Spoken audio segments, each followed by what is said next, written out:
Japonette ****. Image. Cover art. Image. Watching the city lights. Waiting. Listening. Always listening. Page 352. Japonette by Robert W. Chambers with illustrations by Charles Dana Gibson. D. Appleton and Company, New York and London. McMxI. Copyright 1912 by D. Appleton and Company. Copyright 1911, 1912 by International Magazine Company under the title The Turning Point, published March 1912. Printed in the United States of America to Ethel and Lucille Foreman. Contents Chapter I. Informa Pauperis 2. Corpus Delicti 3. Subjudice 4. In loco parentis v. De motu proprio 6. Pacta conventa 7. Flos veneris 8. Mil modi veneris 9. Non sequitur x. Compos mentis 11. Quod erat faciendum 12. Nunc aut nunquam 13. Qui malo 14. Desunt citra. List of illustrations. Watching the city lights. Watching. Listening. Always listening. Frontispiece. A dainty, unreal shape, exquisite as a tinted phantom stealing through a fairy tale of old Japan. We had to spend all our money on clothes. My uncle's port and sherry. He said, is it because we are merely attractive that you mentioned the relationship? As far as I am concerned, the matter is settled. I wonder just how innocent we really are, she said. Mr. Rivette took in Diana, his son Sylvette. Wouldn't it be odd if Jim married that girl? Presently she caught his eye and made him a pretty gesture. Diana, she exclaimed softly, glancing up. She beheld Jack Rivette. She looked around. Pen poised. The Colonel puffed his cigar in smiling silence. I want to gossip with you, he said abruptly. Oh, dear, she said. There's somebody down there already. Dineen slowly revolved his thumbs and squinted at a sunbeam. Your loyalty to honor deceived a very gentle heart, he said. That night at dinner she was very gay, a charming, sparkling, bewildering creature. So this is your apartment, he said. Health, happiness, prosperity to them. Japonette. Chapter I. Informa Pauperis. The failure of the old-time firm of Egerton, Tennant and Company was unusual only because it was an honest one, the bewildered creditors receiving 100 cents on a dollar from property not legally involved.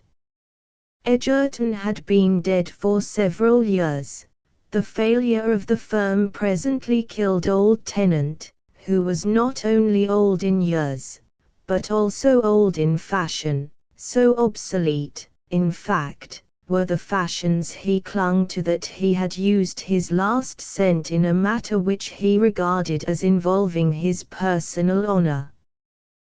The ethically laudable but materially ruinous integrity of old Henry Tennant had made matters rather awkward for his orphaned nieces.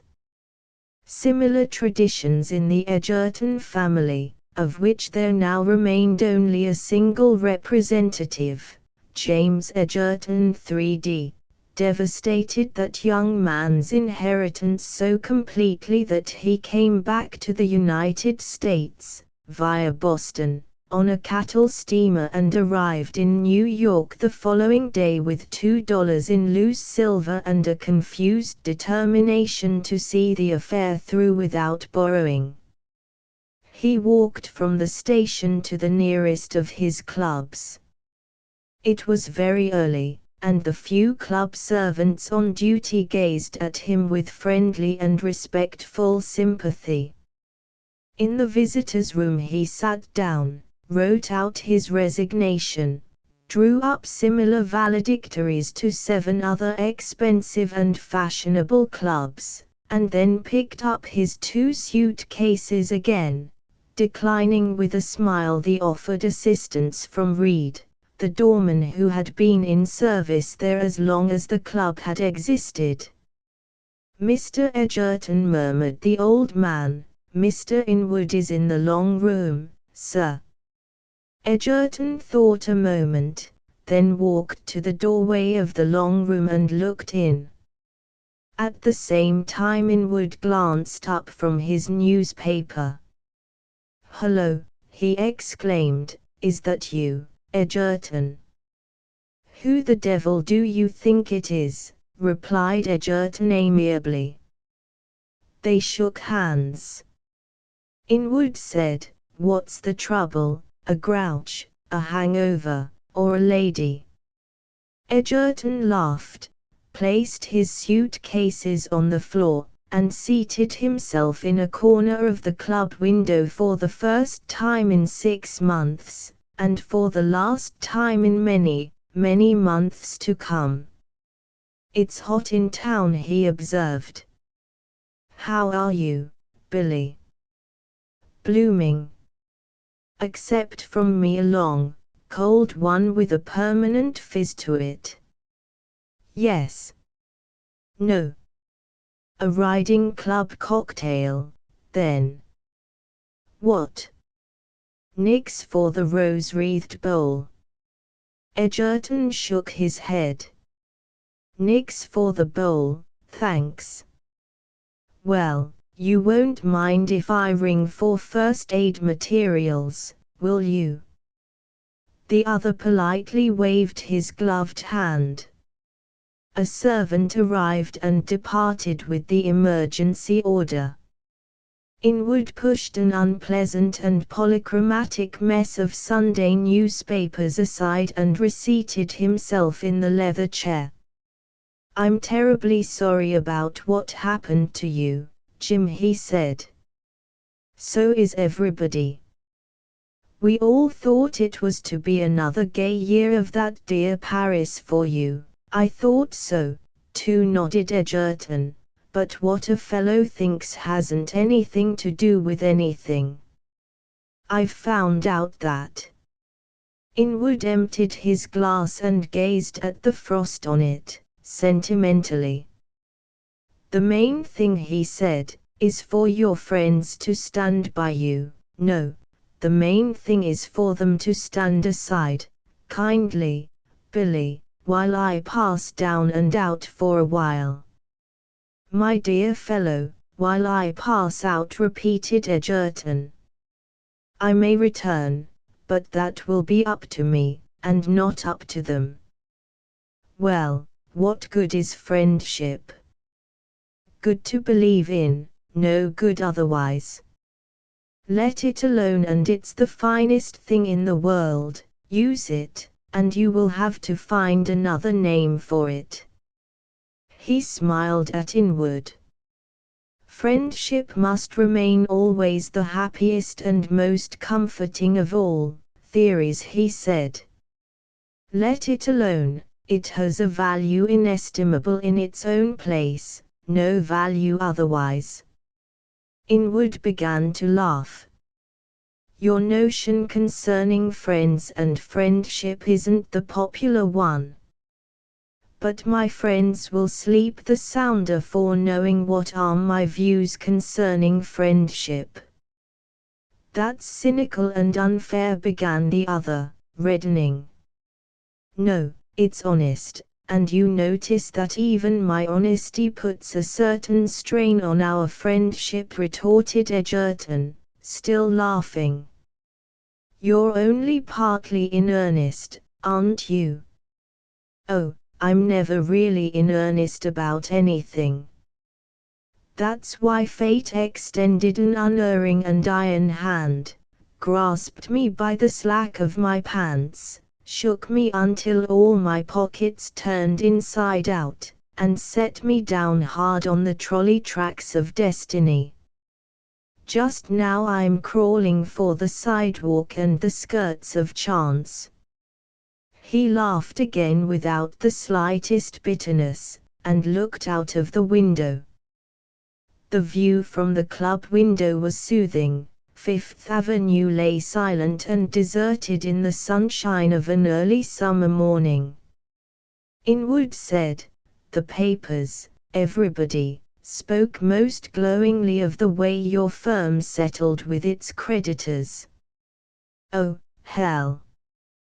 Why should ordinary honesty make such a stir in New York?"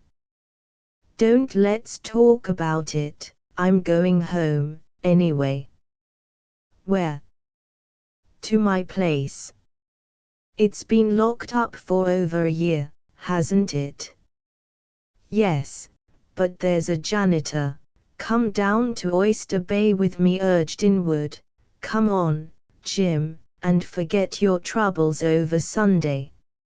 "As for my troubles," returned the other, rising with a shrug and pulling on his gloves, "I've had leisure on the ocean to classify and pigeonhole the lot of them.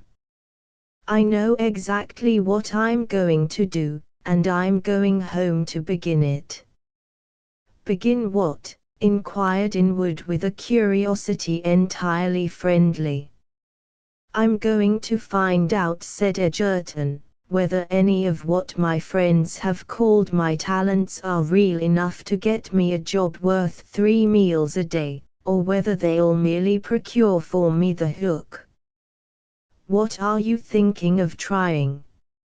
"I don't know exactly. I thought of turning some one of my parlor tricks into a future profession, if people will let me."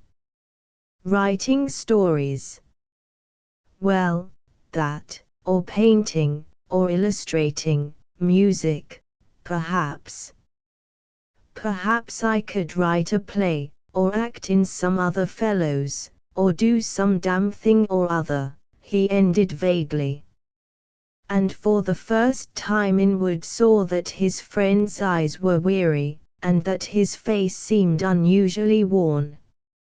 It was plain enough that James Edgerton 3D had already journeyed many a league with black care, and that he had not yet outridden that shadowy horseman.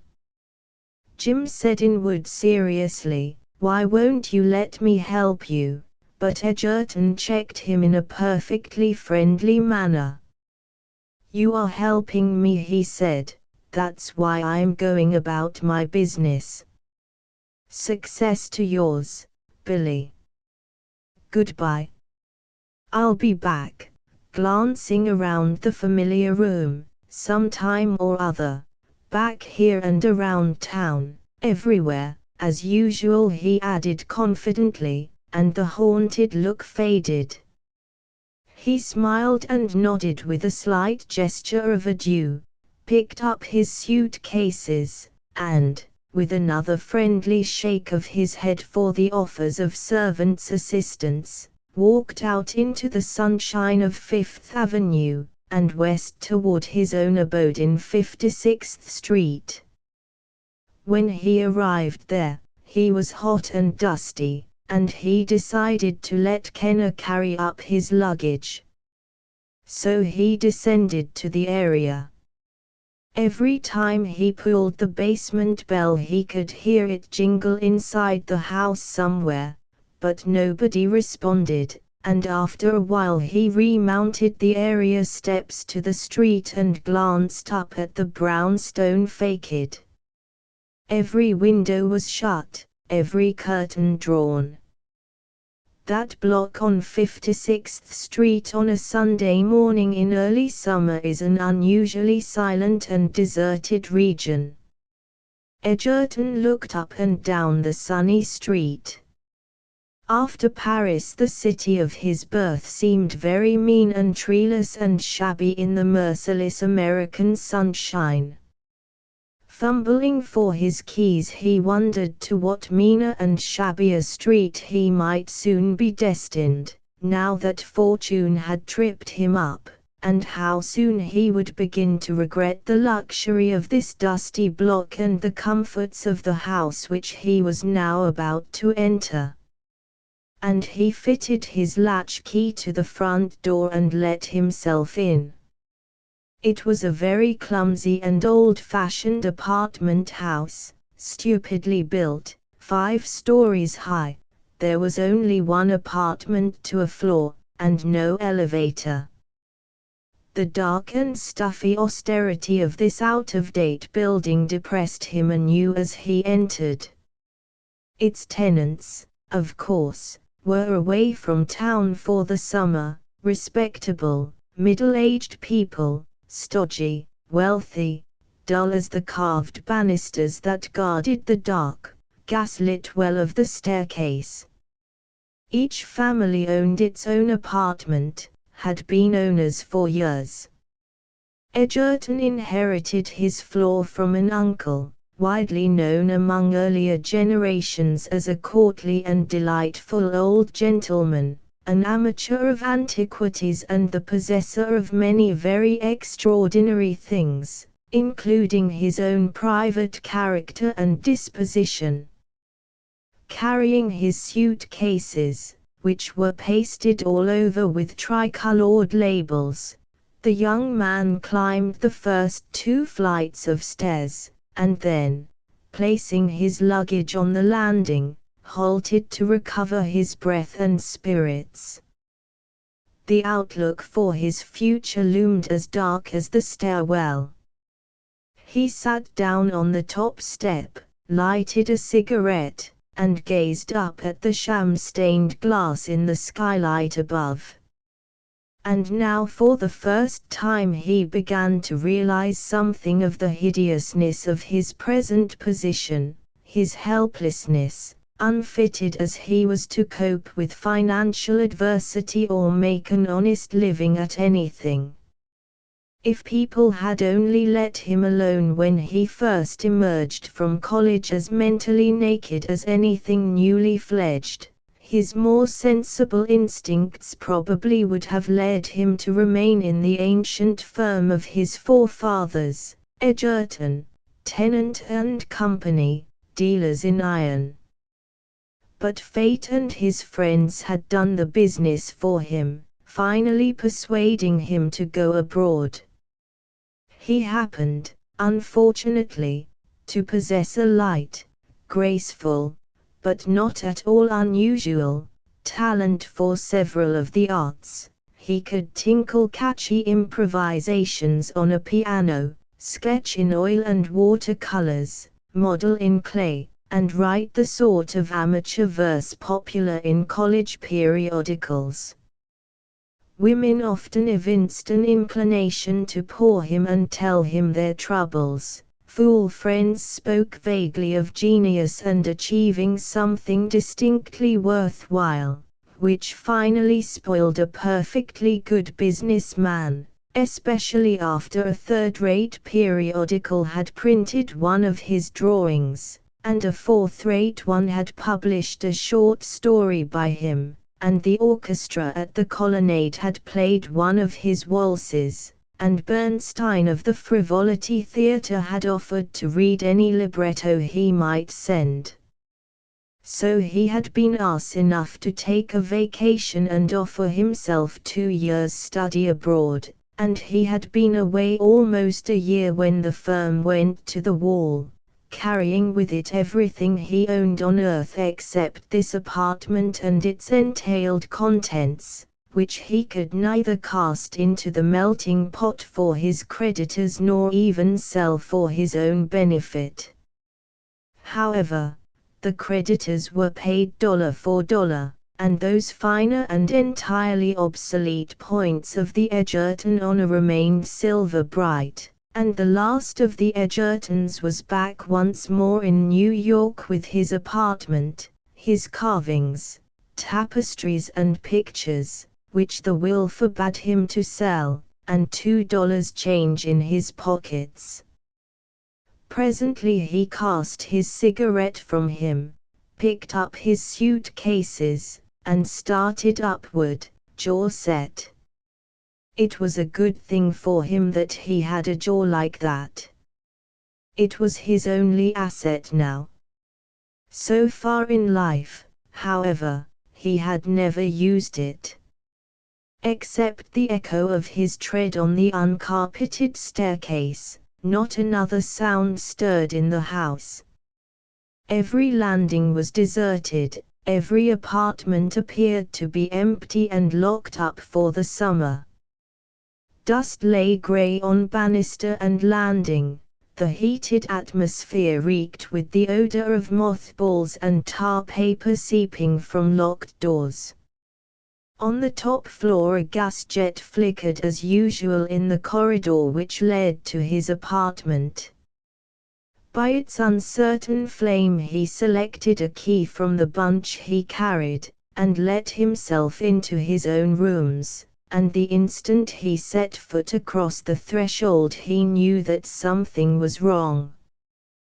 Whether it had been a slight sound which he fancied he heard in the private passageway, or whether he imagined some stealthy movement in the golden dusk beyond, he could not determine, but a swift instinct halted and challenged him, and left him listening.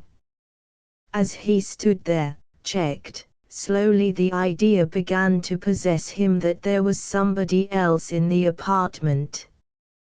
When the slight but sudden chill had left him, and his hair no longer tingled on the verge of rising, he moved forward a step, then again halted. For a moment, still grasping both suitcases, he stood as though at bay, listening, glancing from alcove to corridor, from one dim spot of light to another where a door ajar here and there revealed corners of empty rooms. Whether or not there was at that moment another living being except himself in the place he did not know, but he did know that otherwise matters were not as he had left them a year ago in his apartment. For one thing, here, under his feet, was spread his beautiful, antique Dagestan runner, soft as deep velvet, which he had left carefully rolled up, sewed securely in burlap, and stuffed full of camphor balls. For another thing, his ear had caught a low, rhythmical sound from the mantel in his bedroom. It was his frivolous Sevres clock ticking as indiscreetly as it had ever ticked in the boudoir of its gaily patched and powdered mistress 150 years ago, which was disturbing to Egerton, as he had been away for a year, and had left his apartment locked up with orders to Kenner, the janitor, to keep out until otherwise instructed by letter or cable. Listening, eyes searching the dusk, he heard somewhere the rustle of a curtain blowing at an open window, and, stepping softly to his dining room door, he turned the knob cautiously and peered in. No window seemed to be open there, the place was dark, the furniture still in its linen coverings. As he moved silently to the butler's pantry, where through loosely closed blinds the sunshine glimmered, making an amber-tinted mystery of the silence, it seemed for a moment to him as though he could still hear somewhere the stir of the curtain, and he turned and retraced his steps through the library. In the twilight of the place, half revealed as he passed, he began now to catch glimpses of a state of things that puzzled him. Coming presently to his dressing room, he opened the door, and, sure enough, there was a window open, and beside it a curtain fluttered gaily. But what completely monopolized his attention was a number of fashionable trunks, wardrobe trunks, steamer trunks, hat trunks, shoe trunks, some open, and the expensive-looking contents partly visible, some closed and covered. And on every piece of this undoubtedly feminine luggage were the letters DT or ST. And on top of the largest trunk sat a live cat. Chapter 2 Corpus Delicti. The cat was pure white and plumy, and Persian. Out of its wonderful sky-blue eyes it looked serenely at Egerton, and the young man gazed back, astonished. Then, suddenly, he caught a glimpse of the bedroom beyond, and froze to a statue. The object that appeared to petrify him lay flung across his bed, a trailing garment of cobweb lace touched here and there with rose-tinted ribbons. For a moment he stared at it hypnotized, then his eyes shifted wildly to his dresser, which seemed to be covered with somebody else's toilet silver and crystal, and, what was that row of cunning little commercial curls? That chair heaped with fluffy stuffs, lacy, intimate things, faintly fragrant. Image, a dainty, unreal shape, exquisite as a tinted phantom stealing through a fairy tale of old Japan. With a violent shiver he turned his startled eyes toward the parted tapestry gently stirring in the unfelt summer wind. From where he stood he could see into the great studio beyond.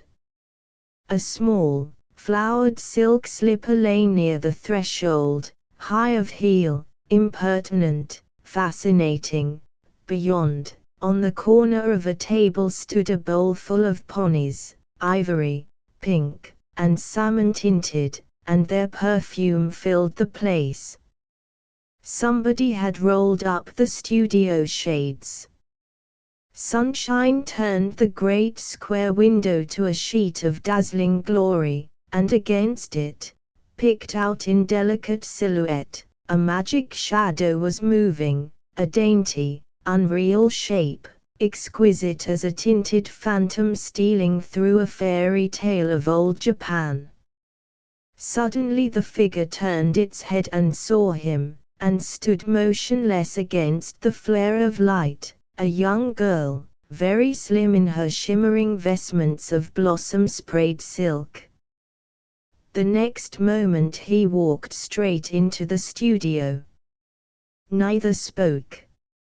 She examined him out of wide and prettily shaped eyes, he inspected her with amazed intentness.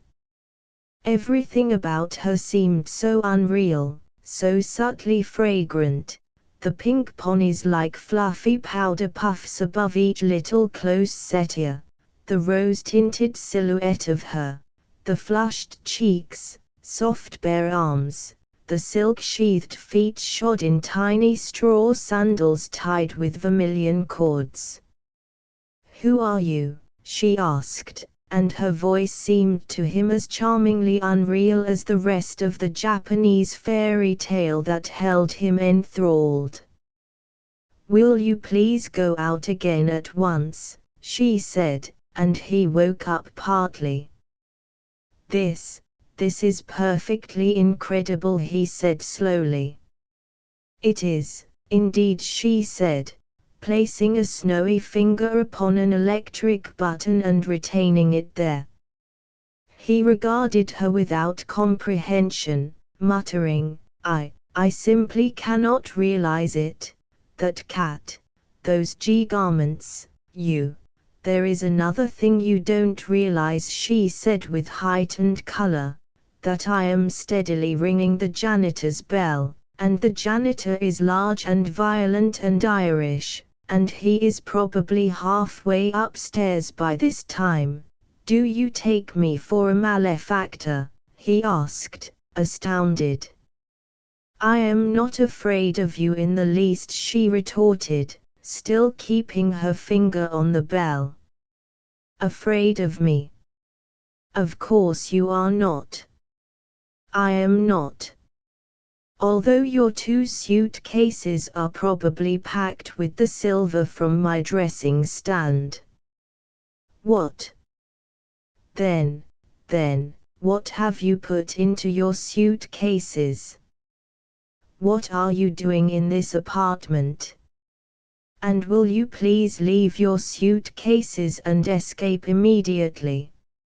Her voice betrayed a little unsteadiness now, and Edgerton said, "Please don't be frightened if I seem to remain, you are remaining." "Of course, I am." He forced an embarrassed smile. "I've got to, I haven't any other place to go. There are all kinds of complications here, and I think you had better listen to me and stop ringing. The janitor is out anyway." "He is not," she retorted, now really frightened. "I can hear him coming up the stairway, probably with a pistol." Edgerton turned red. "When I next set eyes on that janitor," he said, "I'll probably knock his head off." "Don't be frightened. I only meant it humorously. Really, you must listen to me, because you and I have some rather important matters to settle within the next few minutes."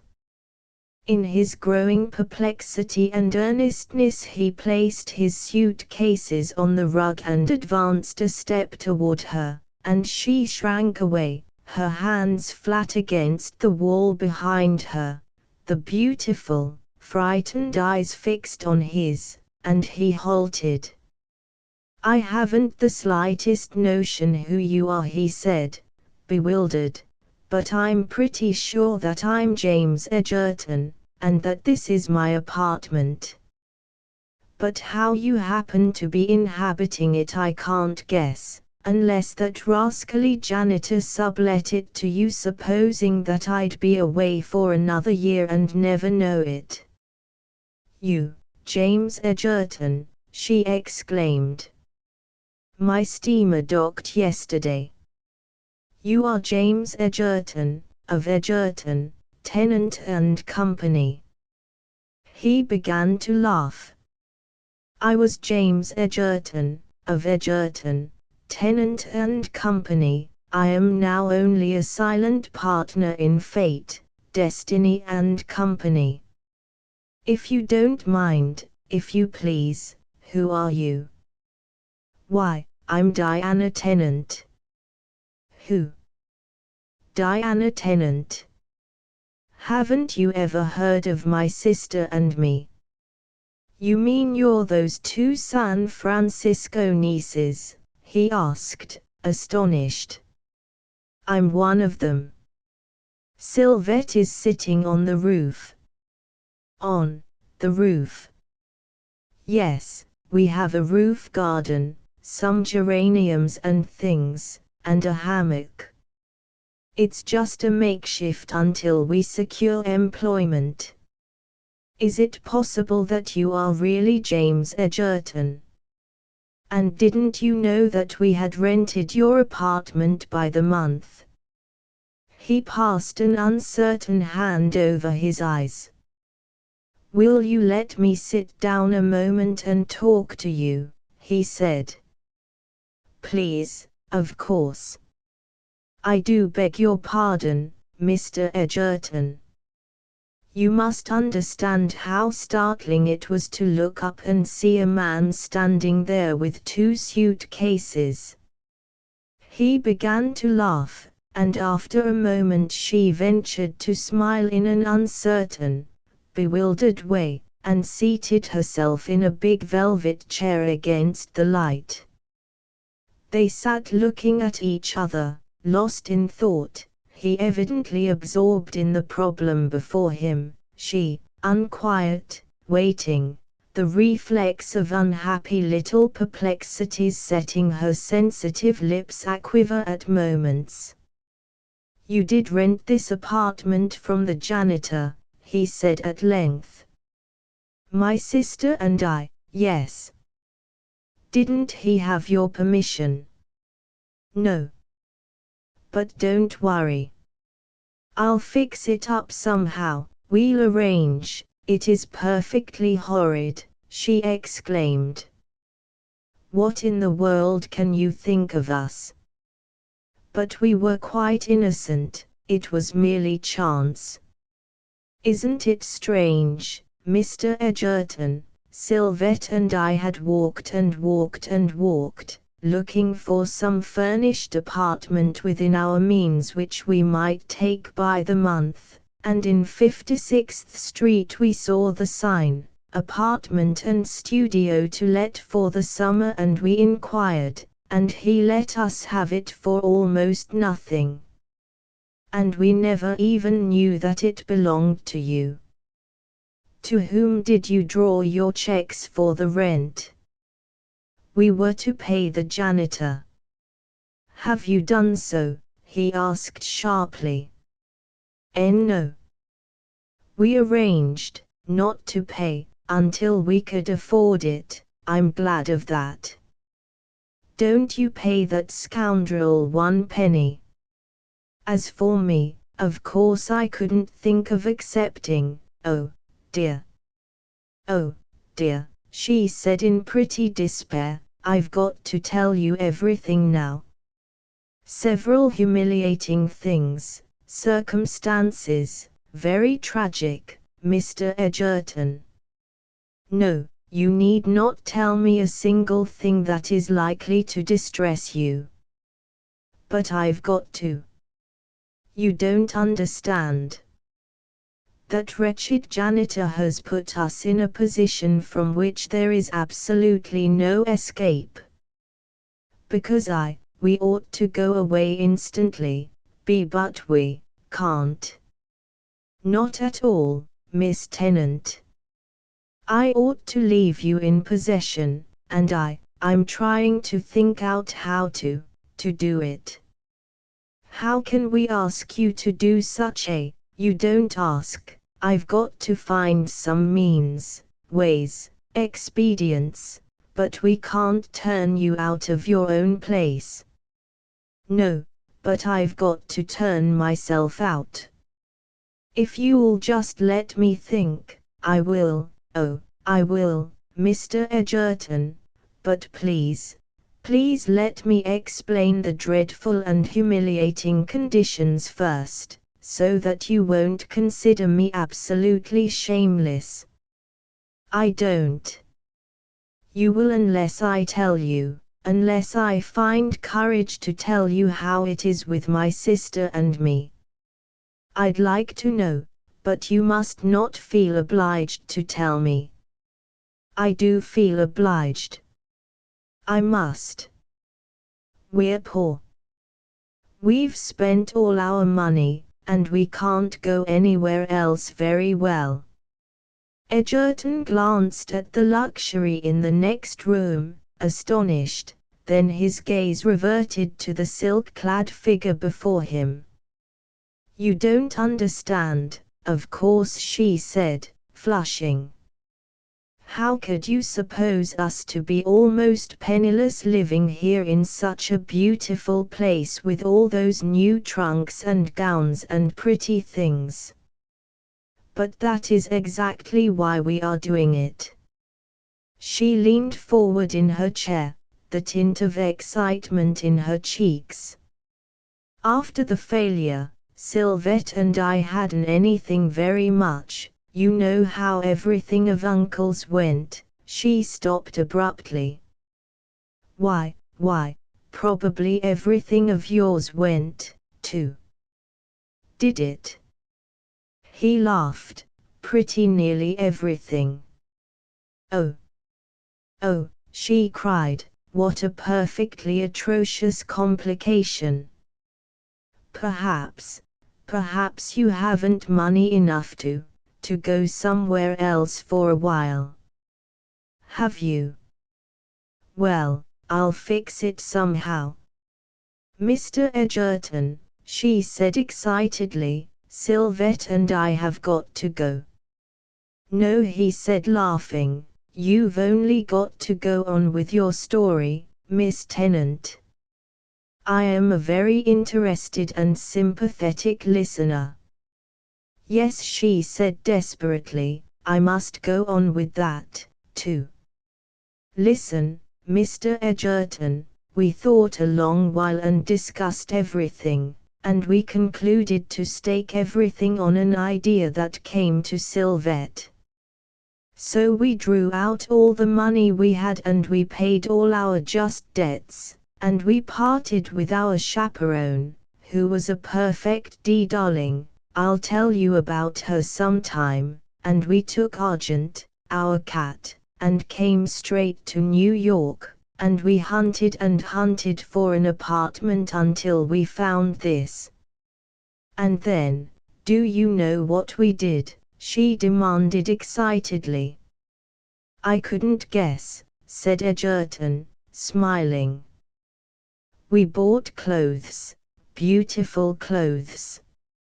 And everything luxurious that we didn't have we bought, almost frightened to death while we were doing it, and then we advertised. Image, we had to spend all our money on clothes. Advertised. From here. Can you ever forgive us? Of course, he said, mystified, but what did you advertise? Ourselves. What? Certainly, and we've had replies, but we haven't liked the people so far. Indeed, we advertised in the most respectable daily, weekly and monthly papers. She sprang to her feet, trotted over to the sofa, picked up an illustrated periodical devoted to country life, and searching hastily through the advertising pages, found and read aloud to him, still standing there, the following advertisement: 2 ladies of gentle birth and breeding, cultivated linguists, musicians, thoroughly conversant with contemporary events, efficient at auction bridge, competent to arrange dinners and superintend decorations, desire employment in helping to entertain house parties, weekends, or unwelcome but financially important relatives and other visitations, at country houses, camps, bungalows, or shooting boxes. 4 terms write to or call at apartment 5. She turned her flushed face toward him. Your address in full follows, she said. Can you ever bring yourself to forgive us? His astonished gaze met hers. That doesn't worry me, he said. It is generous and splendid of you to say so, she faltered. You understand now, don't you? We had to spend all our money on clothes, and we thought ourselves so fortunate in this beautiful apartment because it was certain to impress people, and nobody could possibly suspect us of poverty with that great picture by Goya over the mantel and priceless tapestries and rugs and porcelains in every direction, and our cat to make it look as though we really belonged here. Her voice trembled a moment on the verge of breaking and her eyes grew brilliant as freshly washed stars, but she lifted her resolute little head and caught the tremulous lower lip in her teeth. Then, the crisis over, she dropped the illustrated paper, came slowly back to her chair and sank down, extending her arms along the velvet upholstery in silence. Between them, on the floor, a sapphire rug stretched its ancient Persian folds. He looked at it gravely, thinking that its hue matched her eyes. Then he considered more important matters, plunging blindly into profound abstraction, and found nothing in the depths except that he had no money to go anywhere, but that he must go nevertheless. He looked up after a moment. Would you and your sister think it inhospitable of me if I ask when you, if I know what you mean, Mr. Edgerton? Sylvette and I are going at once. You can't. Do you think I'd permit it? Please remember, too, that you've advertised from here, and you've simply got to remain here. All I meant to ask was whether you think it might be for a week or two yet, but, of course, you can't tell, and forgive me for asking, but I was merely trying to adjust several matters in my mind to conditions. Mr. Edgerton, we cannot remain. There is not in my mind the slightest doubt concerning your financial condition. If you could let us stay until we secured employment, I'd ask it of you, because you are James Edgerton, but you can't. She rose with decision, and I'm going up to the roof to tell Sylvette. If you stir, I'll take those suitcases and depart for good. You are very generous.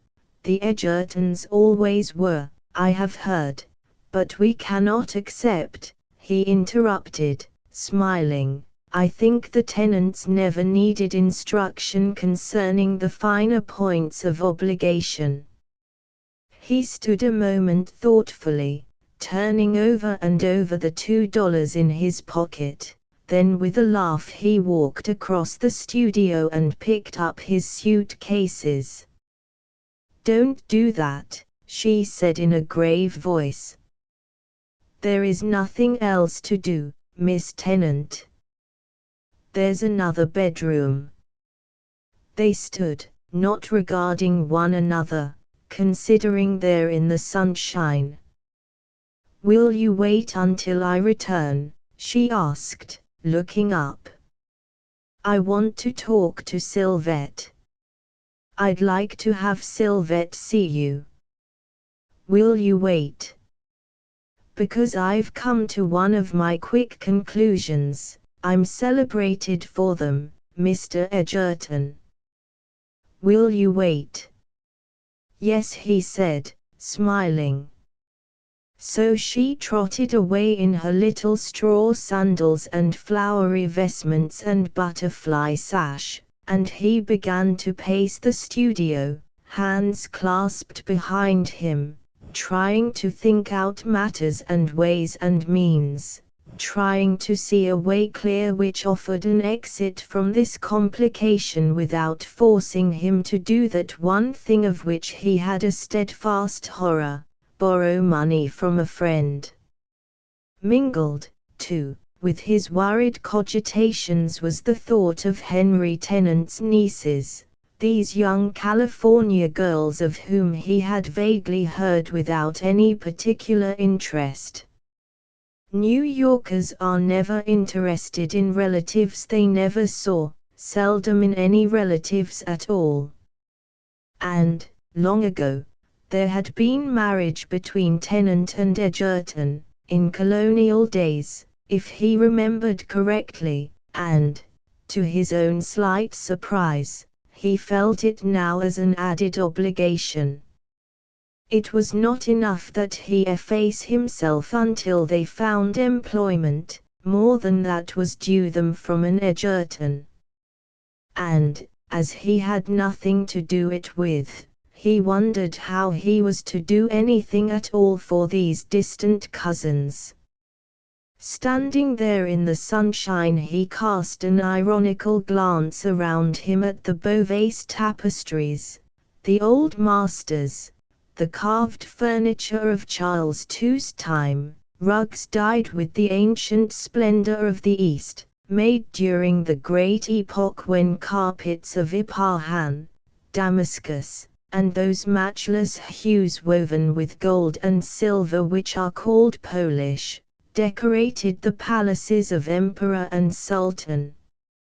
Not one thing could he sell under the will of Peter Edgerton to save his body from starvation or his soul from anything else, and he jingled the $2 in his pocket and thought of his talents, and wondered what market there might be for any of them in a city where bricklayers were paid higher wages than school teachers, and where the wealthy employed others to furnish their new and gorgeous houses with everything from pictures and books to the ancient plate from which they ate.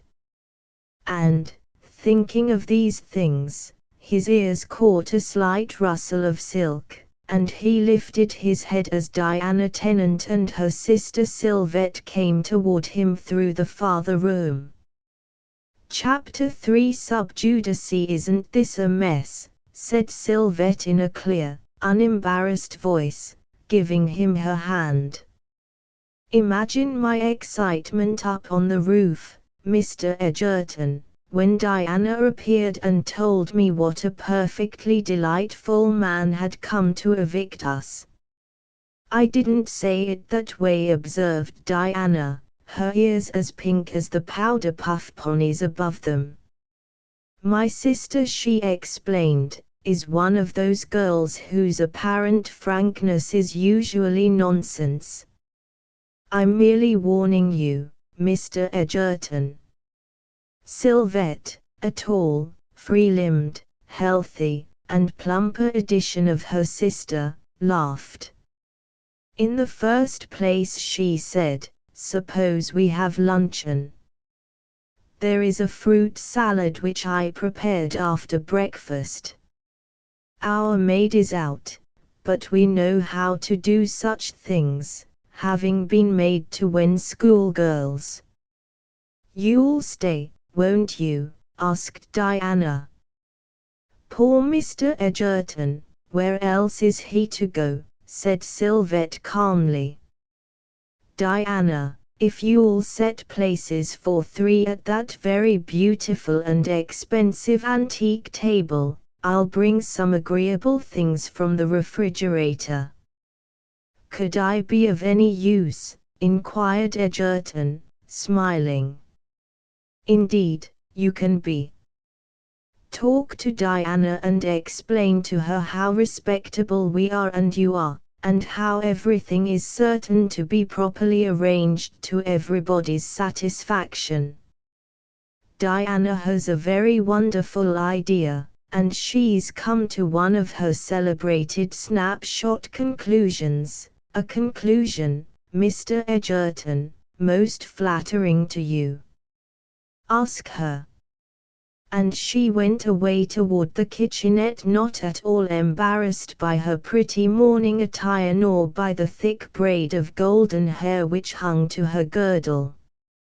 Diana cast a swift glance at Edgerton, and, seeing him smile, smiled, too, and set about laying places for 3 with snowy linen, crystal, silver, and the lovely old spode porcelain which had not its match in all the city. It's like a play or a novel, she said, the hazard of our coming here the way we did, and of you coming back to America, but, of course, the same cause operated in both cases, so perhaps it isn't so remarkable after all. And, she repressed a laugh, to think that I should mistake you for a malefactor. Did it seem to you that I behaved in a silly manner? On the contrary, you exhibited great dignity and courage and self-restraint. Do you really mean it? I was nearly scared blue, and I was perfectly certain you'd stuffed your suitcases full of our toilet silver. Wasn't it funny, Mr. Edgerton? And what did you think when you looked into your studio and saw a woman? I was somewhat prepared. Of course, after a glimpse into our bedroom. But that must have astonished you, didn't it? Slightly. The first thing I saw was a white cat staring at me from the top of a trunk. She laughed, arranging the covers with deft touch. And what next did you see? Garments, he explained briefly. Oh. Yes, of course. Also a silk-flowered slipper with a very high heel on the threshold. Mine, she said. You see, in the days of our affluence, I used to have a maid. I forget, and throw things about sometimes.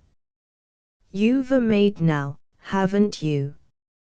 Oh, just a combination cook and waitress until we can find employment. She's horridly expensive, too, but it can't be helped, because it would create an unfavorable impression if Sylvie or I answered the doorbell. You're quite right, he said. People have a curious aversion to employing those who really need it. Prosperity never lacks employment. It's odd, isn't it? It's rather cruel, she said under her breath. Sylvette came in bringing a chilled fruit salad, bread and butter, cold chicken, and tea. We'll have to put it all on at once. You don't mind, do you, Mr. Edgerton? He said smilingly but distinctly, one's own family can do no wrong. That is my creed. Diana looked up at him. I wondered whether you knew we were relations, she said, flushing deliriously. You see, added Sylvette, it was not for us to remind you of our kinship. Why not? Because you might have considered it an added obligation toward us, said Diana, blushing. I do, a delightful one, and it is very gracious of you to acknowledge it. But we don't mean to presume on it, interrupted Sylvette hastily. Some day we really do mean to regulate our financial obligations toward you. There are no such obligations. Please remember what roof covers you, Mr. Edgerton. And whose salt? It's our salt, anyway, said Diana. I bought it myself. They seated themselves, laughing. Then suddenly Edgerton remembered, and he went away with a hasty excuse, only to return again with a brace of decanters. My uncle's port and sherry, he said. Image, my uncle's port and sherry, he said.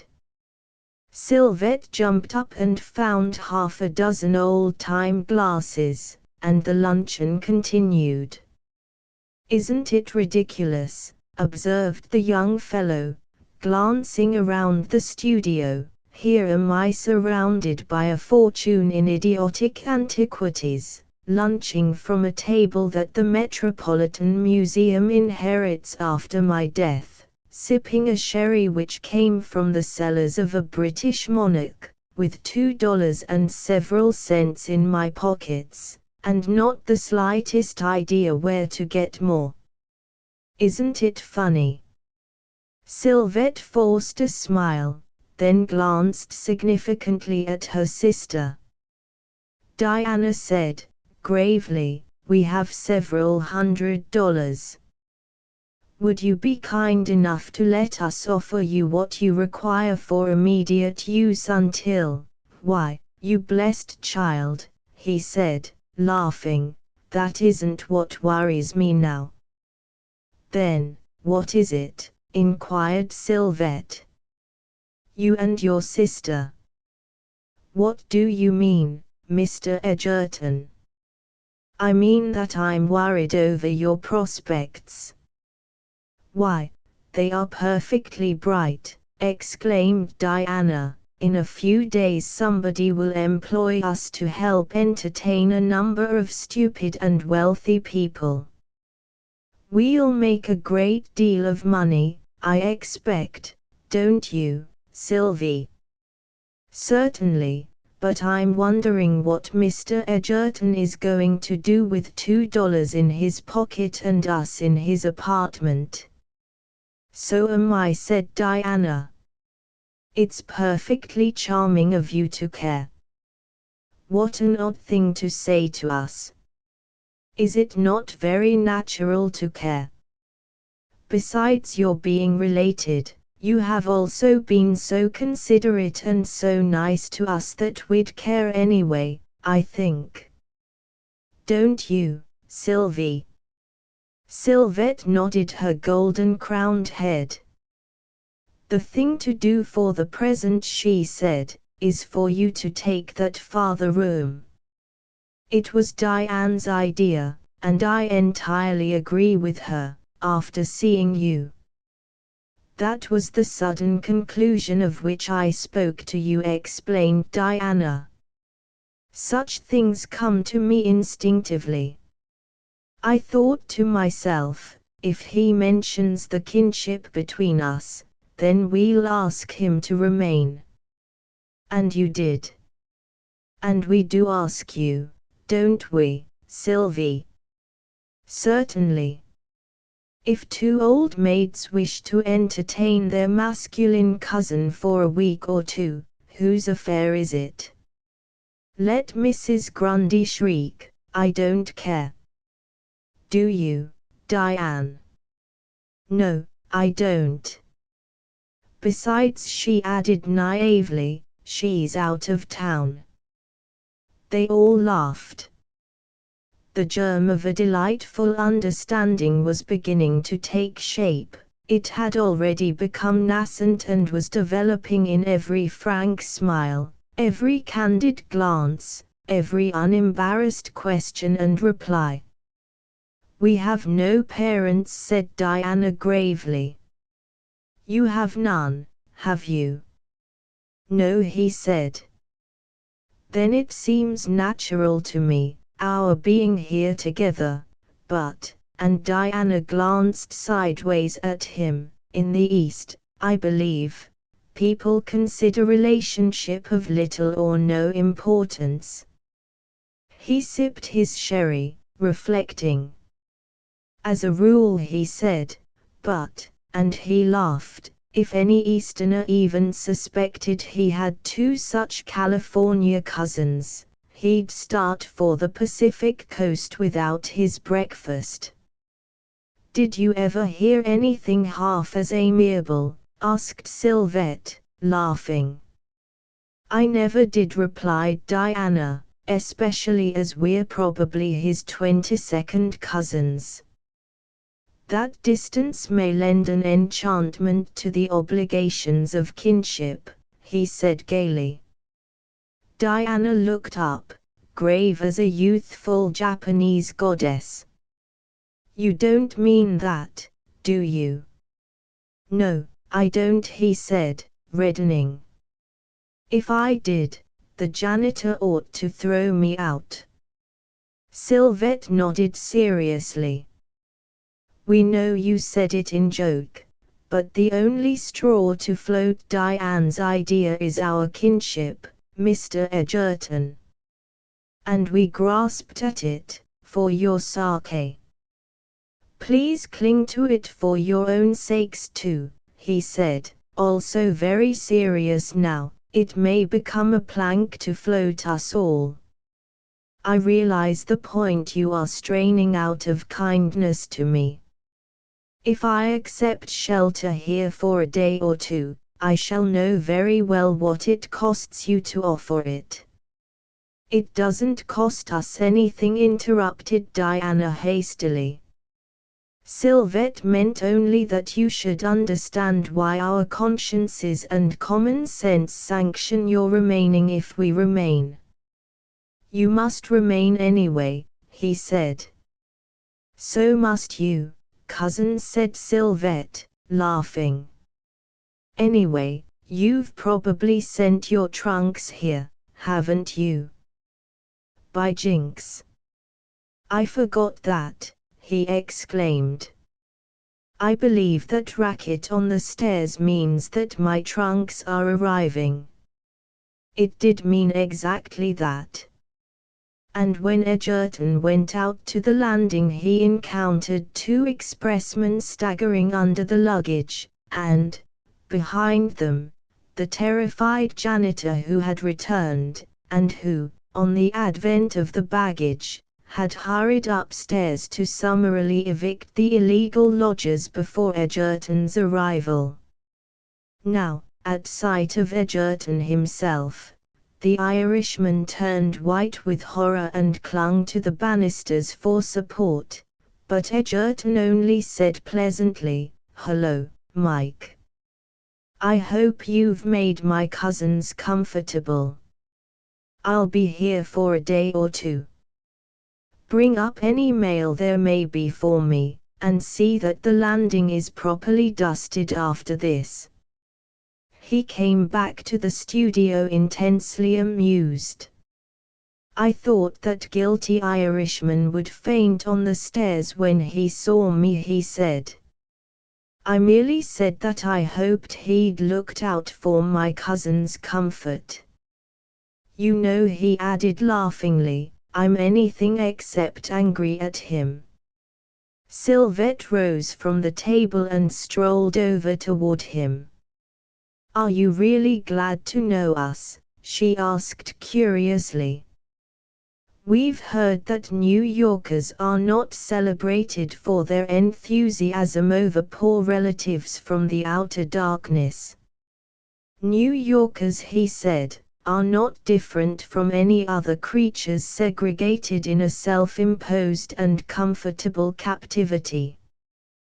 People who have too much of anything are spoiled to that extent, ignorant to that degree, selfish and prejudiced according to the term of their imprisonment.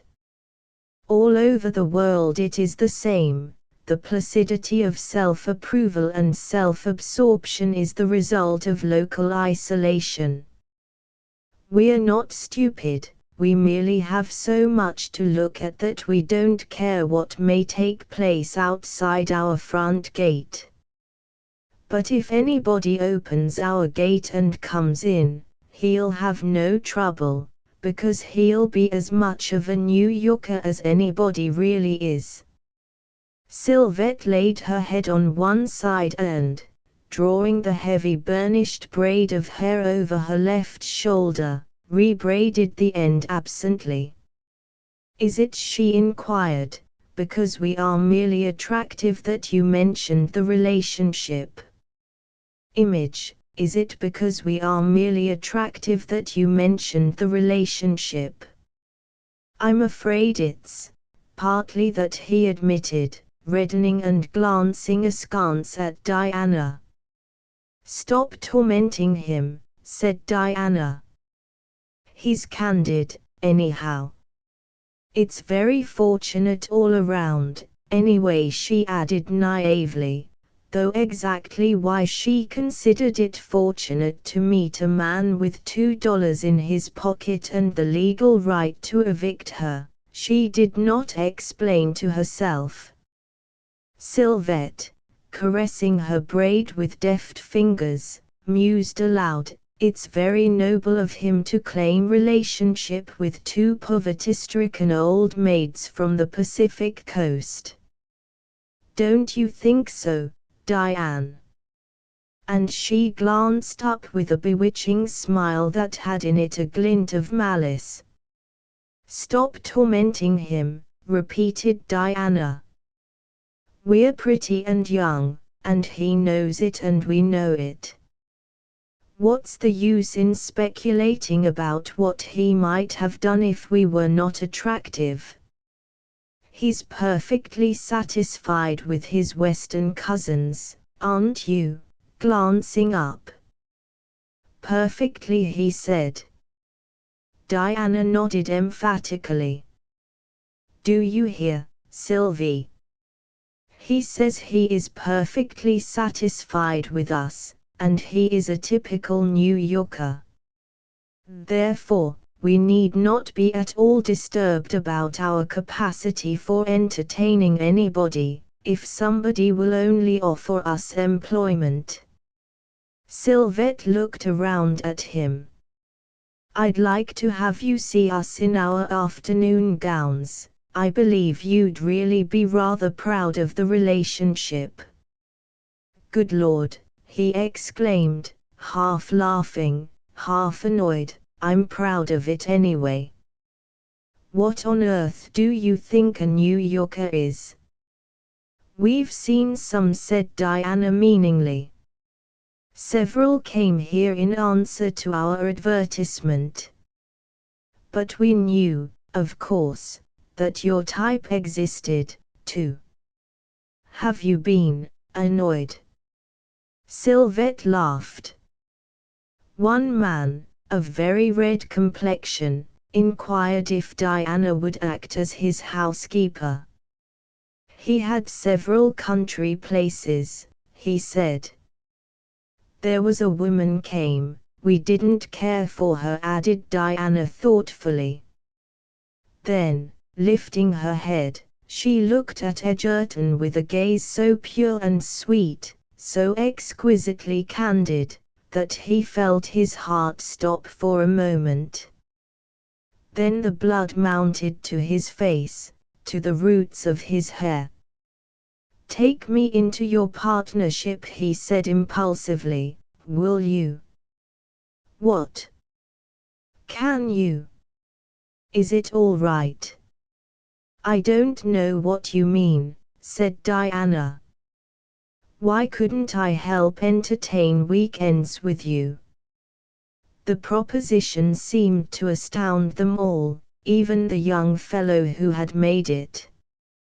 For a moment they all stood silent, then, pursuing his own impulsive idea toward a plausible conclusion, he said, why not, after all? It would make a better combination than two young girls alone. I've clothes, 2 trunks in there, 2 more at the customs, London made and duty paid. Why not? It's a good combination. The more I think of it, the better I like it. He began to pace to and fro nervously. I know a lot of people, the right kind. I'm not ashamed to ask them to employ me. There is no reason why a tenant or an Edgerton should not be in their houses, but said Sylvette quietly, the right sort of people, as you call them, have no need of asking anybody to aid them in entertaining. It is very generous of you, Mr. Edgerton, but don't you see that services of our kind will be accepted only by newcomers, newly wealthy people, those whose circle is small and not very select? Yes, that is so, he said so forlornly that Diana watched him curiously, and a delicate color came into her cheeks as he looked up again, eager, radiant. That's true, he repeated, but if I can't do anything in that way for us among the right sort, at least the other kind will have a man to reckon with. He glanced at Diana grimly now, when they inquire about housekeepers, and when women whom you do not care for reply to your advertisements. That is rather a nice thing to say, observed Sylvette, looking at him out of her dark eyes. But we know a number of things. We are not a bit afraid, and you would not care to endure the kind of people likely to employ us. I can endure what you can. I'd like to do it. Would you rather not have me? Why, it would be delightful, charming, but we had not even dreamed of such a thing. He turned to Diana. Will you let me try? She said, confused, I hadn't thought of such a thing. Could it be done? Why not? Asked Sylvette, immensely interested. When people come, we can say, we and our cousin, Mr. Edgerton, are associated as social entertainers.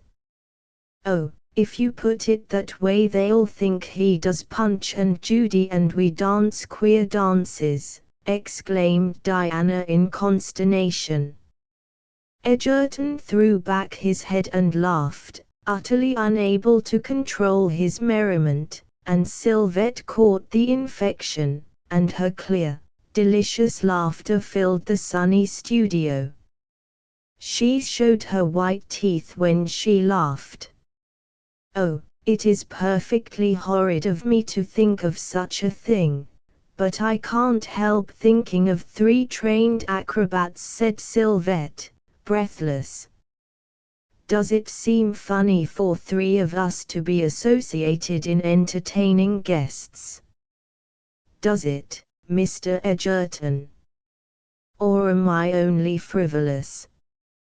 After their laughter had ceased, and their breath had returned, he said, "Wherever we go, whoever employs us, the other guests will suppose us to be guests, too. Only the guilty millionaire from outer darkness with a new house on Fifth Avenue and a newer one in the country will know." Sylvette said, "Do you realize that it is perfectly dear of you to propose such a thing?" Diana said nothing. Sylvette went on, "I know perfectly well, and you know, too, that your name would be worth almost anything to the wealthy snob who employs us." Diana said nothing. "To have an Edgerton as a guest would elevate our prospective employer to the 7th heaven of snobbery," said Sylvette. "Diane and I would shine serenely in the reflected relationship. Don't make fun of me," he said. "Why, I'm not. I really mean it. My instincts have been so warped and materialized and commercialized that here I am seriously proposing to make family capital out of the name of one branch of the family. I really do mean it, Mr. Edgerton." "No," said Diana quietly. He turned toward her. "Do you vote against me?" "Yes." "Don't, please," he said, looking at her.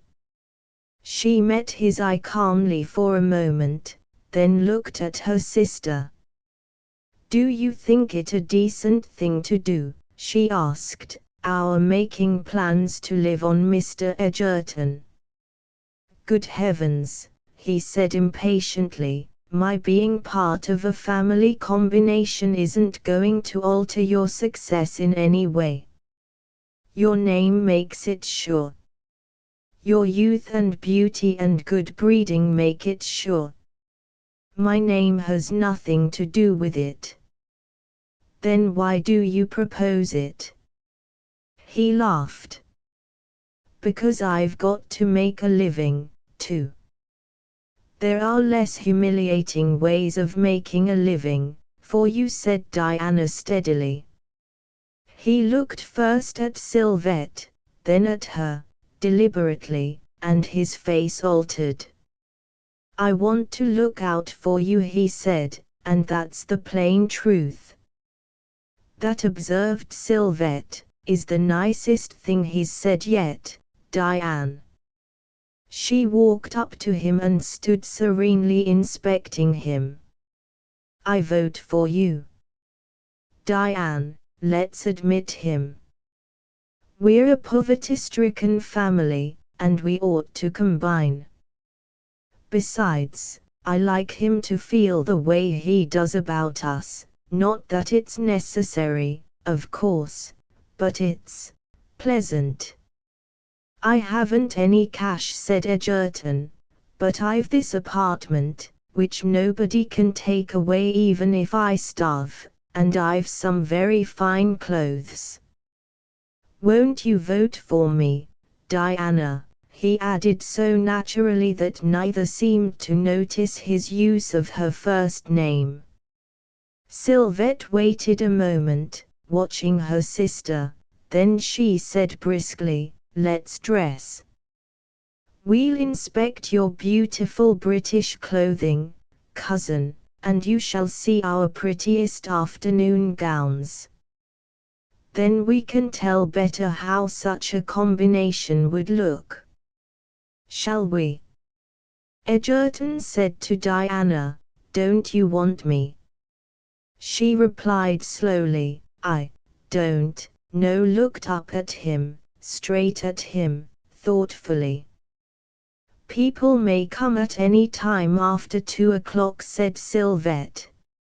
"If they find you in flowered silk and a butterfly sash and me in a pigtail, they will certainly expect dances from us and probably Punch and Judy from our cousin."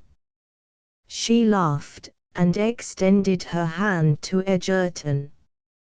"I like you, cousin. Diane does, too. When you're dressed in your best, come back to the studio and we'll arrive at some kind of a conclusion." Diana nodded to him as she passed with her sister. The questioning gravity of her expression reminded him of a child who has not yet made up its mind to like you. She wore the bluest eyes he had ever seen, and the most enchanting mouth, the unspoiled mouth of childhood. When they entered their room, he went out by the hallway to his. Standing there, fumbling with tie and collar, his absent gaze followed the checkered sunspots moving on the wall as the curtain moved, and, gradually, there in the half-light, the blue eyes seemed to take winsome shape and hue, and he said aloud to himself, "Anyway, somebody ought to look after her. She can't go roaming about like this." Chapter 4. In loco parentis, shaved, bathed, and his person adorned with his most fashionable lounging suit for a summer afternoon, Egerton sauntered out of his room and met the maid in the hallway. She had returned in time to answer the door. Evidently also she had already been enlightened as to his identity, so he passed her with a nod and a smile, and entered the studio just as the doorbell rang. Neither Sylvette nor Diana had yet appeared, nor had he been instructed what to say to those who might call in answer to the advertisement. He looked up doubtfully as the maid announced a Mr. Rivette and a Colonel Camus, and he stepped forward as these two gentlemen were ushered in. "How d'you do?" he said pleasantly. "My cousins will be in directly. I am James Egerton 3D. Colonel Camus, a jaunty gentleman of less than middle height and age, looked at him out of a pair of eyes slightly inclined to pop. He appeared to be rather a good-looking man at first glance, with a perceptible military cut which, however, seemed to threaten something akin to a strut.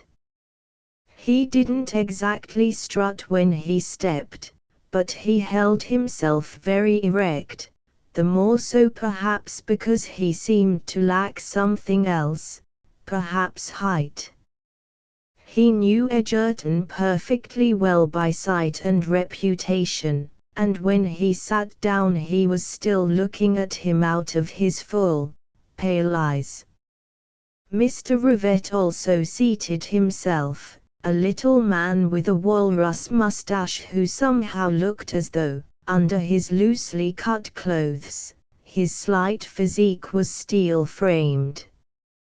He put on his glasses and looked at Egerton out of two little unwinking eyes which reminded the young fellow of holes burned in a blanket. "I came," he said cautiously, "in answer to a somewhat unusual advertisement." "Yes," said Egerton pleasantly, "we advertised." "If I recollect," continued Mr. Rivette, "you did not figure in the advertisement." "No," replied Egerton, smiling, my cousins possess the family talents, I'm supernumerary, merely thrown in. My services are not worth very much, I ride and shoot, of course, and all that, but I don't talk very well and my dancing is the limit. I see. Edgerton nodded serenely. Colonel Camus passed a carefully gloved hand over his trimly curled military mustache. Edgerton glanced at him and wondered just what was the matter with his face, which ought to have been good-looking. Perhaps the short, closely cropped side whiskers extending to the lobes of the ears slightly cheapened the mustache, and vulgarized the man a little. Colonel Camus said, I have never had the honor of knowing you, Mr. Edgerton, but your name and face are very familiar to me on Fifth Avenue. My people have lived on Fifth Avenue for some time, replied the young fellow, smiling, and caught Mr. Rivette's burnt brown gaze fixed steadily upon him. Everybody, said Colonel Camus, sitting very erect, but not exactly swaggering. Everybody in town regretted to hear of your family's financial misfortune, Mr. Edgerton. It's very good of them to regret it. Naturally, also, that unexpected catastrophe explains my cousin's desire for employment as well as my own. I see, said Mr. Rivette, never taking his eyes off Edgerton. There was a pause. Colonel Camus stroked his mustache and stared around at the tapestries and pictures. He evidently realized what they might bring at auction. You are a lover of the antique, sir, he observed. Oh, I don't exactly love it. These things belonged to my uncle. The museum gets them ultimately. Ah. A case of the dead hand. Mortmain nodded the young man indifferently. I see, said Mr. Rivette, and suddenly it occurred to Edgerton that this explanation was, perhaps, one of the unuttered questions with which Mr. Rivette's bony countenance seemed crowded. But the little man had not yet asked a single one, and it may have been in response to the steady, silent interrogation of those gimlet eyes that Edgerton was moved to further explanation. My cousins are Californians, I am a New Yorker, as you know. We have combined forces from economical and family motives. It is necessary that we find employment, so, and he smiled at Mr. Rivette, we have asked for it. Mr. Rivette sat impassive behind his big, round spectacles. His walrus mustache prevented anybody from seeing his mouth. His eyes now resembled two little charred holes. It was utterly impossible to divine what he might be thinking about, or even whether he was doing anything at all except waiting. Somehow, it occurred to Edgerton that Mr. Rivette had done a great deal of waiting in his career. Colonel Camus had now risen, and was strolling about examining the antiquities when the folding doors slid back and Sylvette and Diana came into the studio. Image, as far as I am concerned, the matter is settled. Edgerton rose and presented Mr. Rivette and the Colonel. The young girls spoke to them with quiet self-possession, and presently everybody was again seated. Except for the Colonel, the attitude of everybody suggested a business gathering of people pleasantly receptive to any business proposition, but that jaunty warrior's pale eyes popped and his smile was of the sort termed killing. and he curled his mustache continually with caressing fingers, and presently shot his cuffs. Mr. Rivette broke the silence somewhat abruptly. As far as I am concerned, the matter is settled. There was another silence, then Sylvette ventured, I beg your pardon. I don't think we understood. I say, as far as I am concerned, the matter is settled, repeated Mr. Rivette. I ask no further information regarding these young ladies, turning slightly toward Egerton, nor about you, sir. I am satisfied, and Mrs. Rivette will be. Diana and Sylvette seemed surprised. Egerton wore a preoccupied expression, his eyes narrowing on the big eyeglasses of Mr. Rivette which reflected the studio window on their convex surface. About myself, continued Mr. Rivette with more abruptness, I have a house in New York, which is closed, and one or two others, one in particular where my family is living, my wife, son, and daughter. It's called Adrieu the Lodge. I don't know why, my wife named it. It's comfortable and big enough to entertain in. He looked at Sylvette without a particle of expression in his face. I would like you, both of you young ladies, and your cousin, Mr. Egerton, to help us entertain. If we knew how to entertain successfully, we wouldn't ask anybody to show us how. It is better to be plain about it. We are plain folk from a small town in the West. We know very few people, we mean to know more. I've come to this city to remain. I want to make as few mistakes as possible socially. What I wish you to do is to help me out. Will you? After a moment Diana asked, where is Adrieu the Lodge? In the Berkshires. Will you come? She glanced at the Colonel, but he was staring so fixedly at her that she looked away. We might consider it, said Sylvette, turning toward Egerton. Couldn't you consider it at once? Asked Mr. Rivette. Evidently this little man with his glasses and his protuberant mustache had his own methods of accelerating business.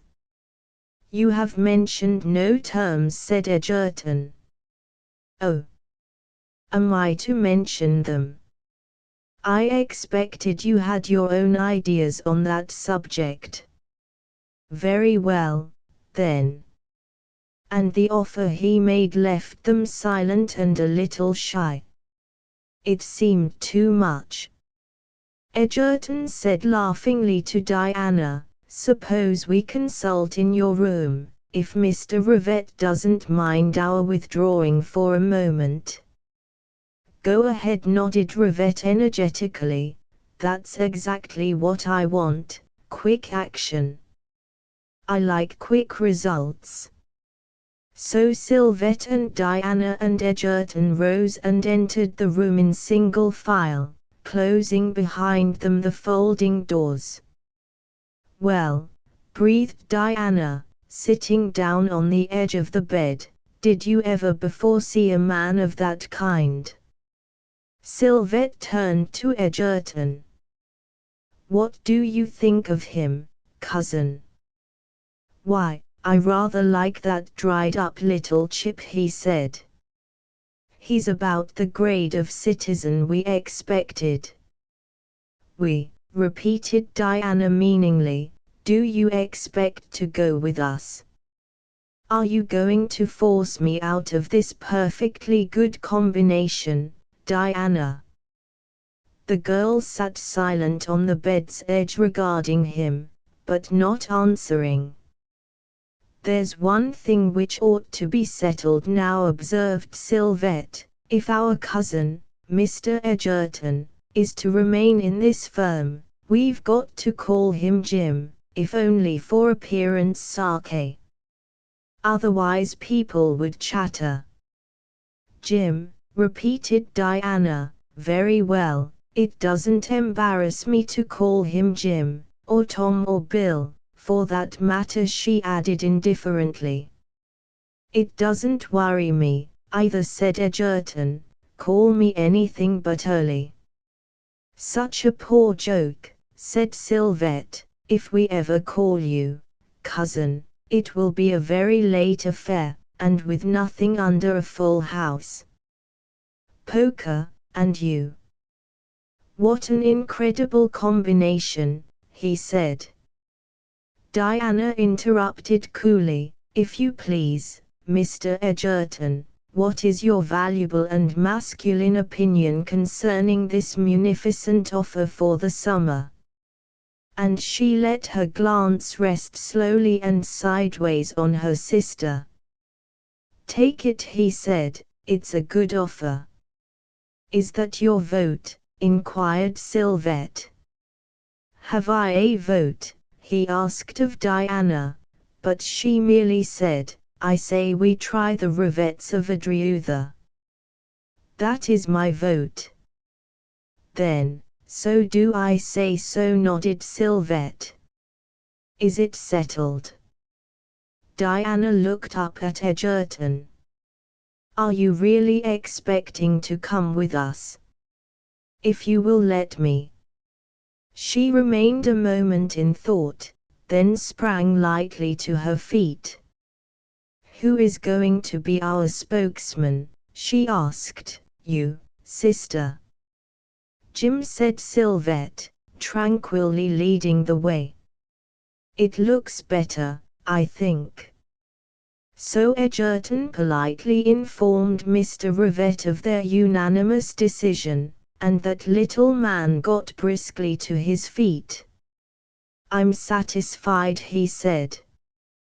Come to Adriutha as soon as you are ready. Bring all the luggage you want to bring, there's plenty of room. Don't bring any servants, there are more than enough there now. My wife and I receive you as guests, my son and daughter are about your ages, nobody can prophesy what you'll think of them or they of you. Colonel, if you are ready. Goodbye, to Sylvette, offering a dry little hand, and he took his leave of Diana and of Edgerton, and pulled the Colonel unceremoniously out of a most elegant attitude, ruining a jaunty bow which he had not intended to finish so abruptly. Well, exclaimed Sylvette with a sigh and a laugh as the door closed, it's settled. Let's forget it. What do you think of our gowns, Cousin James? Corking, he replied, but my cousin Diana was very fetching in her Japanese dress this morning. That's like a man, observed Diana. I was a mess, Sylvie, with 2 ragged ponies over my ears and those old straw sandals of yours. You were a vision of Japanese fairyland, he insisted. I may be weak-minded, but I simply cannot get that vision of you out of my head. Try some tea, as the maid brought it. Weak tea and feeble intellects agree. Oh, I'll try tea or anything else, but if you think I'm likely to forget the first moment I ever saw you, a slender, Japanese shadow shape against the sun, ethereal, vaguely tinted, exquisite, you are a poet, Jim, said Sylvette admiringly. I read one of your rhymes in life once, and didn't think so. Diana made me a poet. If you'd seen her as she came stealing across the window, which was all glittering like a Japanese sunburst, you'd have become a poet, too. He began to laugh. I even created a name for you, Diana, it came to me, was already on my lips. What name? She asked, looking composedly at him. Japonette. I never before heard such a name. I don't believe there ever was such a name before. It suddenly twitched at my lips for utterance. Japonette. Why didn't you utter it if you were so enchanted with your discovery? Because you seemed to be sufficiently scared as it was. She shrugged, and handed him his tea. Japonette, she repeated reflectively, I don't know whether or not I care for it. It sounds frivolous. Which you are not. She lifted her blue eyes to his. You think I am, she said. No, I don't. You know I am, she said, and presented herself with a small tea cake. Into it she bit once, then raised her eyes, watching her sister manipulating the alcohol lamp. Do you suppose, she said, that we'll ever have the slightest personal interest in these Revette people? Probably not, said her sister. What of it? I wonder whether that colonel is likely to figure as a guest. Diana shrugged again. Figure? He seems to be all figure. I thought him rather odious. Did you? He seemed anxious to be agreeable. Who is he, Cousin Jim? I don't know. Perhaps I may have heard of him, a militia colonel of some kind, I don't remember. He's probably a decent sort, I rather like him. I wonder, said Diana reflectively, whether you are anything of a snob. Edgerton reddened, then sat still looking at her. I was going to resent that, he said after a moment, but I can't, because what you just said set me thinking. Are you unaccustomed to thinking? She asked too innocently, and he reddened again. Stop tormenting him, said Sylvette, pouring herself more tea. You're a tease, Diane. You both seem a little in that way, he suggested. You jeer at me and then look pained, and tell each other to stop. We're too intelligent, said Sylvette calmly. That's the trouble with us, and when, by degrees, we add a little more experience to our intelligence, we'll be either exceedingly unpopular or successfully married. Why those terrible alternatives? He asked, laughing. Because the man who is able to endure us will probably be worth the bother of marrying, when we've finished dissecting him. We don't know just how to dissect men yet, but we're rapidly learning. It's only a matter of practice and experience. He laughed again, and so did Sylvette, but Diana scarcely smiled, lying back in her velvet armchair and watching Edgerton and her sister alternately with grave, incurious eyes. How old are you, anyway? He said, looking straight at her. 27, she answered calmly. Don't jump, please. What? He exclaimed incredulously. I look about 19, don't I? Certainly you do, about 18. Well, I am 27, Sylvette is 25. Don't bother with compliments. Good Lord. Are you the elder? Tread lightly there, cautioned Sylvette, amused, or you'll presently involve yourself with two indignant spinsters. You've behaved very cleverly. let well enough alone.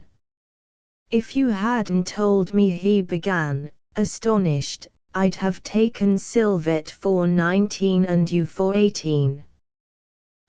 Well, I simply can't realize it. How old may you be, cousin? Inquired Sylvette with a malicious sweetness impossible to describe. I'm 32, he said. We thought you less, remarked Diana. Then she ventured to glance at him, and the enchanting smile broke suddenly from her lips and eyes. Don't you know we do like you, cousin James, or we wouldn't torment you, said Sylvette, laughing. A woman at 27 is centuries older than a man at 30, added Diana, except, of course, in some things. Theoretically, Sylvie and I are highly instructed. Practically, the man of 30 is more specifically intelligent, which is no compliment to the man of 30. Egerton, still astonished, sat back in his chair, considering. Do you know, he said, I never suspected I had two such relatives in the world, who wear the appearance of debutantes with an assurance that convinces until their wit and wisdom convict them. Where were you educated, anyway? In a southern boarding school and in a western university. After that, Sylvette studied law and was admitted to the bar. I am entitled to practice medicine, she added demurely. Does that scare you? Do you think it has spoiled us? Asked Sylvette so naively that he made no attempt to control his laughter. Why on earth don't you do those two things? He managed to ask at last. If you're entitled to exercise professions, why don't you? We only studied out of curiosity, explained Diana. We never intended to follow it up. Of course, we expected to remain always in pleasant financial circumstances. Anyway, added Sylvette, it's too late now to sit in an office and wait for clients and patients. Besides, it's a stuffy life. We dance better, and we decorate a drawing room to more advantage than an office building. You have thoroughly scared me, he said, looking at them admiringly. Diana glanced up, then flushed. I was afraid for a moment that you meant it, she said. I do. What was it you asked me a few moments ago? Whether or not I was something of a snob. And I was about to resent it, politely, of course, when it occurred to me that there was, after all, no more finished snob than the man who is so convinced of his own position that he can afford to like everybody, and I told you I liked that militia gentleman. I really didn't, I thought him the limit. Diana, you seem to be a sort of truth compeller. I'm a liar, occasionally, to speak with accuracy instead of elegance, said Diana frankly. I've managed to convey to you an idea that I am indifferent to your joining the firm of Tennant and Tennant. As a matter of fact, I'm flattered and happy. It's my conscience that protests. Your, what? Conscience. Never mind, you won't understand, and I won't tell you. After all, you are 32, even if you happen to be an Egerton. Are you jeering at me? No, I am not. I'm flattered because you wear a distinguished name, I'm happy because I'm entirely inclined to like you. In fact, I'm a kind of a happy, little snob myself. There. We're all tarred with the same snobbish brush, cousin. Shall we take off our masks for a while and cool our faces? She rose with a gay little laugh and a bewitching gesture as though sweeping from her face an invisible vizard. Behold me as I am, cousin. Just what you have already divined me, with your eyes too humorous and too wise for a man of 30, frivolous, feminine, not insensible to flattery, wise only in theory, a novice in practice. She hesitated, looking at him, the bright color in her cheeks. What silenced and incensed me was that you divined it.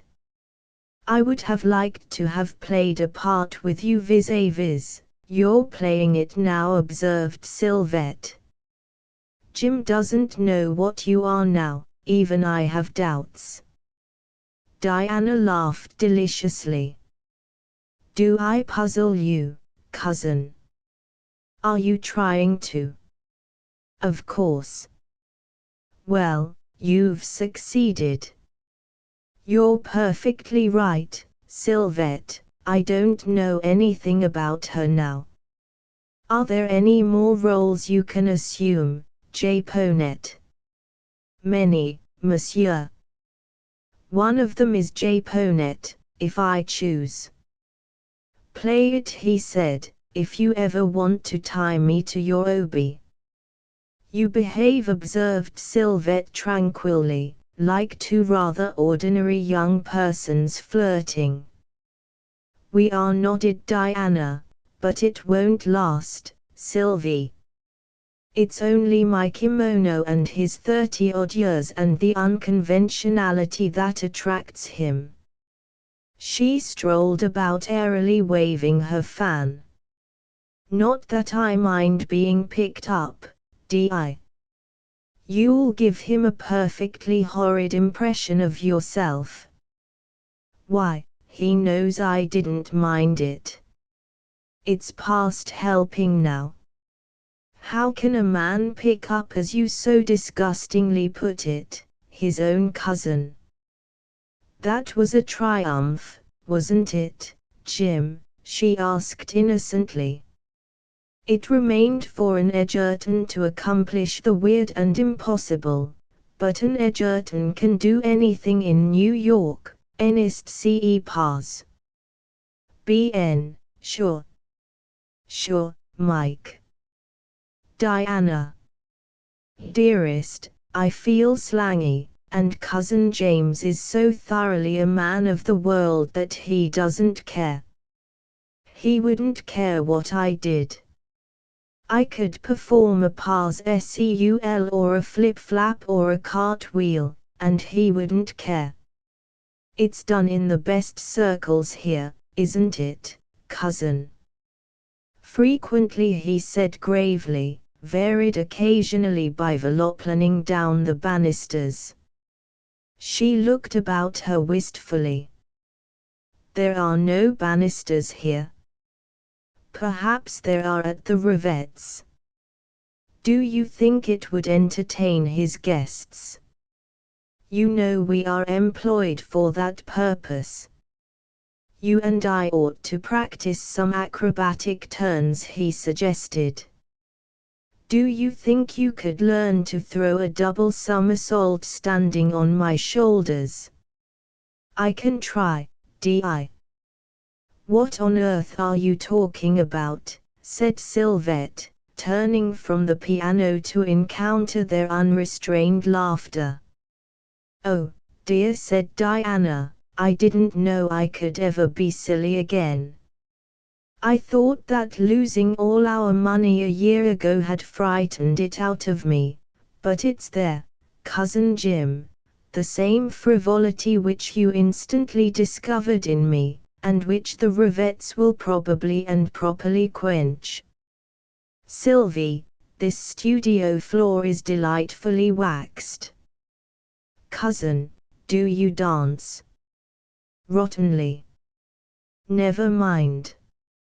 Sylvie, dear, one little waltz, please. Please. Thank you. Pull away that rug, cousin. Are you ready? She laid her arm on his, her hand in his. Sylvette, playing, turned her head to watch them. He is a rotten dancer, she said critically. I can't help that, said Diana, it was the time and the hour. I needed it. Jim, don't step on my toe, please, and don't think of stopping. You do well enough, really, you do. No man who counts dances like a turvey drop. We use dancing men for dancing purposes only. Of course you are flattered, I meant to flatter you, so you wouldn't be horrid enough to stop. Please finish glaring at me, you are really giving me a great deal of pleasure. I begin to wonder whether I was not created for that, Japonette. To amuse me. Unintentionally.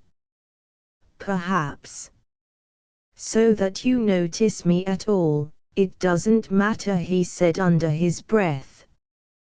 Goodness. What meekness.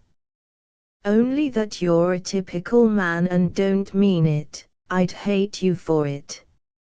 A meek man, from him, good Lord, deliver us. No, cousin, there is that in your eye which, and in your general make-up, what? Oh, I don't know, 30-odd masculine years, very masculine, or I'd not be dancing with you, or I'd not be in this house at this moment, or, rather, you wouldn't. Stop mincing along in a horrid sort of self-satisfied prance. And don't hop, either. Are you tiring? No, he said bravely. I'll let you go in a moment, before you swoon and I have to drag you to a chair. You dance well enough. I like it, really, and, thank you very much indeed. They parted, breathless. She stood a moment waving her fan against her bright cheeks and touching her hair with cleft fingers. He extracted a handkerchief from his sleeve and used it frankly. It's hot in here, he said, show me your roof garden.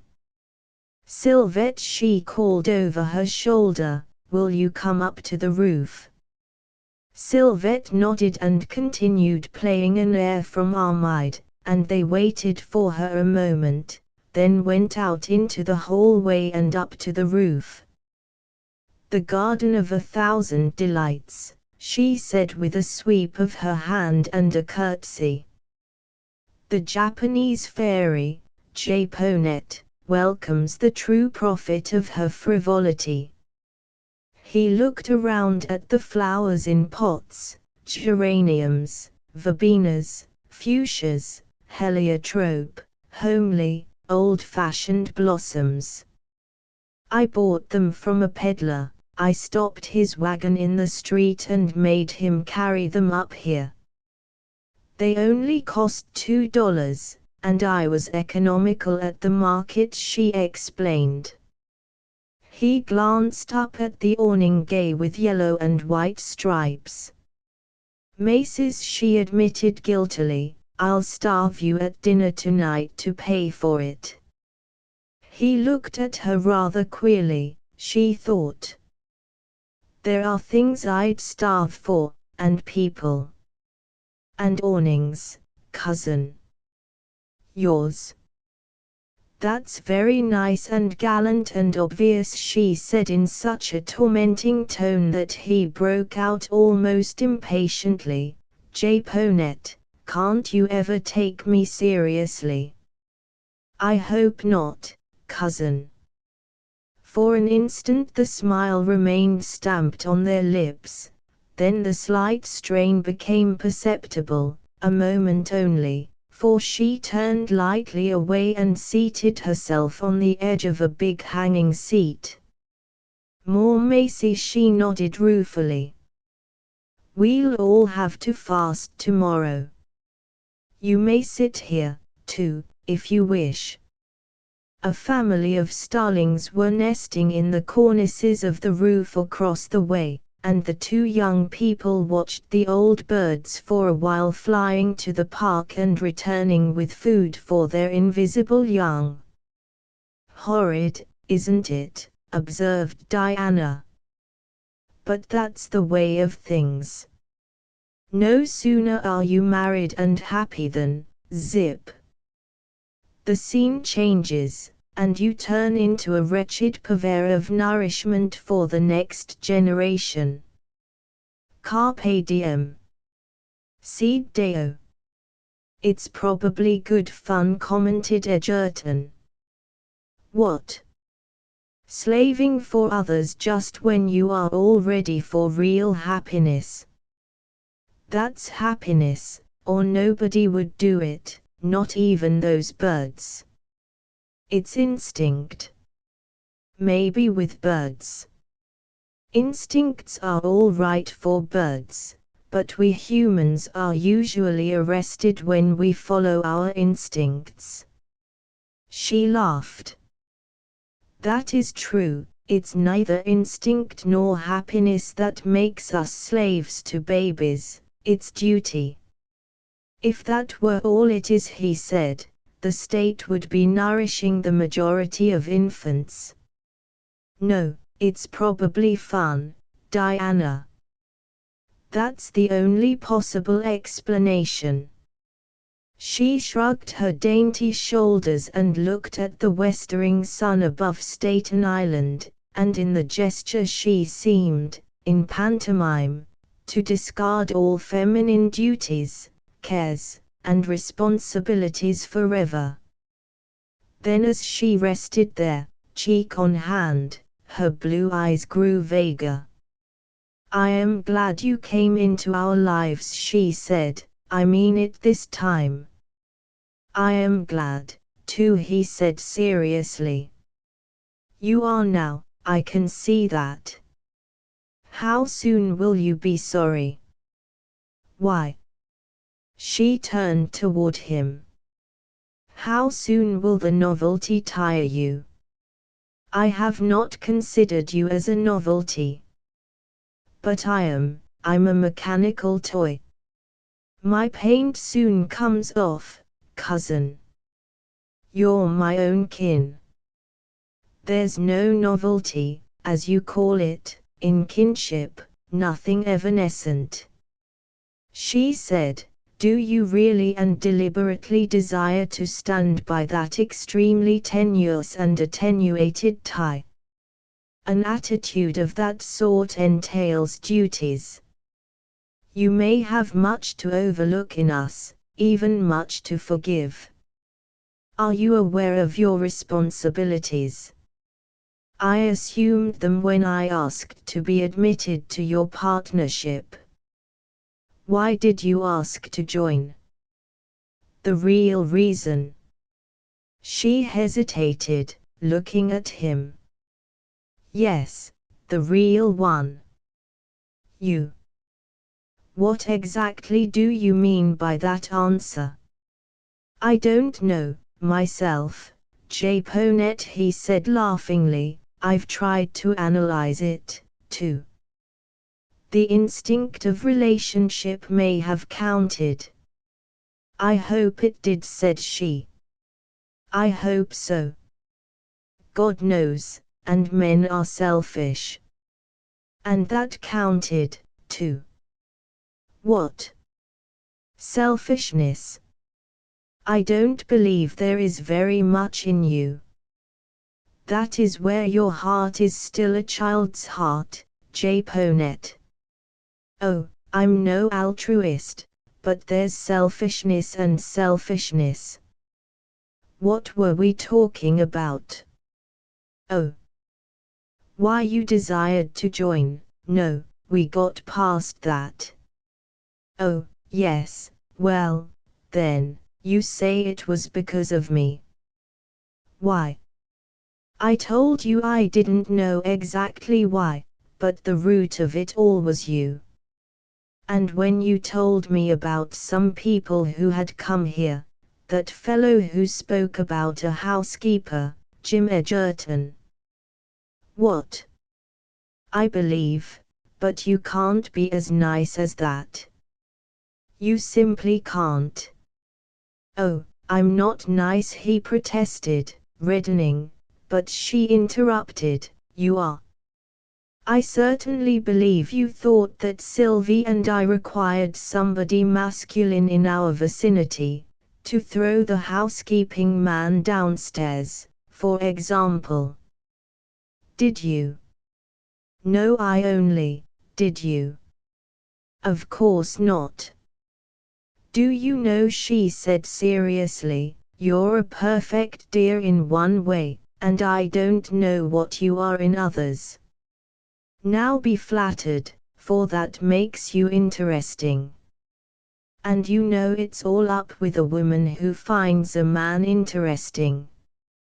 She was laughing at him now, and he scarcely knew how to take what she said except to take it with a grin. You're a terrible torment, Diana, he said. My value in my own estimation, since I've known you, has fluctuated between $1.50 and 30 cents. You said you had $2. I believe you're one of these wealthy men who are always singing poor. How many other kinds of things do you think I am? He asked resignedly. I don't know. I think I'll amuse myself by finding out. Meanwhile, he said, smiling, remember, I am always what I was when I first set eyes on you, no, the next second after I had seen you. A lightning change, cousin. Like lightning, Diana. The lightning of the gods. Diana's own shaft. The sun shall not smite thee by day, nor the moon by night, but I stand betwixt the rising sun of Japan and you, Diana. Somebody's shot me, that's all. You are perfectly delightful, but do you realize that I'm dissecting you all the while? You once said, never mind that, she interrupted hastily, and blushed until it infuriated her to calmness. And to heal the sting with the cause of it, she said, you're perfectly right, cousin. Any man who can endure our scalpel will be worth seizing and dragging to the parson. But, you are perfectly safe for a while. It takes a lifetime to properly dissect a man of your sort. I'll be 80 before I make up my mind about you.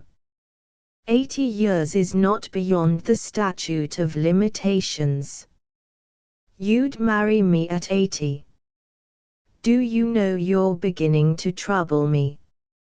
I told you I was thoroughly feminine, and susceptible to flattery. I am. It's too bad I'm so intelligent that I've really got to satisfy that intelligence by spending years and years in dissecting you. Otherwise, I'd run away with you now.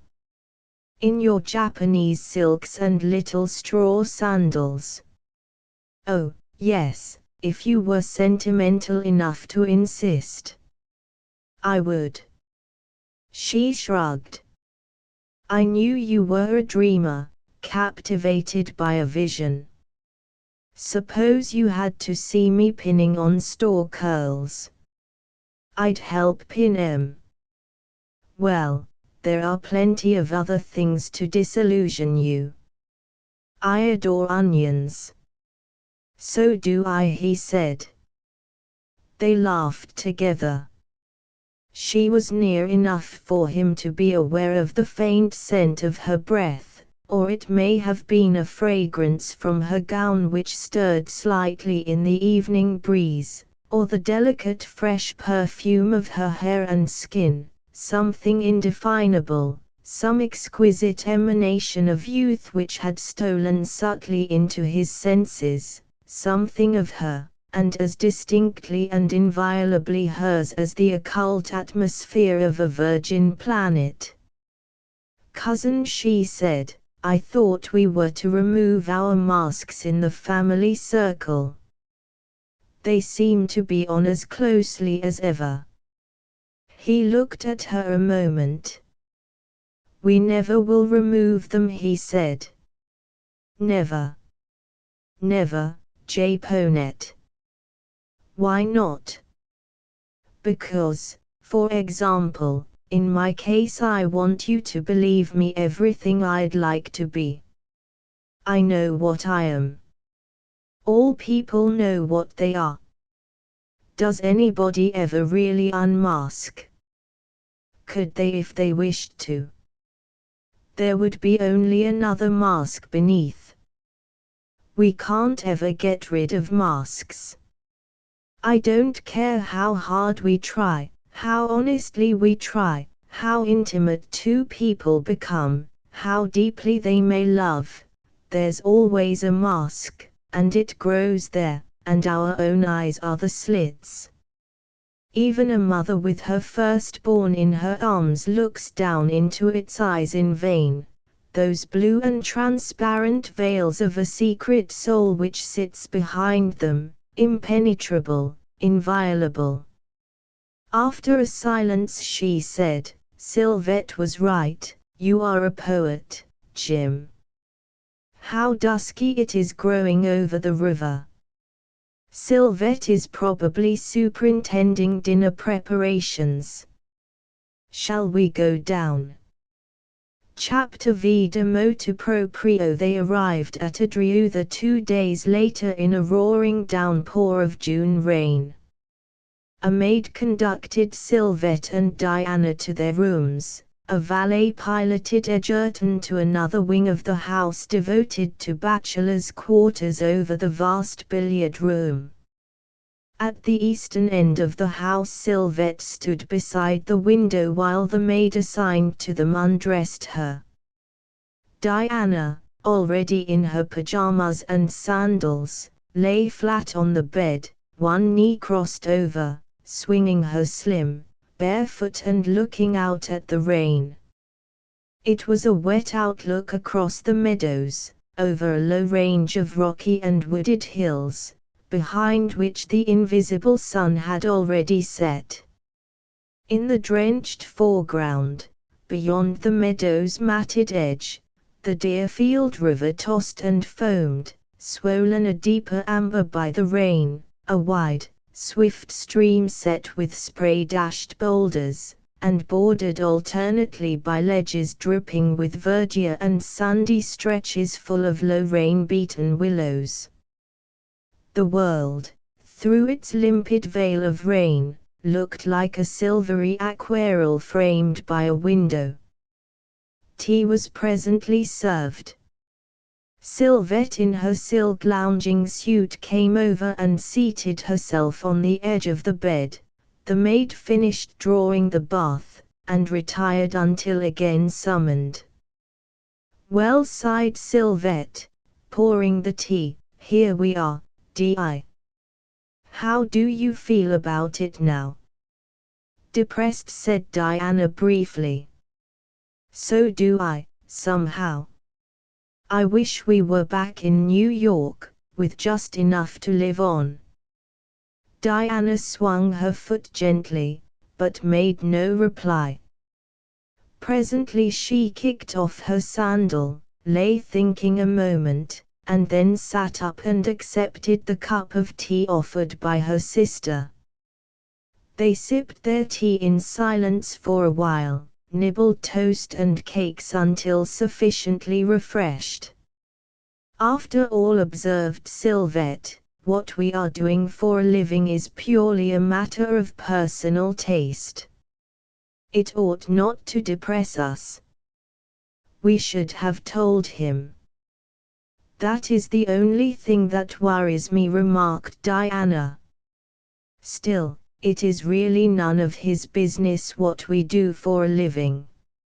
After all, repeated Sylvette, what is there to tell him? Keno, Nevada, has nothing to learn from New York in frivolity, I fancy.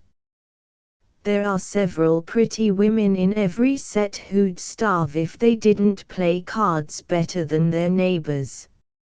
I rather wish we'd told him about our year there, yet, what is there to tell? Probably it resembled plenty of years with which he is perfectly familiar. Do we have to account to Jim Edgerton anyway? Asked Sylvette impatiently. He wanted to come with us, mused Diana. When he wants to go, he'll go fast enough, I fancy. It isn't what he might think, or his possible disapproval, that worries me, it's that he ought to have been told more about us in the beginning.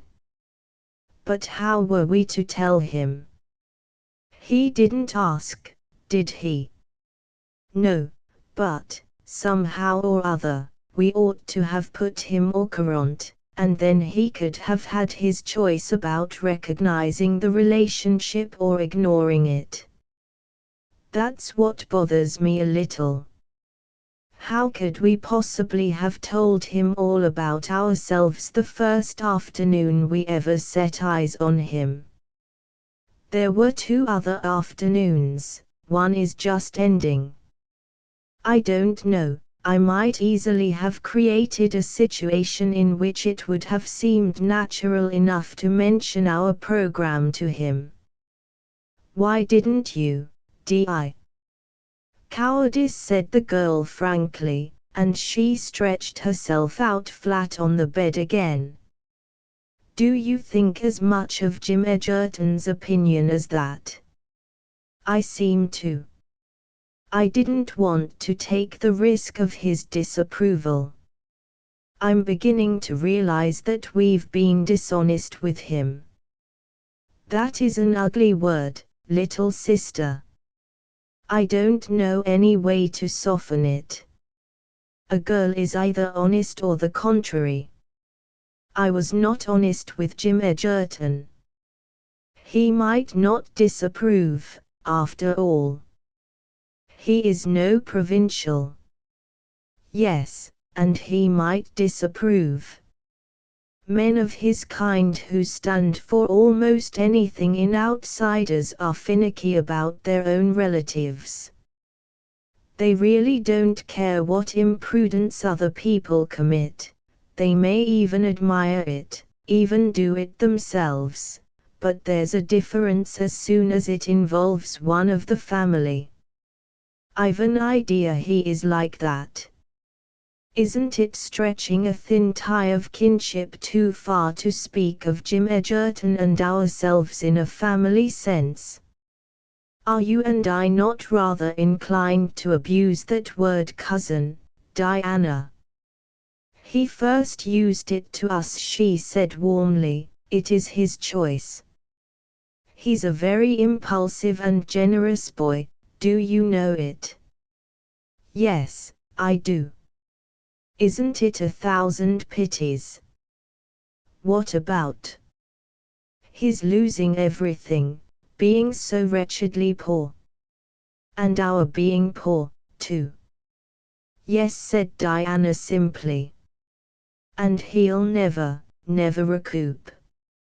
He is full of talent, and nothing else. What a pity. He isn't the successful sort. It's a pity, isn't it, Di? Yes. Because he is already quite mad about you, Di, he's a perfect boy about you. How can men of his age retain their niceness and charm and freshness, after what they usually pass through? With all his undesirable wisdom and his masculine worldly experiences, he's practically as innocent as we are. Diana suddenly sat up cross-legged on the bed and gathered her ankles in her hands. Image, I wonder just how innocent we really are, she said. I wonder just how innocent we really are, she said, with all those things which we have been obliged to know about in our higher education. And, speaking of education, there was our last year in Kino. That year did some curious things to us. Do you realize our development, our worldly evolution since the beginning of last year? How familiar we became with that doubtful worldly wisdom which is supposed to be part of the makeup of a woman of the world. Do you realize that it was a year of laissez-faire, of revelation, of laxity and acquiescence in relaxation, a year of paradox, of ceremony sans facon, of schooling oneself to overlook and accept, of an education in morals and their immoral variations? How aloof have we kept ourselves from what we have learned to tolerate, and how much was due to fastidiousness, how much to expediency, how much to common sense, and how much to spiritual conviction? Does your conscience really trouble you? Asked Sylvette anxiously. No, only in regard to Jim Edgerton. I'd rather he knew how we regard life before he reclaims relationship in public, that's all. Sylvette said, we are merely wiser, merely less provincial and more honest and tolerant of a world that isn't any too goody-goody. We've learned to distinguish between mock modesty, false shame, hypocrisy, and honest conviction. Take Kino, for instance. Before we lived there we were inclined to look askance on what the world accepts with indifference and perfect good nature. I mean, on the rather lurid gaieties of a little world where attractive divorcees make up the bulk of society, where the eternal cry in the ballroom is change partners. Ladies change. And where nobody plays cards except for stakes. After all, Kino is merely a section of New York temporarily transplanted. He'd probably feel at home there. Diana turned, deliberately rolled across the bed, landing lightly on her feet. All right, she said, only, someday somebody will tell Jim Edgerton that those two cousins of his are outpacing propriety. We're just a dash too pretty, Sylvie, and we've simply got to be careful. There's one enemy you and I will always have to reckon with, our own sex. She walked to the window, looked out, and stood watching the rain, her childish mouth troubled.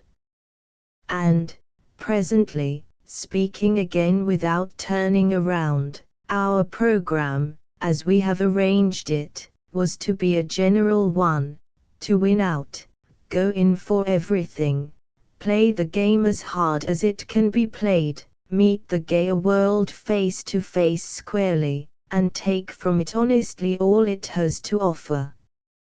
Except love. Except that. Love, per se, we can't afford, said Sylvette gaily. However, it may even be included. Who knows? Material masculine eligibility need not necessarily exclude that agreeable passion, need it?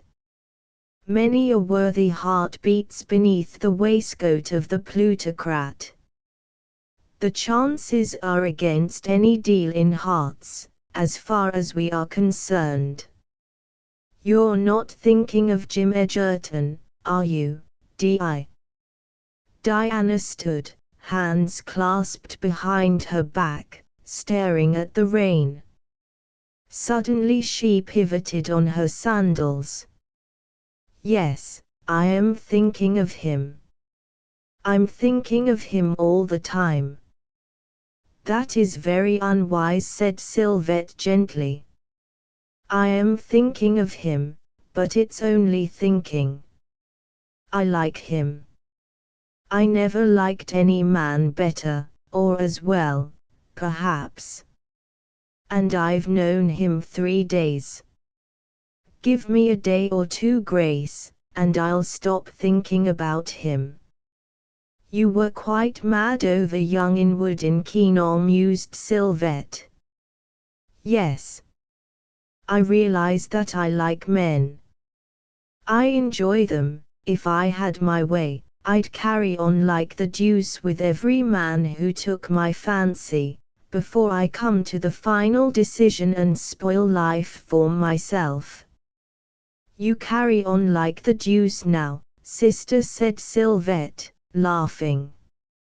I don't do it enough, retorted Diana fiercely. What have I got to look forward to, after all? A homeless life of social employment, an old age of gossip and cards, or, if I win out, a loveless middle age wearing some wealthy man's name and pearls, and all the rest dashed out, the brightness, the youth of things, the hope of things.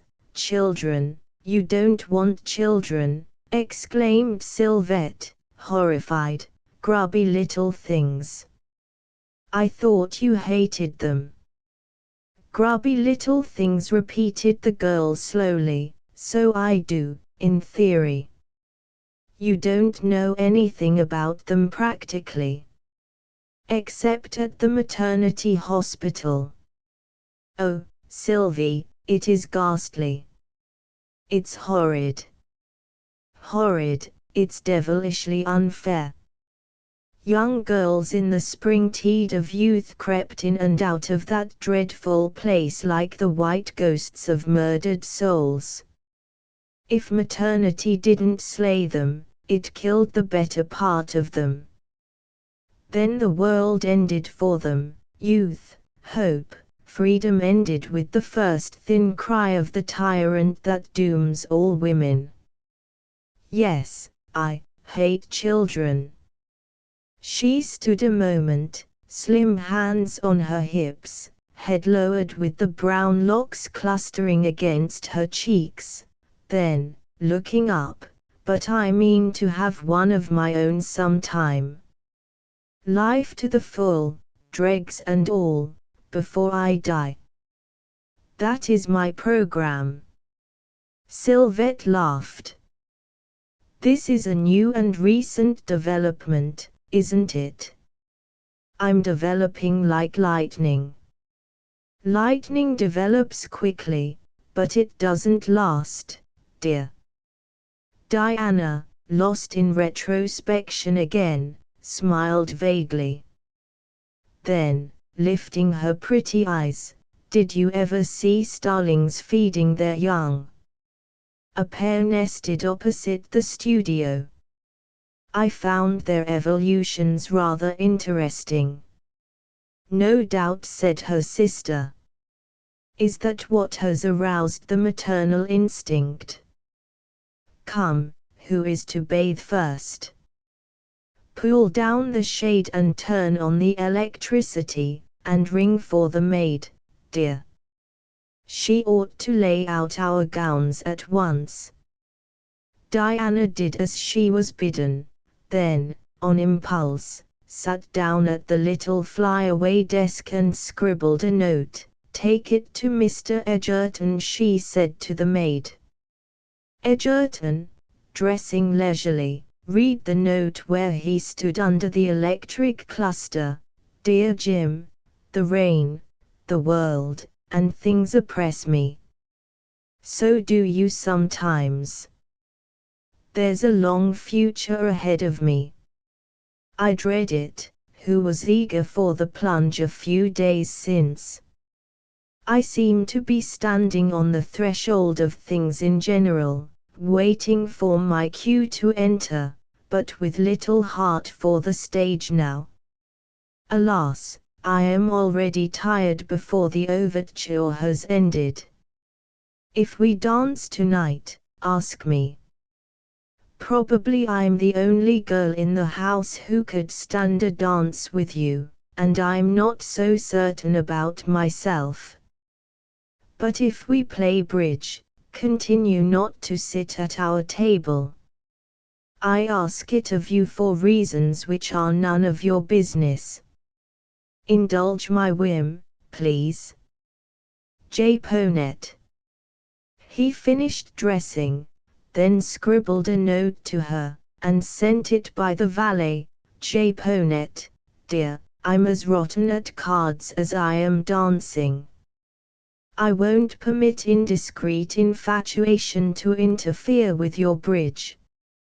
And, by the way, in this sort of a house the chances are they'll play for stakes, probably high stakes.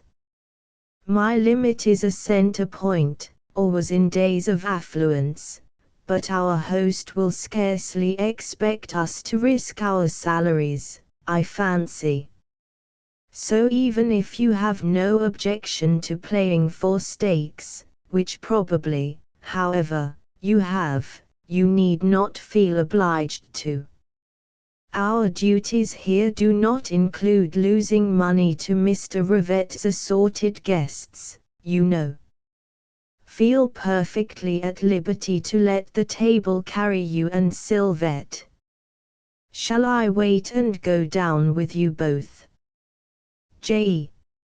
She read the note, then handed it silently to Sylvette, who read it also in silence.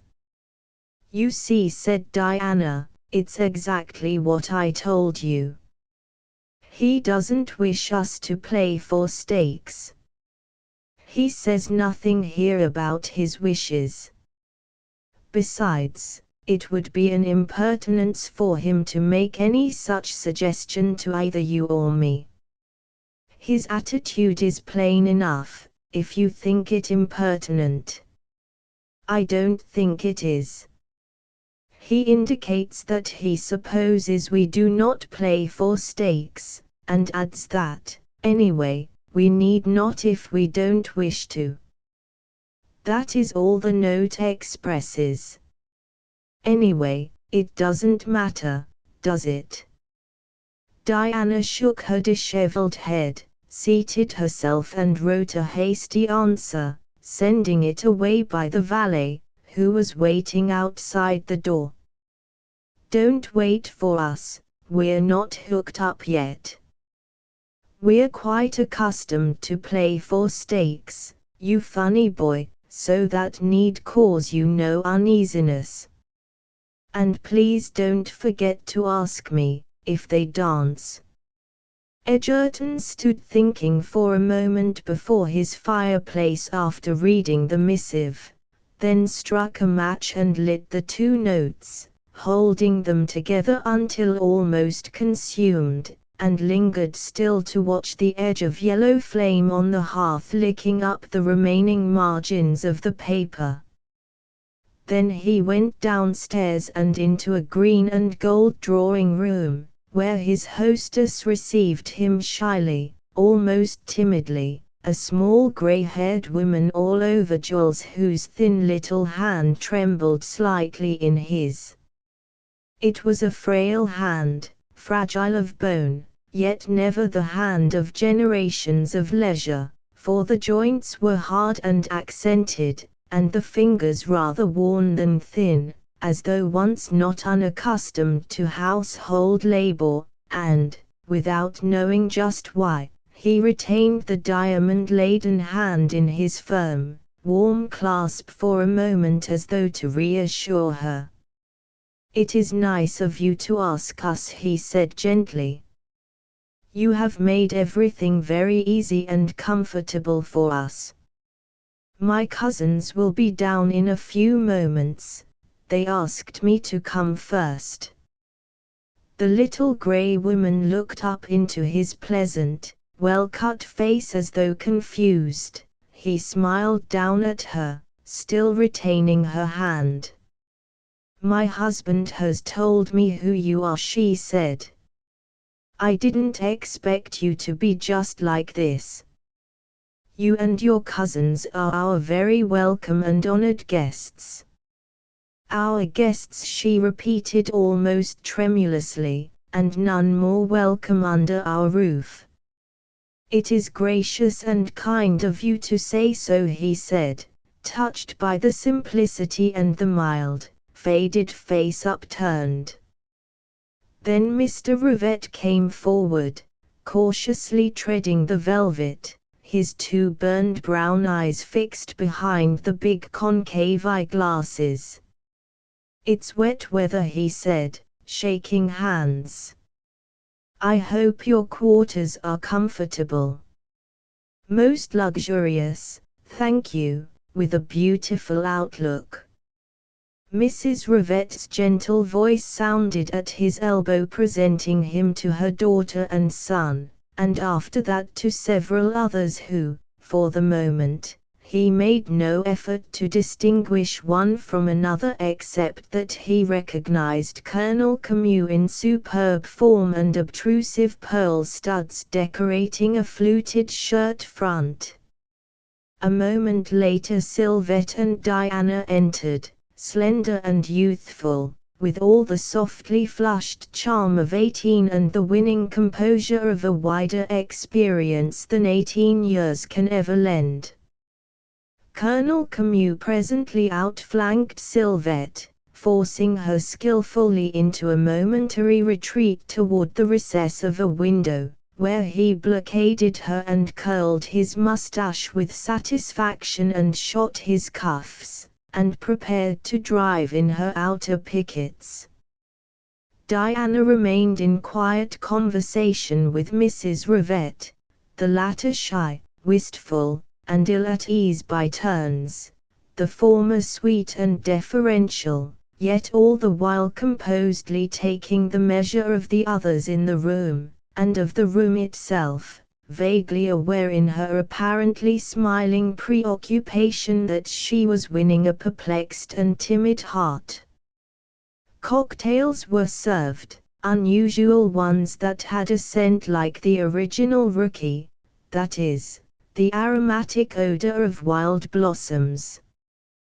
The little gray woman barely tasted hers, with that same inborn instinct, perhaps, that impelled those old-time hostesses in the days when viands and wines sometimes proved fatal. Then Egerton relieved her of her scarcely touched glass, took Diana's, too, which was still half full. Mrs. Rivette rose and gave him her arm. To his surprise, Mr. Rivette took in Diana, his son Sylvette. The name of Egerton had counted heavily. Image, Mr. Rivette took in Diana, his son Sylvette. In the dining room everything was grossly overdone except the cookery, the sort of thing most calculated to annoy and bore the very man most accustomed to it in town, profusion akin to the plethora which offends, effort impossible to disguise which stirs even in the most good-natured and generous an unwilling contempt. Egerton let his eyes rest for a moment, outside the silver and crystal set circle of light, on gold, heavy carving, gilded tapestry and picture, and withdrew his gaze gravely. Men servants swarmed, bothering him, the scent of greenhouse blossoms, forced before their time, the heavy magnificence out of place, all slightly disgusted him, though much of it was about what he had expected of such people. Little Miss Rivette, on his left, dissected her terrapin with the healthy attention of youth and hunger, and presently he turned to look at her with amused but wholly amiable curiosity. He saw a small, plump, dainty maid, with exceedingly clear and bright brown eyes, and a softly brilliant complexion, looking back at him with unconcealed interest. There was a moment's silence, then they both smiled. "Do you think you'll like us?" she asked saucily, "or do you hate us already?" "Not the slightest doubt of my liking you, Miss Rivette, but how about your liking us? Your cousins are most bewitching and bewildering. You seem to be nice, are you?" "Very," he said, laughing. "I'm glad you gave me an opportunity of saying so, because otherwise it might not have been perfectly clear to you." "I am rather fastidious," she said. "How well do you dance?" "My grace in that praiseworthy pastime is Ursine." "Really?" "Unbearably."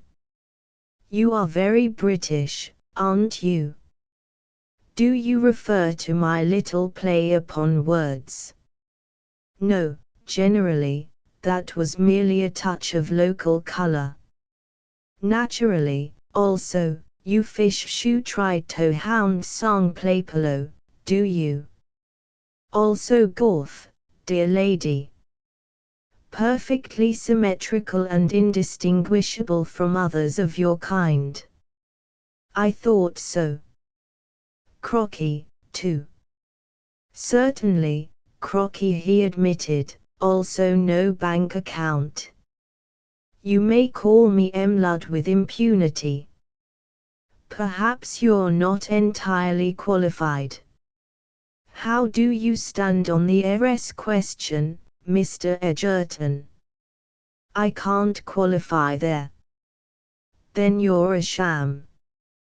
Besides, you're neither clever nor gallant." "I am an heiress."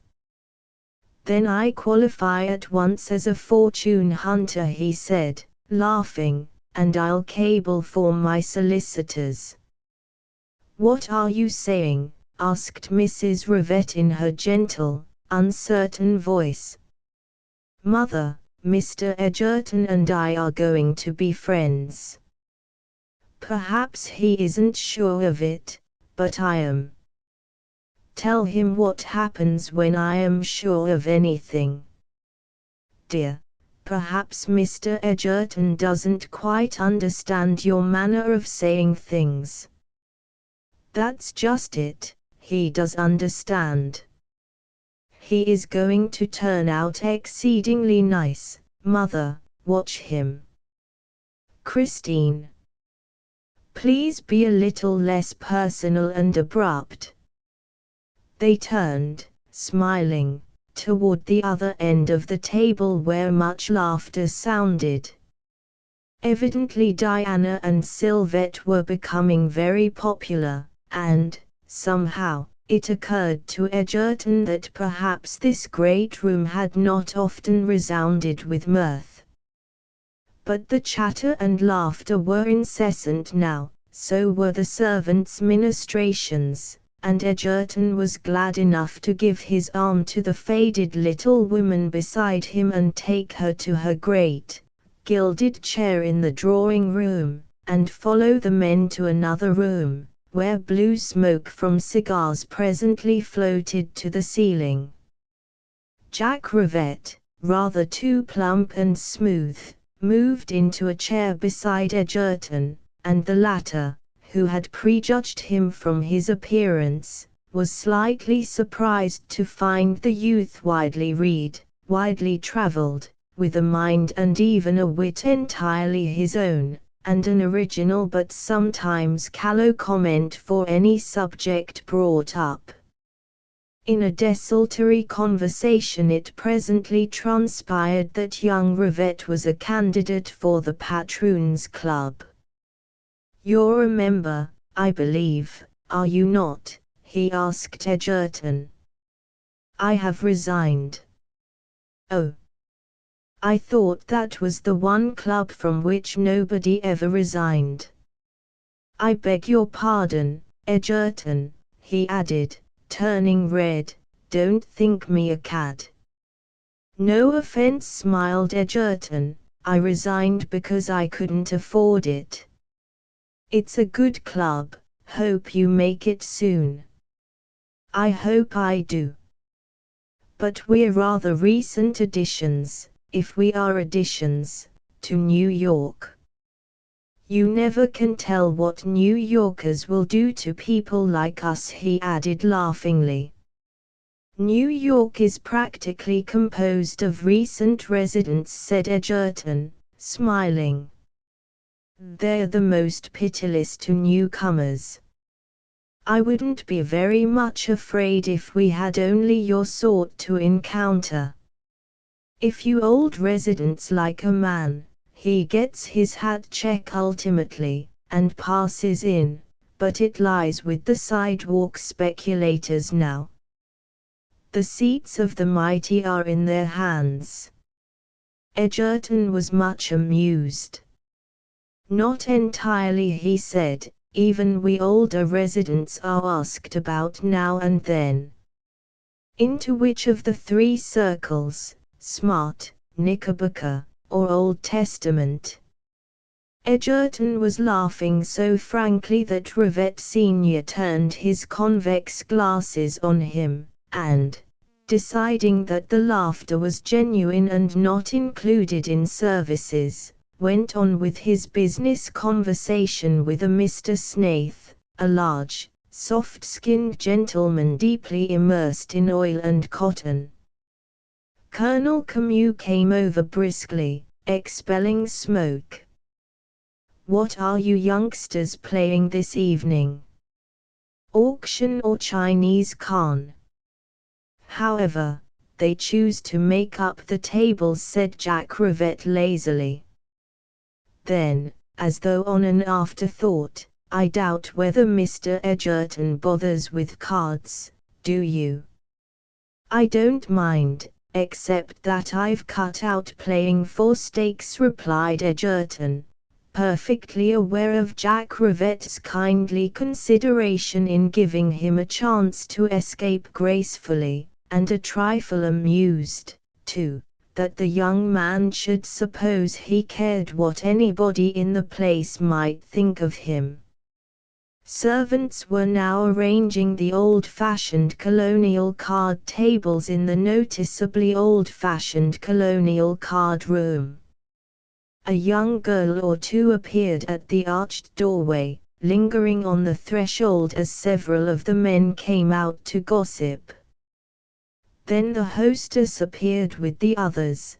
Groups formed, shifted, and gradually subsided into seats. Seals of fresh packs were broken, scores penciled, the first hands dealt at auction. Diana, Colonel Camus, a very pretty Mrs. Wemyss, and Mr. Rivette sat together, at another table. Sylvette, Mr. Snaith, Christine Rivette, and a Mr. Dineen, a gentleman weighing some 200 pounds and wearing an attractive snub nose and a pair of merry grey-blue eyes. And the awful hush of auction descended without a sound. Edgerton and his hostess and a Judge Wicklow and a Mrs. Lorimore, a fair, fat, blue-eyed thing with a cupid bow mouth as sweet as the smile that abode there, settled themselves to Chinese con, a game spelled in various ways and played in several more. Stakes? Inquired Mrs. Lorimore with businesslike directness. Your pleasure, replied Judge Wicklow in the deep, thick voice celebrated and feared where judicial procedures are thickest and most unimportant. Neither Mr. Edgerton nor I care to gamble, I think, said Mrs. Rivette timidly. The judge turned his bovine countenance on Edgerton. The only anomaly in it seemed to be his eyebrows. Cows have no eyebrows. I'm sorry, said Edgerton. The judge seemed sorry, too, but he shuffled the 2 packs in his enormous and hairy hands, dealt, and deposited the surplus in a pile with a single card separate and face upward, the ace of hearts. Mrs. Lorimore promptly picked it up, laid down 3 aces, 4 fours, a small sequence interiorly made possible by a joker, and sat back triumphantly with her depleted suit in her gemmed fingers, which were pressed comfortably to an ample bosom. "Discard," rumbled the judge. "Oh, I beg pardon." She laughed, and laid down a 9. "Nobody ever wants a 9, somehow." The judge snorted, helped himself, discarded, and turned his heavy countenance on his hostess. "Dear me," she said in her humble little voice, I'm afraid I'm going out." "What?" thundered His Honor. "Nobody ever goes out first hand, madam." But she timidly did that very thing to the suppressed fury of His Honor, who had cherished a long sequence, according to rule, and was further nursing the other joker and 3 kings. "It's too bad," she ventured, looking around at Edgerton, whose entire hand was being minutely counted by Mrs. Lorimore. "I don't mind," said the young fellow, laughing, and he leaned a trifle nearer and added under his breath, "but suppose I had played for stakes?" Into her timid and faded eyes came the ghost of a glimmer, the momentary sparkle of fun, and went out very quickly. But it had been there for a second, and thereafter Edgerton found a curious pleasure in making it come back at intervals. She even laughed, even ventured to provoke his laughter, rather scared at trying until his quick mirth set her at momentary ease again. Luck bedeviled His Honor. The fair Mrs. Lorimore won steadily without the least respect for the law and no consideration at all for the sanctity of the bench, and the judge became peevish. He was a very rich man. Presently he had enough of it, letters to write for the morning mail, and got himself out and upstairs with the dignity of a fly-pestered ox. "Horrid old screw," observed Mrs. Lorimore in Edgerton's ear, and laughed her peculiarly sweet and captivating laugh as a servant returned with His Honor's check in an angrily scrawled envelope. Mrs. Rivette had passed into a farther room, where the high gilded pipes of an organ glimmered in the subdued light. Edgerton saw her seated there, a thin, bejeweled little figure beneath the tall Gothic majesty of the pipes. After a while the low harmony of an old-time hymn stole into the card room.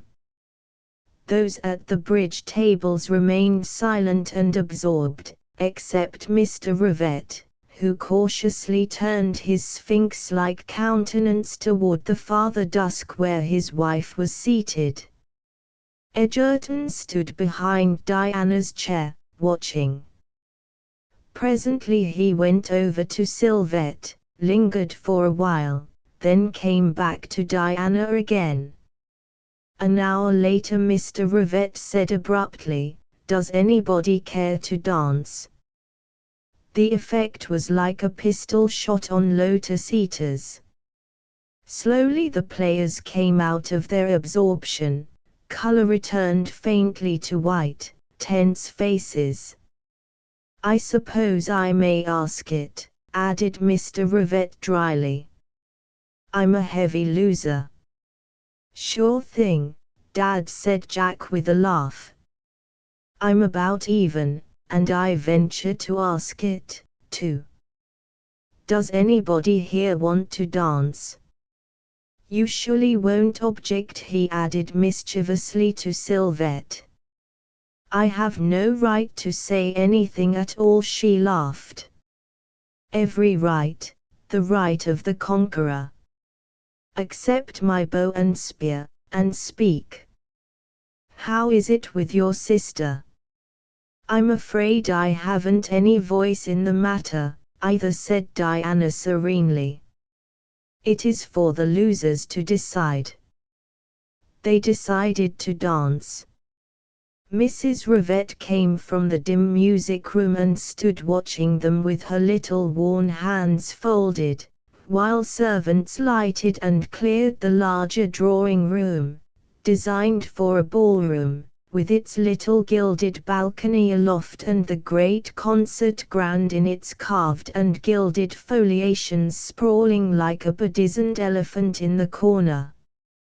A servant was sent for Mademoiselle, evidently somebody who lived somewhere in the house whose duties included dance music. Meanwhile Egerton sat down at the piano, and began a fascinating Spanish waltz. Traitor whispered a fresh, young voice at his elbow, and he looked up into the winning eyes of Diana. "Hello," he said, "how went the battle?" "The cards." "Yes. As usual, thank you." "Oh. And how do they usually go with you, fair cousin?" "Well enough," she said briefly. She stood leaning on the piano. "You play cleverly," she observed. "Oh, yes, cleverly. There's nothing else to anything I do." "Isn't that enough?" "Is it, Diana?" "Enough as far as music is concerned," she said impatiently. "Did you ever see a musical virtuoso whom a real man didn't want to kick? And as for you," she added, "you are a traitor. You said you would ask me to dance. Now, if you ask me, I won't." Still playing, he continued to look up at her smilingly. "What do you really care about me anyway?" he said. "I wish you'd tell me, Diana." "Honestly, or flippantly?" "Honestly." "Masks off, you mean?" "Yes, as far off as they'll come." "I care a lot about you." "You say it too frankly," he laughed. "What I say, I say." "Did you find Christine Rivette agreeable at dinner?" "She's interesting." "Is that all?" Evidently disappointed. "Well, she's very fetching." "That is far more serious." "Indeed, it is. I've qualified as an aspirant for her hand and fortune already." "I don't doubt it," she returned calmly. "That's one reason her father decided to employ us." She said it unsmiling, and after he had looked up at her once or twice he said, "Of course you are joking." Yes, it's one kind of a jest." Meanwhile here comes a young person in black, doubtless Mademoiselle. "I'm not going to dance with you. Don't compose your features in that smug fashion. You're a traitor, and I won't." She turned on her heel and advanced leisurely toward Colonel Camus, who immediately began to twirl his mustache and shoot his cuffs, when, without warning, she sheered off into the receptive arms of Jack Rivette, and was presently drifting across the room in a Viennese waltz. Others were dancing now. Egerton went over and asked his hostess, an old New York custom now obsolete, who colored and smiled at him, explaining that she had renounced that art with the advent of rheumatism. So, after a while, he took out her daughter Christine, also an obsolete custom, who soon, however, had enough of him as a dancer, and took him into the conservatory. The others danced until supper time. Midnight found them separating on the stairs.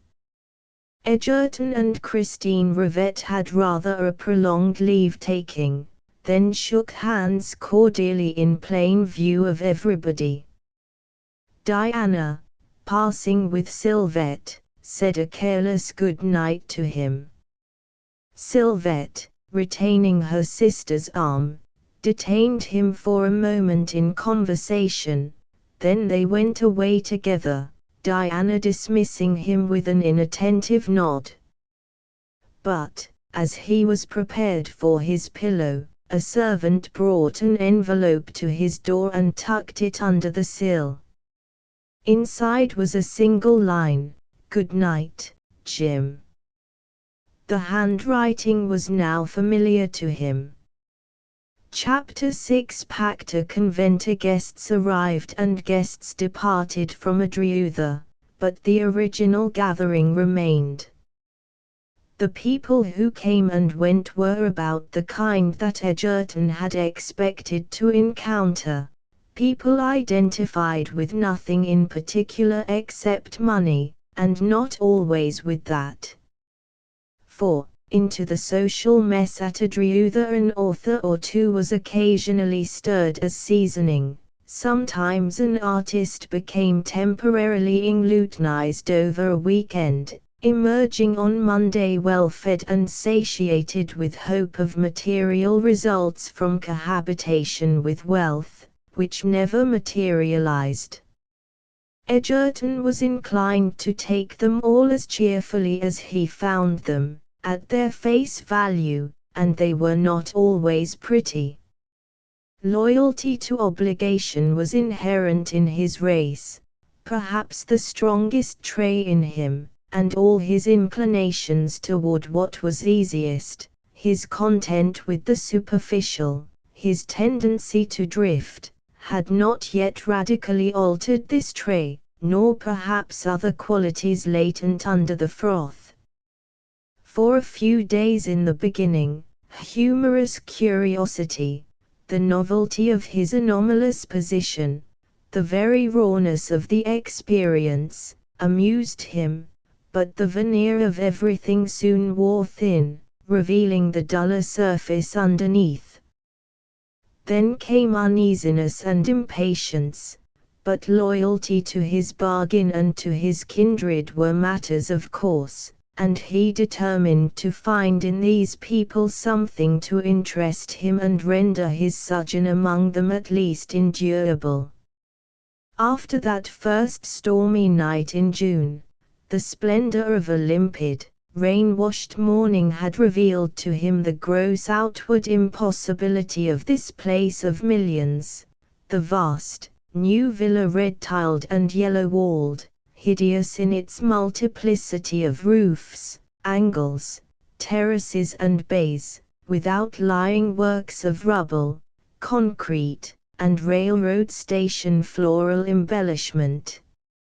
Scarring the green crypt of nature, staining the glass of the stream with painted reflections of its architectural deformities, Adriutha Lodge sprawled monster-like and naked in the summer sunshine. Garage, hothouses, stables, barns, a farm, a model dairy, like gruesome spawn of a common architectural dam, affronted the woods and meadows of this little valley set among the remote Berkshires. There was no reticence left in that desecrated valley, all vibrant with the scream of discordant color, texture, and design. Motor cars, too, were noisy along the road. All day the silver-mounted trappings of horses flashed in the sun. Staccato echoes from power boats on the artificial lake offended. The house of Rivette challenged the eternal patience with 100 lightning rods. Egerton, walking his horse beside Diana's, suddenly drew bridle with an uncontrollable gesture of disgust.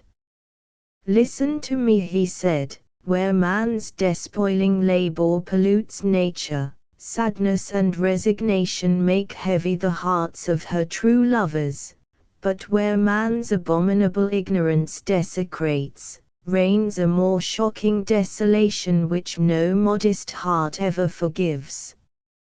Diana, surprised by the sudden and unexpected outburst, drew bridle beside his standing horse. A moment previous they had been amiably exchanging idle gossip from their saddles, gradually falling back behind the others, Sylvette, Christine, Jack, and Colonel Camus, who had cantered on forward, and now, suddenly out of a clear sky, not apropos of anything, Egerton had flashed out the bolt of his contempt for the house of Rivette, for his ox, his ass, his servants, and all that was Rivette's. "Jim," she remarked, "isn't it rather bad taste of you to say that?" "Why? I am paid for being here." But he realized that she was right, and it made him sullen. "His roof shelters you nonetheless," she said quietly. "Yours is rather a fine-drawn sense of hospitality, it seems to me," he retorted. "I can't snap at the hand that feeds me." Good Lord! May a man not have his own ideas? Under lock and key, yes. "All right," he said, reddening, "only I supposed I could be frank with you." "Are we actually on any such footing?" she asked quietly. "I thought so, even a footing on which I permit myself to accept such a rebuke from you." She turned in her saddle. "Permit yourself," she repeated. "Do you mean condescend?" "I mean what I say," he retorted sulkily, still smarting under her rebuke. Her cheeks were bright with anger, her lips compressed as though silence had become an effort. Presently, however, she looked across at him with perfect sweetness and composure. "No, you don't mean what you say, Jim. If you did, you would be at a disadvantage with me, and you don't want to be that, nor do I wish to be, ever." He said obstinately, "I'm getting sick of this Adriuther business." "I predicted you would." "Well, I am. It isn't false pride, I don't care what they think about me. If I chose to be a waiter in a Broadway cafe, their opinion wouldn't concern me. I'm simply weary of the place, the majority of the people, what they think and do, their private life, their mere coming in and going out. It isn't the pitiable absurdity of their offensive environment alone, the horror of the architecture, the gilded entrails of their abode, it's the whole bally combination. I'm sick, sick. And that's the truth, Diana. I think," she said, smiling, "that you are also a little bit bored with us." He looked up at her, perplexed, already beginning to be very much ashamed of his outburst, already conscious of a painful reaction from his unrestraint. "Diana," he said impulsively, "I'm just a plain brute, and rather a vulgar one, but, do you know, there isn't anybody else in the world I'd have permitted to hear that outburst, whether you take it as a compliment or not." "You mean you don't care what I think of you?" He thought for a moment. "I can't mean that, of course. You might, very easily. I couldn't. I do care what you think of me. Probably what I meant was that I dare say things to you, that I've a sort of instinct that I can come to you in an emergency, in other words, that I'll stand anything from you, she said, smiling. I don't know about that, my friend. He looked at her curiously. I believe you'll stand a good deal from me, and still like me. I, somehow, count on it. She met his gaze directly, unsmiling now. A hair divides my sentiments concerning you, she said. Extremes lie on either side. Extremes. I think so. It would take very little to fix definitely my opinion of you. Sobered, but still curious, he sat his saddle more firmly while the horses paced forward, shoulder against shoulder, along the forest road. I didn't suppose you had any very violent opinions concerning me one way or another, he said lightly. I haven't, yet. Or would ever develop them, either, he added, laughing. I probably never shall. He said, after another silence, what was it about a hair dividing your sentiments, and that extremes lay on either side? I said that, Jim. Extremes of what? Dislike, friendship, I suppose. I'm a person addicted to extremes. Hatred is one extreme. Did you mean that, Japonette? It is conceivable, fair sir. And the other extreme? Which? The opposite extreme to hate. Is that conceivable, too? Do you mean love? She asked coolly. Yes, love, for example. Well, for example, ask yourself how likely I am to entertain that sentimental extreme in your regard. Oh, he said, then all you threaten me with is hatred. Absolutely all, Cousin James. Hobson's choice for mine. No matter how agreeable I may be, placid friendship is my only reward, and if I'm not agreeable, hatred. Is that it? Are you not satisfied? She asked, lifting her prettily shaped eyes.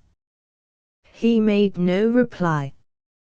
Yet, he had been satisfied, except at intervals during the first flush of their unconventional friendship, when she was still a fascinating novelty to him, when the charming memory of the surprise was still vivid. But since then, recently in fact, other matters, somehow, had intervened, the dawning distaste for his own position, the apparent absence of any future prospect, the gradual conviction that he had no real capacity for decently earning a living, no ability, perhaps no character. His silence seemed to be her answer now. She spurred forward, accepting it. He put his horse to a canter, to a gallop, and they raced away through the woods until they came in sight of the others. Colonel Camus joined her. Egerton rode forward with Christine Rivette.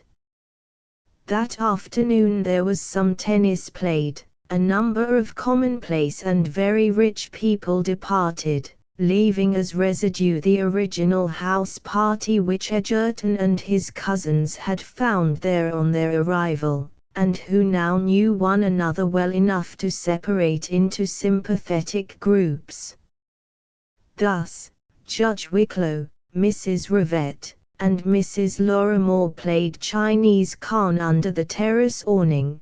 Colonel Follis Camus, who had been rash enough to discard his coat and reveal an unlooked-for excess of abdomen, played tennis with Sylvette against Jack Rivette and Mrs. Wemyss. Mr. Rivette and Mr. Snaith indulged in laborious clock golf and talked of oil, and Christine and Edgerton, down by the river's edge, continued a conversation begun the evening previous, and which was near enough to meaning something to stimulate their attention.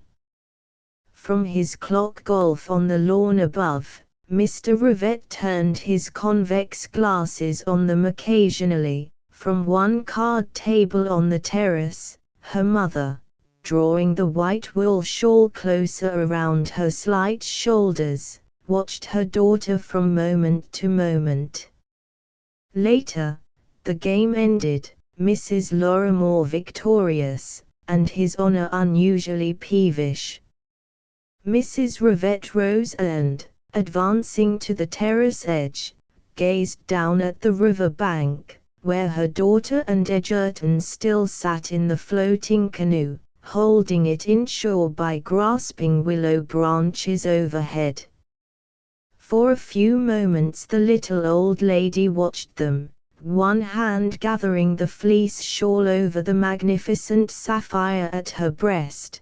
Then she turned quietly away into the house, wandering through it from one gorgeous room to another, until at last she came to the high organ.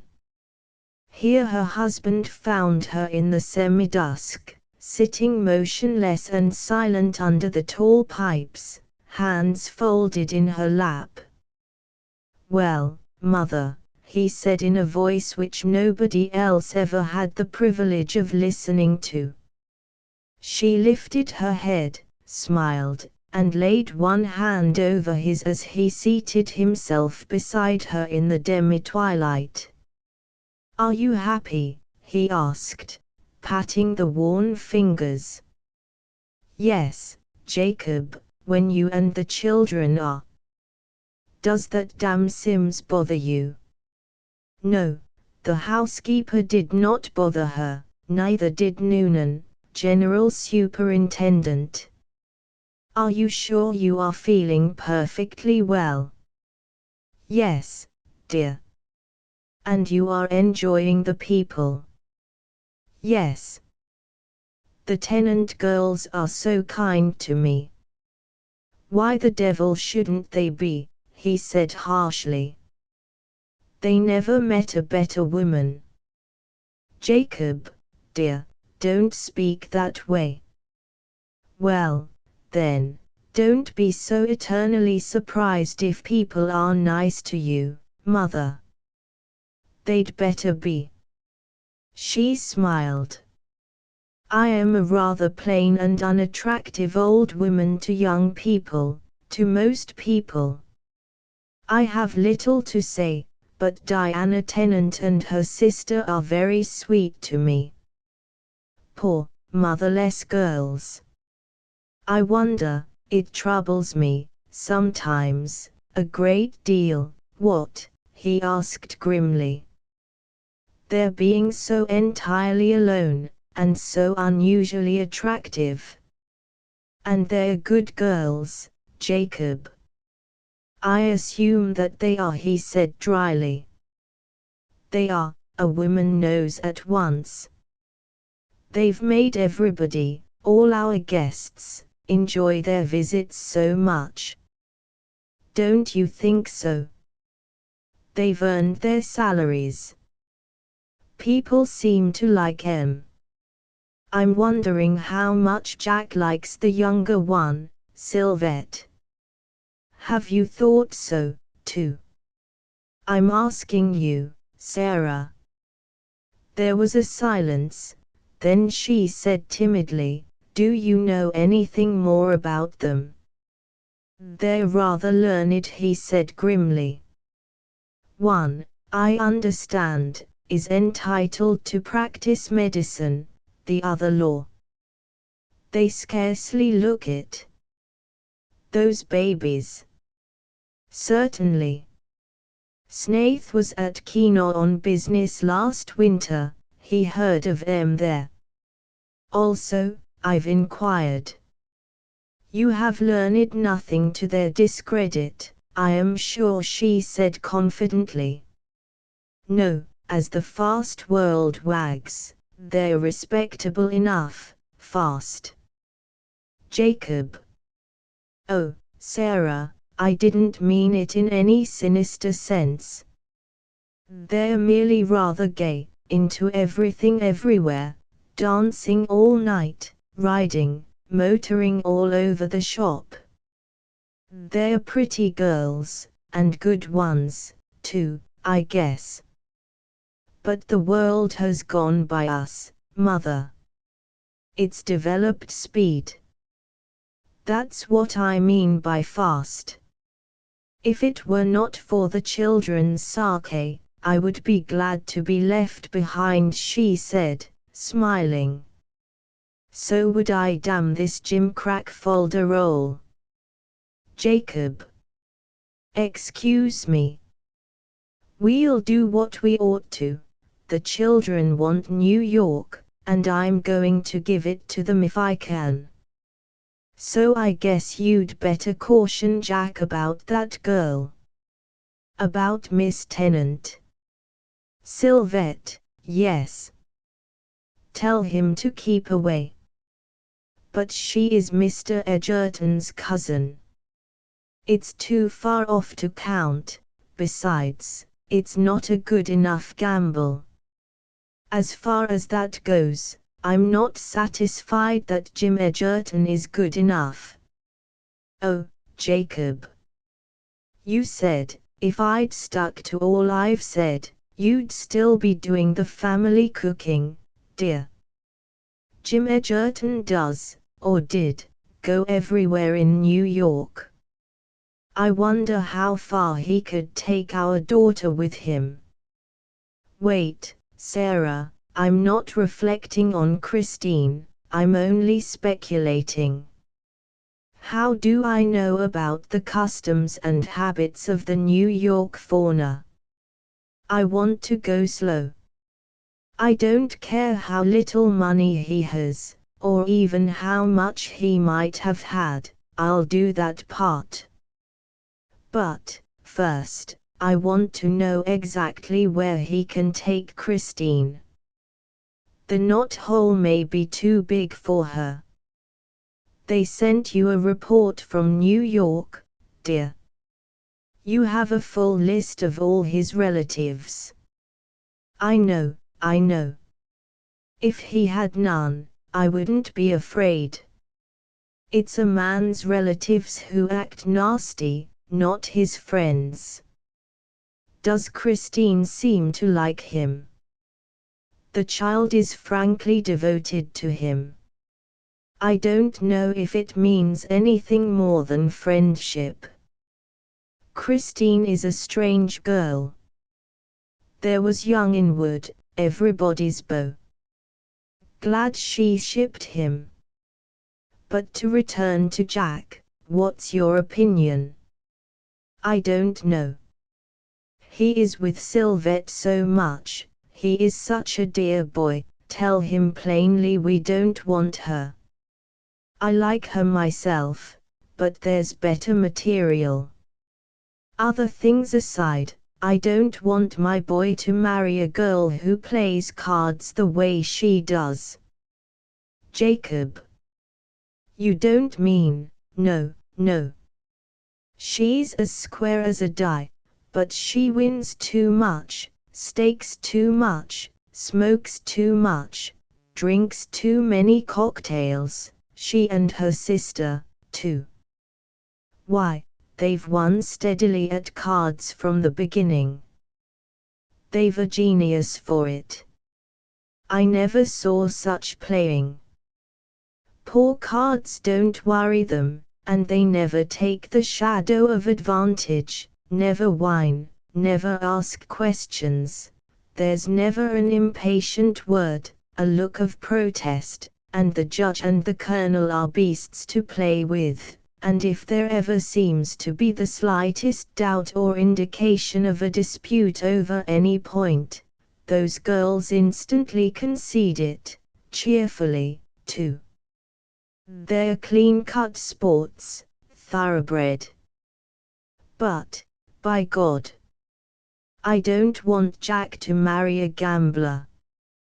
He stood up, his glasses glistening, his little burned eyes fixed on space. No, he said, I've done all the gambling that will be done in this family. I'll do a little more, enough to put the bits on 1 or 2 men in New York whose wives could make it easy for my children, if they cared to. Then I'm done, Mother. She bent her head, and her lips moved. What? He said, hand to his ear. I was only thinking, Jacob, that I would be happy when you have finished with business. Don't worry, dear. He put one arm around her, a thin arm in its loose coat sleeve, thin as a tempered steel rod. She laid her faded face against it, comforted by its inflexibility. Some day, she said, when the children are happy, with their families, yes, yes, he nodded, a smaller house for you and me, just a little one. He smiled. Few people ever had seen him smile. Just a little house for 2 little old people, he said, only 1 horse to take us about, 1 servant to feed us, Sarah? She looked around her, smiling vaguely at the magnificence. I like to dust, she said, coloring up prettily, and to make jelly. I've wanted to a long while.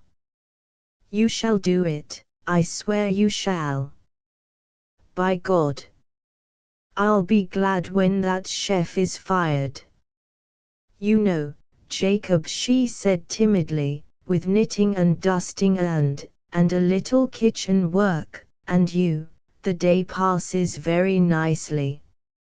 Some day you'll make some more of those crullers, he predicted, mark my words. And the cinnamon shells, she added, slightly excited.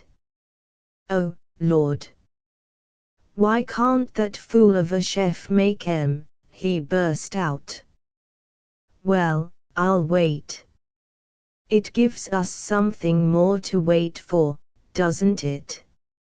He laughed. Only his wife had ever heard the dry cackle which was his manifestation of mirth. Contented, she lifted her face, and he kissed her. He went to New York that evening to remain over Wednesday as usual. In the small company remaining at Adriutha, a certain intimacy had developed, enough to make any effort at entertainment superfluous. There was now a decided inclination to laziness in the evening, and a preference for the billiard room and its easy informality. It was a big room with open fires and the inevitable trophies of somebody else's chase, the heads of big game mounted, staring at nothing out of their glass eyes, weapons of a vanished age on the oaken wainscoting, modern guns in racks as well as queues, and leather lounges and seats and wide-armed chairs everywhere. Hither Mrs. Rivette now brought her embroidery or knitting, and around her, within a radius more or less distant, the others gathered or circled in temporary orbits, and games were played and music made and youth flirted and age gossiped much as they did when she was a young girl in Mills Corners, and her husband taught in the red schoolhouse next door. Sometimes Diana came and sat beside her and knitted a tie destined, she admitted, for nobody in particular. Sometimes Egerton drew his chair beside hers and told her of student life in Paris, watching always for her delightfully timid smile, the shy laugh that she sometimes ventured, the curiously pretty flush that came at times into her cheeks, making them and the faded eyes almost beautiful. Once or twice it happened that Christine settled herself on a footstool on the other side of her mother to listen, too, and the little old lady experienced a furtive content with the situation as Egerton and her daughter exchanged pleasantries and volleys of gay badinage across her knitting. But listen as demurely as she might, feign inattention and unconsciousness as she might, she could detect in neither her daughter nor in Egerton any hint of a subtler understanding, any omen of anything for the future beyond a frank camaraderie and the undisguised pleasure in it. And she sighed sometimes, not understanding, not venturing even to admit to herself the desire that was beginning to establish itself in her gentle breast. As for Egerton and Christine, they were now on terms of intimacy almost careless. With Diana he was different. The day of his bitter outbreak when riding with Diana, Egerton, terribly ashamed of himself, had gone once more to her and admitted that her rebuke was a just one, that he was an ungrateful dog, disloyal to the hand that fed him, and not worthy of Diana's regard. And the girl had forgiven him very sweetly, not with much enthusiasm, for his rapidly advancing intimacy with Christine had begun to perplex her, nor could she exactly understand his apparently happy acquiescence in conditions lately so irritating. Not that he neglected her, in his amiable way he was charming to her and to Sylvette, was often with them, drove, rode, walked with them, and often, when the opportunity happened, met them in family conclave to discuss future prospects for business. But his intimacy with Christine advanced very swiftly, so rapidly that Diana became fully aware of it only when it was already in complete flower. And she wondered a little, and, looking at the girl, wondered less. Also, knowing Egerton less than she supposed she did, the wonder as to his motive began to trouble her. Whatever Diana really thought of Egerton, she did not think him unusually strong in character, was not absolutely convinced of his sincerity, was not any too sure of his motives. Yet, to doubt him always hurt her, and to question his sincerity now made her ashamed of herself. But Christine Rivette was very, very rich, and the only thing she did not have was a name like Egerton's to ensure her future for all time. Thinking of this, the girl was ashamed to think it, and put it resolutely from her mind, but it returned at intervals, even when he was most charming to her sister and herself. Meanwhile a silent but decisive little duel had been fought in her vicinity, and Jack Rivette definitely replaced Colonel Folliscamu at Sylvette's side, and that warrior, being unfamiliar with the fortunes of war, first sulked, then began to appear frequently in Diana's vicinity, sending out, as it were, pickets of observation and foraging parties, and finally appearing in superb force with warlike intentions not to be misunderstood, although Diana contrived entirely to misunderstand them. "Do you know," she said to Sylvette one night as they were preparing for bed, "I believe that he is actually falling in love with me." He was, but, nevertheless, Diana entirely misunderstood him. And so the early summer days passed at Adriutha, and Egerton, always prone to accommodate himself to circumstances, found it easier and easier to keep his pact with Mr. Rivett. Perhaps he was too easily colored by his surroundings, for this place and these people, toward whom, under other circumstances, his instinct would have been antagonistic, were becoming very agreeable to him, and he had handy no standards of comparison from his own world, merely memories, which are always inadequate. He never became entirely reconciled to the architecture of Adriutha, but the interior magnificence disturbed him less and less. Besides, he had very little real love for decoration, and knew little about its harmonies. All the art that was in him consisted in a cleverness and facility for expressing what was actually of slight importance. So he became amiably reconciled to his surroundings, to his own position. Probably the lack of responsibility and the pleasant idleness had much to do with it. Still, he really liked Jack Rivett and Christine. In prosperous days the chances would have been against his ever giving himself the opportunity of liking them. But chance had taken charge of his career for the moment. He had met them, and liked them, was inclined to like Rivett Sr., too, and began to experience a certain tenderness toward his frail little hostess, something he had never noticed in himself since his mother's death many years ago. For the others he had no particular feelings. He knew, without troubling himself to think about it, that Colonel Camus was what his own friends would call a bounder, and the remaining guests were of no greater importance to him than strangers inclined to be civil. As for Sylvette and Diana, they were not only kindred, and so to be automatically cherished, but they also were very charming and delightful young girls, and Diana aroused his curiosity.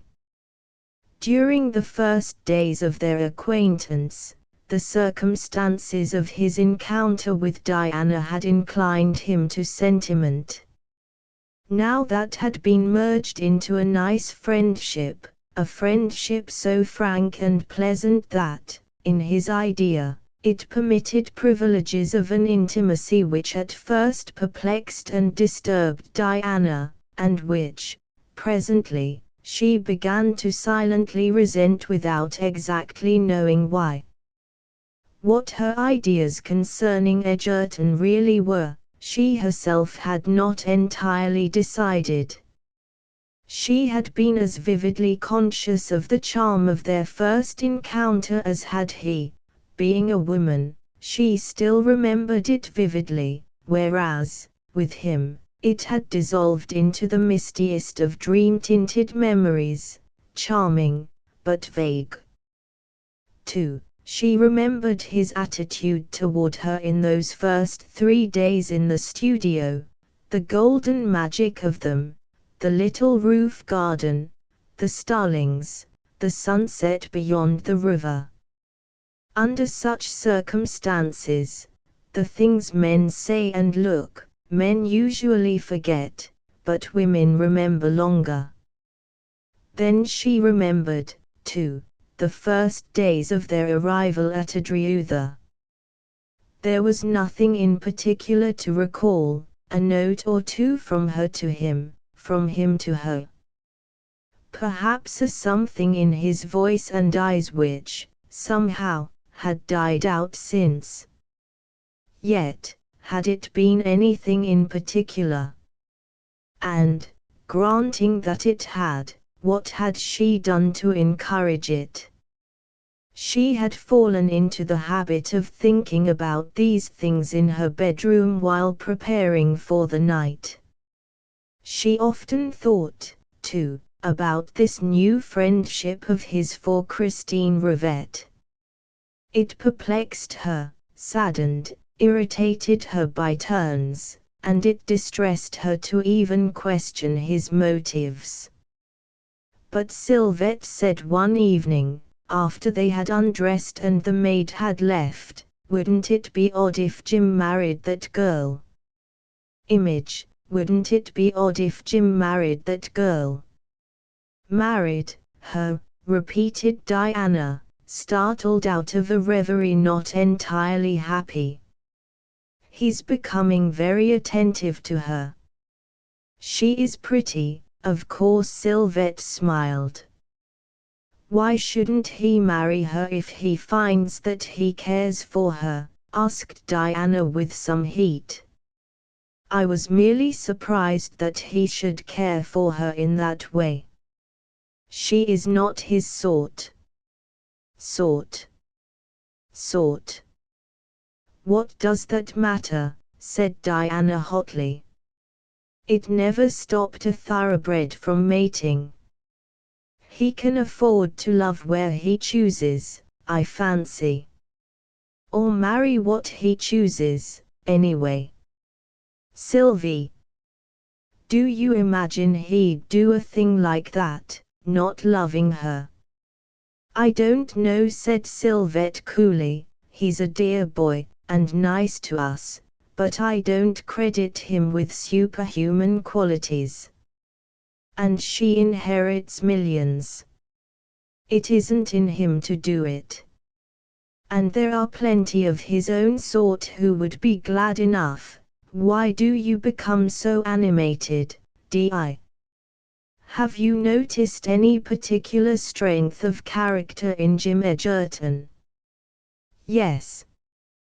He is as true as steel, underneath the amiable exterior of a drifter and dilettante. He has ideals.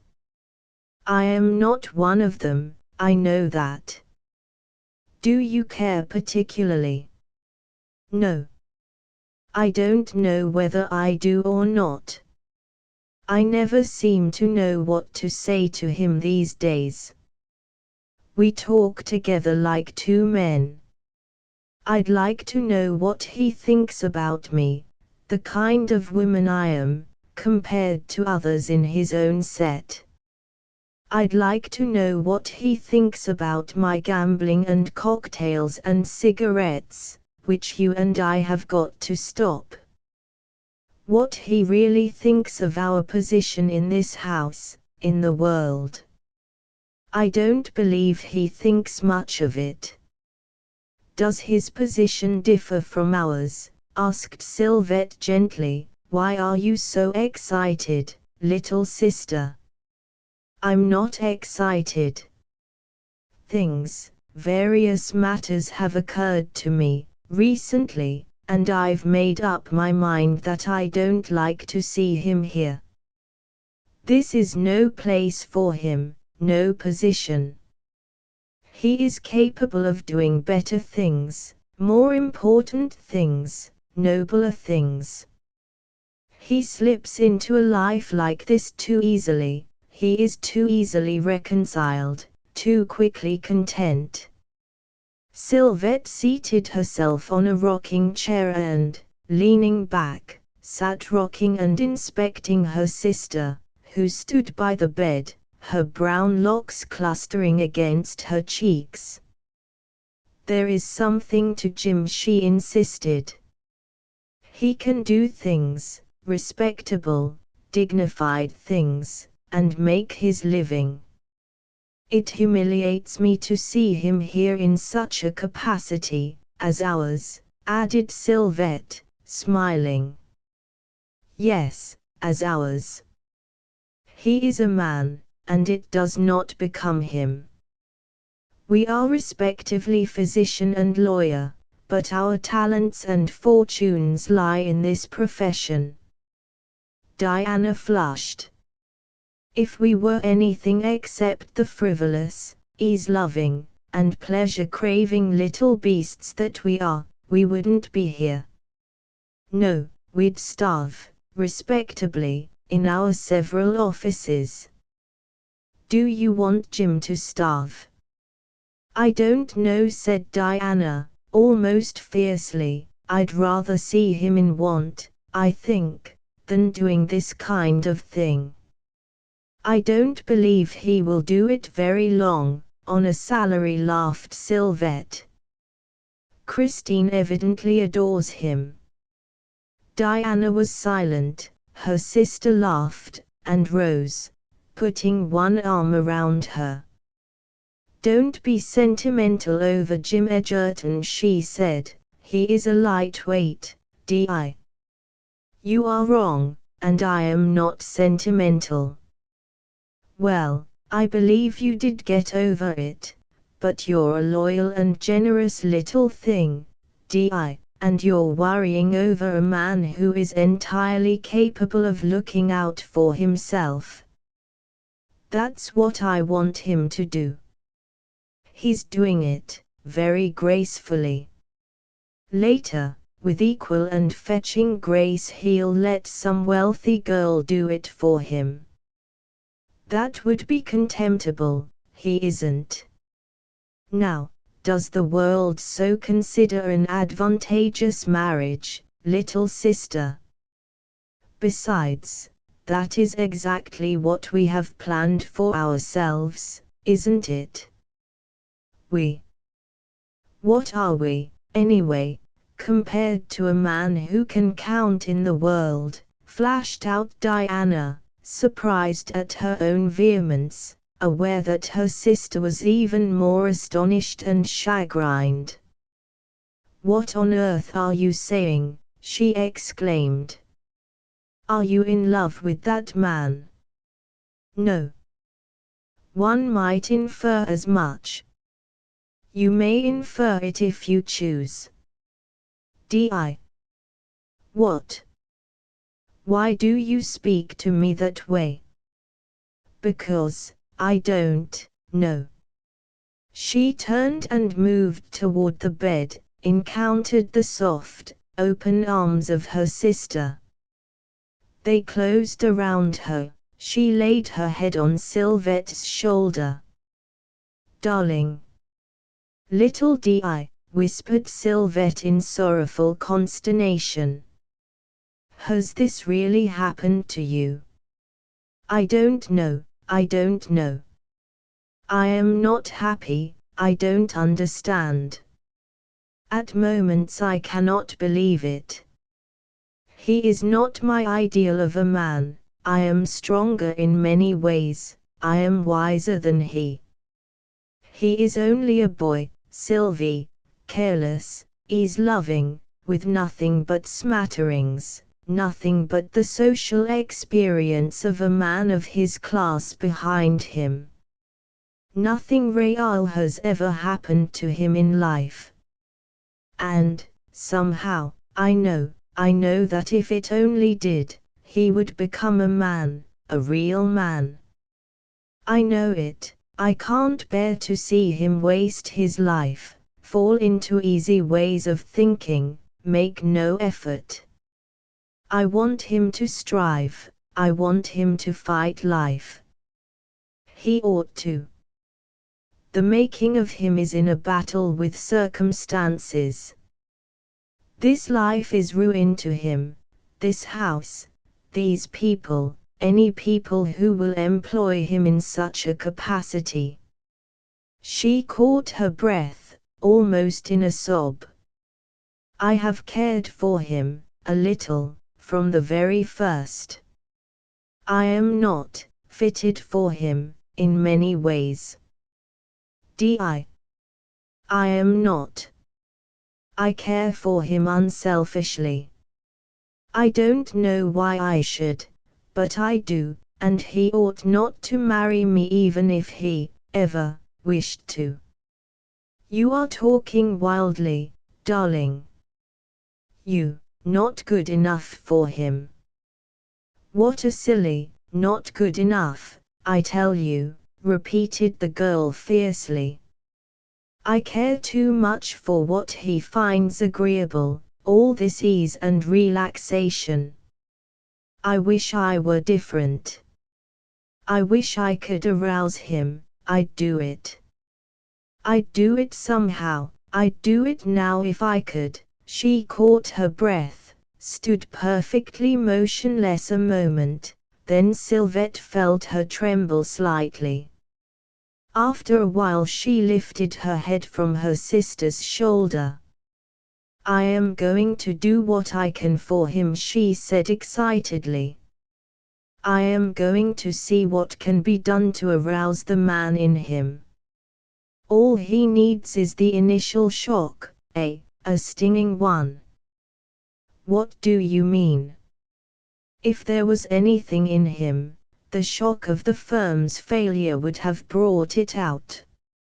It was not enough. It was only the loss of money. There are worse things, Di. What are you going to do? Suddenly the girl's face grew radiant. I know now, she said breathlessly. What? But Diana only kissed her sister, laughing, flushed, excited, and, extending her arm, turned off the light, plunging the room and her brilliant cheeks in darkness. Chapter 7 Flos Veneris Egerton and Christine, ensconced in the corners of a window seat, and partly visible through the leaded panes, were too deeply absorbed in each other to be aware of the curious glances shot toward them from the tennis court outside, where Sylvette, Colonel Camus, Mrs. Lorimore, and Jack Rivette were playing, while Diana, perched aloft with her knitting in the umpire's seat, resolutely ignored the spectacle in the window, which was plainer to her than to anybody else. Perfectly oblivious to any extraneous interest they aroused, sitting almost nose to nose and knee to knee in the deep recess, Christine and Egerton remained in close consultation, preoccupied, possibly indifferent, to view or comment. Christine bent forward, and drew a carnation through his buttonhole, saying, "Anyway, you are a perfect dear, Jim Egerton. Somehow or other, I haven't any blushes for what I've taken so many weeks to tell you. I never thought I could know anybody well enough to say such a thing to, but you are different. There's nobody like you, Jim. Do you wonder I adore you? You sweet little thing, I've a mind to kiss you for that. I may let you at the psychological moment. Do you think me absolutely shameless? But I've asked you that before about a dozen times. You don't think so, do you? If other women displayed the common honesty and common sense that you display, there'd be a good deal less unhappiness in the world. But how can other women, when there is only one Jim Egerton? Oh, I liked you so much, as soon as I saw you, and before I had known you a week, I was ready to tell you anything, and now I've done it. It took several weeks before you came to the point, he said, laughing. I know, but, oh. It was such a terrible thing to do. I don't even now understand how I ever came to tell you. You didn't, I extracted it, seeing that you were in pain. She blushed. Yes, it was pain. Not one of my own family suspected it. Father doesn't dream of such a thing, Jack doesn't, of course.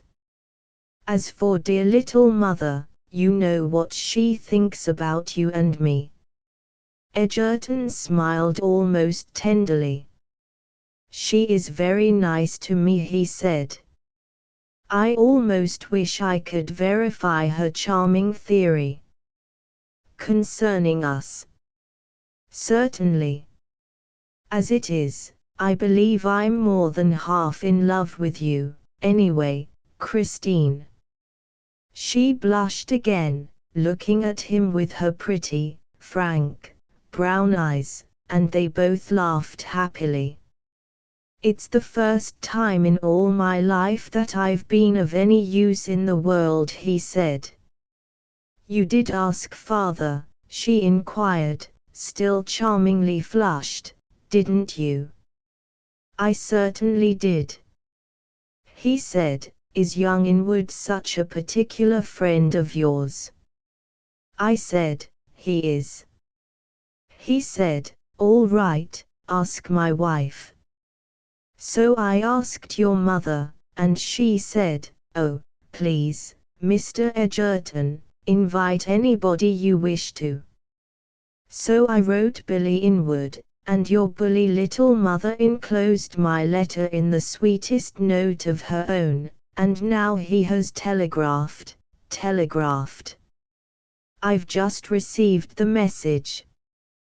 He fished it out of his coat pocket, and handed it to her, and she read. On my way. Bill. Is that all? She asked, half laughing, half excited. He telegraphed your mother the substance of a moderate-sized letter. She's probably in her room now, reading it. She showed it to me in amazement, but I didn't have time to follow all his polite and grateful meanderings. I wish to see it, said the girl excitedly. Go ahead, your mother has it. I was anxious to let you know how matters had turned out, first. You're a dear, she repeated, and her voice was not any too steady. I am happier than I've been for, she checked herself, and bent her head for a moment. He pretended to reread the telegram. It will be all right now, he observed. I wish I knew, she said under her breath. Don't you? She lifted her honest eyes to his.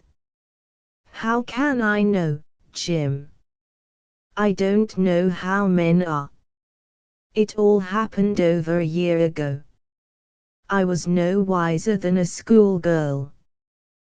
What experience had I, with such episodes, such conditions, or with anything?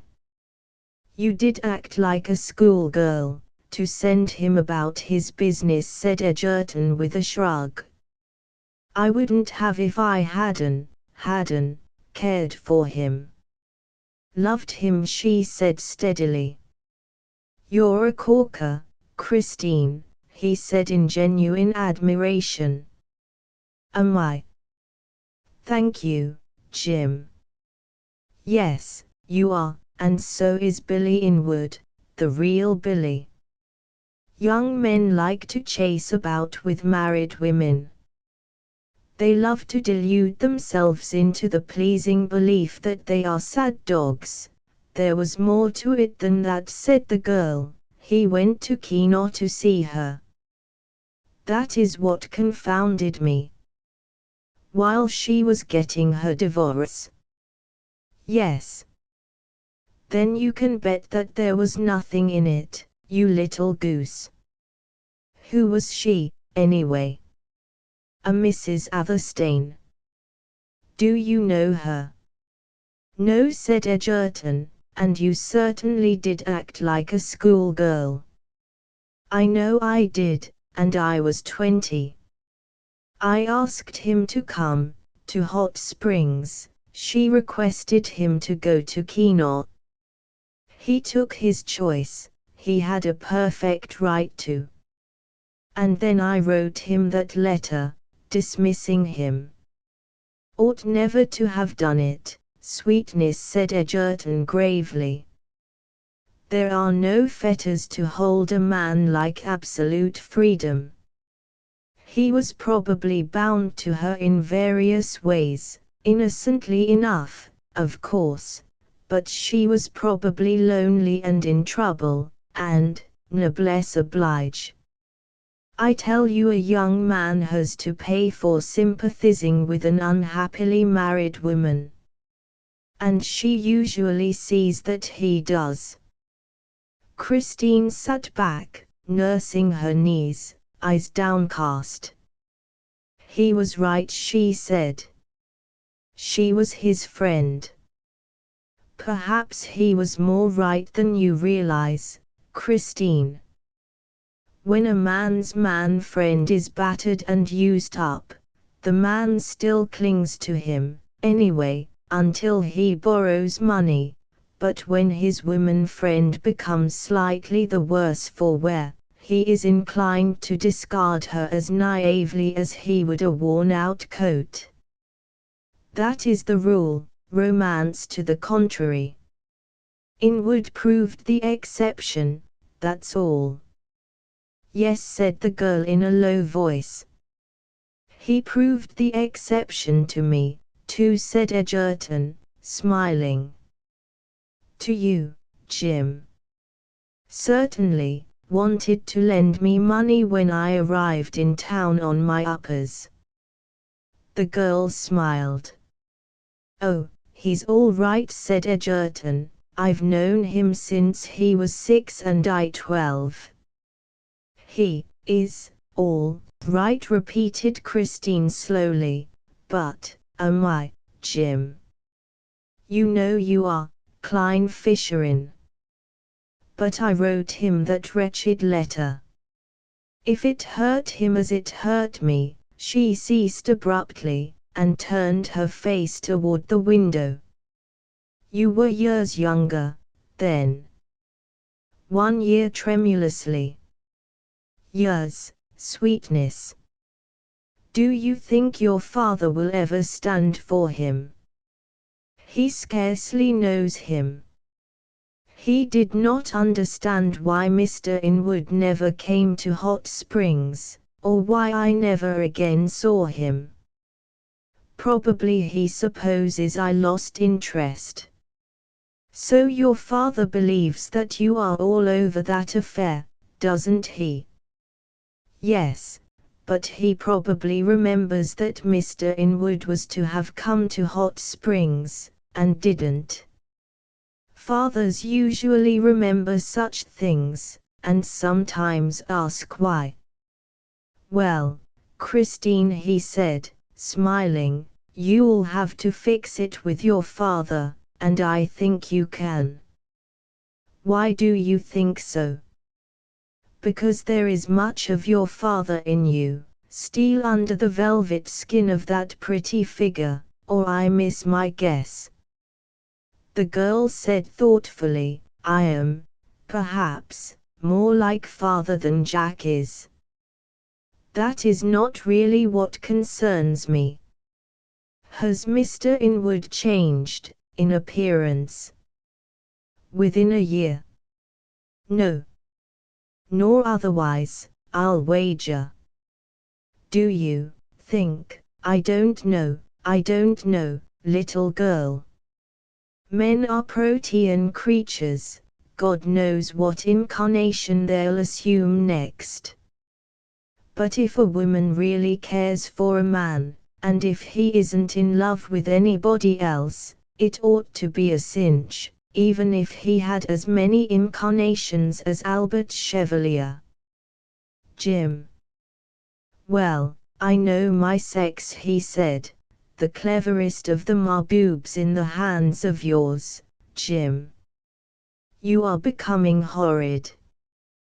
That means I'm becoming truthful. Hooray! I see Bill's happy finish. He picked up her soft little hand and kissed it. Velvet and steel, he said, the hand that rocks the world. Yes. No. Goodbye, you little wretch.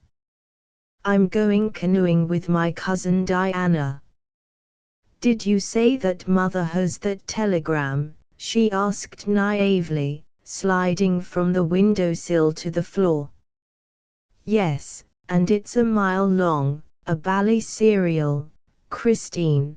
To be continued this evening, I expect. They clasped hands at the threshold, then she ran upstairs, and he sauntered out to the tennis court, where Diana still sat on her high perch knitting the silken tie, although below her the game had ended and the players had gone to the terrace for iced tea. "Well, of all pretty monuments," he exclaimed. "You have the other one on the Madison Square Tower beaten to a froth." "Beware of my arrows," she said, smiling, as the wind blew her scarf into a silvery arc from her shoulders. "Arrows? No, I'm wrong, you look like the angel of the Central Park fountain." "I feel like the Dickens," she said, folding her knitting and descending the steps. "Headache?" "No, I merely sat up too late, and I'm sleepy." "It's perfectly horrid that you can't stop when you're winning." "What did you wish me to do, Jim? Canoe with you?" "I thought you wanted to." "Is that why you asked me?" "I wanted to, also." "Why do you always put me in wrong, Diana?" "Jim, do I put you in wrong, as you call it?" "Sometimes." "Well, it's horrid of me. Forgive me. I do try to be such good friends with you, and somehow I don't succeed." We are good friends," he said. "You know perfectly well how I feel about you." They had walked as far as the river's edge, where several green-hulled canvas canoes lay on the grass. "Suppose we walk," she said, "shall we?" "I'm too lazy to paddle." "I'm sleepy, Jim." "A walk ought to wake me up." "I know a ledge where you can take a cat nap," he said. "Accept 40 winks from me, and we'll paddle afterwards." So they strolled along the river path, fragrant with mint and vine and blossom, and presently the cool green of the woods enveloped them, and their feet pressed the moist, springy leaves of a forest path that led over little brooks and up a slope of young growth, all checkered with sun-spots, to a vast overhanging ledge of rocks. "Just look at that moss," exclaimed Diana. "I believe I'll sit down on it this minute." "Jim, do sit down. It's like velvet, and there's miles of it, and here is the most enchanting silver birch tree for my back to rest on, and some wood lilies to look at. Isn't this heavenly?" "Out of sight," he said lazily, stretching himself at her feet and glancing up at her. "Go ahead with your cat nap. I'll time you half an hour." After a moment he laughed, and her eyebrows went up in a silent question. He said, "I never noticed it before. It's odd." "Noticed what?" "How funny they are in outline, your eyes, I mean." "Thank you, Jim." "Oh, they're most engaging eyes, Diana." "More thanks, thank you. I mean that they tip up a trifle, just a trifle, Japonette." "They don't." "They do. Like a pretty Japanese girl's. Only yours are blue." "They're very blue, unusually, like the sky, that sort of blue." "Young man," she said with mock seriousness, "don't you know what comes of speculating in ladies' eyes?" "Bankruptcy of the heart," he nodded.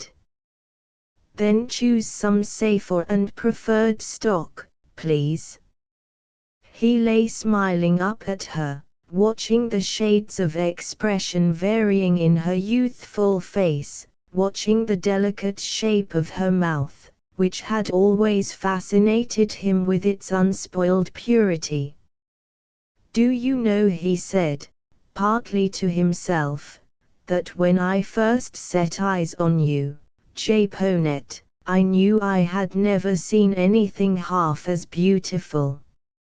"You didn't think so long," she returned, laughing. "Christine is goddess of beauty just now." "I have always thought so," he repeated. "Then, why don't you ever say it to me?" His smile changed a little. "What would be the use of my telling you that you are beautiful?" "Use? What good would it do for me to become sentimental over your beauty?" "Lots of good, to me, Jim. You can't tell a girl too often that she is pretty, when you really think so. And I almost believe you do think so." She glanced at him sideways, laughed a little, then her blue eyes wandered and she leaned back, pensive, twisting a green oak leaf between idle fingers. "Do you know," he said after a moment, "that, just now, you are like Japonette again. I haven't seen you so like the real Japonette for a long while." "How can I be Japonette again? I lack the sandals and butterfly sash and the ponies over my ears, Jim."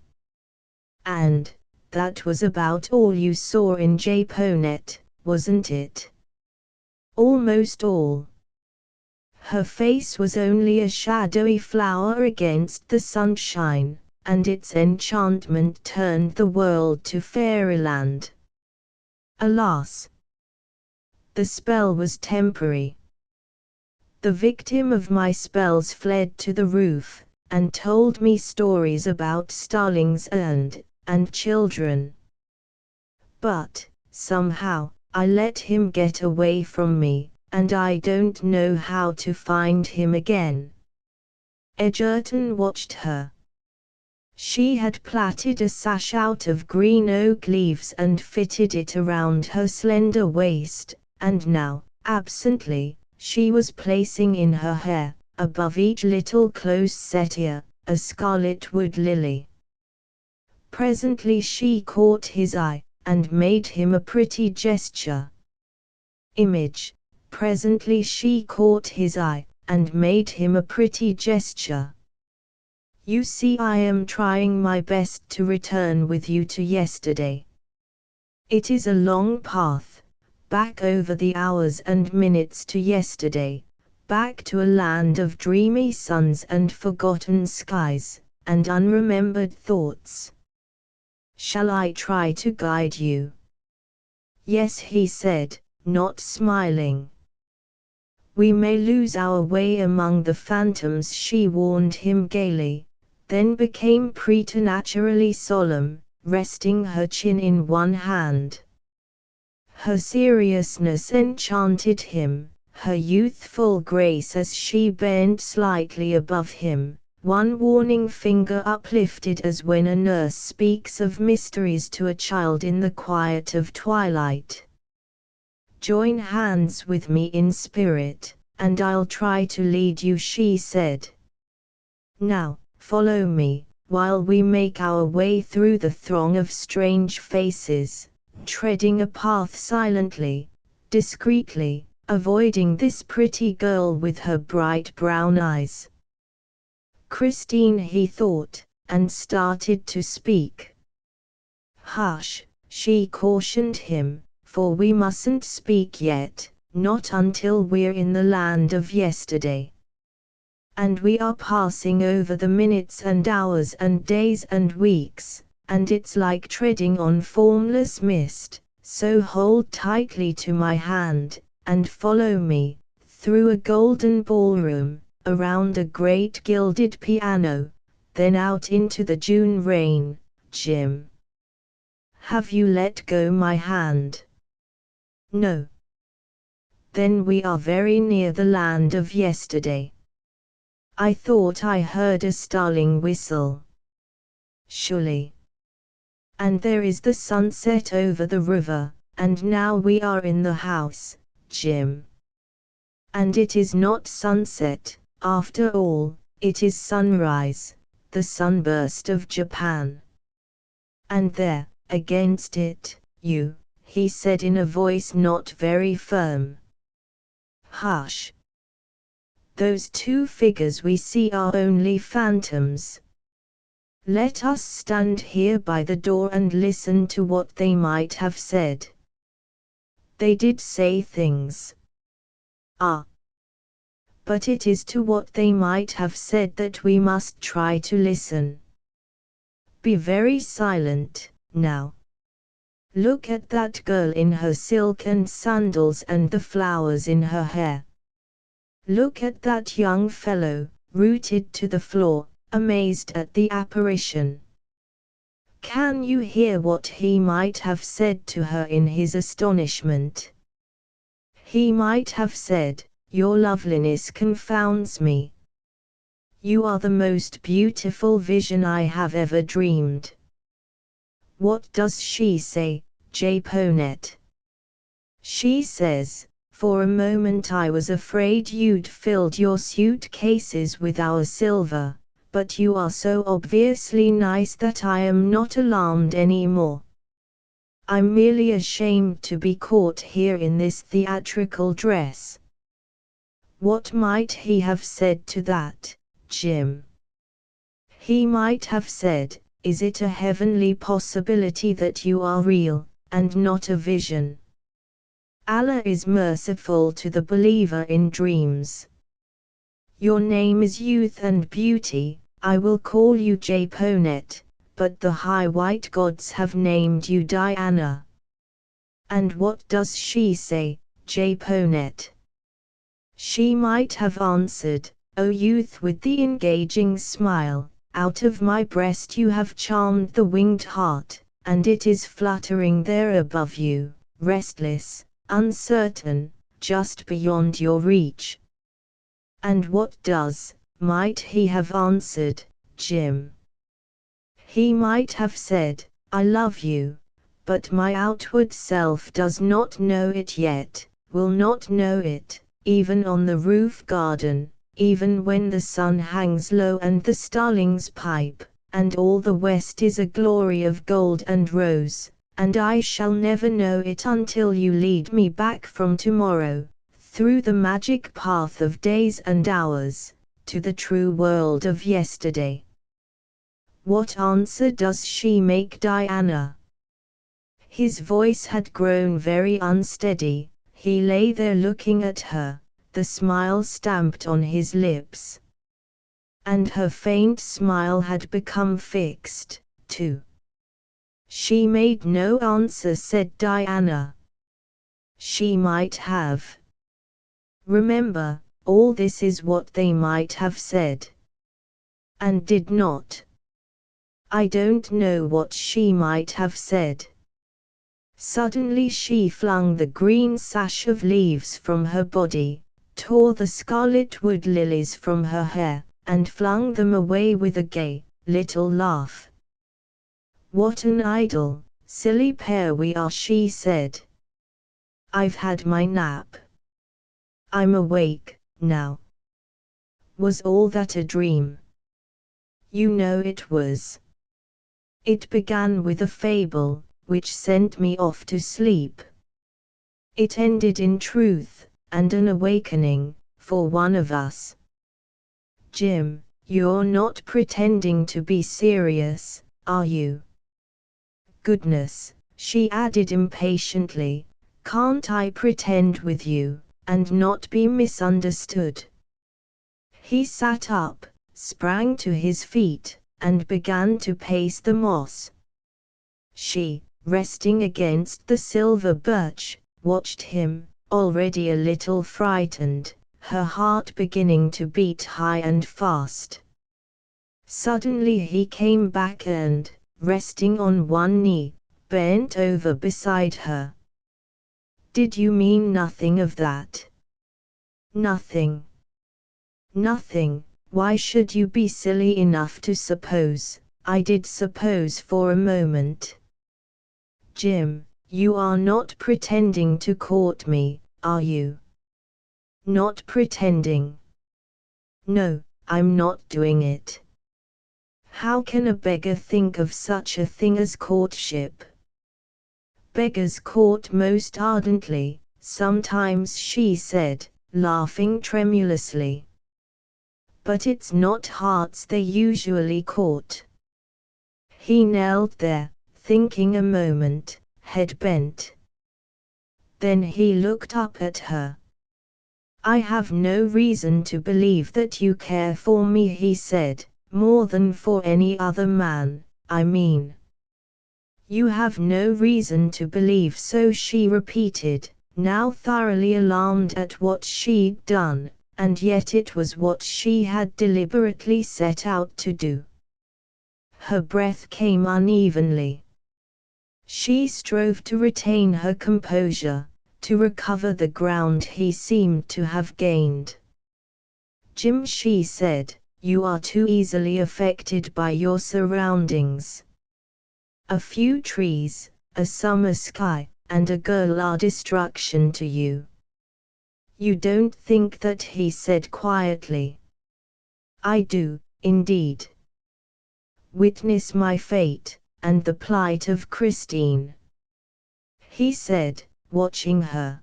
Do you suppose that there is any sentimentality between Christine Rivette and me? Oh, Jim. Don't shuffle, she is in love with another man, he said. Nonsense. But a strange thrill shot through and through her, and, confused, she bent forward, looking him straight in the face. Diana. Diana, he said under his breath, did you care? She said, reddening. Jim, I am not a baby. I thought, as everybody thought, but it was of no consequence, except that she is a sweet girl, and you are my friend. She recovered herself with a little laugh, or would have, had his hand not closed on hers. She gave it a friendly and vigorous pressure, and attempted to drop it, but he placed the other hand over it, enclosing her slender fingers, which frightened her into pretense of unconsciousness. Now she stood on the threshold. Now she was on the eve of that daybreak from which she had prayed that the shadows might flee away, and she shrank from the coming light, afraid, while dawn threatened her with what, as yet, she had left undone. And even through the confused sense of expectancy and consternation ran a fierce flame of happiness. Then, unable to endure it longer, she flung the mask from her, facing the tempest she had sown. Let me go, Jim, she said in a colorless voice. But he held her hand closely imprisoned, and the next moment her body. The rapid racket of her heart seemed to stifle her. She tried to speak, lay inert, crushed against his shoulder, dumb, scarlet, under his kiss. I love you, he said, I've always loved you. I'm a blackguard to say it, penniless nobody that I am, without much chance to be anything else, apparently. But I say it for better or worse. I love you. You like me, but you think lightly of me. With sufficient reason, God knows. And I have no right to touch you, no right in decency or law, Diana.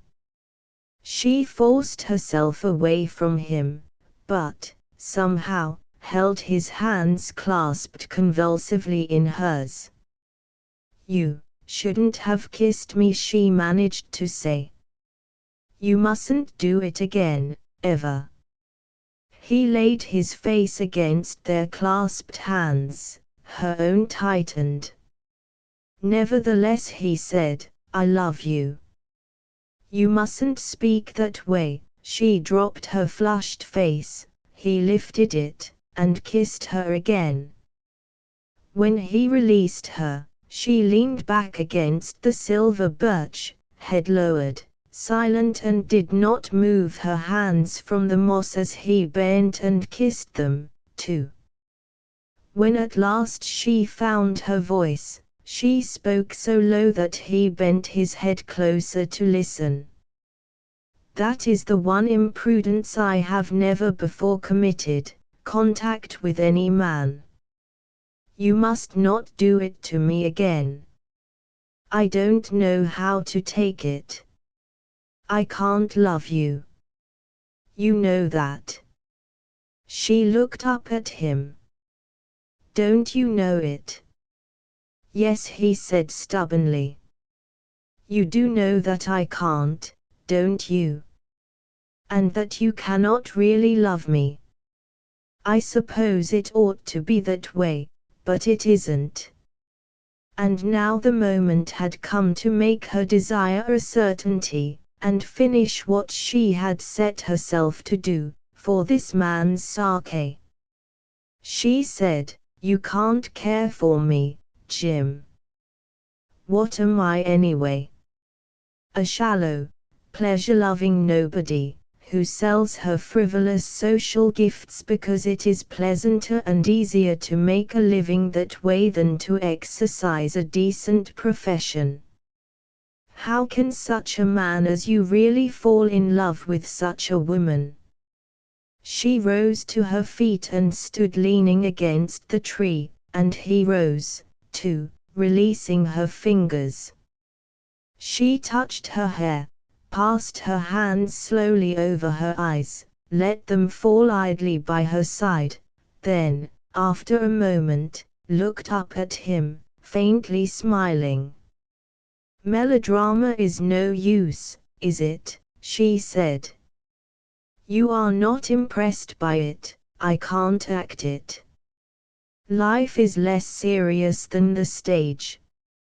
Shall we come back together along the road to yesterday, and find our old, safe footing? And, shall I forgive you what you've done this summer day? I want you to marry me, he said between compressed lips. I'll make good, yet. What? She exclaimed in apparent amazement. You. Will you marry me? How she forced the light laughter she never understood, and she saw her gaiety bring the blood to his face like a whiplash. Marry? No, I won't marry you, she laughed. Mercy on the man.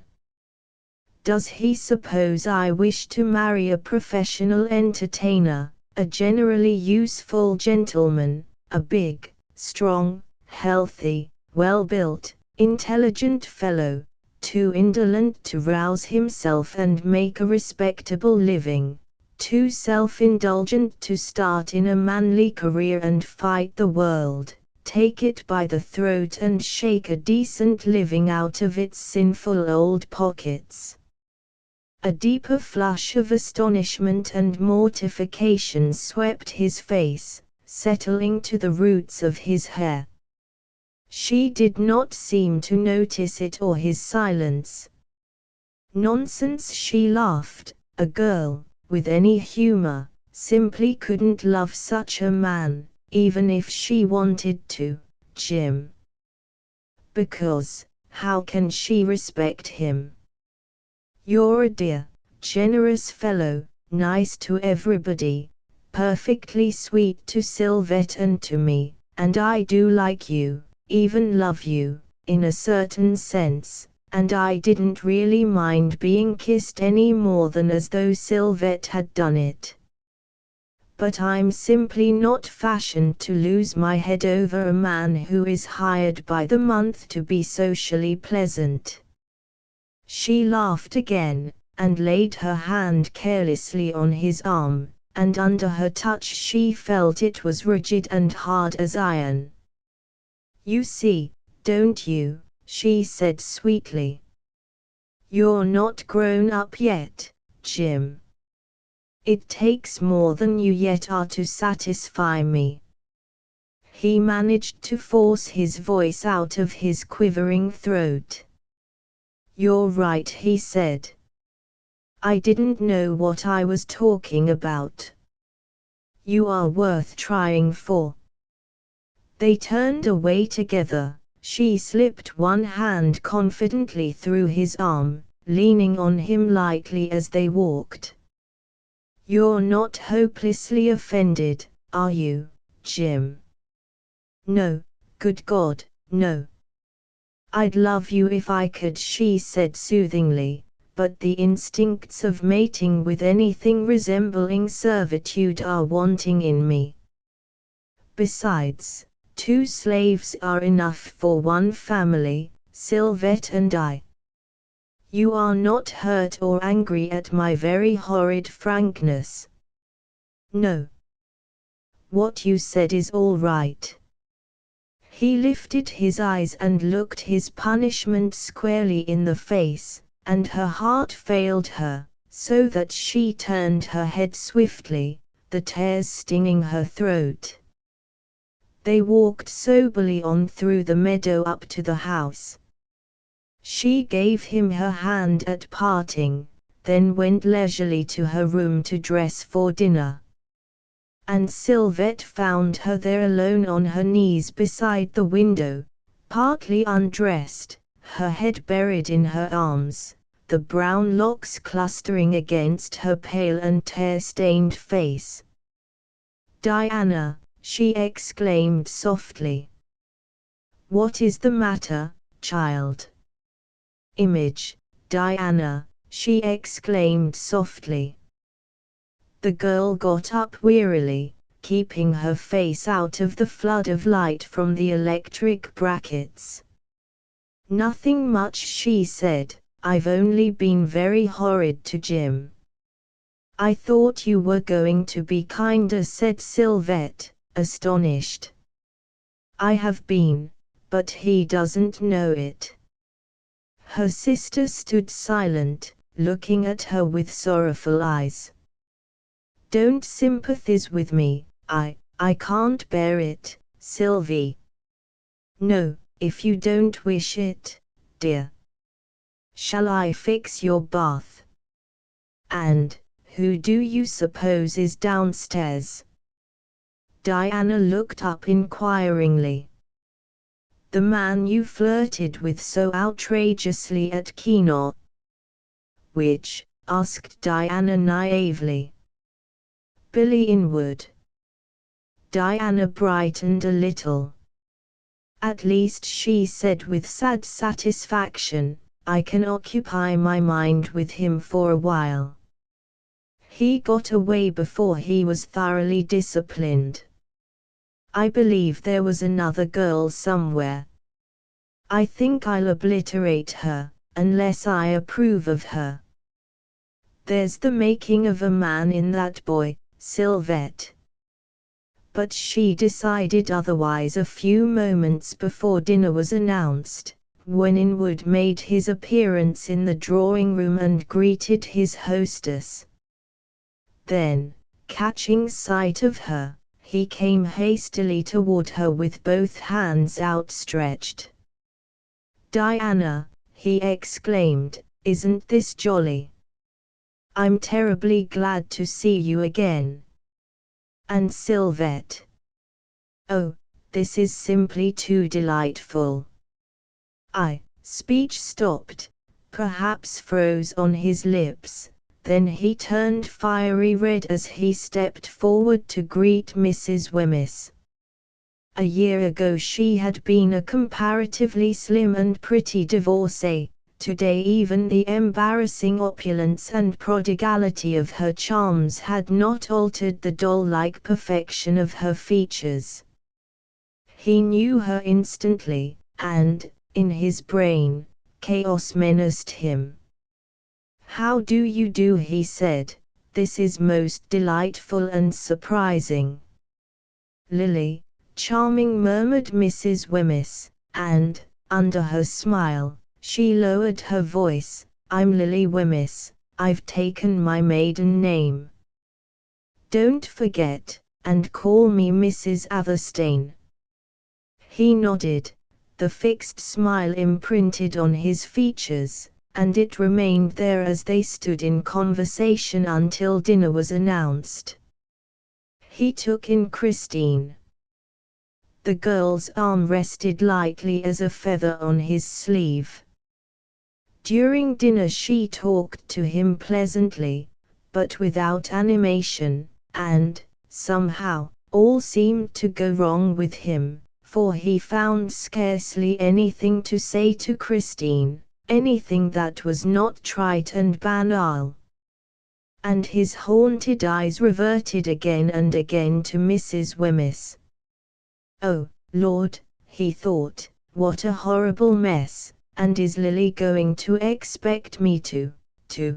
But his scared wits could speculate no farther, and he sat beside Christine, worried, unhappy, penitent, too miserable to enjoy the moment to which he had looked forward so impetuously all day long, a moment which, 2 days ago, he dared not believe would ever again come into his life. Chapter 8 Modi Veneris. A number of matters had been slightly disturbing Colonel Camus's intellect and digestion. One thing, he had lost money at cards, a thing he hated as heartily as Judge Wicklow hated it. Another matter, Jack Rivette had fairly driven him out of Sylvette's vicinity. True, an easily transferred devotion to her sister already consoled him. The one was as ornamental as the other, but he liked young Rivette no better. He desired to ingratiate himself with Jack because the boy had never liked him, and he neither understood why nor became reconciled to it, and he was always making advances and assuming, under the jocular familiarity of an older man, that there existed between himself and Jack a delightful and cordial understanding, which Jack coolly ignored, and the Colonel disliked him the more. Then, there was another matter which had occupied him, now, for several years. He meant to marry Christine Rivette some day. For the present he was satisfied to treat her with the same jovial familiarity with which he treated her brother, and now it seemed to him that Christine, whom he feared might become too much interested in Egerton, was veering toward this young inward fellow who had just arrived.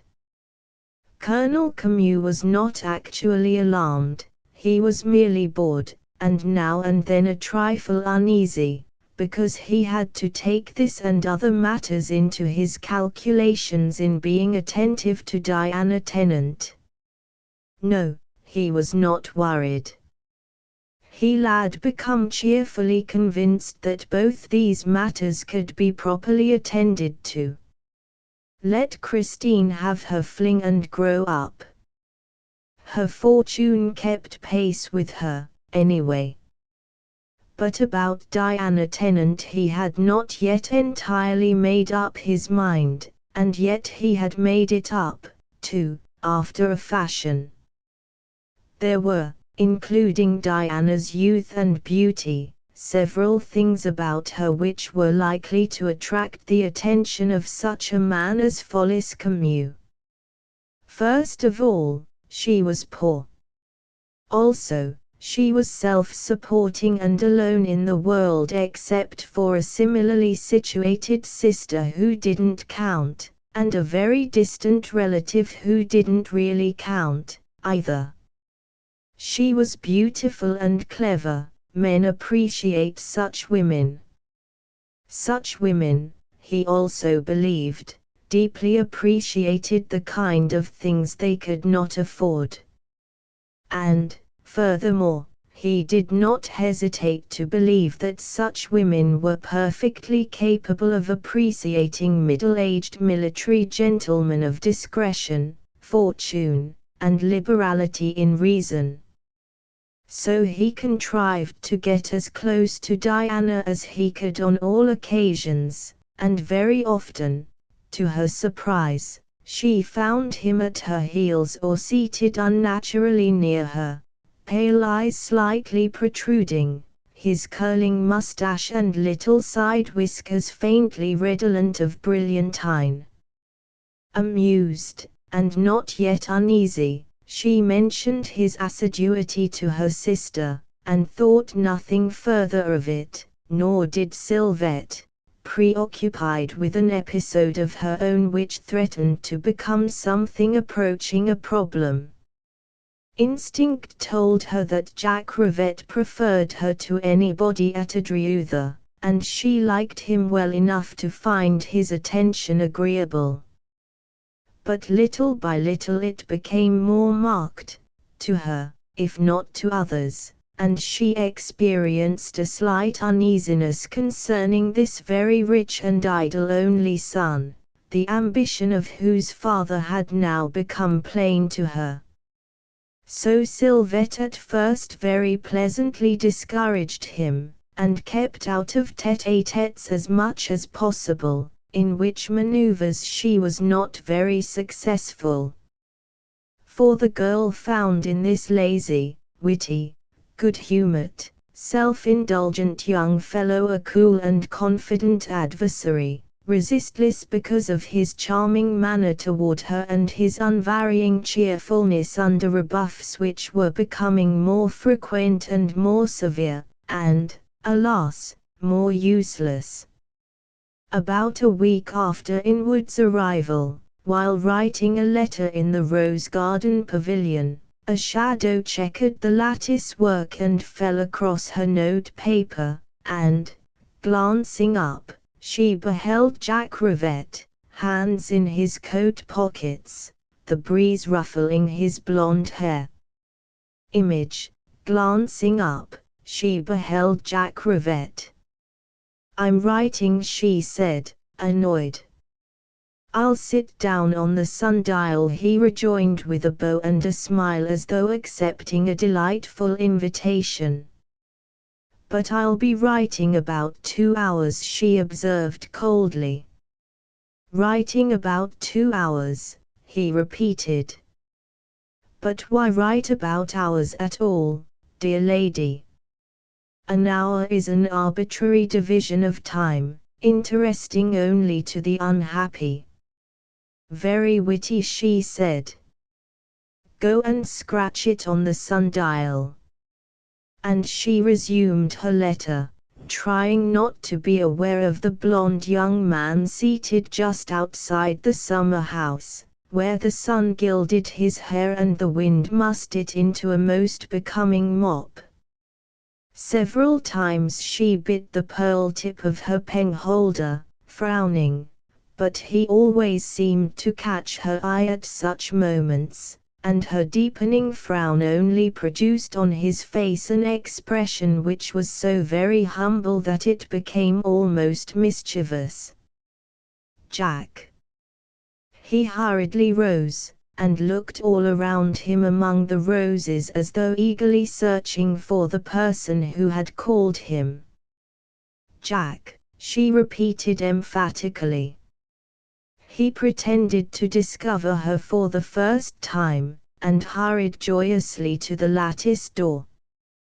"Jack, you perfect idiot. I want to write, and I simply can't, with you sitting around in that martyred manner."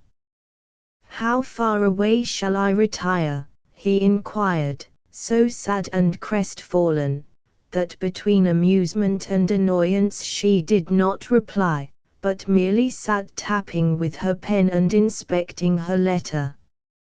As she did not speak again, very cautiously, and holding up one hand as an unwelcome dog holds up one beseeching paw to ward off calamity, he ventured to seat himself on a bench outside the summer house.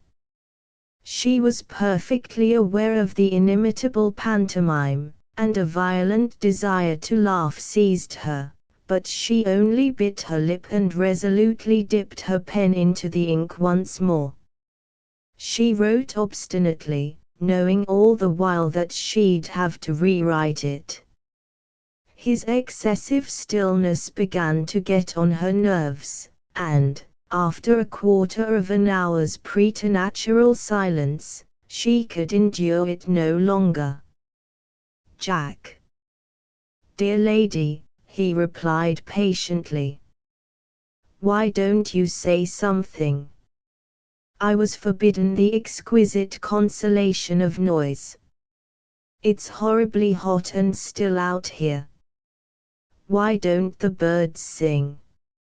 "They're molting, dear lady. All their little pin feathers have become unfastened, and their bills are probably full of pins while they make themselves tidy again. So that is why they don't sing in July," she said. "That is why," he explained seriously. "Well, then, why don't you sing? You are not untidy." "Nothing could suit my pensive and melancholy mood better," he said sadly. A moment later, sitting outside her door, he began with deep emotion to sing one of Kirk's melting melodies. With head bowed low, a dentist stood before his office chair. A handsome lady customer into his eyes did stare. He tried to fake a careless smile and hide his drooping jaw, but all in vain because his guilt was plainly to be saw. His voice was choked with shame and fear. He said, "Forgive me, miss." But when he begged her pardon there the lady then did hiss, chorus, "Take back them teeth you made me. I won't wear them in my face. Go hang them in your parlor as a badge of your disgrace. You swore them crowns was solid gold. You're false, like teeth and men. Take back them teeth, you lobster. Never speak to me again. Take back, take back, take back, Jack," she exclaimed, "that is the most degraded thing I ever heard you utter. I'm accustoming you, by degrees, to my repertoire. With infinite precautions you will, in time, be able to endure much worse than this," he explained kindly. "Now, what shall we try next, dear lady? I have a little song called, 'Only a Pint of Shoestrings.' Don't you dare attempt it. Jack, please go away. Won't you, when I ask it?" "She mutters the unthinkable," he said, shaking his head. "My music has unseated her reason. By and by she will begin to moan and revive. It's perfectly outrageous," she said, tearing up what she had written, and moving aside a little so that sufficient space remained for her sister, perhaps. So he entered the summer house and waited for an invitation, bland, cheerful, irresistible. "I had no idea I was so pitiably weak-minded," she said. He accepted the avowal as his invitation, and seated himself. "Sylvette," he said genially, "what are we going to do today?" "Who?" "Why, you and I. Who cares what the others do in this mad world, dear lady?"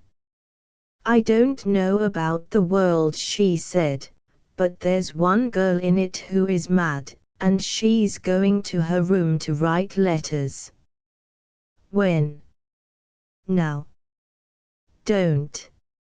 "Indeed, I shall." Shall, or will, he inquired, guilelessly. People mix up those two auxiliaries so persistently that there's no telling what anybody really means in these days. She considered a moment, then turned and looked at him. Jack, she said sweetly, don't follow me about. I follow you. That's more madness, dear lady. Who on earth ever whispered to you that I could ever do such a? Won't you be serious, please? Her pretty, dark eyes were serious enough, even appealing. He became solemn at once. You have forced me to say this, she ventured. I didn't wish to, I thought you'd understand, but you don't seem to. So I am compelled to say to you that it is better taste for you to, not to. She hesitated, glanced up at him, colored brightly. You know perfectly well what I mean. And there you sit, letting me try to tell you as nicely as I can, about what, dear lady? About you and me, she said, incensed. You know perfectly well that I've been obliged to avoid being alone with you. Why? Because, she said, intensely annoyed, I am employed by your parents, and you are an only son of Mr. Jacob Brevet. Is that unmistakable? He said nothing.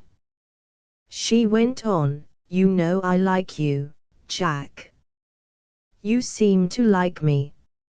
If you do, you'll understand that this continually seeking me out, separating me from the others, isn't fair to me. I'm trying not to talk nonsense about it. I know you mean nothing but kindness, but it isn't wise, and it is not agreeable, either.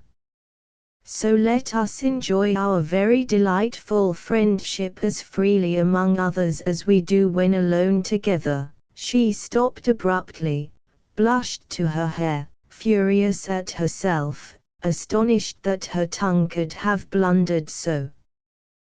The next instant she understood that he was too decent to notice her blunder. Indeed, to look at him, she almost persuaded herself that he had not even heard her speak, so coolly remote were his eyes, so preoccupied his air as he sat facing the far hills, blue in the July haze. Presently he looked up at her. What was it you were lecturing me about? He asked cheerfully. About our choosing, Jack. Did you say you did prefer it, or otherwise? Otherwise, you monkey, she said, laughing, free of the restraint and of the bright color that had made even her neck hot. Very well, he said briskly, keep your distance. Don't start running after me the moment I come in sight across the landscape. Will you promise? I promise, she said solemnly. Thank you. I shall have a little leisure now. I'll have so much I won't know what to do with it. Can you advise me? I cannot. Then I'll have to think for myself. I'll have to do something, of course. Suppose you and I take a canoe. Canoes hold only two, Jack. By Jove! What am I thinking of? Thank you for saving me from incredible suffering. So suppose we don't take a canoe, you and I, but we take the red runabout. Jack. What? The red runabout holds two, only. I must be demented, he said with a shudder. Sylvette, I'll tell you what we'll do, we'll take a walk, you and I. There's room all around us for millions of other people. They can come if they like, if they don't, why, it's up to them. No, Jack. Won't it do? No. Why won't you be a little bit serious about a matter that, after all, concerns me very nearly? I am serious, he said. It concerns me, too. No, it doesn't. Indeed, it does. Two people are not to go to Zing anymore, I'm one of those people. Therefore, it concerns me, doesn't it? She looked at him, confused, half smiling, half reluctant. Don't you know, she said, that your attention to me is worrying your father and mother? He thought a moment, then slowly turned toward her a sober and youthful face, from which all humor had departed, and she looked back at him out of grave young eyes that met his very sweetly, but inexorably. Do you mean it, Sylvette? About your parents? Yes. Yes, I do, Jack. He said, partly to himself, I had not noticed it. I have. It's a woman's business to notice such things. Otherwise, she'll find herself in trouble. Inclination is a silly guide, Jack. For me. For us both. I will be frank with you all the way through. I do like you. I enjoy our tête-à-têtes. They are perfectly honest and harmless, and without significance, the significance, alas, that others will surely attach to them. It isn't that there's anything wrong with you and me, Jack. It's the world that is wrong. But, it's the world, and you and I must conform to its prejudices as long as we inhabit it, at least I must. I suppose you must, he said. Then, leaning a little nearer, he took her hand, held it lightly across his palm, looked at it a moment, then at her. Will you let me tell father and mother that I am in love with you, and wish to marry you, he said. Jack, she exclaimed in consternation. Will you let me? No, I won't. Jack. Don't be foolish.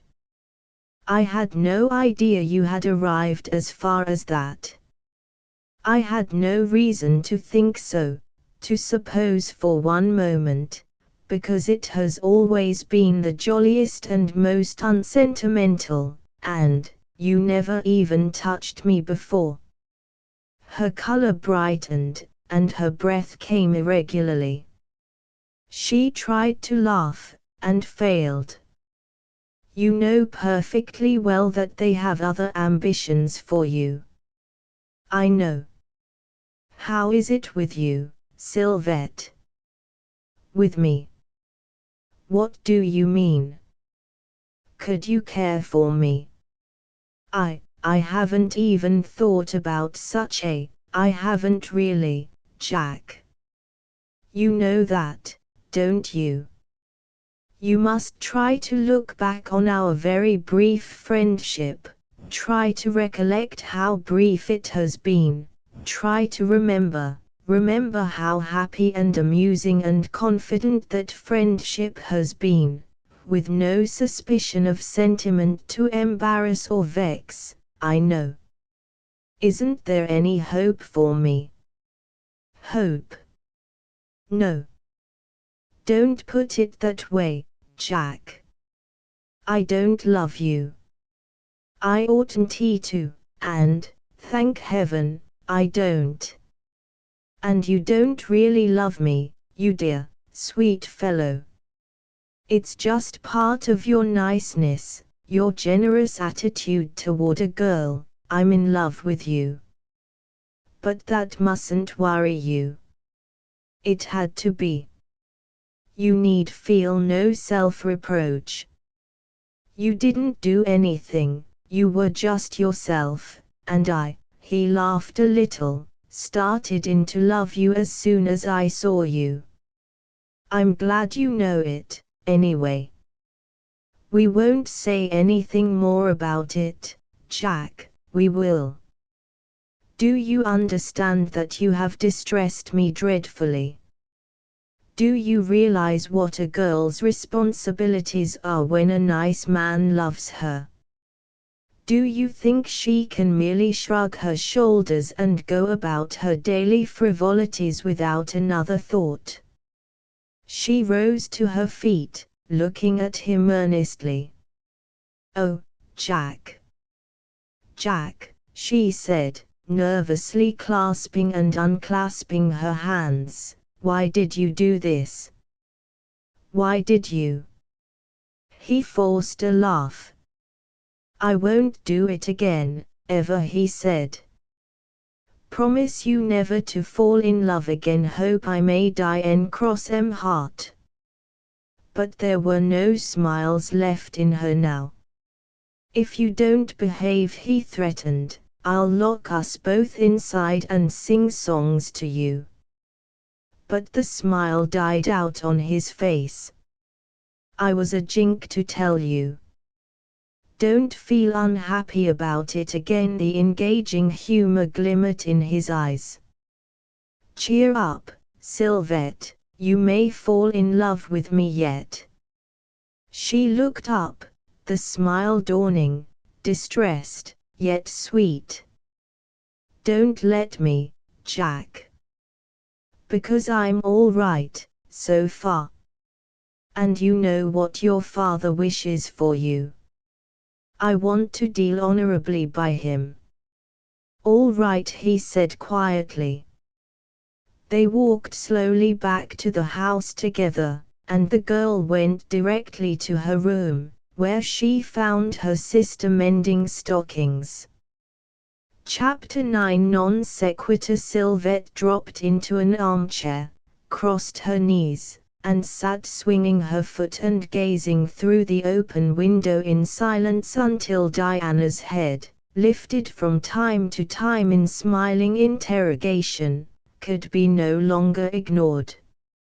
Jack Rivette has asked me to marry him, she said in an expressionless voice. Diana laughed in frank surprise. That infant? Yes. What an absurdity. Her sister said nothing. How did it come, out of a clear sky? Yes. I knew he liked me. I had no idea he wanted to marry me. You're not going to, are you? No. I should think not. It would be sheer cradle snatching. He's a year older than I am. In years, yes, but, intellectually, he ought to be playing marbles. Moreover, that sort of a boy never grows up. I don't think he will. God bestows that gift sometimes. What gift? The gift of eternal youth. I haven't it. But I believe it can be shed. She gazed thoughtfully at the distant hills. Years and years slip from me when that boy and I talk nonsense together. Better talk sense with him, and wake up, sweetness, or you'll relapse into your second childhood. I have just been talking sense to him. I'm awake, she said dreamily. Do you mean to admit that the interview has seriously affected you? Oh, I don't know yet. Better investigate, said Diana. You know what his parents expect of their children. And if we are to remain here, I think, dear, that you had better see a little less of Jack Rivette than you have been seeing. Don't you? I am sure of it. Otherwise, continued Diana calmly, it would be playing the game fairer for you and me to seek another business engagement. These people have been very honorable toward us. We can scarcely permit them to outdo us. Sylvette looked up calmly, her cheek resting on her hand. How dishonorable would it be, she asked. What? To let him fall in love with me? Ask yourself. You know their social ambitions. I know, but, after all, you and I started out to make of life a successful business proposition. I thought a desirable marriage was to be part of the program. Do you consider Jack Rivette desirable? He could take you nowhere. With all his wealth, where could you take him? And anyway, it's not playing the game, Sylvie. It's kidnapping. She laughed. Take a man of your size, and of the world, little sister, and if he isn't of the world, and is poor, defy him to take you, give him battle, put up a good fight with foot, horse, and artillery. The best one of you will always win, and the other get what's coming. Sylvette went to the desk, supplied herself with pen and paper, and prepared to resume her interrupted correspondence. Presently she looked around, pen poised. Image. Presently she looked around, pen poised. Did the best man win between you and Jim Edgerton? She asked. Diana bent lower over her sewing. I'm afraid so, Sylvie. Then you won. I think so. I have fought it over every day since, alone. You poor little thing, said Sylvette softly. Diana looked up with a slight smile. Perhaps you misunderstood me, dear. I told you I was winning. Which means, I think, that Jim Edgerton isn't going to remain very long at Adriutha. Where is he going?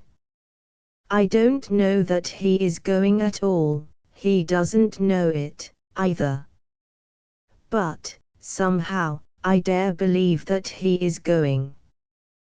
Where? Into a man's world to engage in a man's business. It isn't in him, Diana. You are taking a great responsibility on your shoulders. Do you realize that you are? Yes. And that a man with no more force of character and real ability than he has may starve. That the world will probably break his heart, anyway. Let it, then. Only a real man's heart breaks. I'll know he's won if it does, and so will he. And that's worth all the rest. That's a stern creed, little sister, considering the pleasure-loving lips that utter it. Out of the mouth of fools, wisdom. It doesn't matter what I am. The thing that is important is what he shall become. If he become what you desire, he may have little further interest in you. He will have none, if he becomes what he could become, said the girl steadily. Did you suppose my ambition for him was selfish? Little breaker of images, are you going to shatter your own under his very eyes? He will be the iconoclast some day. Probably I'll be married before that, as soon, anyway, as it's best for him. I've plenty of time." She smiled without a trace of mirth in her eyes. Mr. Snaith has already indicated his noiseless entry into the lists. He and Colonel Camus are at lance points. Materially speaking, a girl ought to consider both of them. But, child, we have many another business engagement before us yet, I trust. You wouldn't think of taking the first million offered, asked Diana, laughing. No, of course not, silly. I'm merely observing the manners and customs of the creature man. Sylvette laughed, too. How are you getting on with Billy Inwood? She asked demurely, speaking of more agreeable matters. Perfectly. After the initial shock at encountering me here, he behaved most reasonably. I have an idea that he came here on Christine's account, and he seemed to be rather nervous as to his obligations to me, but I set that right at the first opportunity. I said, "Billy, if I don't tell you, somebody else will, that Sylvette and I are here practicing our profession, which is, to be amiable to the guests and help entertain them. So I'm going to be just as amiable to you as I know how, but it need not frighten you because I have no designs on you." They both laughed. Diana, mending her stocking, continued, "I think he was very much relieved, though he pretended not to be. I wonder if he did come here to see Christine. The girl is cool enough with him, and he is inclined to follow her about in an aimless sort of way, as though he had something on his mind. He seems to be equally attentive to Christine and Mrs. Wemyss," observed Sylvette. "It appears that he and that ample beauty are old friends. Who is Mrs. Wemyss, anyway?" Sylvette smiled. "I asked Mrs. Rivette, saying that there was something familiar about Mrs. Wemyss, and that I had an idea I had seen her somewhere, but Mrs. Rivette didn't know who she was. She had met her last winter at the plaza, which is the kind of thing one might have expected, even of Mrs. Rivette, who is as dear a little woman as ever wore sapphires at breakfast. What a horrid, cynical thing I'm turning into. And now I'm going to turn into an imitation of a young girl dressing for luncheon. Hi-ho. I wish other people were what they ought to be and I were what I'd like to be. The world would wag very well, then." Luncheon was the usual animated, gossipy, and amusing function that Sylvette and Diana and Jack Rivette always made it, and at which Colonel Camus assiduously assisted according to his notions of jollity. Egerton for the last week or so had remained rather silent among the others, amiable and nice always and perfectly receptive when spoken to, but not volunteering very much, and not, according to Colonel Camus's idea, earning his salary. However, as the Colonel didn't like him, that fact may have colored his judgment when he spoke to Mr. Rivette about it after luncheon in the privacy of that silent man's study. "He's turned into what I knew he was, a damned snob," said the Colonel, sitting with widened legs, a rich cigar tucked in under his military mustache, and furtively loosening the rear buckle of his white waistcoat. "He doesn't pay for his keep," he went on. What use to you is a man who sits around looking unapproachable? I have no difficulty in approaching him, observed Mr. Rivette. You pay him. To look at him, one would think he paid you. He pays me his services. Ah, but he doesn't. He's off with that little Diana girl half the time. That's their affair. By gad. Is it? They're both here on a salary if it comes to that, Jake. Say, did it ever strike you as funny, this cousin business he puts up? Mr. Rivette's burned brown eyes fixed themselves on the jaunty colonel. How? Oh, nothing. They're rather distant relatives, that's all. Not but what she seems to be straight, as far as I know. What does anybody else know about her? Oh, nothing, nothing, said the colonel, waving his cigar and heavy seal ring. But it's curious. You can't really say a word against an Edgerton, rich or poor, but, as far as I can see, the girl is only a little adventuress looking for trouble. She'll probably get it someday, he added with a tenor laugh peculiarly ungrateful to the auditory mechanism of Mr. Rivette. The colonel puffed his cigar in smiling silence for a while, then, expelling another laugh and a large volume of blue smoke, slapped his knee, straightened his tie and waistcoat and shot his cuffs. Image, the colonel puffed his cigar in smiling silence. She'll be all right to take about town, eh, Jake, he said. Mr. Rivette said nothing. Now, there's old Park Ellingford, continued the colonel, he's never had as good-looking a girl, and, begad, I've seen 'em all, known most of 'em, he added with a leer. And take any of the men you and I know, Wallaby, Dankland, and that hatchet-faced Van Wine. They've never had any better-looking girl than that little Diana.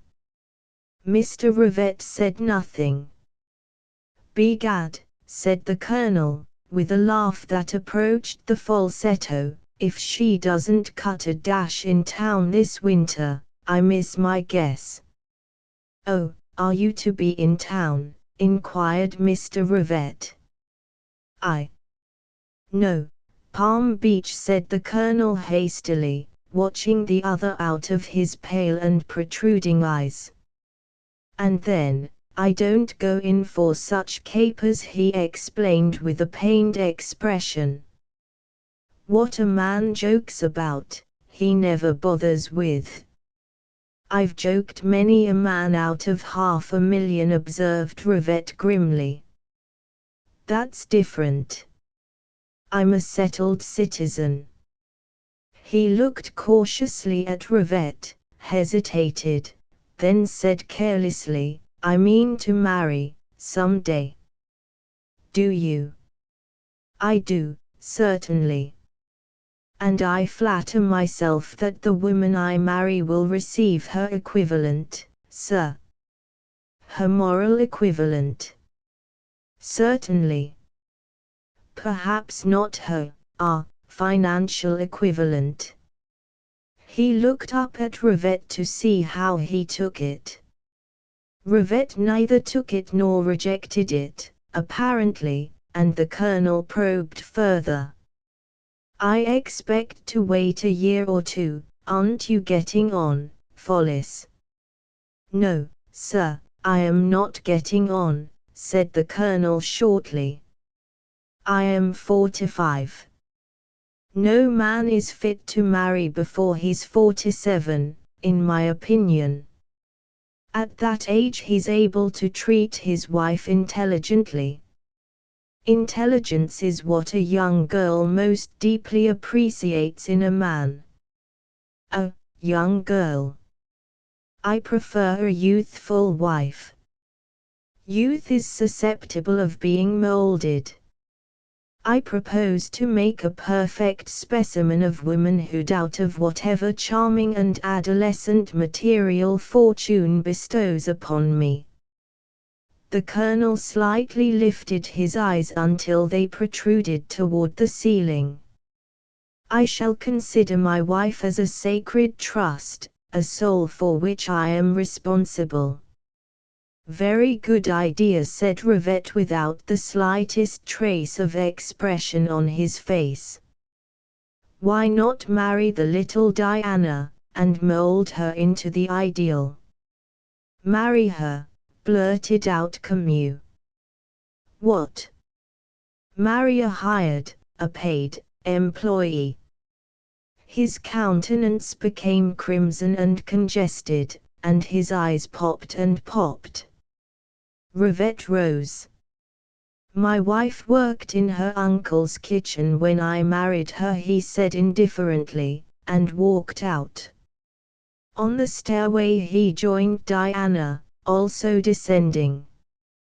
Well, he said, looking at her through his round glasses, you look happy enough. I am, thank you, said the girl, smiling. Don't thank me for it, he said dryly. You're to be thanked, too, she laughed, or ought to be. But you don't like it, I know, so I tell your wife how very pleasant you are making a drieux for my sister and myself. Do you find it pleasant? Yes, I do. Like the people. They had halted on the stairs. She looked up at him. Some of them I like, she said frankly. Which? That is bad manners. But I like you and your wife and Christine and Jack. All of us. Unreservedly, except in your case. What's the matter with me? He asked grimly. Why, I don't know you very well, she said, so how can, come and talk it over, he said. They resumed the descent of the stairway together, and, side by side, walked out to a seat on the terrace overlooking the river.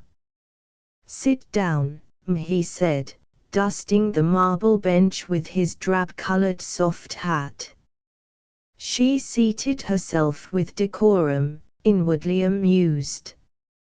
He dusted a place for himself, and sat down beside her. Now, he said, what's the matter with me, Miss Tennant? She laughed deliciously. Nothing that I have ever discovered. You're not much of an explorer, are you? A rather good one, Mr. Rivette. But, you know, there are still certain peaks in the world that defy approach, she added audaciously. I'm a peak, am I? He came so near to smiling that the girl watched him with increasing interest. You know, she said, that you are not exactly talkative, Mr. Rivette. How is a girl to form any definite idea of a sphinx? That's 2 names you've called me already. He looked at his watch. In the last 4 minutes, a peak and a sphinx. She was laughing so unrestrainedly now that the corners of his eyes began to wrinkle a trifle. He said, what do you think of a self-made man who was once schoolmaster, day laborer, donkey engine tender, foreman, all kinds of things, and whose wife was washing out a woodshed when he first met her? Is that you? It is. What do you think of such a man's chances in New York? Financial. Social. I don't know New York. You're highly connected there. It is a very distant connection. Mr. Edgerton chooses to acknowledge it. He's a snob, isn't he? Not in the slightest, she said pleasantly, but the blood mounted to her cheeks and betrayed her. You like him? Naturally. Unnaturally, too. Kinship has little to do with my liking him. He's rather easygoing, isn't he? She flushed up again, and turned her clear eyes on his little brown ones. Don't you like him? She asked. Isn't he easygoing? He has not yet found himself.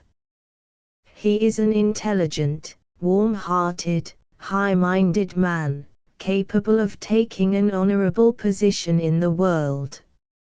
And I do not doubt that he will one day take and keep it. He was in iron, was he not, Edgerton, Tennant and Company? Yes. Mr. Rivett thought for a while. By the way, he said, I neglected to answer your question. I'll answer it now. I like Mr. Edgerton. Thank you, said Diana, not perfectly aware of what she said. Mr. Rivett sat buried in meditation for fully 5 minutes. At the end of that period he turned his glasses on her. I want to gossip with you, he said abruptly. Image, I want to gossip with you, he said abruptly. She began to laugh again. How did you discover that I am such a dreadful gossip? Begin at once, please. I adore picking to pieces my absent acquaintances. Yes, tearing them to tatters, the way you demolished Mr. Edgerton just now, he said grimly. Well, I'll begin the scandal. Where did you know Mr. Inwood? In Keno, Nevada, she said coolly, wondering what was impending. Know him long? One winter. In Keno. In Keno. Like him? Immensely. Oh. So you're going to tear him to tatters, too? Just as I demolished Mr. Edgerton. They're the two nicest men I ever knew. It's odd, isn't it, that I didn't know they were such intimate friends before Mr. Inwood came here. Are they? I understand so. And you didn't know it? How should I? I never saw Mr. Inwood except that winter in Keno, and I don't know my cousin intimately. How well do you know your cousin? The girl sat thinking for a moment, then looked up frankly. Perhaps you can judge, she said, and told him the history of her friendship with Edgerton from their meeting in his studio to their arrival at Adriutha. And Mr. Rivett listened without a shade of expression on his face, but his little dark eyes seemed to bore her through and through. That, she said, is the situation. She hesitated, then meeting his gaze candidly, but with a slight increase of color in her cheeks, I told you this because I wanted to be fair to Mr. Edgerton, in case, in the event of you, your family, people here not considering us of much importance. Mr. Edgerton is not responsible for us. I think he came from some boyish impulse, some chivalrous notion that my sister and I, being alone, might receive perhaps more consideration if a man of our family accompanied us. I see. I wanted you to see. I'm glad I've had an opportunity to make the matter plain that Mr. Edgerton is in no way responsible for any shortcomings on our part. Nobody complains of you. Oh, no, everybody is nice to us. But, we do things, which, women of his family, perhaps would not do. Smoke. Yes. Cocktails, too. Also we gamble, dreadfully. Wouldn't his people? I don't know, said the girl. I don't know New York. One reads about these rather harmless vices being universal there. But Sylvette and I are really provincial. Provincials usually go too far in either direction. It was only that I did not wish people to judge Mr. Edgerton from us. Mr. Rivette scraped the gravel with his cane for a moment, then, so you like Inwood? Very much. Wasn't he mixed up in some mess or other? I never heard so, she said, surprised. Oh. What was he doing in Keno? She laughed. Visiting, as we were, I suppose. You know we weren't being divorced. Glad to hear it. You didn't think so, she exclaimed. His eyes twinkled. No, he said, I didn't. But you can't throw a stone into a crowd and give odds on its not hitting a divorced person. Does divorce shock you? Not in the least, I'm past shocks, young lady. Who is Mrs. Wemyss? Your own guest. He winced. I'm asking you. We made her acquaintance at the plaza last winter. It seems that she and young Inwood knew each other in Keno. That is where I've seen her, said Diana with innocent conviction. I knew I'd seen her somewhere. But she was very much slighter, oh, very much, and extremely pretty. Divorcee. Isn't she a widow? I guess so. No matter. He stood up briskly, she rose, too, understanding that the interview was ended, feeling slightly uncomfortable because she had permitted herself to be so thoroughly pumped. Yet there seemed to be nothing significant in the operation or results. I'm going for a ride with my wife, he meant drive, just a buggy and an old plug. She and I enjoy it, Miss Tennant. To her surprise he took her hand between his own dry little palms and pressed it. You're a good girl, he said, you and your sister, and Edgerton, he's all right, you're good children, and all off the same tree, little lady, all off the same old block in the beginning, that's plain as preaching. Do you really like my Christine? Yes, I do. And Jack? Exceedingly. That's right, they like you, too. They ought to. They're good children, and so are you.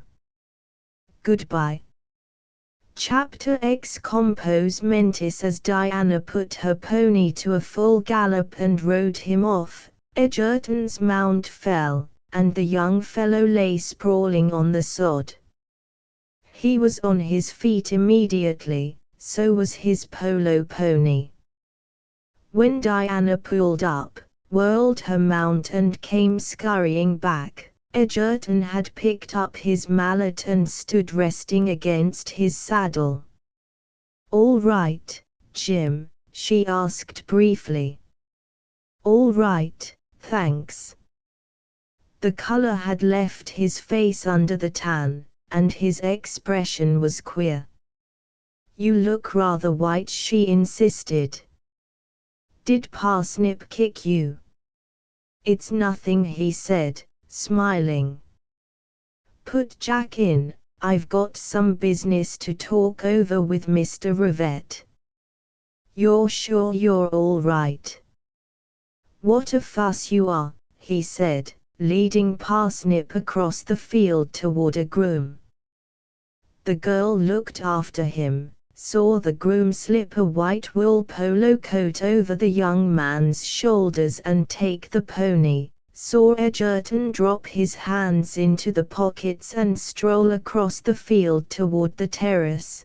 Then, lifting her mallet, she hailed Jack Rivette in a clear, ringing call, and cantered away upfield.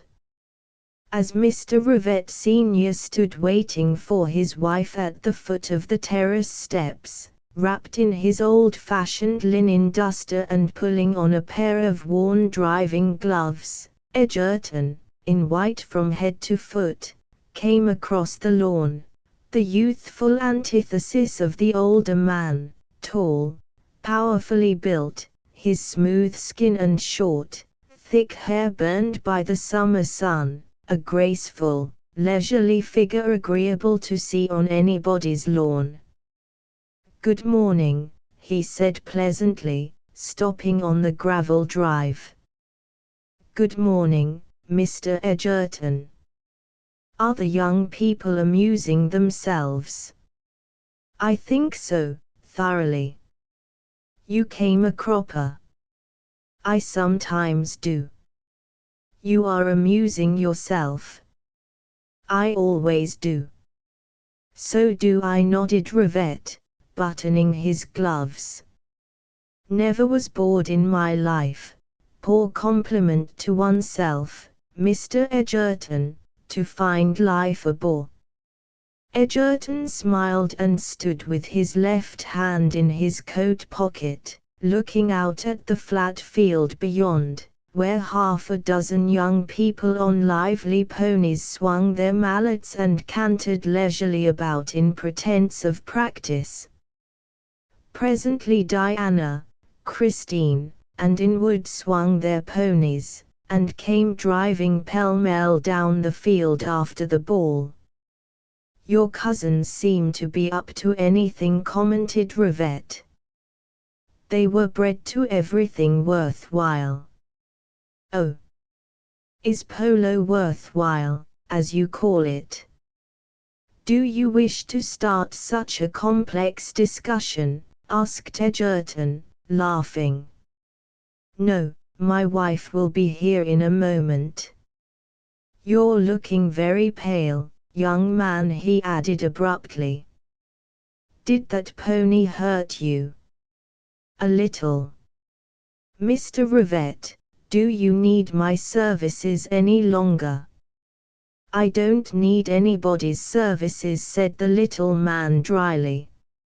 "I never needed anybody in all my life, except my wife." "There's no such thing as a necessary man. No man ever lived who couldn't be replaced." "What's the matter?" Edgerton said slowly, "I thought I'd go back to town and hunt up a job." "Why?" "Because there's no reason for my being here." "There never was any reason." "You knew it when I asked you to take me, but I didn't, because I didn't know you and your family." "That's a compliment, isn't it?" "It's just the truth." "I'm glad my cousins are with you." "I'd like to go back now." "Tired of us?" "You don't have to ask that." "More compliments," said Rivette. "What is wrong, then?" "I am." "Hadn't noticed it." Edgerton smiled faintly. "More compliments." "Mr. Rivette, I want to go to town and hunt up a job, and get in the game." That's all. Can't you wait a month and see us through the October shooting? Edgerton stepped nearer. I would, merely because you ask me, but I can't. I just want to get away quietly, and not bother anybody. I've broken my arm. Mr. Rivette swung sharply and his eyeglasses glittered. Which? He demanded. The left. I'll just run down to town and have it fixed up. Don't say anything about it until I've left. Won't you stay here and let us look after you? I knew you'd say that. You've been very nice to me. Ask me again as a guest. I'll be glad to come as a friend if you care for me that way. Mr. Rivette's unchanging eyes watched him. We'll ask you. My wife likes you. So do I. I don't want to interfere with a man who knows his own mind. But do you think you can stand the journey? Edgerton's white lips were compressed. Yes, he said. Very well, we'll stop at Fern Center. Billings can reduce the fracture. Are you going with me? I certainly am, said the elder man. With a valet's aid he got into his clothes. His swollen wrist lay in a sling. I won't bother the others now, he said to Mrs. Rivette, who was on the edge of tears because he would not remain and let her take care of him. Please say goodbye for me when they come in, and say that I'm all right and hope to see them all again. Goodbye. It's been a real happiness to know you, and yours. Will you let me continue the friendship? Please do, she said tremulously. Jacob, you will tell Holmes to drive carefully, won't you? Yes, Mother. Billings is going to put him in good shape. So they drove away in a big red touring car, Edgerton sick with pain, but perfectly cheerful, Rivette taciturn, twirling his gloved thumbs, seeming to muse gloomily in his walrus mustache. Dr. Billings reduced the fracture, a simple one, Edgerton refusing anesthetics. He fainted during the short operation, and came to with his head on Rivette's shoulder. Half an hour later he was on his way to New York, lying back in a chair in the drawing-room car, feverish lids closed. Rivette sat in the chair opposite. I was going, anyway, he said briefly in reply to the young fellow's protest. And together they made the journey, not only to the city, but to Edgerton's apartment, where Rivette quietly turned himself into a valet, helped the young man to bed, called up his physician, Dr. Ellis, lingered to learn what condition the patient was in, and silently vanished. And for 2 or 3 days Edgerton forgot about him, for Ellis kept him pretty quiet, and the nurse who had been summoned knew her business. He managed, however, to write his bread and jam letter to Mrs. Rivette, and another to Diana, my dear cousin. They've probably told you that I've been ass enough to snap a bone in my left arm.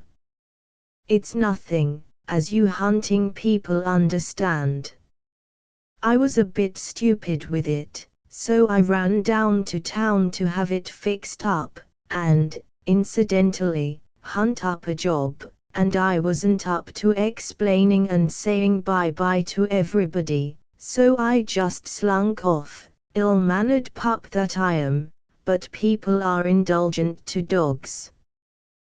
This is just a line to take leave of you and Sylvette, and to ask you to remember that, in any and all interims, this apartment is a family joint, so don't go elsewhere and pay perfectly good rent.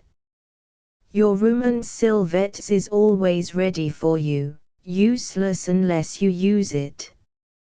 When I nail a job, I'll report to the family. If you make new plans, may I hear from you. Wishing you both a jolly and successful autumn, your cousin, James Edgerton 3D. Her reply came by return mail. Jim, dear, I feel very badly about your injury. It was my fault, I cannoned into you. You behaved as only a man of your sort always does. I won't say any more about it. By this time I hope you are freer from pain. The first 2 days are the limit, I know from experience, and 2 mended ribs. But, I hate to think of you in bed this glorious autumn day, and the little fool who sent you there idling in the sunshine of these lovely hills. Jim, dear, it is generous and entirely like you to ask us to make your place our headquarters between engagements. If we do it, it will be only because we all would be happier en famille. Even we, hardened materialists that we are, could not bring ourselves to use you. You know that, don't you? So I have assumed that your offer is not only a kindness, but a genuine expression of regard for us, and we return to the full whatever you feel for us. Jim, there are many things that I am denying myself to say to you, and I find self-denial hard. It's a worthy and laudable virtue which Sylvette and I are trying to acquire in our old age, and it isn't easy. There's no news. Mrs. Wemyss seems to have fascinated your friend, Mr. Inwood. He's a curious sort of man, rather melancholy of temperament, I fancy. We play a languid sort of polo now and then, dawdle in canoes, and sit up too late at cards. A lot of men are coming for the shooting.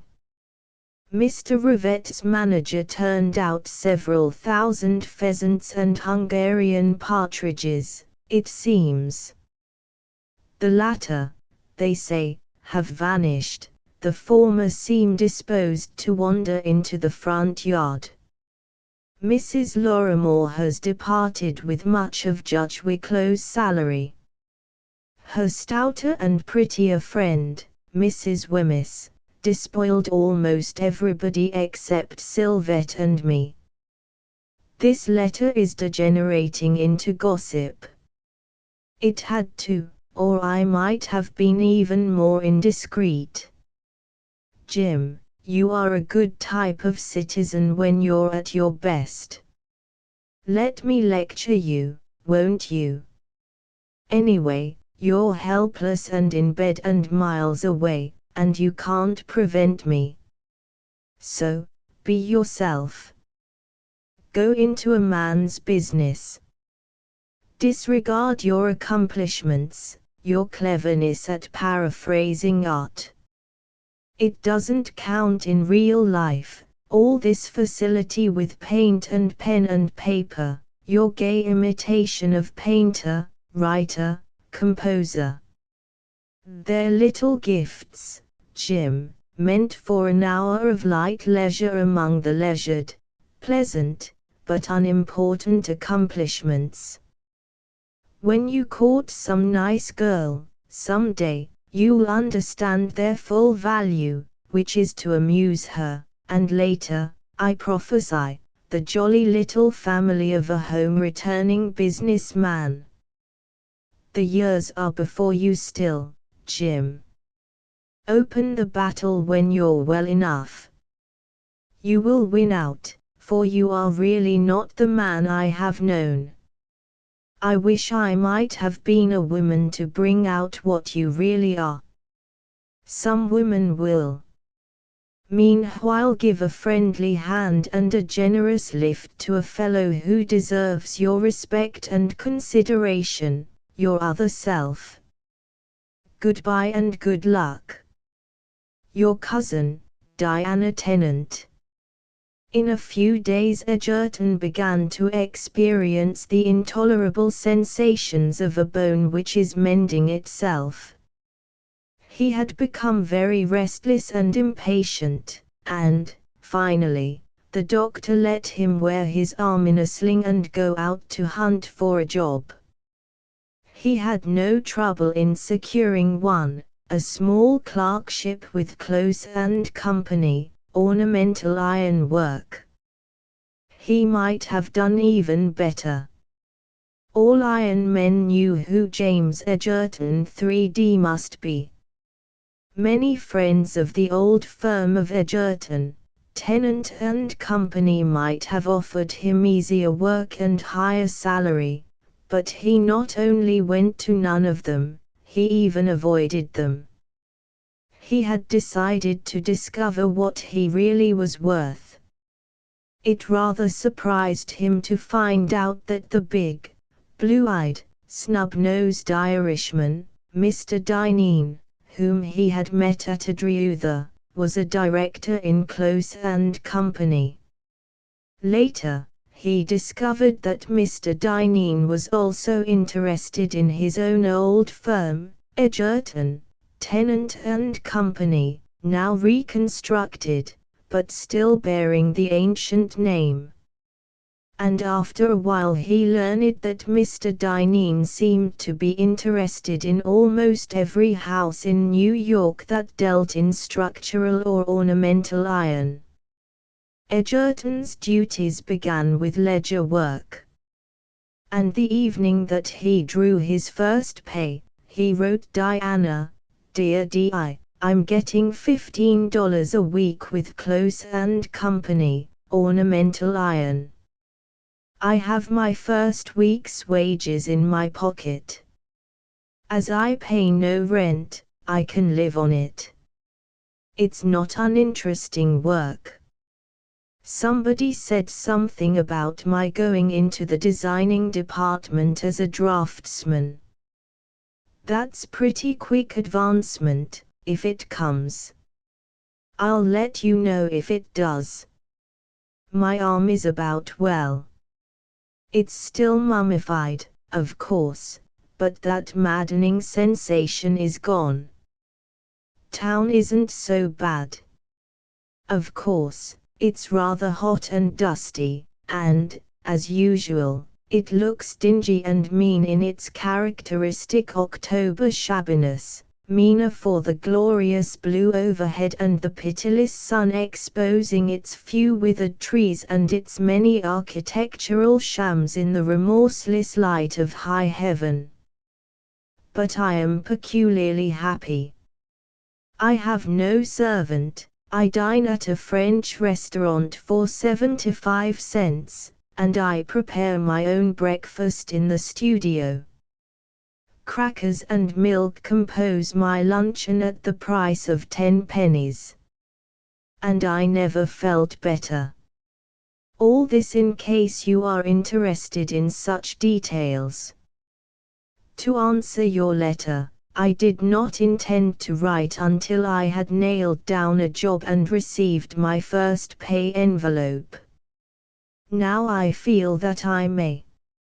First, regarding your comments upon my artistic ability, you are perfectly right.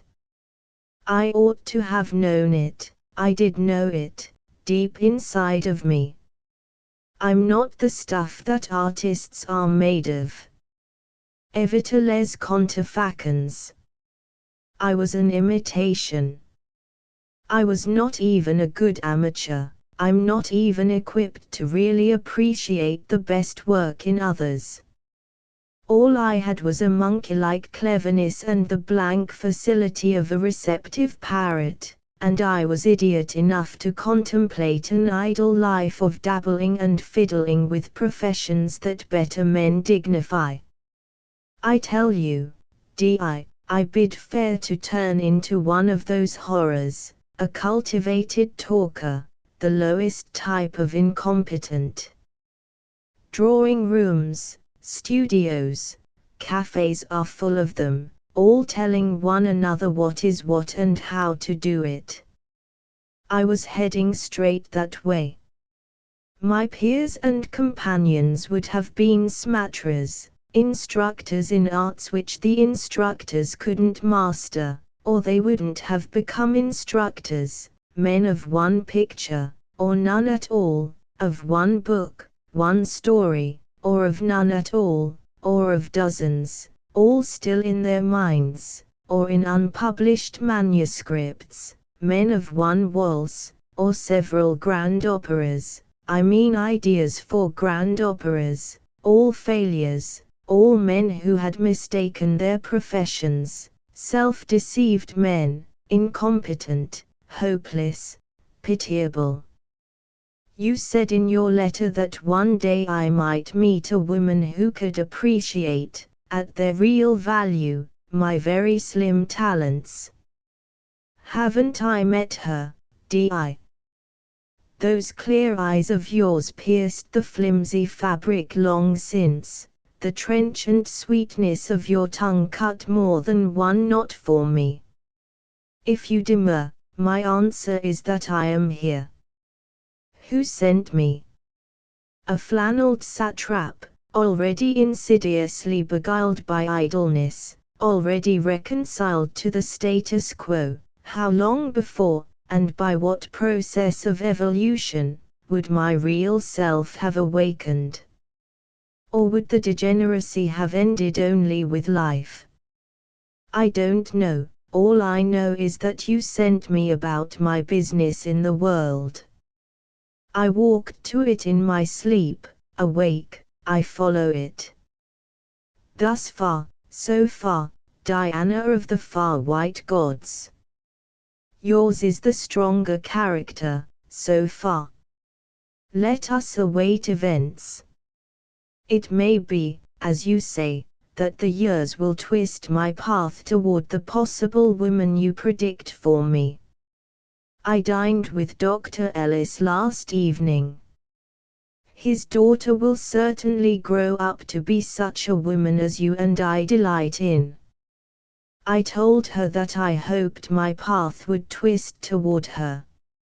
She said she hoped so, too, very shyly. She is only 15, alas. In the meanwhile my path runs straight to Close and Company, and I shall continue to travel it every day with my shovel and dinner pail, thanks to you, my loyal little cousin, who were plucky enough and merciful enough to tell me the merciless truth. Give my love to Sylvette. My remembrances to all. Accept for yourself my friendship. Do you remember those photographs I made of you as Japonette the day after we first met? I've developed them. Here is one. Yours sincerely, James Edgerton 3D. Which letter resulted in an immediate interchange of notes. Dear Jim, 15 and 18 are not far apart. A man can help chance to twist his path through life. The resulting route is called the path of destiny. I think you have already started to travel it. I hope you are better. Diana.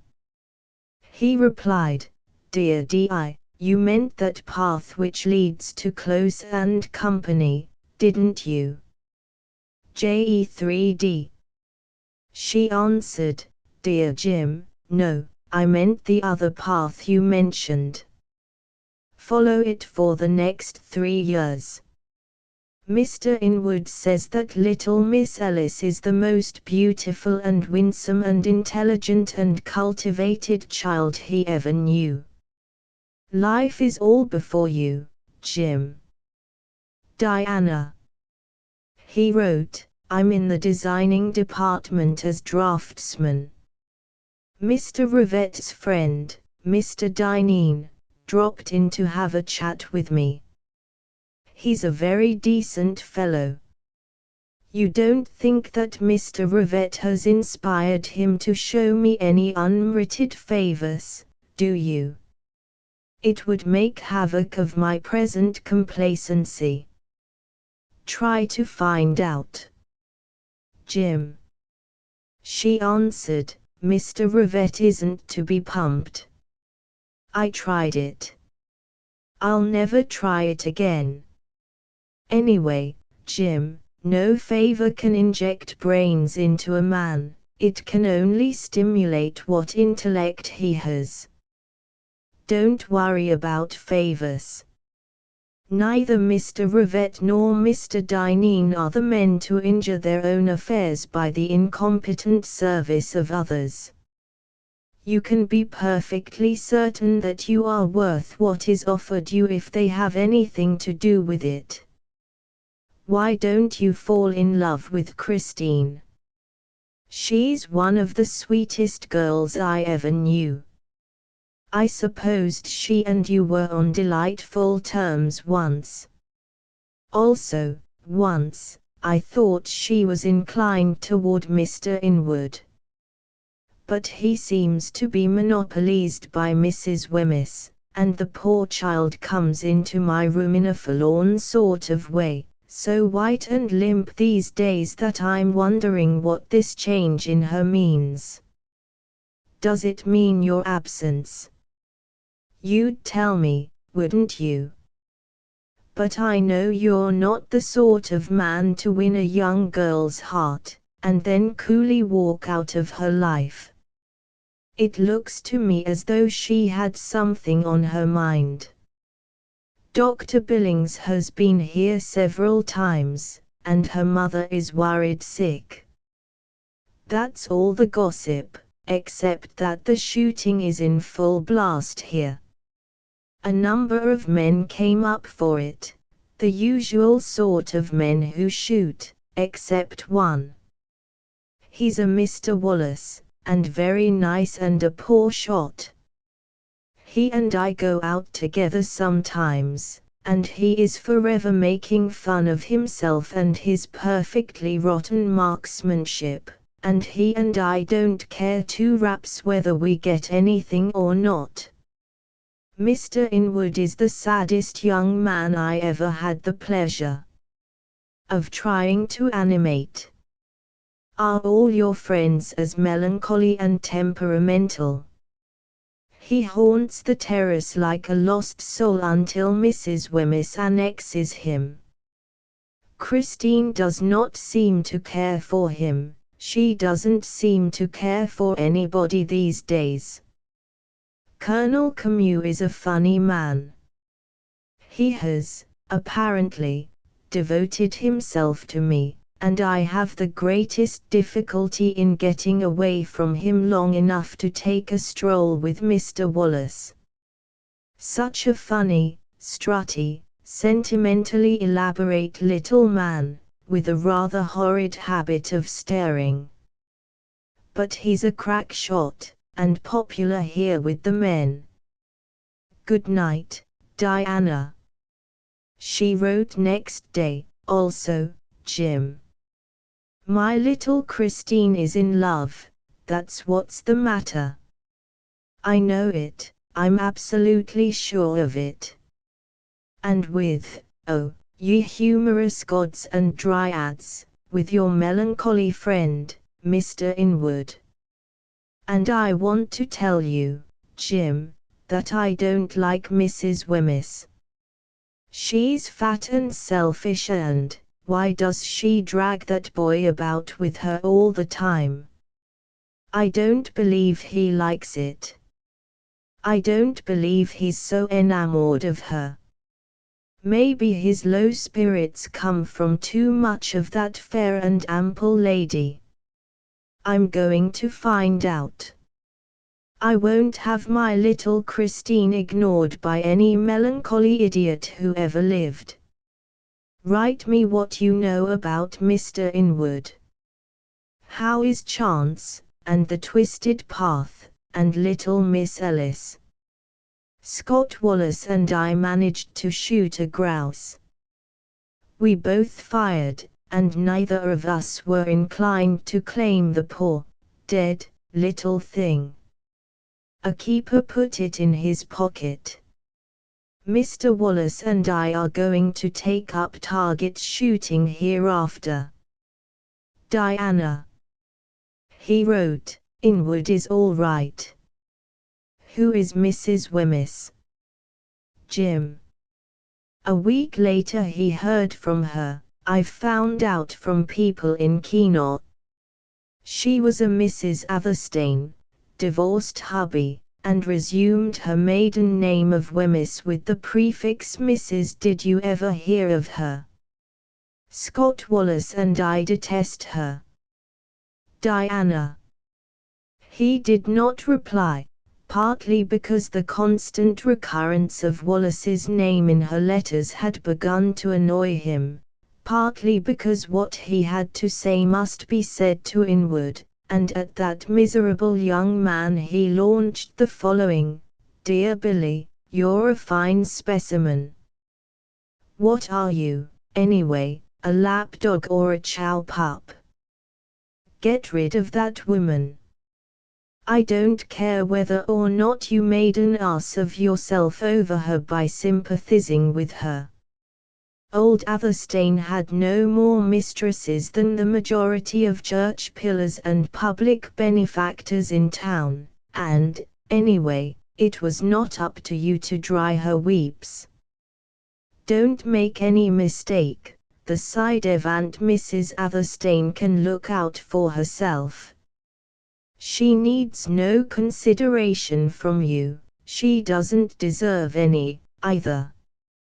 What kind of a woman is she, anyhow, taking advantage of a chivalrous and conscientious boy who never did more than hold her hand and pat it, at most, when she told him she was lonely and unhappy, and needed a good man's moral support? Rot. You're not responsible for her. You're not in honor bound to sit around and await her pleasure, now that she's free to marry. She wouldn't have you, anyway. You probably made an ass of yourself, probably talked too much. You're not in honor bound, I tell you. And don't make any mistake, she's not going to marry. She's having too good a time. I know that kind of woman, Billy. They never put their heads into the noose a second time, but they harpoon all the men they can, and they trail around with a lot of silly ginks like you. If you don't believe me, I'll tell you how to put yourself out of your misery. Ask her to marry you, ask her flatly. You'll wake up, then. I know what I'm saying. You do what I tell you, and then get back to first principles, and clear up all this nightmare between a sweet and plucky little girl and your own damn fool self. Clear it up, I tell you. I know you, Billy. You have nothing to confess in regard to Mrs. Wemyss. Of course, you wouldn't confess, anyway, but, thank God. There's nothing to say except that you were a silly ass, and have learned better. Now, I've told you how to get clear of this petty and miserable affair. If you don't do it, for Christine's sake as well as for your own, you're no man. Jim Edgerton. Chapter 11. Quod erat faciendum. With the daily advent of men arriving for the flight shooting, now imminent, Lillian Wemyss seemed to grow prettier and slimmer every day until the perfectly visible metamorphosis had produced radiant and brand new creature. For the men who were now accumulating in billiard room and card room, who haunted stable and garage and kennel, were the sort of men who inspired the very breath of life in a woman of her sort, big, handsome, ruddy-faced, thick-necked men with large, indiscriminating tastes and an eternal readiness for anything from a half-broken horse to an unbroken woman, but heartily preferring them both bridal-wise and registered. They tramped all over the place, on the terrace, over the lawn, into dinner, and the house echoed with large bantering voices, loud unfeigned laughter, and they rode hard and drank hard and played for heavy stakes, and were up and tramping all over the place by sunrise, sniffing for the frost which would bring the first night flight of woodcock from the north into the far-famed coverts of the Adriutha Hills.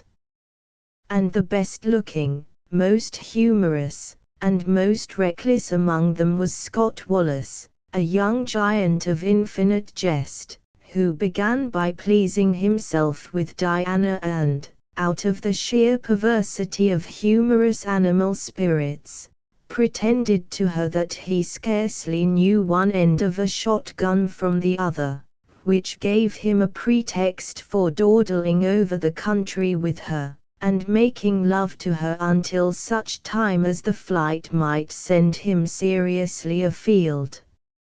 So, as he cared nothing for the scattered pheasants and wilder and scarcer grouse, he amused himself and Diana by playing winkle, now and then consoling himself with a difficult shot, which satisfied him and left the girl none the wiser.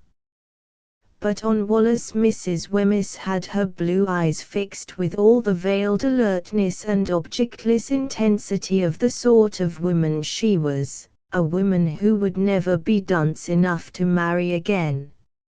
In the meanwhile, already exceedingly popular with the shooting fraternity, she kept a mechanical hold on Inwood for no more reason than the matter-of-fact impulse which had prompted her to snap a leash on his collar the moment she set eyes on him after many months' separation. To take him away from Christine had not been her object. She had no idea that he was interested in anybody except herself. She was perfectly confident that, given half a chance, men preferred her to any other woman, and there was really no particular malice in her desire to give Scott Wallace an opportunity to follow at her heels instead of Diana's. For Mrs. Wemyss really needed nothing of men except admiration and uninterrupted attention. No deeper passion had ever moved her. She was ignorant of love, although apparently fashioned for it, immune to its lawlessness, although lid and ear and lip seemed to chorus the contrary. In the slightly veiled eyes there was really no promise, no significance in the full, sweet mouth, nothing to her except the superficial provocation which all men mistook, and the laughing and ready friendship offered so prettily that no man ever refused. Inward, searching the house and terrace over for Christine, discovering her at last in the moonlit rose garden, and, not daring to join her after all, so faint-hearted he had become, walked moodily into the billiard room where a noisy lot of people were enjoying themselves. Wallace, standing between Diana and Lillian Wemyss, his broad back against a billiard table, was evidently having a splendid time, and Inwood halted, irresolute, one hand in his pocket crushing Egerton's letter into a wad. Lillian Wemyss caught sight of him, smiled instinctively, but her blue eyes reverted to Wallace. There was something in her attitude, as she stood in the full splendor of her somewhat ample beauty, that subtly repelled Inwood, and he swung on his heel, saw a young head bent, moving toward the door by which he had entered. "Mr. Inwood," called Diana across the hubbub, "will you play bottle pool with us?" He turned, smiling to her. "Thanks, I'm not up to it," and resumed his way out. "Billy," said Mrs. Wemyss, "I wish you to play." "No, thanks," he returned coolly, and continued toward the door. It was his first exhibition of insubordination, and Lillian Wemyss, surprised, did not propose to stand it, particularly in the presence of these two people. Scott Wallace seemed to be almost ready for his leash. It was a bad example for him, this insubordination of young Inwood. She looked anxiously at Diana. "I'm afraid Billy Inwood is not well," she said. "I've thought so for several days. Those swamps where you men shoot must be full of malaria." "Not a bit," said Wallace, laughing.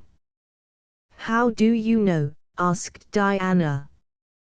"You never go into them, you lazy thing." Mrs. Wemyss hesitated, listening to the banter that passed between Diana and Scott Wallace, which slightly excluded her for the moment. Then she made up her mind that her authority over Inwood must be asserted at once, and that she had time enough to eliminate Diana later. She turned and saw Inwood passing the windows outside on the terrace. The next moment she was on the terrace, too, and he turned slowly to confront her. "Billy," she said gently, "are you feeling perfectly well?" "Perfectly, thanks." "Then why didn't you remain at my request?" "I didn't care to." "But I asked you," she said, surprised. "Yes, I know you did." "Well?" she asked, astonished. He had been looking away from her out over the misty moonlit river. Now he turned. "Lillian," he said, "do you honestly care for me?" "Billy, what a question." "Yes, it's one kind of question." "Do you?" "You know I do." "How can you ask such a, 'Do you love me?'" "What? Do you?" "Billy, what on earth is—" "Wait, please. Let me ask you again, Lillian. Are you honestly in love with me?" "I don't know what you mean by suddenly and abruptly questioning, demanding. Please answer." "You have no right to doubt it. You know perfectly well what we have been to each other, even before. What have we been?" "I supposed we had been in love," she said with sad dignity. "I wrote you while I was abroad, and I don't write many letters." "Then you are in love with me?" "We are in love." "Is that true as you understand it?" "You silly boy, of course." He stood stock still for a moment, tasting all the misery he had stored up for himself. Finally, he found his voice. "If that is so," he said, "we ought to be engaged." "Oh, Billy. Are you jealous?" She laughed, radiant, delighted to feel the leash tighten in her soft little hand once more. "No," he said, "I am not jealous, but, if we are to marry, it is time people understood it." Do you mean these people? I mean everybody. You don't mean to announce our engagement this winter? She asked uneasily. I mean to announce it now. Here. Here, tonight. I don't wish to, she faltered. You are unreasonable. Is there any reason why people shouldn't know it? My dear boy, one doesn't announce such important matters on the impulse of the moment. If I'm going to marry you, I want people to know it now, he said. I've explained that I did not wish it. Why? Why? There are a million perfectly good reasons. Give me one, Lillian. She stood considering, her crooked finger under her chin, blue eyes taking his measure from time to time. Evidently happiness too long deferred had made him unmanageable. She never thought of doubting her power. Probably he needed discipline.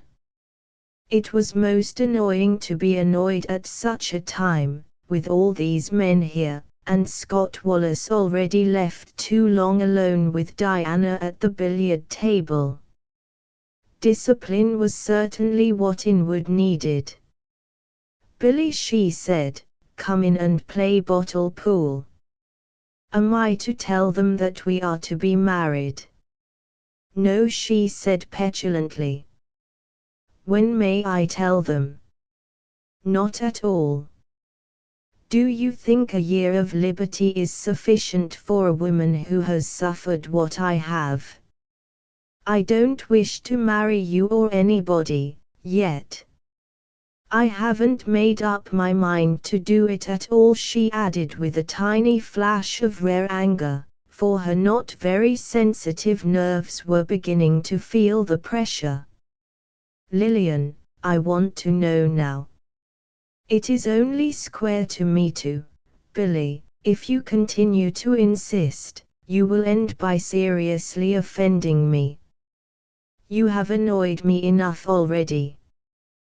By asking you to set a definite date for our impending marriage. It is not impending, she retorted, exasperated, as Diana and Wallace came out together and walked toward the farther end of the terrace. Do you refuse to marry me? Yes, I do, I am sorry. I really cannot help how you feel about it. This year of liberty has been a year of happiness. I don't wish to marry. I don't know when I may wish to. I am perfectly contented, and that's the truth, Billy. So, you refuse me? For the present, yes. No, you must answer me for all time, tonight. She nodded. Very well, then, I refuse definitely, and for all time. And, Billy Inwood, you have brought this calamity upon yourself. But Lillian's anger was always short-lived, she was already sorry for him. Besides, she was convinced that he would continue to dangle. It had been her experience with men that they were never reconciled to the unobtainable. So with one of her swift, smiling changes of feeling she held out her hand to Inwood. He took it. Are you very angry? She asked. No. Do we part, friends?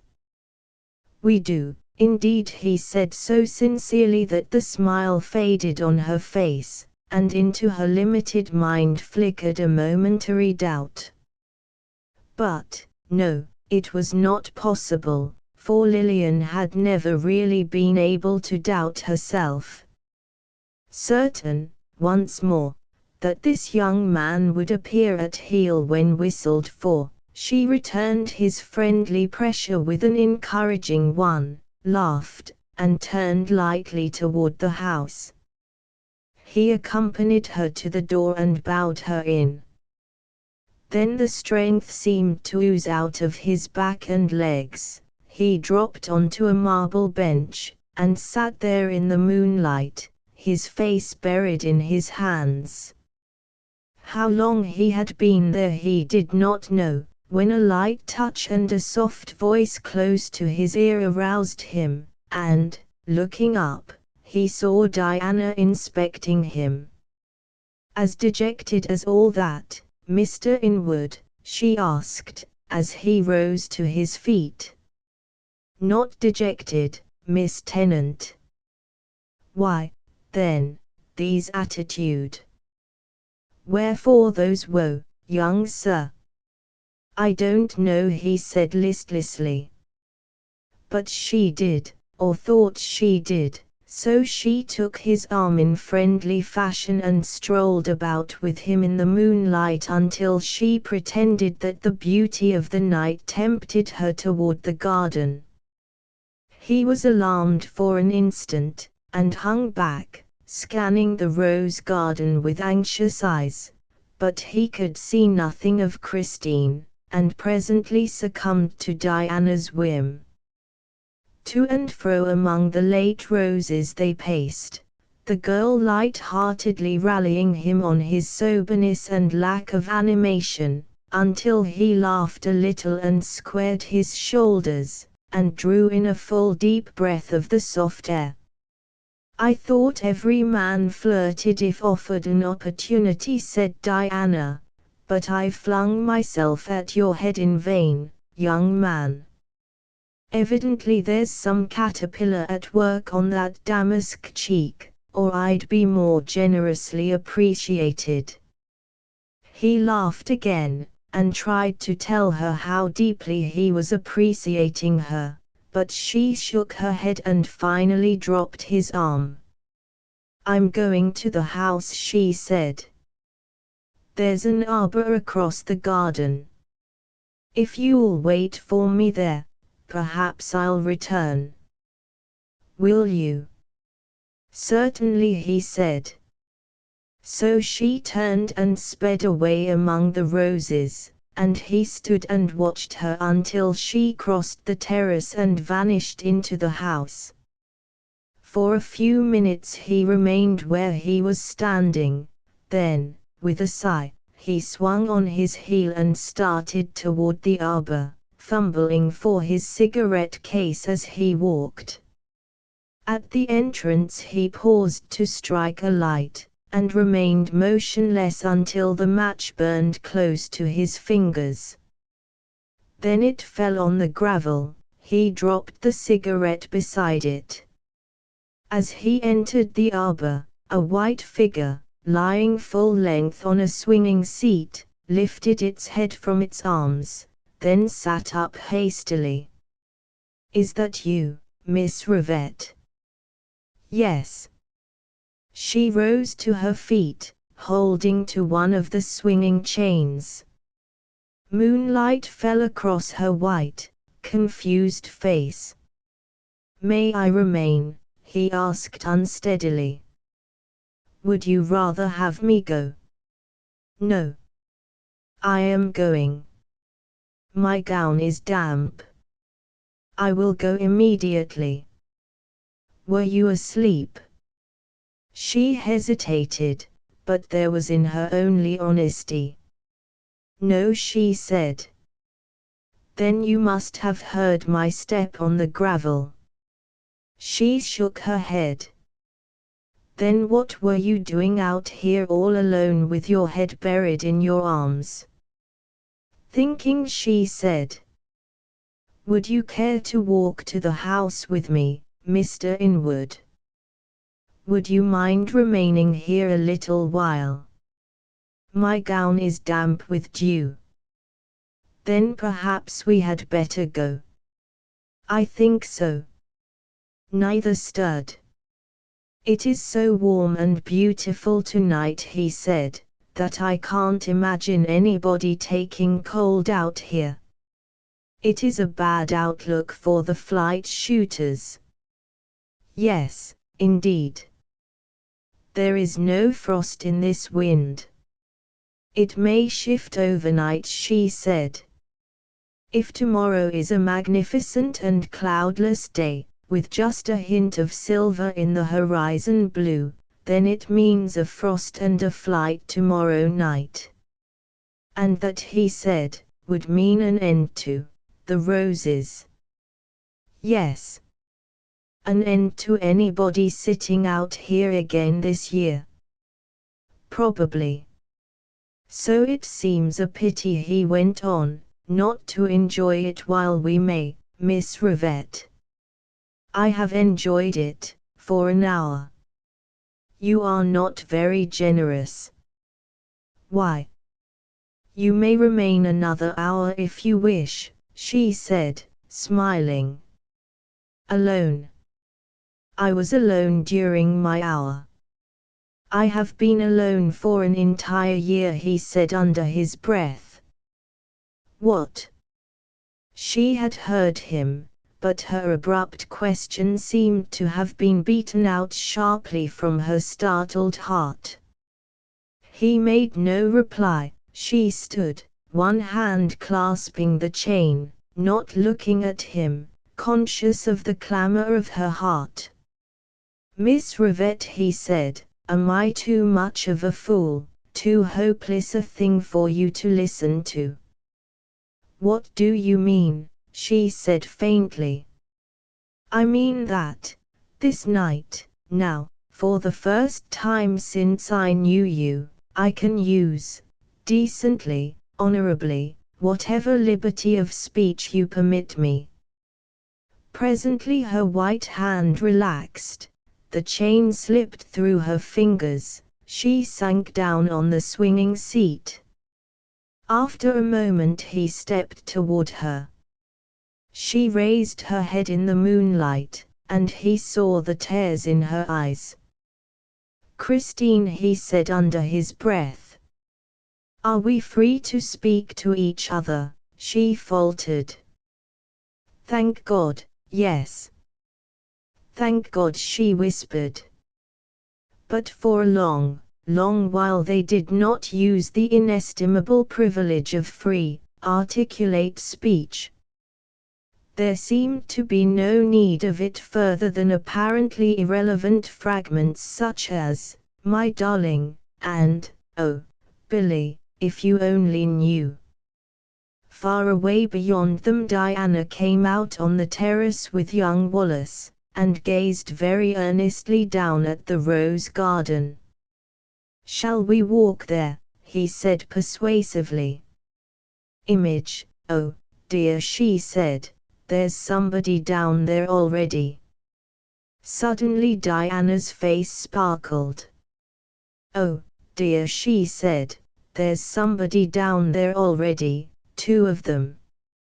And it looks to me as though they were spooning. What a world this is, Mr. Wallace. I think I'd better go in and play bottle pool. That night she wrote to Edgerton, Dear Jim, you have not answered my letter, but men were made to pardon. Somehow, and I don't quite know how, that wretched and melancholy inward man, fortified by a gentle push from me, contrived to get up sufficient momentum to carry my little Christine by assault. The darling has just been in here to whisper her happiness to me. We wept together, which is our feminine fashion of uttering 3 cheers. There is, of course, Papa to inform. I don't envy Christine. Papa has a will of his own, but so has his infant daughter. Even yet I can't understand why this inward boy has lost all this time dingling and dangling around Mrs. Wemyss. Evidently he wasn't doing it because he was having a good time. I was inclined to suppose him either blighted or a mooner. But you should see the change in your intimate friend now. Why, Jim, he fairly pranced up to me as I was saying good night, and he wrung my hand and said, "Thanks, awfully, Miss Tennant." And all I had done was to give him a rendezvous with me in an arbor, and then go off to walk with Scott Wallace. Scott's a nice boy. You'd like him, he's a terrible tease. It seems that he's really a dead wing shot, and has just been jollying me all this time. I really enjoy him, which is more than I can say for the remainder of the sporting fraternity now investing this place. They are a hard young lot, without, perhaps, being really very hard, but they are a loud, careless, irresponsible bunch of wealthy young men who, as far as I can learn, spend their entire time in shooting at something or other, including clay birds. They seem to be Wall Street men when occupied at all, and all betray a very healthy respect for Mr. Rivette. People say he is a factor to be reckoned with in New York, but I don't care. He's nice to me, and his wife is adorable. As for Christine, I dearly love her, Jim. No girl is more fitted for happiness, and I'm glad she's got her inward boy at last. And now, Jim, dear, there are two matters which very sorely perplex me, and, somehow, I turn to you to help me solve them. No, only one of them, because I shall not bother about the other matter yet. But about the matter which is really nearer my heart, Jim, we must leave this place, and the reason is this: Jack Rivette is making himself miserable over Sylvette. Sylvette doesn't love him, at least, I don't think she does. She couldn't do it honorably, anyway. She told me so, and I quite see it, because she and I are employed here under the Rivette's roof, practically in a position of trust, and dedicated to their service. It is not a loyal thing to permit the son of the house to lose his head, and Sylvette tries so hard not to let him. But he's doing it, and she can't keep him from being nice to her, and she and I know perfectly well what his father's plans for him are, and that they include a fashionable marriage. Of course, that argues well for Christine. The Inwoods are fashionable people, are they not? But poor Sylvie. Alas! Her connection with your race isn't near enough to impress Jack's father. Besides, Sylvette doesn't love him, and the boy is in a bad way all around. Now, what ought we to do? If we offer to sever social and business relations with Mr. Rivette, he will ask why we do it. Shall we tell him? Is that square to poor Jack? Or shall we lie? Or shall we simply remain and let Jack suffer and make Sylvie miserable? Oh, wise young sir, inform a suppliant at your knee. There is nothing more to tell you about, except that your progress makes me very happy. You are doing only what you would ultimately have done without any impudent advice from me.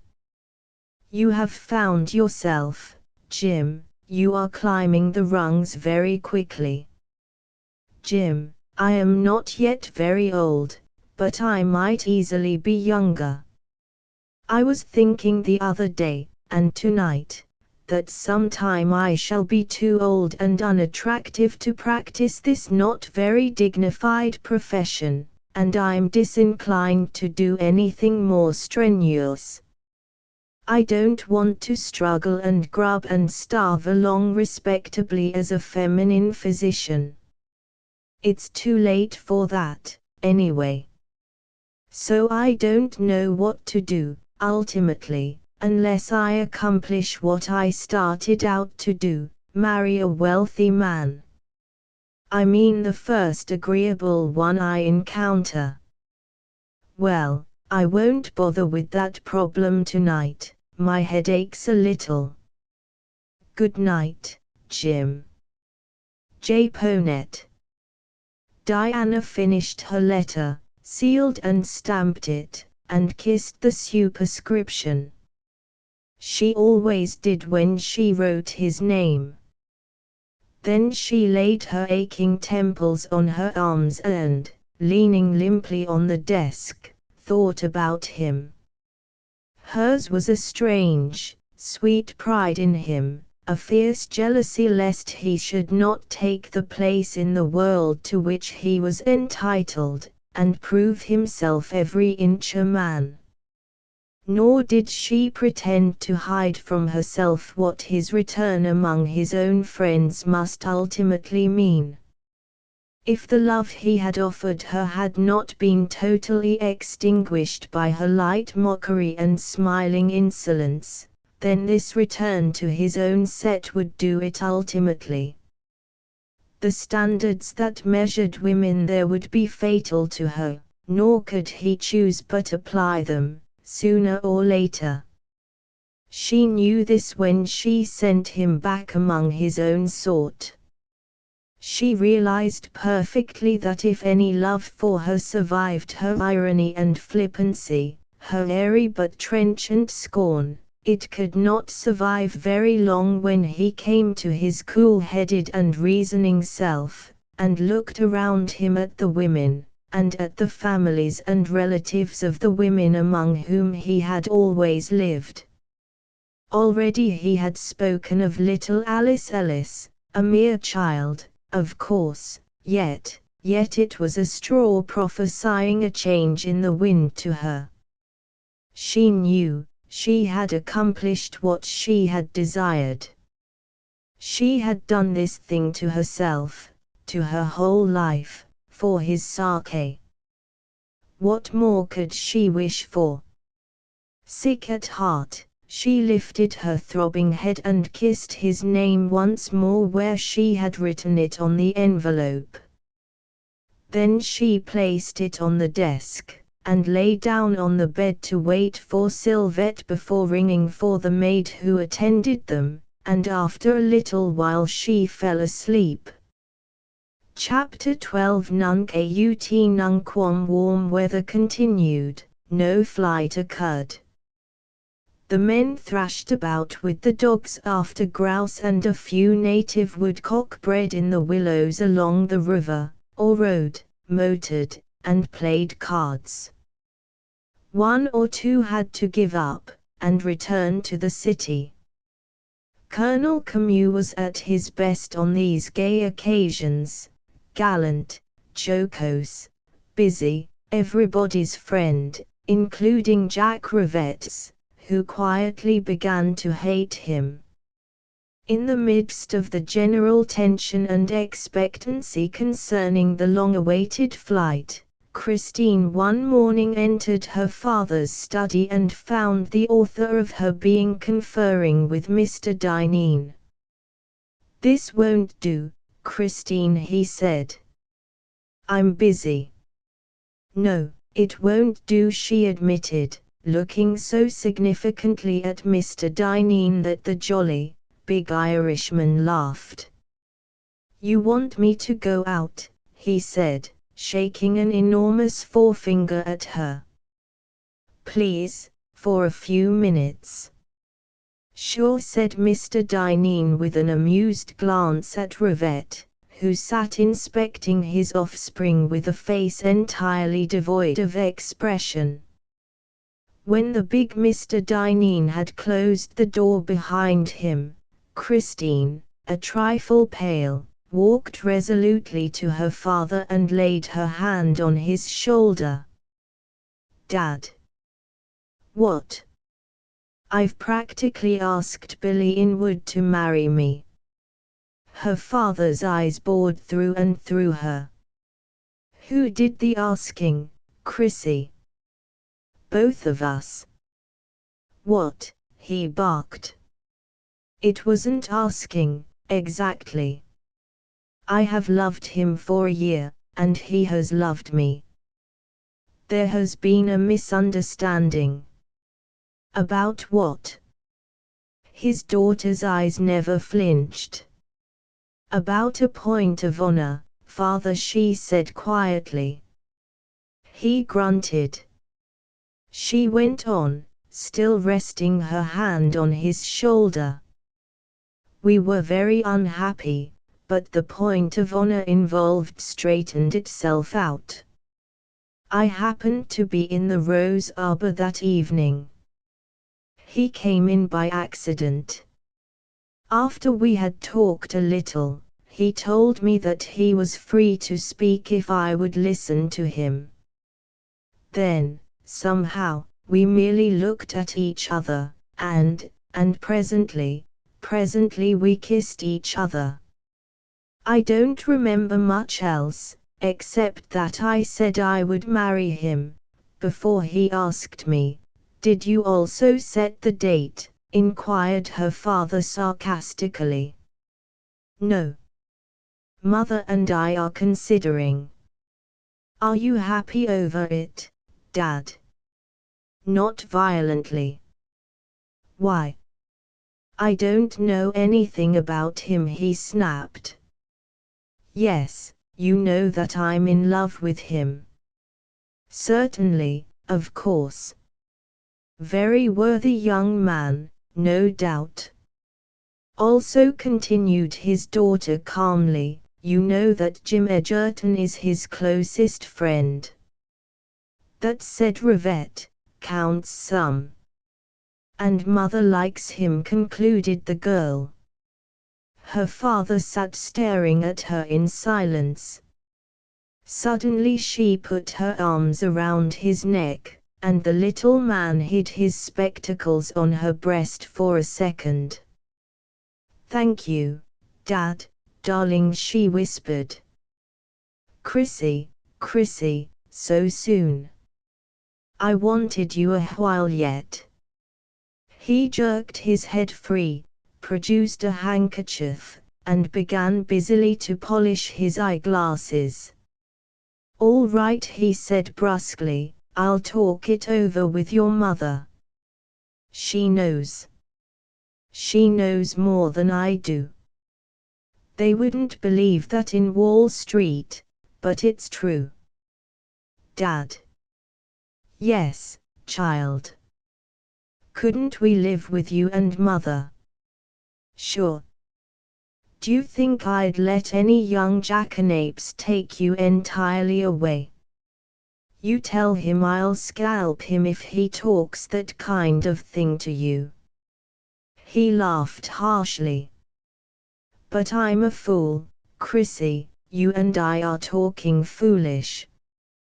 You won't come back to stay. You won't want to. I will. No, dear, you don't know yet. Your mother and I made our own home. It was a rough one, Chrissy, but it was ours. You'll do the same ultimately. It's part of the game. Tell your young man to come here. The girl slipped away. In a few moments Inwood knocked and entered.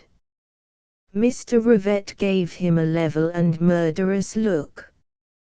How about that complication you got yourself into? He asked harshly. Inwood turned scarlet. I'm out of it. With honor. Honorably. What was it? You don't mean to ask me that. Yes, I do. But I didn't expect an answer. Can you support my little girl decently? Decently? Not in the style to which I have accustomed her. No, sir. All right, he snapped. After a silence, the young fellow said, "Do you disapprove of me?" "How the devil can I? I don't know you. If you make my little girl a good husband, I'll love you like a son. If you don't, I'll kill you. You look all right, but there's no use talking. You show me what stuff you're made of, and I'll do my part." "All right," said Inwood, smiling. Something in his smile interested Rivette. "Was your mother a Lawrence?" he demanded suddenly. "She was born Elizabeth Lawrence." "Betty Lawrence," he repeated, staring at the younger man. "Did you know her?" asked Inwood. "I taught her in school." "Betty Lawrence. Only two people ever smiled like that, you and your mother. You have good blood in you, Inwood. I know your father, in Wall Street. We are on good terms. Don't ever be a fool again, will you?" "No, sir." They shook hands seriously. As Inwood left, Dineen came in. Rivette looked at Dineen without speaking for a full minute.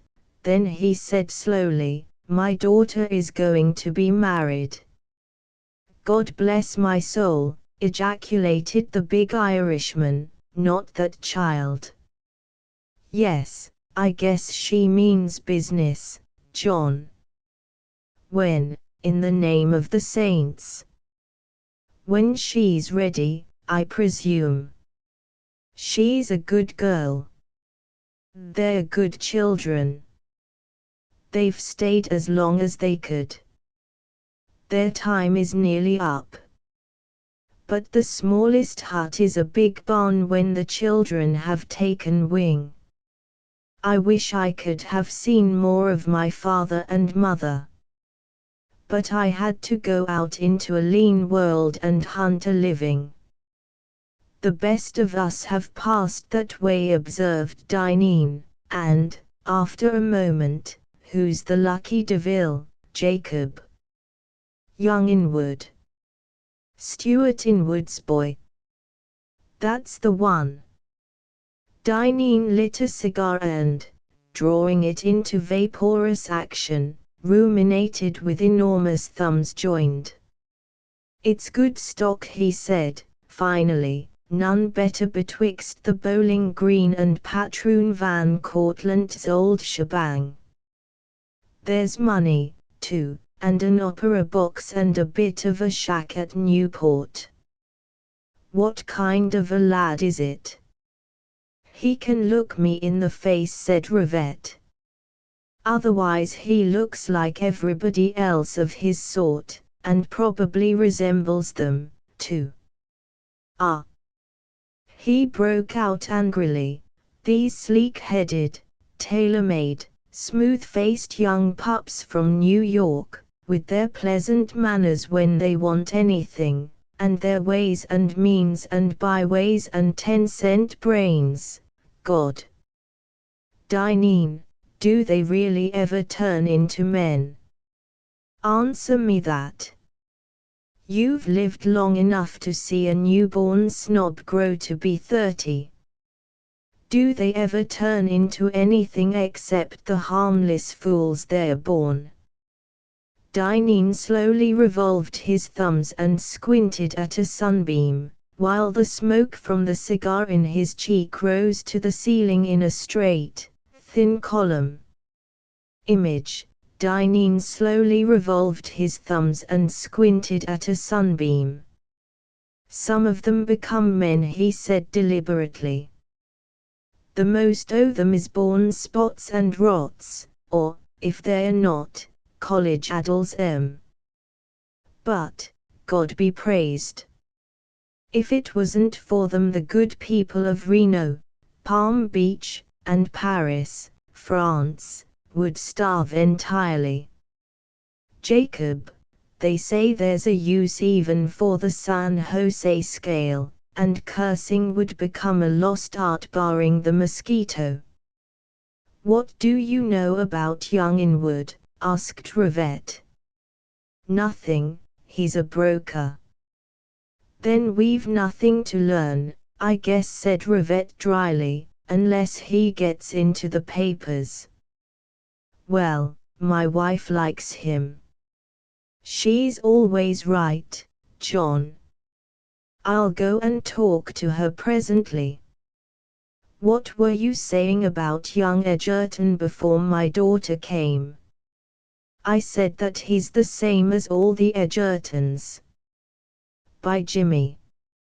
I started him on inkwells to see would he stand for it, and he was there every morning at 7, and he cleaned those inkwells and desks till nobody knew them, with his busted arm and all.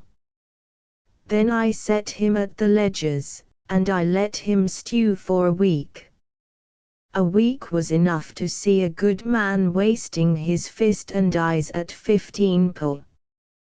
G1 into the designing room, I said to him, using Doolan as medium for my remarks, and I let him stew there with his compass and his tracing paper, doping out the work of worse than he.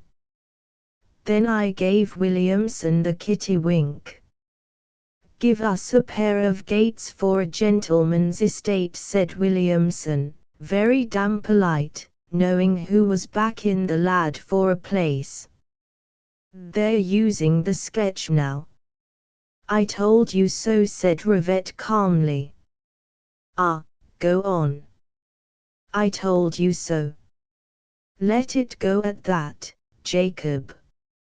So I talked to Everly, and Everly sent him into the laboratory. When he isn't there, he's nosing around the shops, or asking questions of Cost and McCorkle over in Jersey, or he's investigating the Holmes construction plant. He's got his eye on the game. Sure, it's in him. There's iron in every Edgerton. They're all full of ore. He's taken longer to open his eyes than the usual litter, that's all. Got playing the art game, you say, like a kitten with a paper ball. There's art in him, too, I guess. Those gates were all right. But, you mean to give him his chance? Rivette nodded. I am Edgerton, Tenant and Company. I'd like to have Edgerton go back there someday. They were square people. I might have used them a little easier. My wife likes Edgerton. She wishes it. She wants him to have his chance, mused Dineen. What she wants, I want, said Rivette. And I might have been easier on Edgerton, Tenant and Company. I would have been, if we hadn't needed the plant. Dineen nodded gravely. Sure. A poor corporal of industry like you, Jake, needs what he can pick up out o' the ash can. For a full minute neither spoke. A slight flush faded from Rivette's cheekbones. You damned Irishman, he said, wincing. When are you going back? Tonight, I think. There's an ash can I haven't raked over, the Carroll Baker Company. You'd better fix that, said Rivette dryly. There may be a lump of slag or two we can use for filling in ballast. Dineen winked, rose, deposited the ashes from his cigar on the window ledge, and sauntered forth, to meet Jack walking swiftly and firmly toward his father's study. "Hello, young man," exclaimed Dineen, "is the house afire, or has the brown jug below run dry?" No fear, said the young man, smiling, but continuing on his way. Dineen looked after him with shrewd, blue eyes. I'm a monkey, he said to himself, if that young man isn't on some such errand as took his sister to the same place an hour ago. If he is, God help him. For Jacob still sore all over with the news from the front stoop. Jack knocked, and his father, who had settled himself for 5 minutes hard thinking, rapped out, "Who's there?" "It's Jack." "May I come in?" "Come on," said his father grimly. "I am," but catching sight of his son's face he stopped short. "Father!" "What?" snapped Rivette Sr., instinctively squaring his shoulders. "May I talk to you as two men ought to talk together, or must I assume the attitude of a child to its father?" "Talk as you feel. I had a notion that you were still my son, maybe I'm mistaken. In that case you may try to bully me if you care to. Go on." "I didn't mean that, Dad." "I know you didn't, but you've come in here with your mind already made up that I won't do what you want me to do. That's no good, Jack. Go into everything cocksure that you'll win out. It's the only way you stand any chance at all. Proceed." The boy sat down and gazed absently out of the window. After a few moments he turned his head and looked at his father. "Dad," he said, "I'm in love." Rivette Sr. regarded him in angry amazement, for a second only, then the grim mask of a face resumed its weasel-eyed and expressionless immobility. "Babies have to go through teething, too," he observed. Jack said pleasantly, "Wouldn't you rather I came to you and told you about it?" "Yes, a boy is all right who tells his parents." "Who is the girl?" "Sylvette." An unaccustomed color dyed Mr. Rivette's pallid temples. "Oh. Have you informed her?" "Yes." Rivette's teeth met under the walrus mustache, parted, met, and ground together, but his son saw only the jaw muscles move slightly in the lean face. "Sylvette is an interesting young girl," said Rivette with an effort, "but she is one of my employees, and not the sort of woman I wish my son to marry." "So she says," observed Jack quietly. "Who says what?" "Sylvette said exactly what you have just said, that she is your employee, and her sense of honor will not permit her to listen to me." "Oh.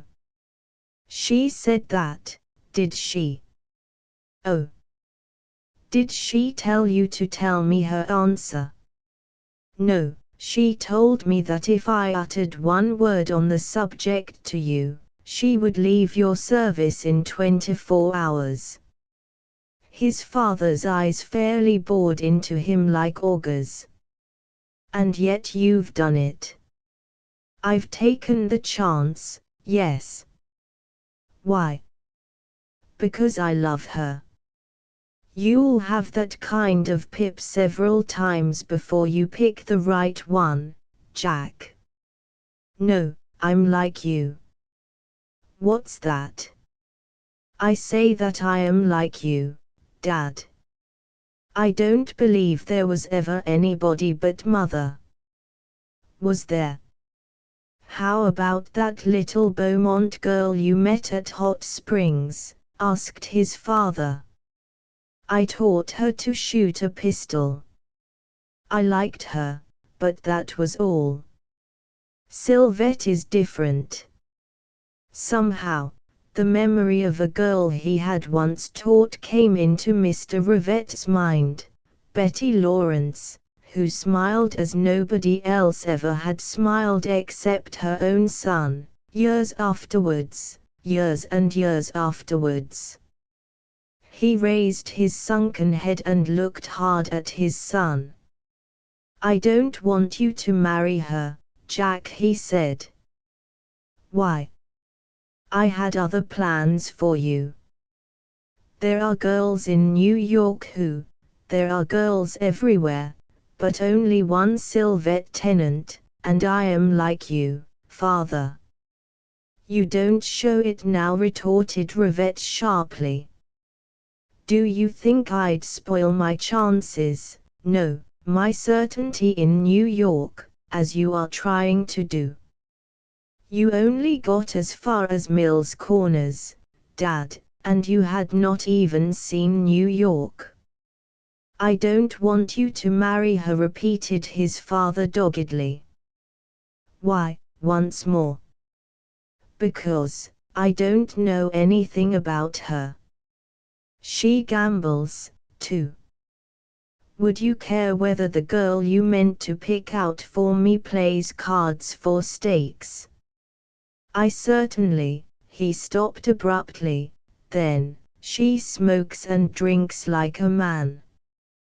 "Get some woman to ask you to dine with her at the convent club some evening," said Jack, smiling. "Who is Sylvette Tennant, anyway?" demanded his father. "You ought to know something about the Tennants, Dad. You reorganized their firm." "I never heard of her or her sister before I hired them," said his father, reddening. "Dad, be square with me. Do you like her?" "What? Do you like Sylvette?" "I like her sister." "And Sylvette?" "Yes, damn it, I do." Jack laughed. "So do I," he said, "but she has refused me. She knew enough to do it. She is a girl of sense." "Certainly, I like her. She knows well enough that she has no right to encourage you. She knows something else, too." "What's that?" "She knows that she doesn't care for me anyway," said the boy with a quiet simplicity that, somehow, left a confused and restless resentment in Mr. Rivette's breast.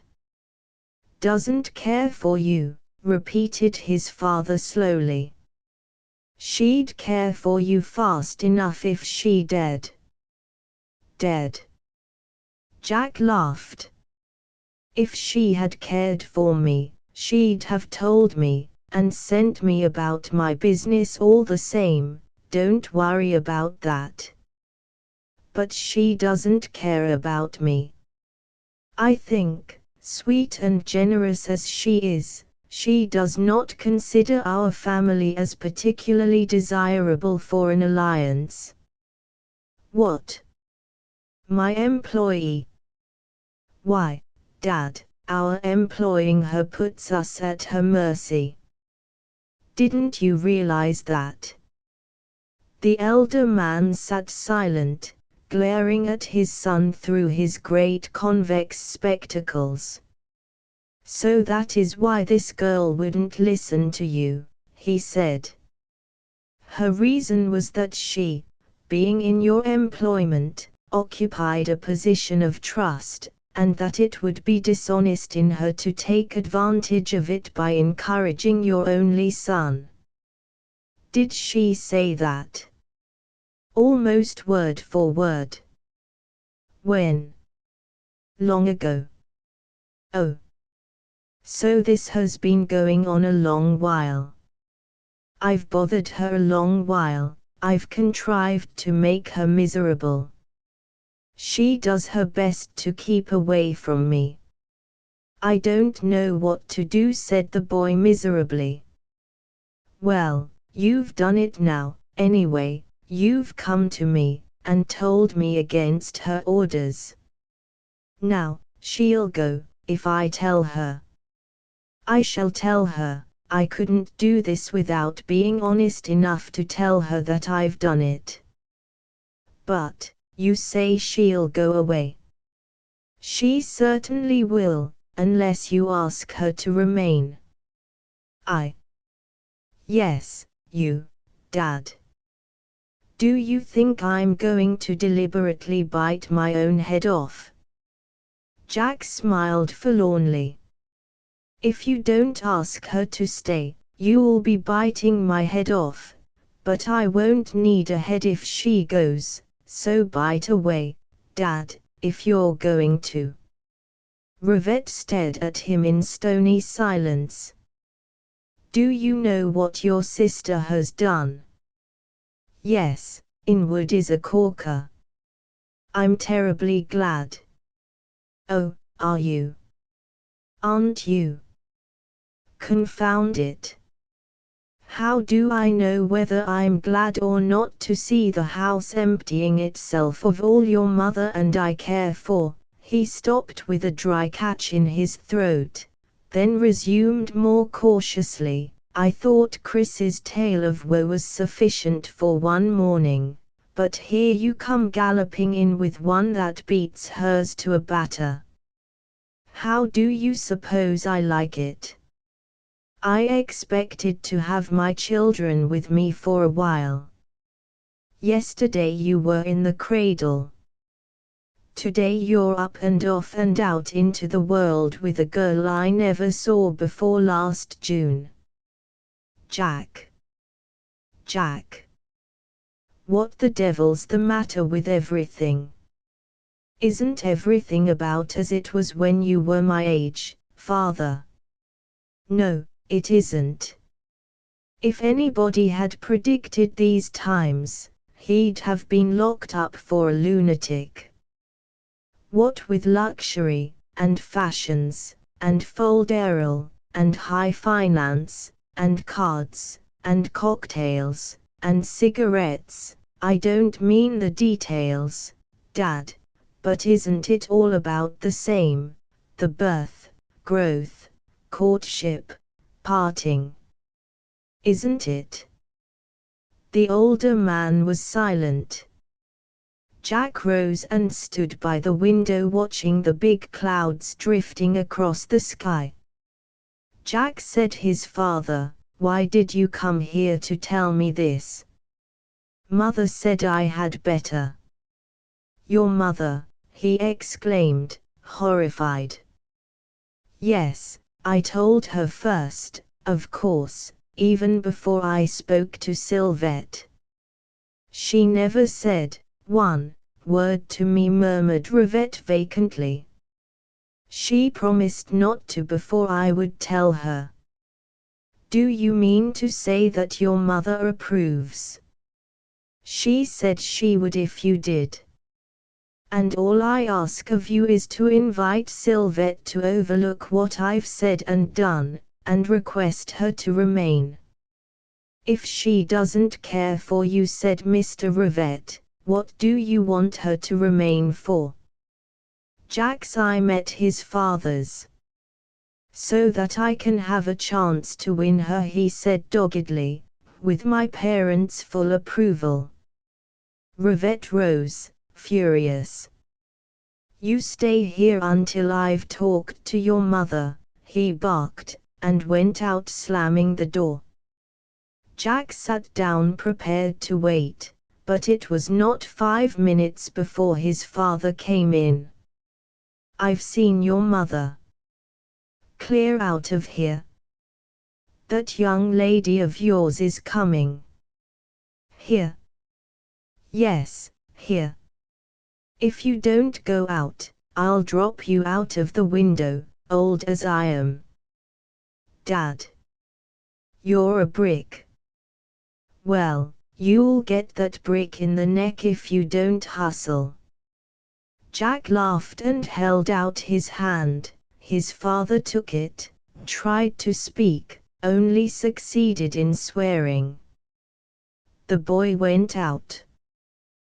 When the girl entered, Mr. Rivette was standing by the window, wiping his glasses for the second time that morning.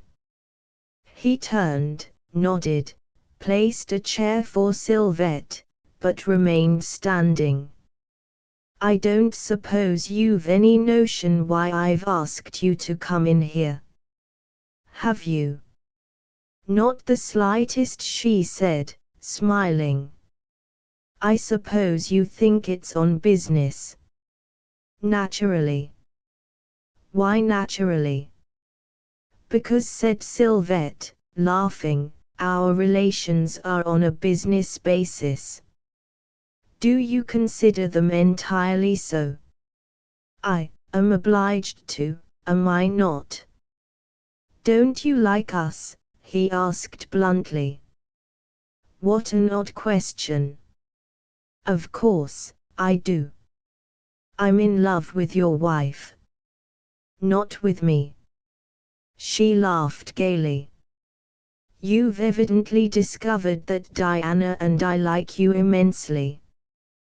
"Do you? Really?" "Of course, you've been very charming to us. As for Christine, we care a great deal for her, very sincerely and deeply, Mr. Rivette." "What about Jack?" asked Mr. Rivette casually. A slight tinge of color rose and spread in the girl's pretty cheeks. "Everybody likes Jack," she said briefly. "Do you?" "Certainly. That's what I wanted to find out. That's why I asked you to come here." The girl looked at him, startled, incredulous of her own hearing. "I don't understand," she said. "Then I'll be plainer. Jack has told me that he wishes to marry you." The crimson stained her from throat to temple, but she rose with perfect self-possession. "I think," she said quietly, "that this severs our business relations." "Not unless you wish it." "I do wish it." "Why?" "Because I warned Jack that one word of this matter to you would mean my leaving Adriutha." "Why?" "Because I am employed here by you, and Jack is your son," she said coldly. "Do you mean to leave us?" "I must." "You need not." "You are very kind, but my service is of no further value." "I ask you to remain," he said slowly. "You have already rendered me service I could never pay for. I ask you to remain with us, as our guest, if you must, as Jack's betrothed, if you will." She flushed again, brightly, astonished. But I I am not in love with Jack," she stammered. "He knows it. I have told him so. I like him immensely. He is a dear boy, generous, clever, charming, considerate. I never liked any man better. But I don't love him, Mr. Rivette." "That's up to him, isn't it?" asked Rivette dryly. "I can't make you love my boy, neither can his mother. Mothers can do most things. Probably Jack is young enough to think she can make you love him, but I can't help that, Miss Tennant. All I can do is to ask you to remain. And to say, that if you ever come to care for Jack, my only boy, his mother will welcome you as our daughter, and so will I." Then Sylvette did a curious thing. She sat down at Mr. Rivette's desk and bent her head over the blotter, and sat so, with her small handkerchief against her eyes. There was not a sound from her nor from Mr. Rivette. for a long while she sat there, finally burying her face in her handkerchief and both hands. Mr. Rivette bent over her presently. "Sylvette." She merely nodded in sign that she had heard him. He said quietly, "You are in love with Jack." She sat motionless. "Your loyalty to honor deceived a very gentle heart," he said. "You loved him all the time." Image, "Your loyalty to honor deceived a very gentle heart," he said. She made no sign, no movement. "We could ask no better woman for our daughter," he said. "I was very blind." Jack knew, but his mother knew best of all. "My wife is very wise, Sylvette, far wiser than I. And I am in debt, to the name you bear. I thought by giving you my boy I was cancelling it. You put me under obligations I am unable to meet, unless you can accept my affection as collateral. Can you, child?" Her hand moved slightly, moved farther across the polished surface of the desk. His hand fell over it. "Thank you," he said. They remained silent for a few moments. Then he gently relinquished her hand and went out, leaving the door just ajar. When Sylvette lifted her head from the desk, she knew that Jack had entered. Tall and quiet, he stood looking at her, tall and pale. She rose, looked at him steadily, came toward him as he moved toward her, and laid both hands fearlessly in his. "I didn't know," she said. "I wouldn't let myself even think of you. Do you want me, Jack?" Then down he went on one knee, and kissed hers, and her hands, and her gown, and, confused, she drew away, then waited as he rose, waited, looking at him as his arm encircled her. Very gravely they exchanged their first kiss. That seemed to break the divine spell, for they found their tongues very quickly now, and, sitting perched on his father's desk, side by side, feet hanging, and hand in hand, they succumbed to the rapture of garrulity, asking love's same old questions with all the ardor of neophytes, and answering as love has answered for many a century, and will answer for many more, tritely, passionately, and with that incurable redundance of which lovers alone are masters. Chapter 13. Qui malo. For the present, it was decided between Mr. Rivette and his wife that the engagements of both their children should be kept secret. Except those immediately concerned, only the parents, Diana, and Mr. Dineen knew, and Egerton, as the nearest male relative of Sylvette, was to be informed. It had been left to Diana to inform him. Sylvette wrote a hasty and cordial note for her sister to enclose. Then Diana took her writing materials up to the mossy ledge in the woods from where Egerton and she had once taken the path to yesterday on that sun-drenched morning so long ago. She had never been there since. Once, strolling with Scott Wallace, he had espied the ledge, climbed thither, and called to her to join him in a new-found wonderland. But it was not new-found to her, and the wonder of it had departed, and she continued on along the river bank below, heedless of his enthusiasm and persuasion. Now something drew her there. What the sentiment was she did not analyze. Perhaps it was because the girl knew no spot as intimate, no fitter place in which to write him of her sister's happiness. The place had changed with the season, yellowing leaves clothed the trees, the beds of moss had turned to vast reaches of golden velvet, naked branches crossed and recrossed above in delicate network against the sky. Here was the silver birch against which she had leaned when his arms were round her and her lips touched his. There he had lain at her feet, stretched across that bed of gilded moss, only a boy then, smiling, idle, unawakened. She seated herself exactly as she had sat that day, and looked at the empty place where once, so long ago, life had begun and ended for her, the place of self-sacrifice, the altar where her heart had died to appease the fates and mollify the mischief of the far white gods.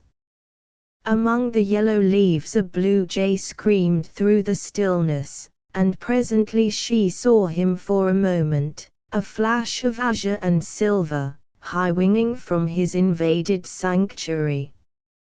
Behind him he left a silence, deeper for the constant whisper of falling leaves, stranger for the far sighing of the unseen stream below. She bent over and searched for the imprint of her fingers in the moss where he had kissed them unrebuked. Many a sun and moon and rain had smoothed out that delicate sign manual long since. Only upon her heart the imprint of his lips remained. Then, for the path was easy to her, alas! Too easy, she sent her spirit back along the road to yesterday, and soon she heard the starlings piping and saw the sky all rose and gold above the river, and she saw him, and heard his voice, talking of starlings and of children.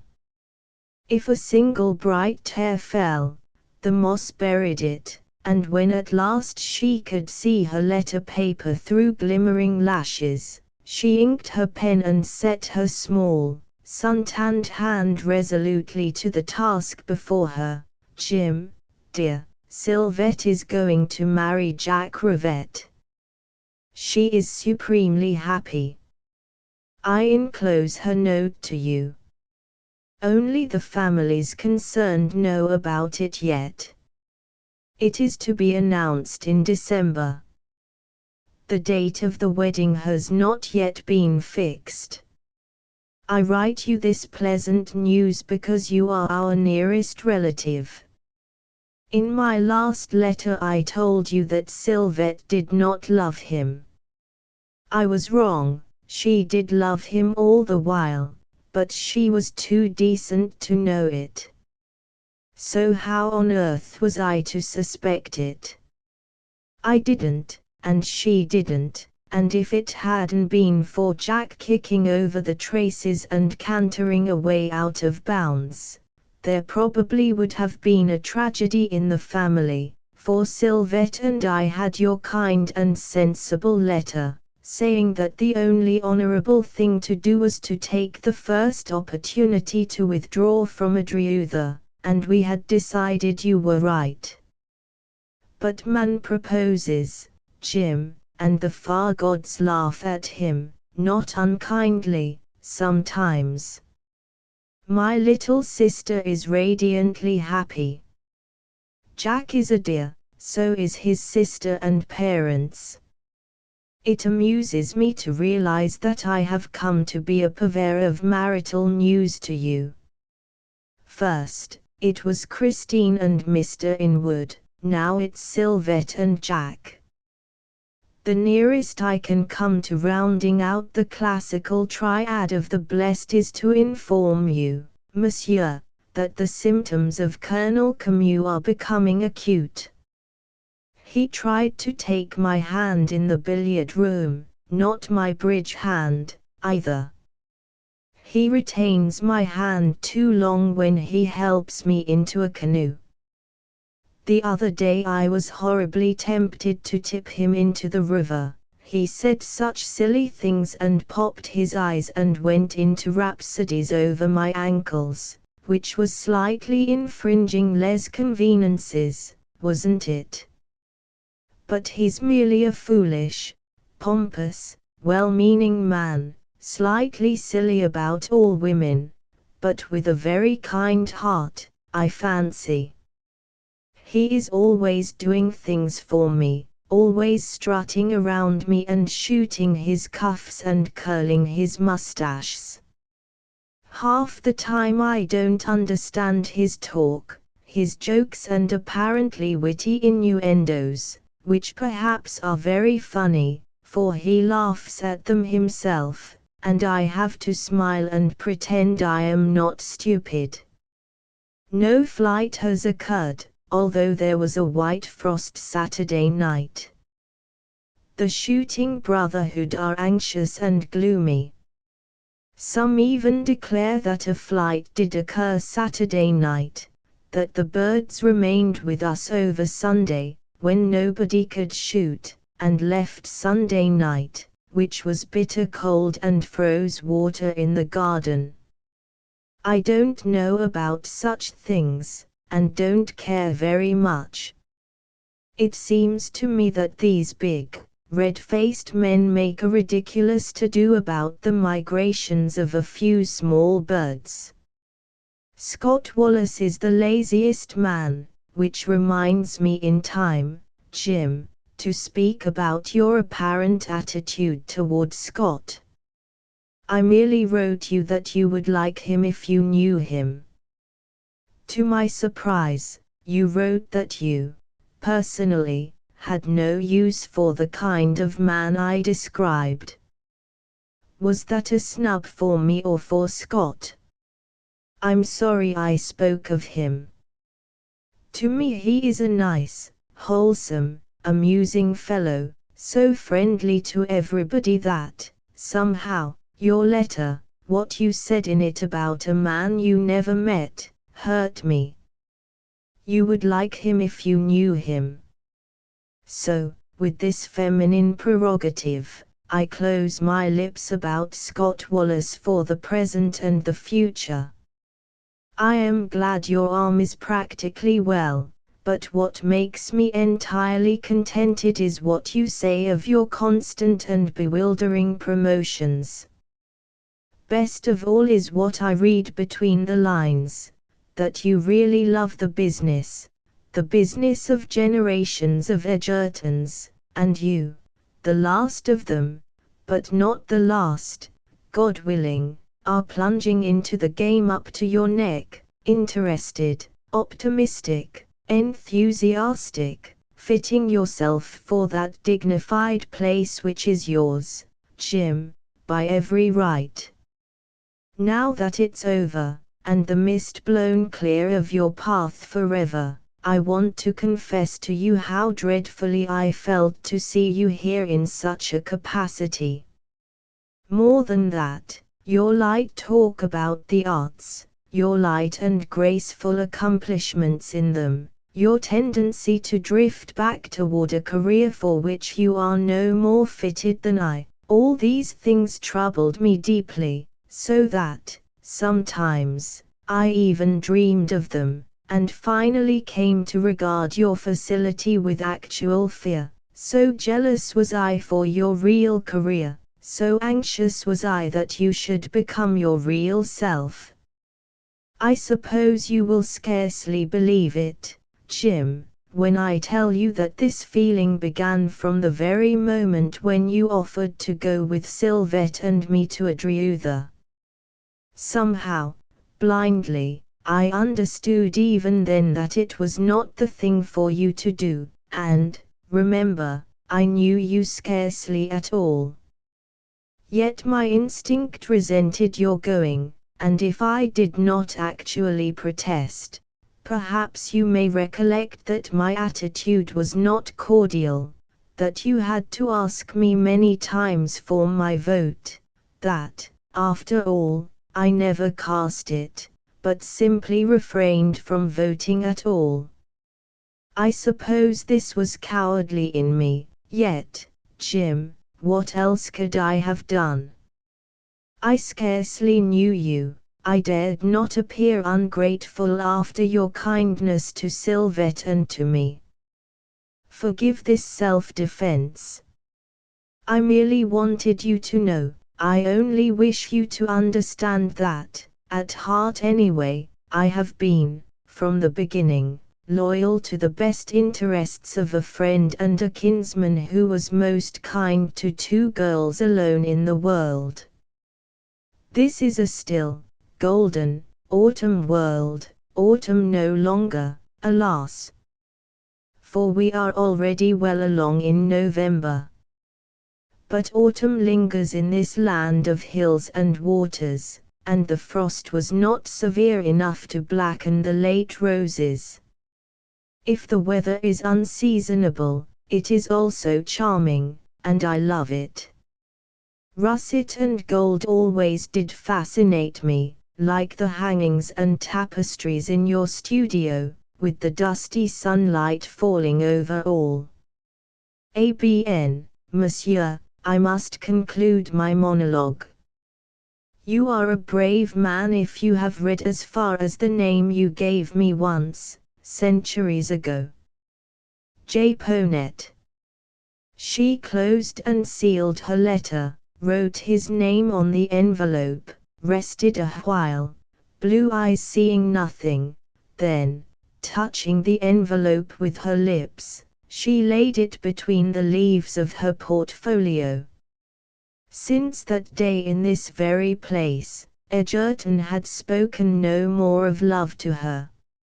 She knew that he never would again, that what had begun here on the path to yesterday had ended where the path ended.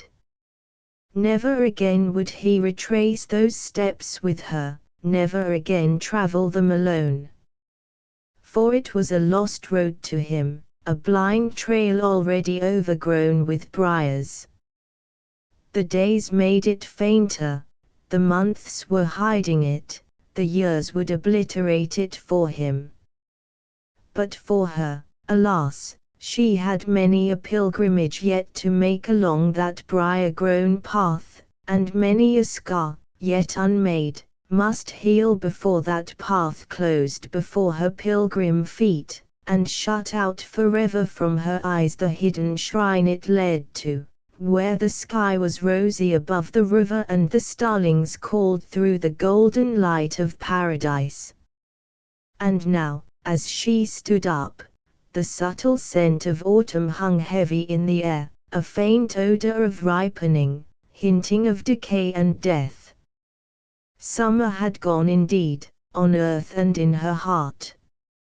Never again would life be the same to her after this day, in this place, alone with memory, never again would she be the same. How old her heart had become, how old, how old. O Amory dies. O flebilis noctis. She rode that afternoon with Colonel Camus, accepting him instead of another because she thought his chatter might leave her freer to follow her own thoughts. But after a while it seemed to her as though she could no longer endure them, and that the Colonel's inanities were preferable. They were riding down a mountain road, the horses picking a cautious way among the scattered stones. He was paying court to her, as usual, and she had been riding on, smiling absently, preoccupied with her own thoughts and mentally oblivious to him, when there came a clatter of stones from behind, and Scott Wallace galloped recklessly up at the risk of his horse's neck as well as his own. "Halloo," he said cheerfully, "hope I'm not smashing a twosome, Colonel." The Colonel glanced sourly at him. Diana laughed with pleasure. "Not at all, Scott. Colonel Camus and I are old acquaintances, and the resources of sentiment were long ago exhausted between us.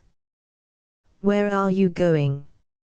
Nowhere, I just felt like a gallop. All the chaps are kicking over the flight, which either isn't going to materialize or passed over Sunday and made boobs of the bunch of us. Where are you going? Nowhere in particular, come with us. My nerves needed soothing, so I took the Colonel along. As a tonic or quieter? Asked Wallace so seriously that Diana threw back her pretty head and the woodlands were melodious. The Colonel laughed loudly, too, and began to hate young Wallace with a hatred that passes all understanding. Wallace turned to her. What's wrong with your nerves? I supposed you hadn't any. I didn't know it either, Scott. Probably I've played with cards and cigarettes too hard. For all the sunshine, today has been a grey one for me. Shall we gallop? She launched her horse into a trot, a canter, then into a dead run. Behind her tore the two men through the afternoon sunlight, on, until their winded mounts topped the homeward crest of the hill and they looked down on the meadows of Adriutha. They wended their way down the mountain in silence, Diana, grave and apparently tired, Wallace smiling slightly, and glancing at her from moment to moment, Colonel Camus pop-eyed, expressionless, curling his mustache with gloved fingers. He was furious with Diana, with Wallace, with himself. Yet even he could not see how he might have resented the young man's intrusion otherwise than by the lack of cordiality which he had certainly manifested. Besides, Diana had invited him to remain with them. Of what low tricks women are capable. Because she knew well enough that he had desired and sought a tête-à-tête. Curling his mustache tighter, he rode on, a good figure in the saddle always, ruminating, considering, angry because of the interruption. For Colonel Follis Camus had 4 days, now, been carefully preparing the way for something he meant to say to Diana. He was a cautious man with women, he reconnoitered by degrees, inch by inch, carefully watching effect. Hint, innuendo, double meanings, sly feelers, veiled intent, was the strategy he usually employed at first, skirmishing as close to the deadline as he dared, furtive, alert, ready always for a brilliant and resistless climax at the psychological moment. A few minutes ago he had believed that the psychological moment was approaching. He had said 1 or 2 things so cleverly that not the least resentment had altered her smile, but how was he to know that, if she had heard him at all, she had not in the least understood him? It takes more than one to play a game of that kind. The trouble was that her smiling inattention had deceived him, had always deceived him. He was entirely persuaded that she had drifted into the game long ago. Surely the psychological moment had been close at hand when that big fool of a boy had come clattering downhill and smashed their approaching understanding into smithereens for the moment. The Colonel silently damned him as he rode. It took time and patience to gather up and piece together the fragments and smithereens. It took skill and watchfulness to choose another such propitious day and hour, to select the scenery and the moment for what he meant to say to this young girl. As he dismounted her at the foot of the terrace he pressed her arm significantly, and said under his breath, "Can we get away for a moment together this evening?" Wallace was close by, and the colonel spoke so low and pinched so discreetly that she neither understood nor noticed his amenities, so she merely nodded smilingly, thanked him for his escort, and ran up the steps beside Wallace. "I'll be in the billiard room later, if that interests you," she called back over her shoulder to Wallace as she ascended the stairs. "It certainly does," he replied promptly, and went away to change. Diana continued on to her own room, disturbing Jack and Sylvette on the stairs, and gaily jeering at them as she banged the door. A curious reaction had set in from the sadness of the morning, a feverish desire to escape from herself, from the misery that lay always heavy in her breast, the relentless hours that weighted her heart so that its dull beating had become a burden. The bath refreshed her, so did the tea. She put on her little Japanese gown and her straw sandals, and curled up by the window, sipping her tea and watching the declining sun. Dusk came swiftly, and with it Sylvette, who bent over and kissed her, and tasted the tea, and wandered about the rooms gossiping, too full of the joy of living to endure silence in herself or in anybody else. Pangs of swift remorse and self-reproach stabbed her at intervals when she thought of her own happiness and remembered Diana's late unhappy affair. How far Diana had cured herself, she did not know, but she knew that her sister was still more or less unhappy about Egerton. "Did you send him my note?" she inquired. "Yes, I wrote him, and enclosed it. He's a dear boy.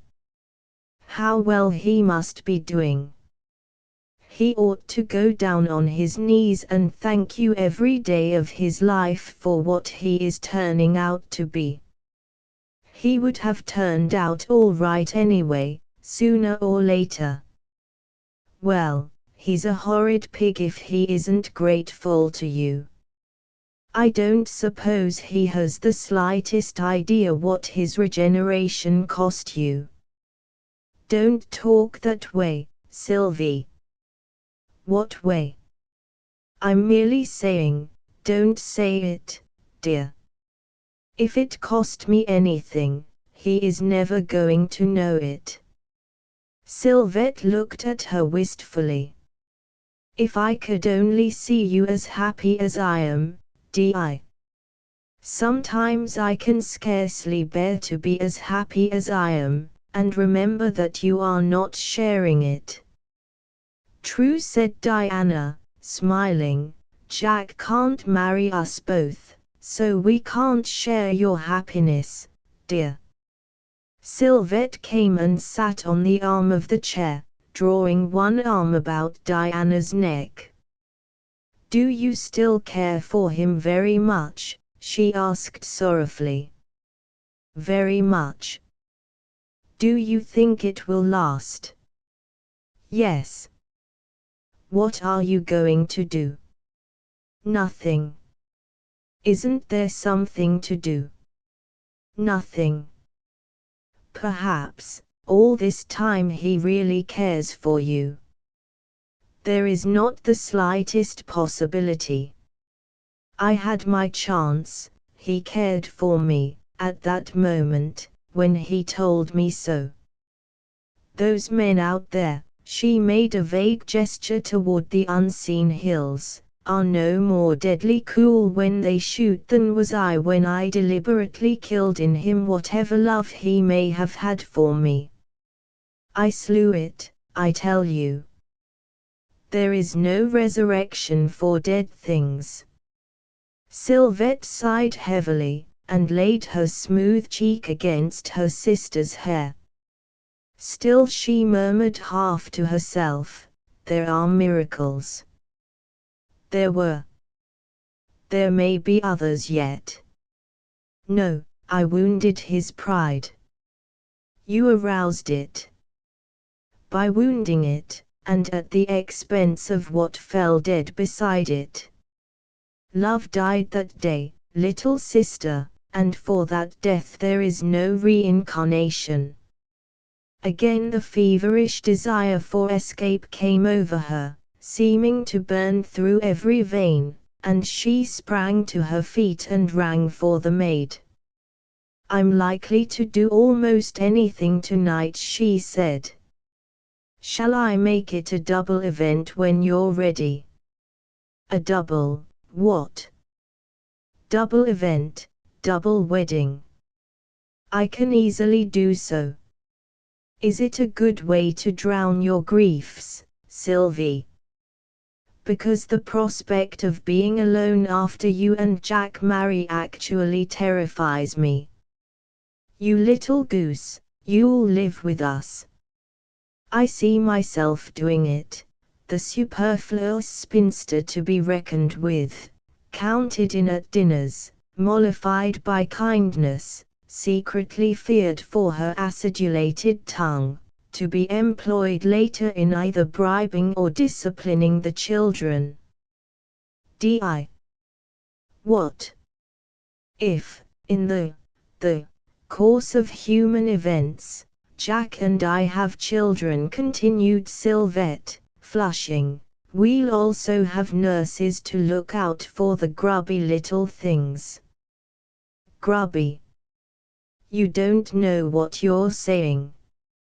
You'll be the most adoring and adorable mother. Well, please don't talk about it. I don't care for children now. I don't know how I'll feel later. Diana stood in the middle of the room, the smile fading from her face, her small hands clenching. I've learned to like children, she said. I've learned to love them, somehow, even babies. I want one of my own, she added fiercely. I wish for one very much, and if I can't have one, and it's impossible, of course, I'll marry some man and have one. Good heavens, exclaimed Sylvette, horrified, what are you talking about? I'll let you have one of mine. I don't want yours. How do you know you'll have any? How do you know you'll have more than one? Her eyebrows were bent inward, her lips compressed, she turned her head and stared out at the stars, from where, they say, all babies come, and where they all return at last. You know, she said calmly, that I wouldn't really do such a thing, even to have what I care for so much. And yet, if a woman is tired, hopeless, alone, isn't marrying some man a help to her? Can't she stand the passing years better? Doesn't it give her some respite from the eternal pain? Here, she laid a slim hand on her breast. Doesn't it give her something to live for, especially if children should come? I don't know, Sylvie, I ask you because I'm tired and confused with the pain of it. My darling. She dropped her head on Sylvette's shoulder for a moment, then, as the maid knocked, lifted it calmly and bade her come in. That night at dinner she was very gay, a charming, sparkling, bewildering creature. Through and through Colonel Camus shot intermittent pangs of jealousy and doubt, mercifully assuaged by hope. Through and through Scott Wallace her blue eyes seemed to penetrate, exposing to her laughing gaze his youthful and very susceptible heart. Image. That night at dinner she was very gay, a charming, sparkling, bewildering creature. Certainly I'm bowled over, he admitted cheerfully to himself. She is the cunningest thing that ever missed a pheasant, but she's found me, all right, with both barrels, and the sky's full of feathers, and I'm on the sod, kickin'. Me managed to tell her so that evening, in language sportsmanlike and picturesque, before they cut for partners at auction. She was standing on the stairs, 2 steps up, he below her, with his handsome face lifted. All you've got to do is to send your dogs forward, and retrieve me, Diana. I'm grassed in the open in plain sight. Suppose I should take you up, Scott? Is it a go? She smiled down at him. Take care, young man. I'm approaching spinsterhood at a terrifying speed. How do you know that I may not clutch wildly at you? For heaven's sake, clutch, he urged her. How? Shall I roll up my eyes and whisper, "Oh, Scott"? Or shall I take a flying leap at you from here, and rope you before you can get away? Instruct me, please, because I really don't know as much about such customs as perhaps you think I do. Take the flyer, Diana, I'll catch you. Are you ready? Come on, be a sport. I can't be a sport, Scott. I try, I make a brave effort to be cigaretteful and naughty, but I'm ashamed to say it isn't in me. Now you'll run, I suppose. After you, yes. Diana, I do love you. I haven't said it right, that's all. Will you marry me and make something out of me besides a loafin' lout in puttees? Oh, Scott, you're so beautiful in puttees. I wouldn't make anything else out of you if I could. You must be perfectly gorgeous in pink. Come down to the next hunt ball and see. They're a fine bunch at Meadowbrook. You'll like 'em, maybe you'll learn to like me. I do now, you scatterbrain. I adore you, Scott, but, you know, love is a different game. That'll come all right, he protested. When you're the missus, and you see me come a cropper over 5 bars, you'll suddenly wake up to find you love hubby.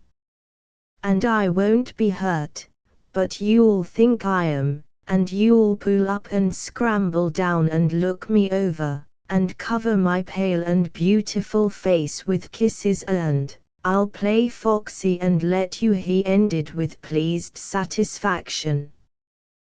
The smile on her face had suddenly become fixed, for what he was saying had conjured up a vision of the polo field, and a young fellow in white picking himself up from the trampled sod.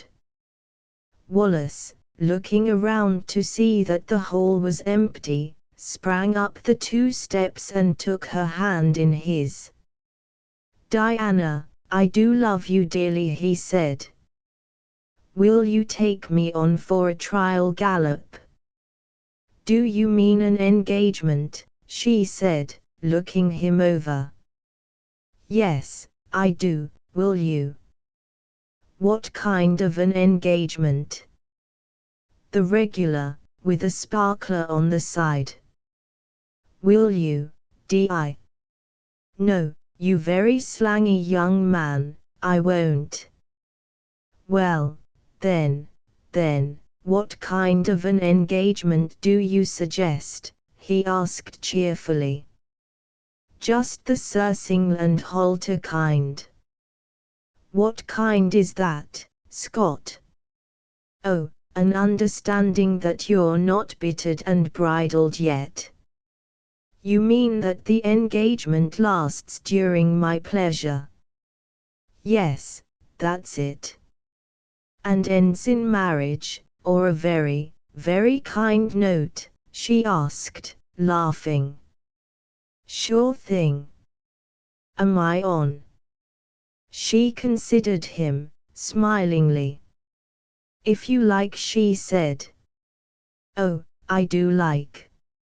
It's awfully good of you, Diana. Would you be gracious enough to wear a sparkler? Not yet, Scott. Oh, that's all right, whenever you say. He looked up at her, blushing. Do you mind if I kiss you? She looked at him for a second, then impulsively bent forward and kissed him squarely. You nice boy, she said gently, you nice boy. I wish the world were fuller of your sort. I don't love you, Scott. I don't suppose I shall. But if you knew what I feel for you, I believe you wouldn't exchange it for any love I could ever give you. Shall we go into the billiard room? I'm playing at Colonel Camus's table, and he's probably perfectly furious at being kept waiting. She gave his hand a friendly pressure as he released it, laughed, blushed, and turned away toward the billiard room, where the clamor was already audible. They parted at the door, where she met her sister in conversation with Mr. Rivette. Diana, she said, Mr. Rivette and I are going to town on the early train. You know he goes every week, and I've simply got to do some shopping. Will you come with us? Diana's heart gave a bound. To her, New York had become merely the abiding place of Edgerton, and every mention of it started her pulses. Oh, do come, Di urged her sister. If you'll come, we'll have Jim to dinner at the plaza. All the theaters are open, too, and we can have a jolly time. How on earth is Jack going to bear it? Asked Diana, laughing. Bear it? Did you suppose Jack wasn't coming? Asked Sylvette so naively that the corners of Mr. Rivette's eyes cracked into wrinkles. All right, I'll come, said Diana, with never a thought for Scott Wallace, but, thinking of Edgerton, she had meant to go from the first. As Sylvette, on her future father-in-law's arm, walked on toward the drawing room, Colonel Camus appeared from the billiard room. Oh, said Diana, I am so sorry to have kept you waiting. I was talking to my sister about going to town tomorrow. I want to see you before you go, said Camus in a low voice. It can't be done now, they're waiting for us, and Mrs. Wemyss is developing a temper. When can I see you? Why, I don't know, she said, smiling. What have you to say to me that cannot be said now? The Colonel's eyes popped, and he leered at her, not doubting her coquetry. On the terrace after cards, he said, curling his mustache. Is that understood? Indeed, it is not, Colonel Camus, she said, amused.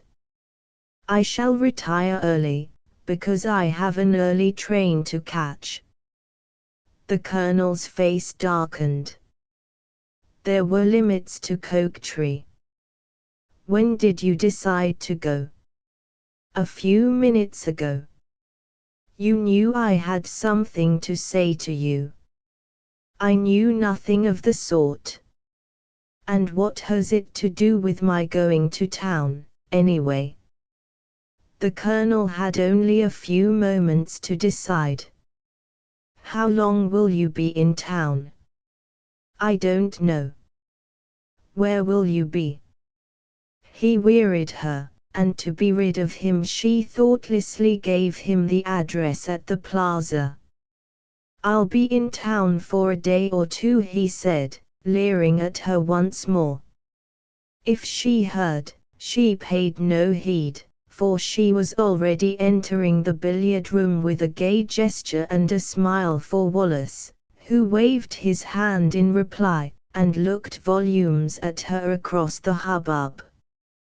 Chapter 14. Desuntcetra Sylvette and Diana, in one of Mr. Rivette's town limousines, had shopped to their heart's satisfaction, inspected fashions for the coming winter in hats and furs and gowns and various intimate affairs of flimsier fabric, had whirled away downtown to lunch with Mr. Rivette and Mr. Dineen at the Iron and Steel Club, then whirled uptown again to resume the delicious exploration of those glittering Fifth Avenue shops which line that thoroughfare from Madison Square to the Gilded Battle Horse and its rider in two almost unbroken ranks.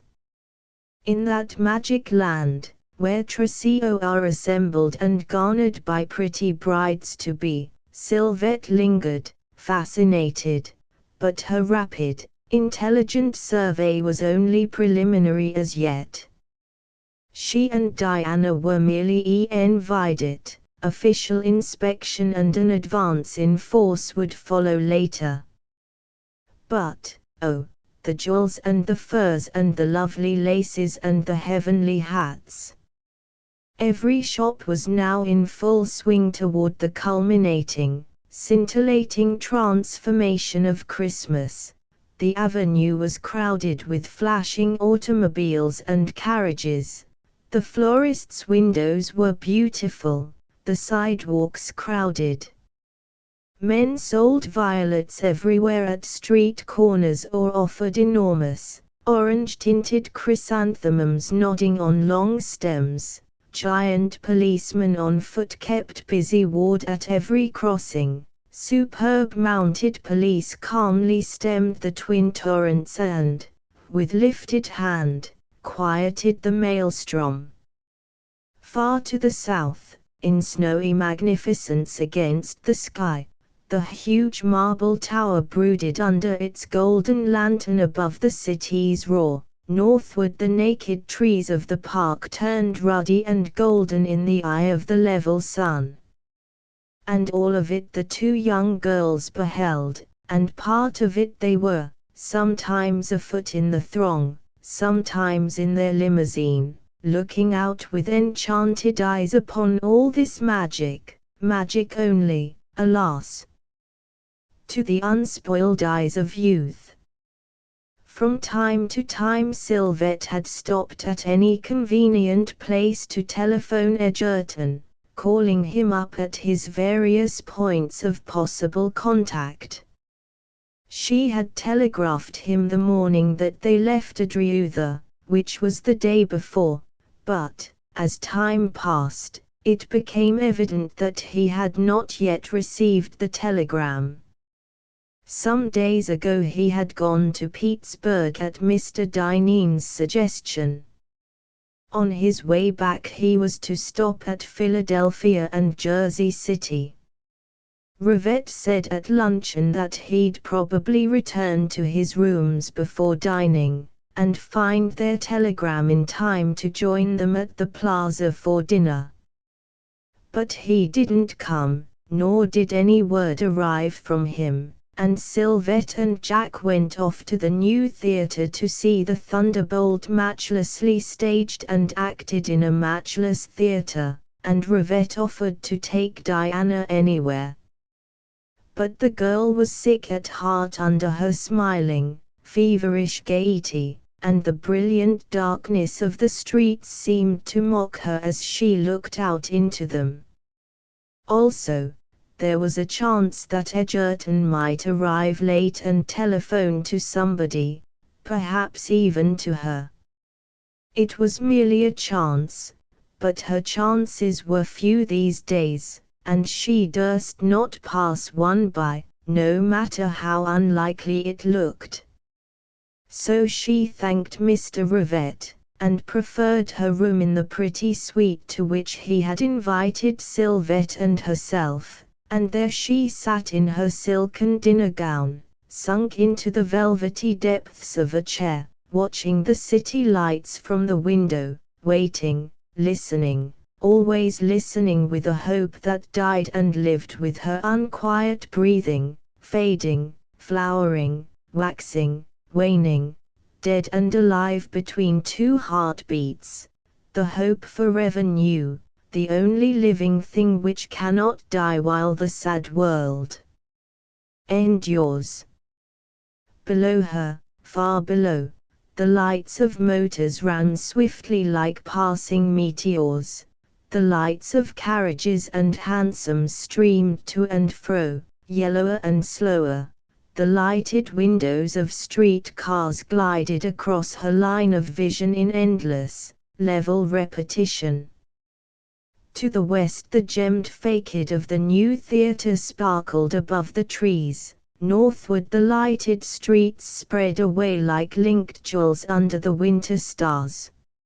Into the high silence where she lay and looked out into the night, only a faint rumor of the city mounted from below, a tongue of flame rustled on the hearth, the clock ticked. Suddenly, silence was shattered in her ears, she sprang to her feet, one hand against her heart, her stunned senses deafened by the clamor of the telephone. The next instant she was at the receiver pressed convulsively to her ear.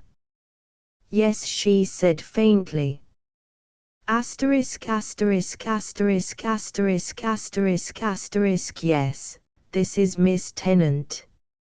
Asterisk asterisk asterisk asterisk asterisk asterisk yes, Diana Tennant. Who is it? Asterisk asterisk asterisk asterisk asterisk asterisk yes, I will hold the wire.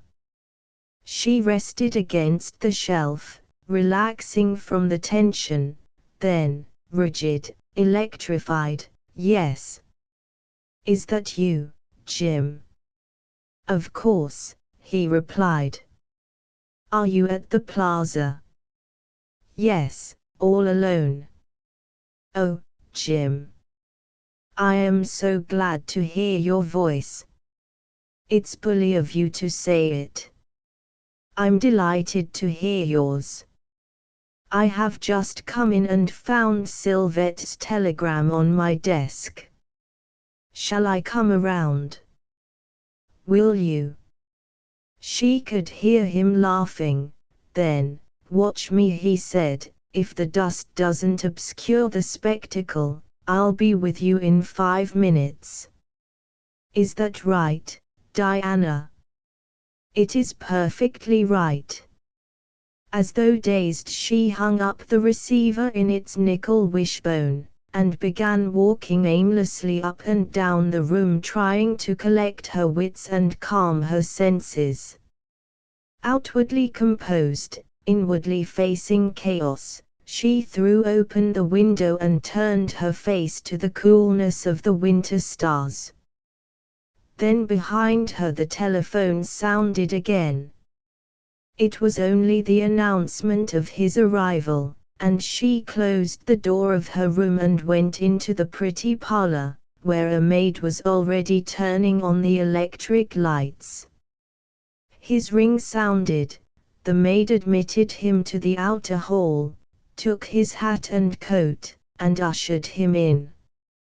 Diana rose to receive him with smiling composure as the maid retired to the bedroom. This is very prompt of you, Jim, and promptness is the most subtle of flatteries. How thin and white you look. Are you perfectly well? Perfectly. I need not ask that question of you, Rose of the Berkshires. Do I really look well? Flawless and dewy fresh, a trifle slim, perhaps. Don't they keep you in pheasants? They do, kind sir. It's fashion, not slenderness, you behold. Never mind how it's accomplished. But, Jim, you don't look well. Are they working you to death? Not so you'd notice my decease, he said laughingly. I'm in the game, up to the neck, and swimming strongly. It's a fine game, Diana. No doubt generations of Egertons on high look down on me and sing in unison the anvil chorus. It's a great game, this iron one.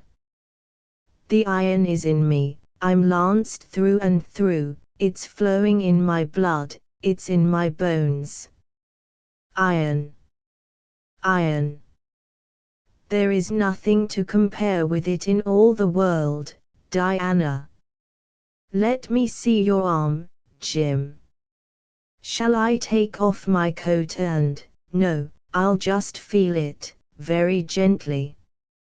It's mended. Squeeze all you please. Was it here? Higher. Here. Lower. Here. Higher. Jim, I believe you're just letting me fondle your old arm and waste oceans of sympathy on it. They laughed. He showed her where the fracture had occurred.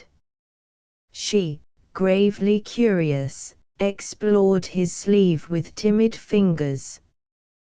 Doesn't hurt at all, Jim. Damp weather, he said briefly. How long do you remain in town, Diana? Only over tomorrow. Good Lord. Is that all? We've been here 2 days. And I was in Pittsburgh, damn it. You certainly were, my friend, but, could I help that? I did my best. We wired you, and we have telephoned you steadily every minute since we've been here. Jim, do you know, in the excitement we've quite forgotten to sit down. They laughed again. He placed a chair for her, but she chose the lounge, and made a place for him beside her. Within the half hour a physical transformation had changed her to a flushed and radiant young girl, shy and audacious by turns, brilliant of eye and lip, and charmingly alert to his every word and smile. From her shoulders the robe of care seemed to have fallen, shriveling, as it fell, in the soft fire of her youth and springtide, leaving visible only her fresh, unstained, and winsome beauty. She told him all that had occurred at Adriutha, all except what had happened between herself and young Wallace, and for the time she really forgot that such a man existed. Then she asked eager questions, and he laid open the first pages of his new life before her proud, happy, sympathetic eyes, tracing it paragraph by paragraph for her since he had entered into man's estate, and had put away childish things. The clock ticked, the tongue of flame flickered low among its ashes. They talked on, heeding nothing except each other. I thought you and Sylvette were to use the apartment when you come to town. Your room is ready, but here you are in white marble and palatial grandeur overlooking the park. Explain those phenomena, pretty maid. We're guests of Mr. Rivette, Jim. Otherwise, no palatial grandeur for us. We wanted to go to the studio apartment, I was perfectly crazy to go. But we saw it would hurt Mr. Rivette's feelings, and that he had set his kind old heart on entertaining us. Oh, Jim, I don't want to seem ungrateful, but if older people only knew that the less they entertain the young, the better they are beloved. That's a rather sad truth, but it's the truth, he said. Rivette handed me one black eye, too, bless his heart. I had so counted on your being in the apartment. Well, you'll come sometime. He hesitated, looked at her, troubled. When is Sylvette to be married? They think in the spring. They haven't settled it yet. Then you and she will be in the apartment this winter. If you want us, she said almost shyly. Want you? It will be paradise. I'll make my salary go as far as it will. Indeed, you won't. Sylvette and I chip in pro rata, or we refuse your marble halls. I'm afraid I'll have to agree, Japonette. My poverty, not my will, consents. After a moment she said, it is a long while since you have called me that. What? Japonette. I like it. There's a sort of an irresponsible frou-frou to the name which suits me. That's all I am, Jim, she added with a laugh, just a swish of scented skirts. He glanced up at her, half smiling. I know what you are, he said. Do you? I don't. Reveal me to myself, O Cagliostro. Not now. Why? Not now, he repeated. When? She insisted. Some particularly sunny day in June, perhaps. June. Listen to this man. The very nearest June is 7 months off. And I don't believe it will be next June, either, he said with a grin. Jim. Yes. You're a plain masculine brute. You say you know what I am. If you do, tell me now. I maintain that I'm only a silken rustle and a hint of scent. Am I a louder episode than that, Jim? The vault of heaven rings with you, he assured her, laughing. Harmoniously. Entrancingly. Well, that's better, she nodded dubiously. Evidently I'm not the kind of a noise that gets arrested. Jim, when the others come in, shall we have supper? Tons of it, dear lady. They'll have to push me out of this hotel before I consent to go. Do you mean it? Militantly, truculently. Are you glad to see me? He glanced at her with an odd expression, then turned aside to set his cigarette afire.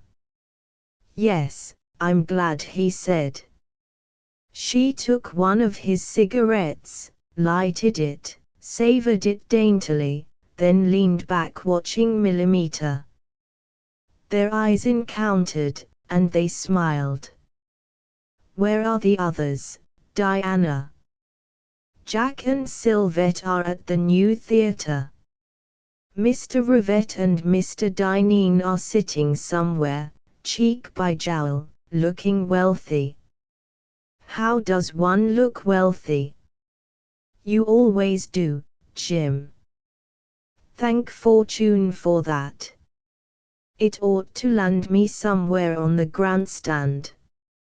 Haven't you noticed, she said, that some people always look wealthy? I don't know exactly what it is about them. It has nothing to do with breeding, or clothes, or careful grooming. Neither has wealth, he smiled. That's right, you're becoming too prosperous to remain clever. But, oh, Jim. Isn't it fine? She exclaimed impulsively. What is fine?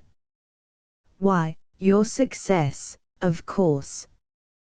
Your splendid interest in the business, you're fitting yourself for a position of honor among your peers. It is fine. Fine. And it is the happiest thing that has ever happened in my life.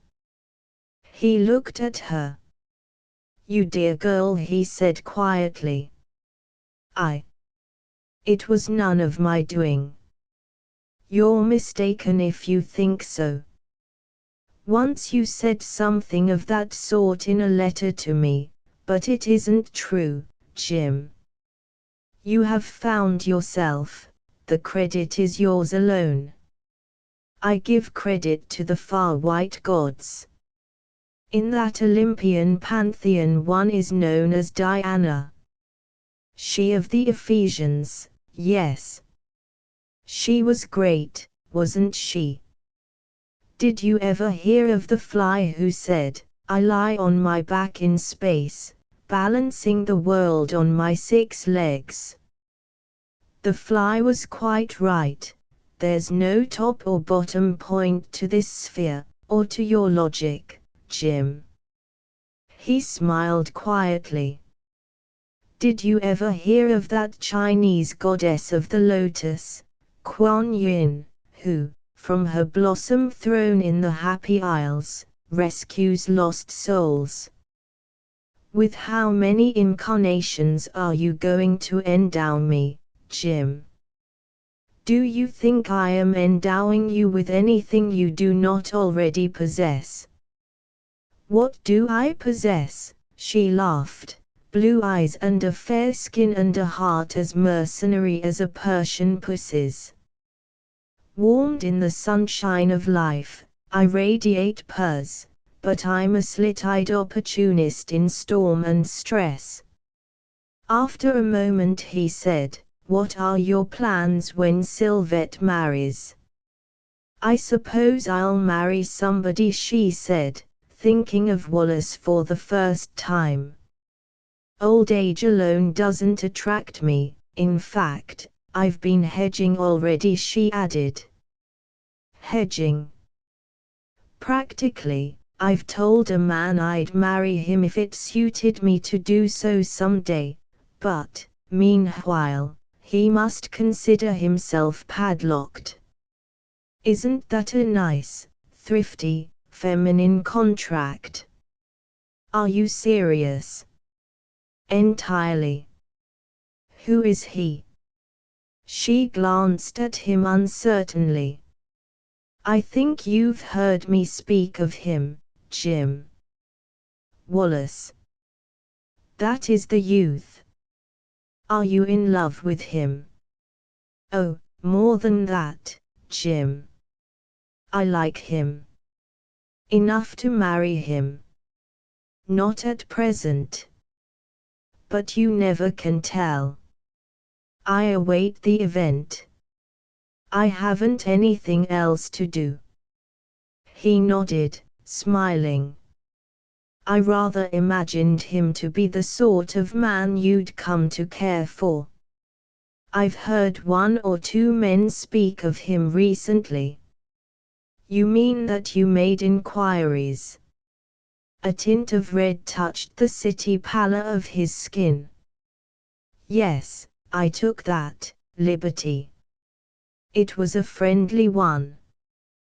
The reports were excellent, of course.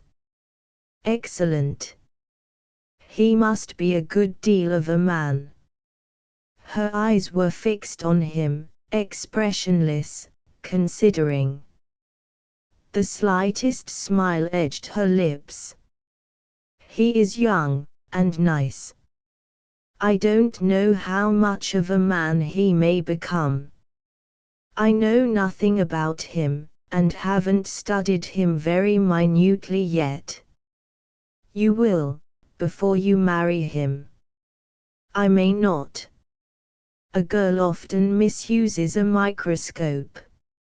I think I have, frequently. Do you remember King Gomma's song, and interested motives I'm delighted to detect? No, Jim, my snooping days are about over. Dissection wearies, the clinic is a bore. I'm beginning to be content with the surface of things. I'm tending toward impressionism and the elimination of detail, toward the blessed serenity of stupidity. There is rest, there. Rest, he repeated, smiling. Of what are you already tired? I am tired of intelligence. It's too exacting. It forms a liaison with conscience, and affronts inclination.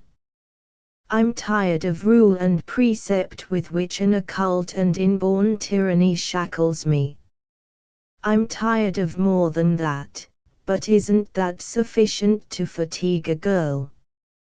Heavy chains, he said, looking at the figures on the carpet, tracing them with an incurious eye.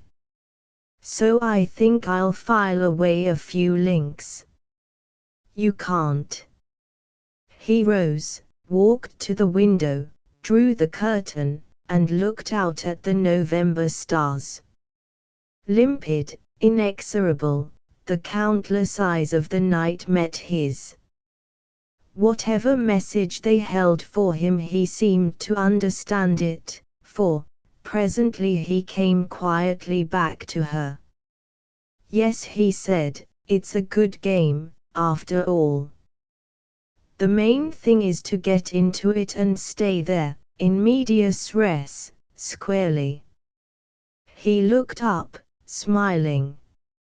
Your superb interference put me there. Why do you deny it? Does it please you that I should not deny it? Yes, Diana. Then I affirm and deny nothing, which makes me sufficient of an entity to suit you, I hope.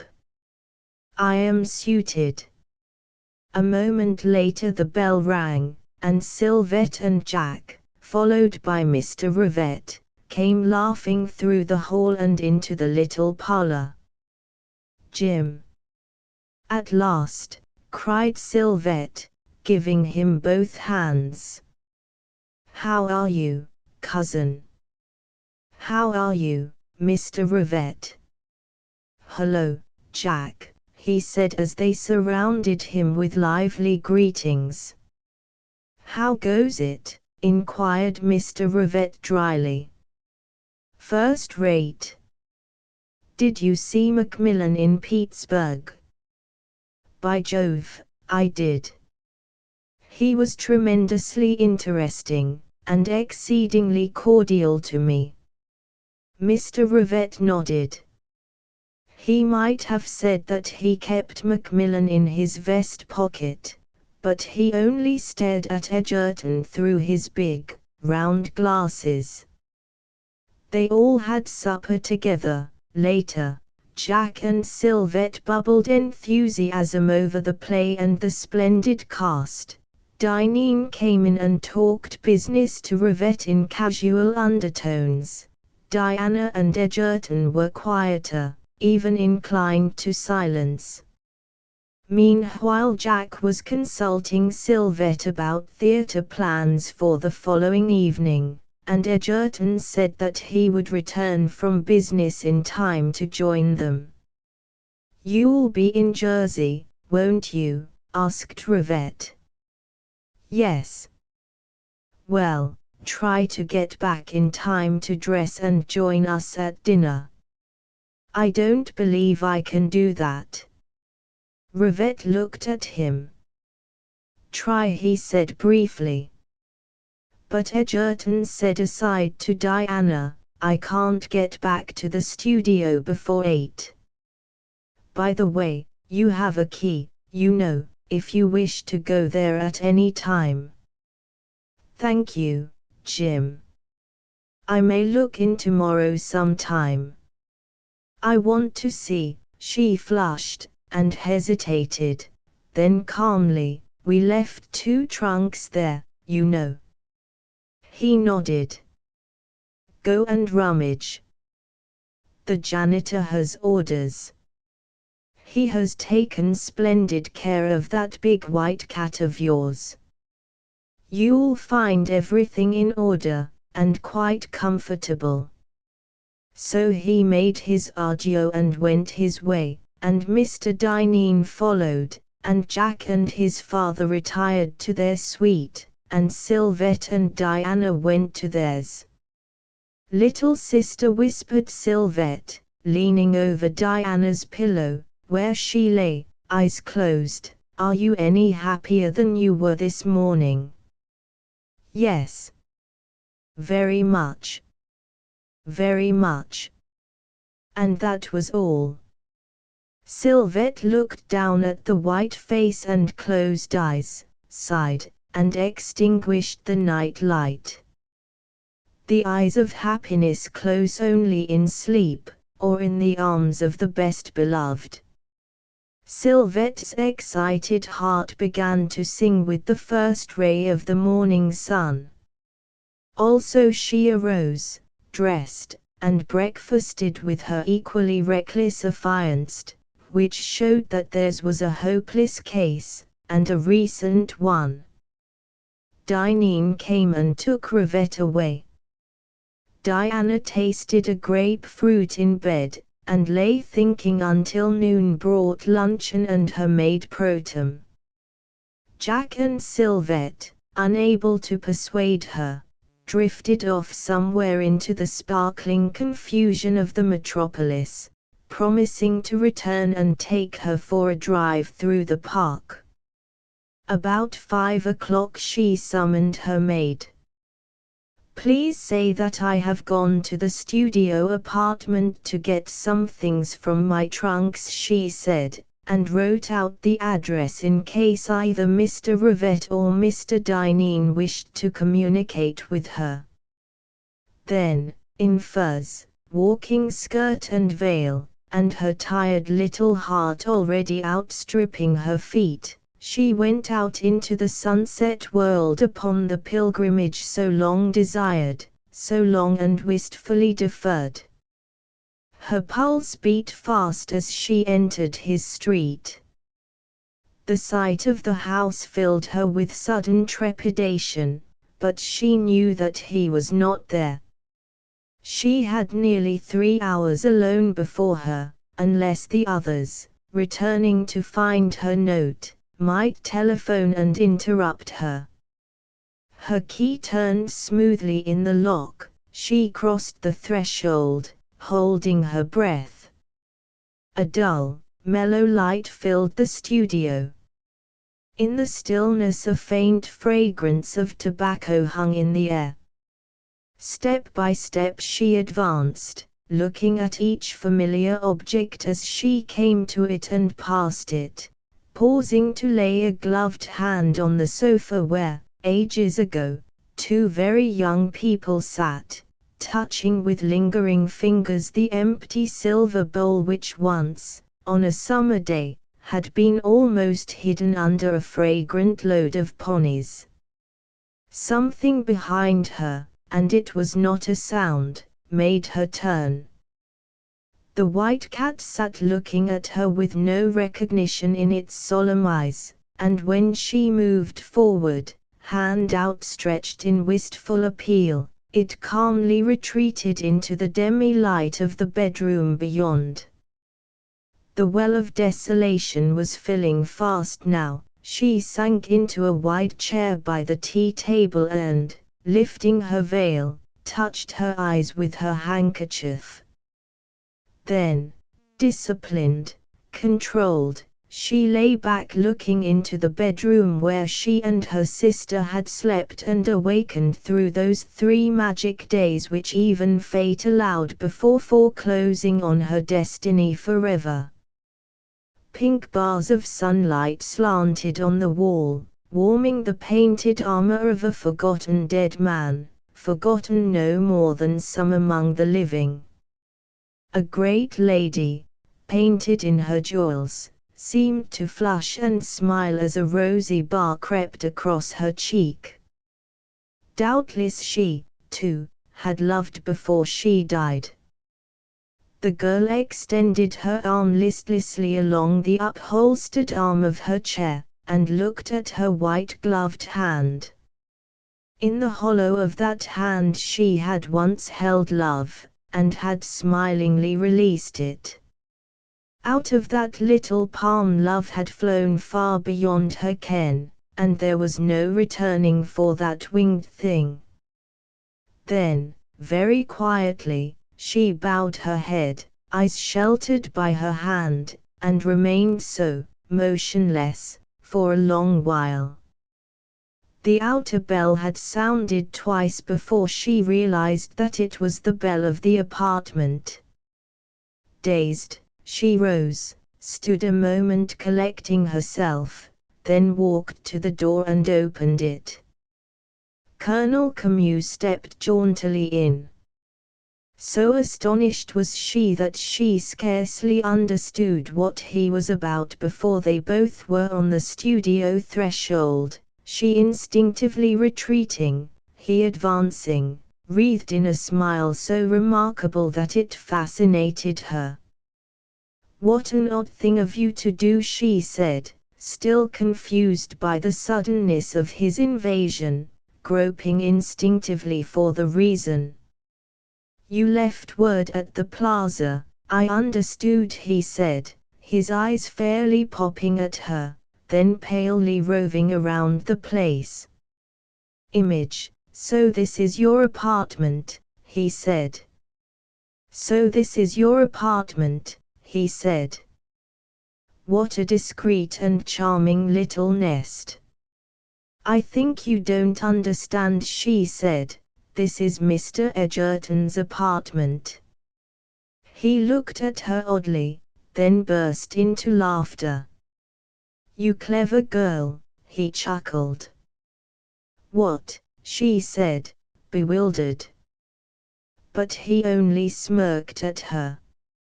"Look here, little girl," he said, "suppose you begin to make your eyes behave, and come down to actualities. You know what I want, I know what you want. We've been wasting time all summer.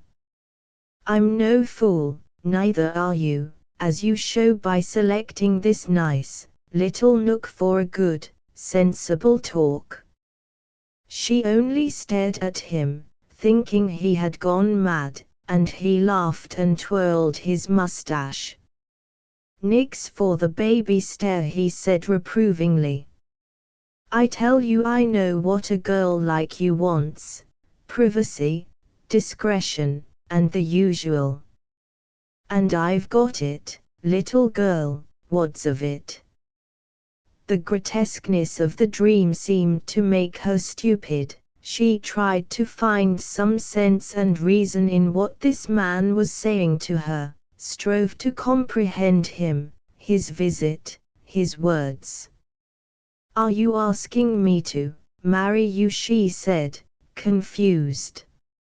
"Marry you," he repeated, his expressive features suddenly blank, then jocular again. "Then, what?" and, suddenly staring into the sinister smirk, she comprehended, and turned ashy white. Even he could not mistake the genuineness of that white horror.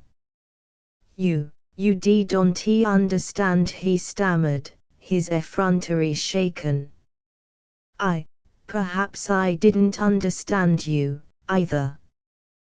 But I thought, I supposed." His top hat fell clattering on the floor, he stooped and picked it up, lifting a redder and more impudent countenance to confront her.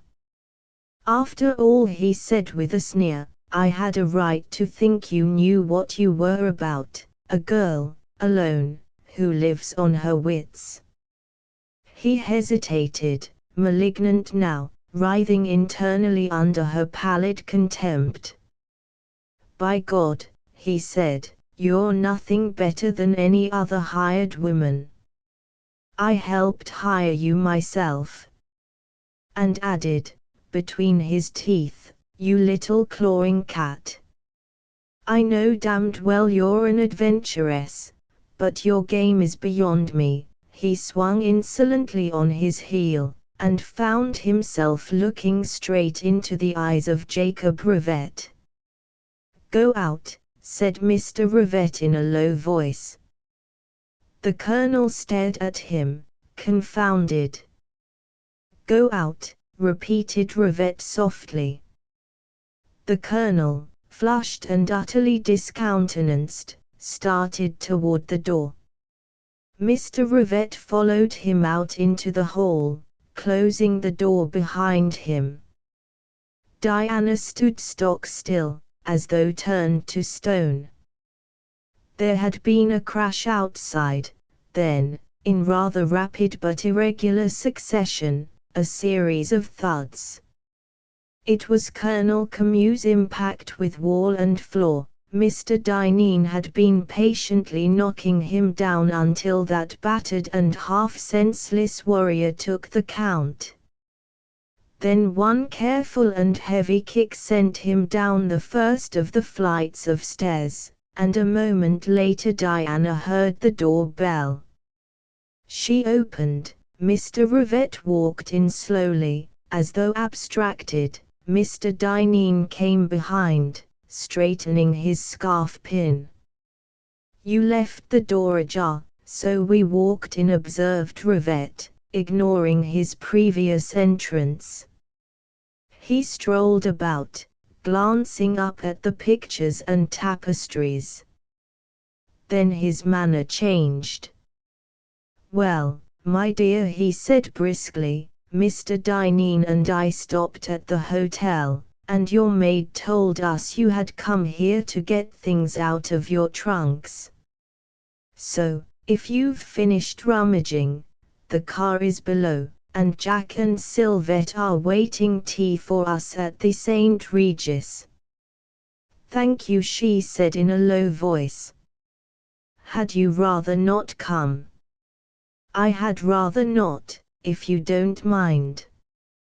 He walked over to her, took both her hands, and looked into her eyes. "I am at your service, my dear," he said. "I know it. My heart will always be in yours." His face grew grimmer. "I guess we understand each other, child. Next to my own, Sylvette, and you.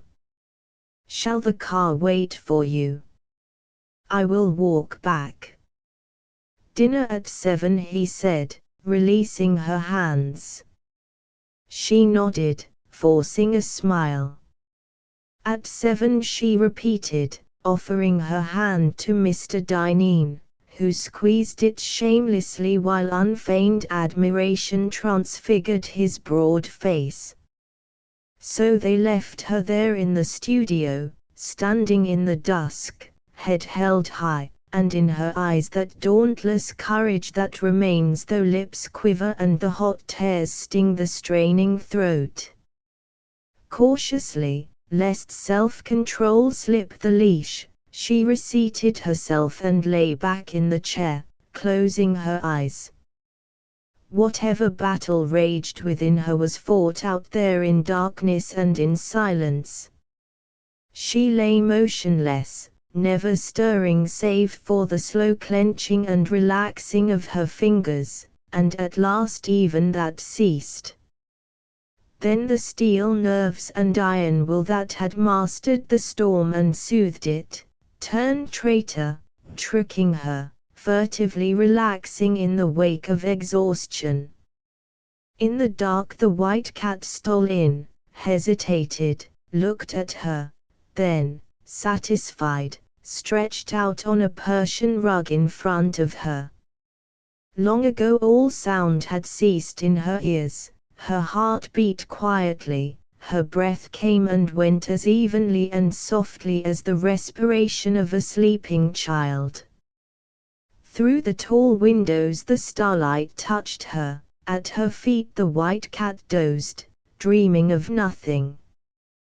Confused, the brilliancy of electric light in her eyes, Diana found herself sitting bolt upright, clutching the arms of her chair, and staring at a dark figure which leaned over her, a man, laughing, still amazed, still a little incredulous.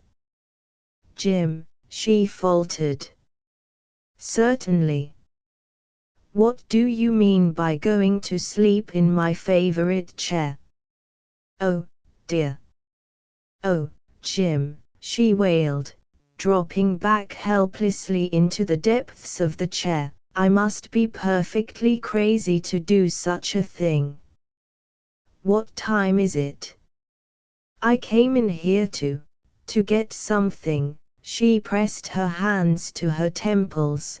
"To find, to look, oh, I don't know what I'm talking about." Her hands dropped, she gazed hopelessly up at him. "Did you ever hear of such a perfect fool?" she said. "What time is it, if you think I can bear the information?" "It's only 8. 8. Jim, dear, will you go to that telephone and inform Mr. Rivette that I have not been run over, murdered, or arrested?" He went over and telephoned, adding, "Don't wait for either of us. Leave the tickets on Diana's dresser. We'll be along pretty soon." "What did you mean, Jim?" she asked, struggling with her veil. "It's so late," he said, "that you'd better wait for me to get into my jeans, and then I'll take you over and you can get into yours, and then we'll dine together, and go in for the last act if we have time." "I've spoiled your evening," she said. "Do you think so?" "Oh, I know it. Did Mr. Rivette think me an utter lunatic?" "He didn't say so over the wire." "What did he say, Jim?" "Nothing that meant anything." "Tell me." "All he said was for me to take care of you." "You perceive the irony, don't you?" "Irony," she repeated, looking at him. "Why? Aren't you capable of doing it?" "Do you need anybody to look after you?" he asked, smiling. Slowly she lifted her eyes to his smile died out. Never had he looked into such a desolate face. "What is it?" he said, astonished. "What on earth is the matter, Diana? Has anything happened?" "Nothing unusual, I suppose." "You are not ill, are you?" The tears were slowly blinding her, and she turned her head, standing so, fighting for self-mastery. "Diana," she motioned him to silence. He stood it as long as he could, then stepped over beside her and touched her arm. "Tell me, dear," he said under his breath. She strove to speak, could not, yet motioned him aside, but he would have none of such commands. "You took my troubles on your slender shoulders," he said. "May I not help you to carry one or two of yours?" And, as she made no answer, "Dear, if you have not loved me, you have done for me, perhaps, even more than love might have done." She had dried her eyes, now she turned to him quietly. "It was love. But don't mistake it, Jim. It was a love that asked for nothing that it had not, desired nothing that you had not already given. I thought it best to tell you, because it is a world of men, and women, sometimes, are held lightly in it. Her lip quivered, but she, somehow, managed to meet his eyes and smile. All that happened long ago, Jim. Did love die? Yours, she said, smiling. I slew it very neatly for you. I mean yours, Diana. Mine. Why, I gave you something better than that, she began gaily. Then her face altered, she fell silent, watching him, at first incredulous, then a little dazed. Didn't you know that I loved you? He said.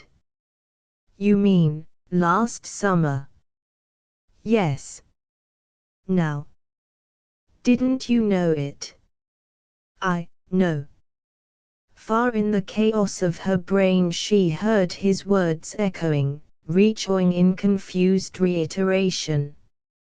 He was saying, slowly, there has never been a moment since that day that my life has not been yours, that you have not possessed my heart, my mind, filled them, owned them, overwhelmingly inspired me with love and adoration for you alone. What I am, and will be, I am, and shall be by grace of you. But gratitude is not the love of man for woman, it is not even part of it, it is a separate passion, a shrine by itself. I worship you there in my own fashion. But you, Diana, Japonette, he flung one arm around her body. She placed a firm hand on his wrist as though to break the clasp, looked at him, and began to tremble. Can you love me, Japonette? Can you? Yes. Her hand tightened over his wrist as he drew her close, crushing her to him. She looked up blindly into his eyes as he kissed her. Then her lids unclosed and her silent lips moved, forming his name. They neither dressed for the theatre nor went to it. They dined together at an outrageous hour in an unfashionable haunt of his. Sylvette, Jack, Mr. Rivette, and Mr. Dineen found them at supper in the little parlour when they arrived from the play. "Di," cried Sylvette, "what on earth has possessed you and Jim?" Her voice failed her at sight of her sister's face. "That," she exclaimed, "has that happened?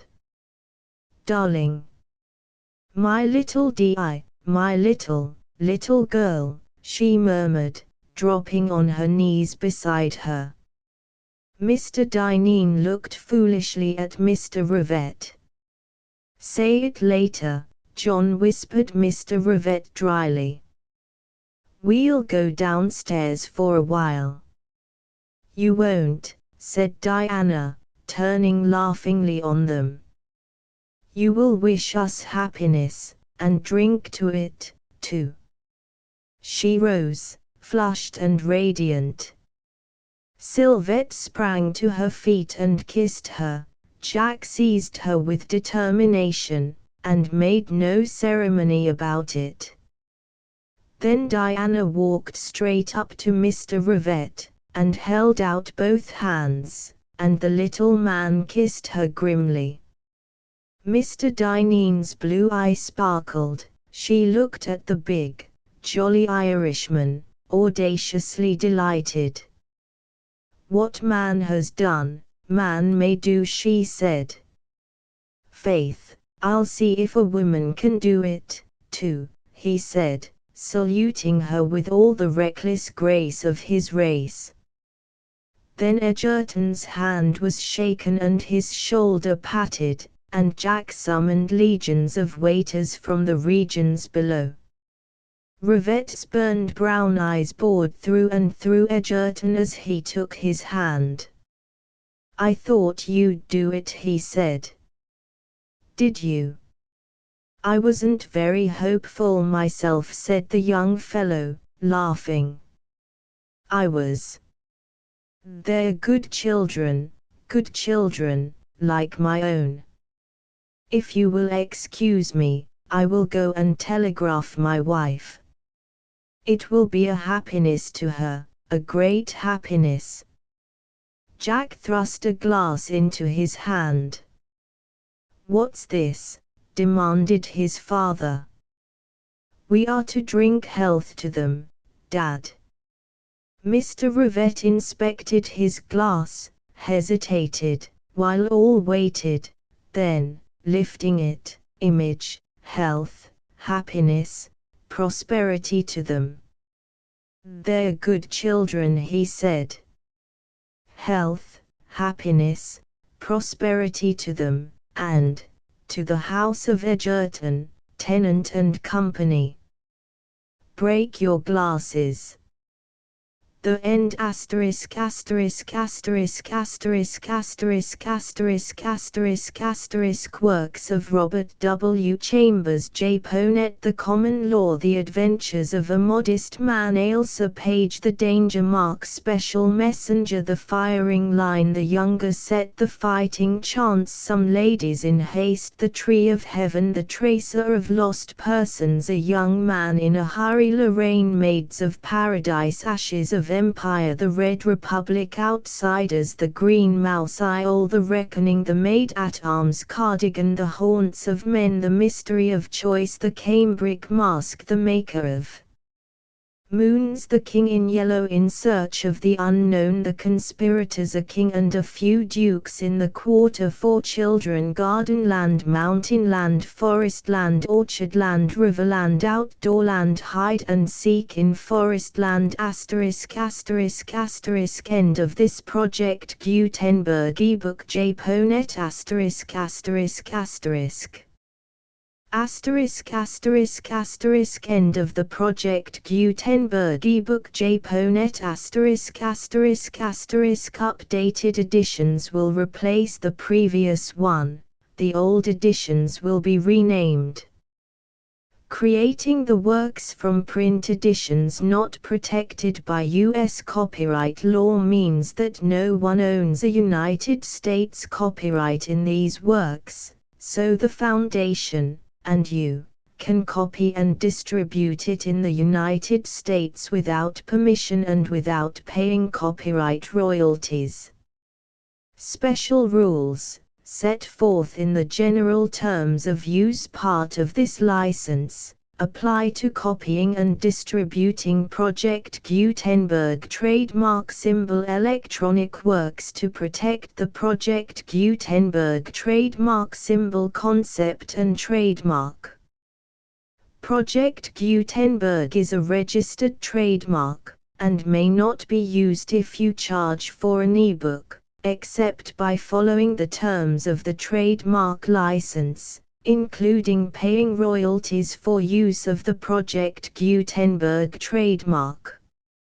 If you do not charge anything for copies of this ebook, complying with the trademark license is very easy. You may use this ebook for nearly any purpose, such as creation of derivative works, reports, performances and research. Project Gutenberg ebooks may be modified and printed and given away. You may do practically anything in the United States with ebooks not protected by U.S. copyright law. Redistribution is subject to the trademark license, especially commercial redistribution. Start. Full license. The full Project Gutenberg license. Please read this before you distribute or use this work to protect the Project Gutenberg trademark symbol mission of promoting the free distribution of electronic works. By using or distributing this work, or any other work associated in any way with the phrase Project Gutenberg, you agree to comply with all the terms of the full Project Gutenberg trademark symbol license available with this file or online at www.gutenberg.org/license. Section 1. General Terms of Use and Redistributing Project Gutenberg Trademark Symbol Electronic Works 1.0.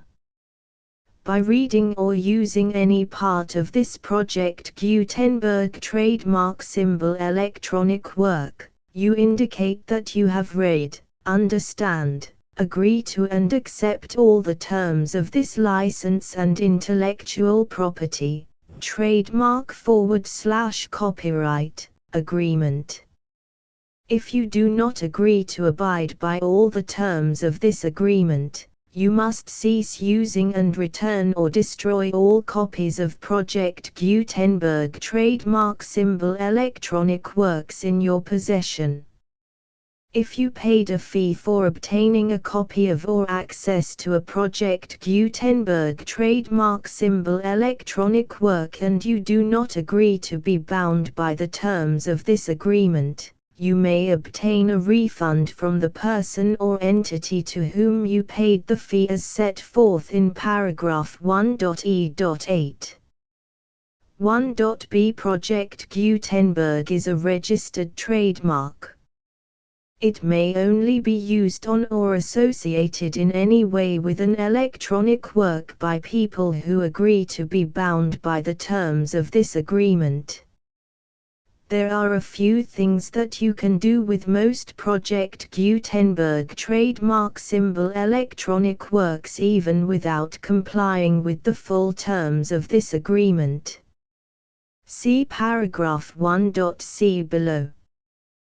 There are a lot of things you can do with Project Gutenberg trademark symbol electronic works if you follow the terms of this agreement and help preserve free future access to Project Gutenberg trademark symbol electronic works. See paragraph 1.e below. 1.c.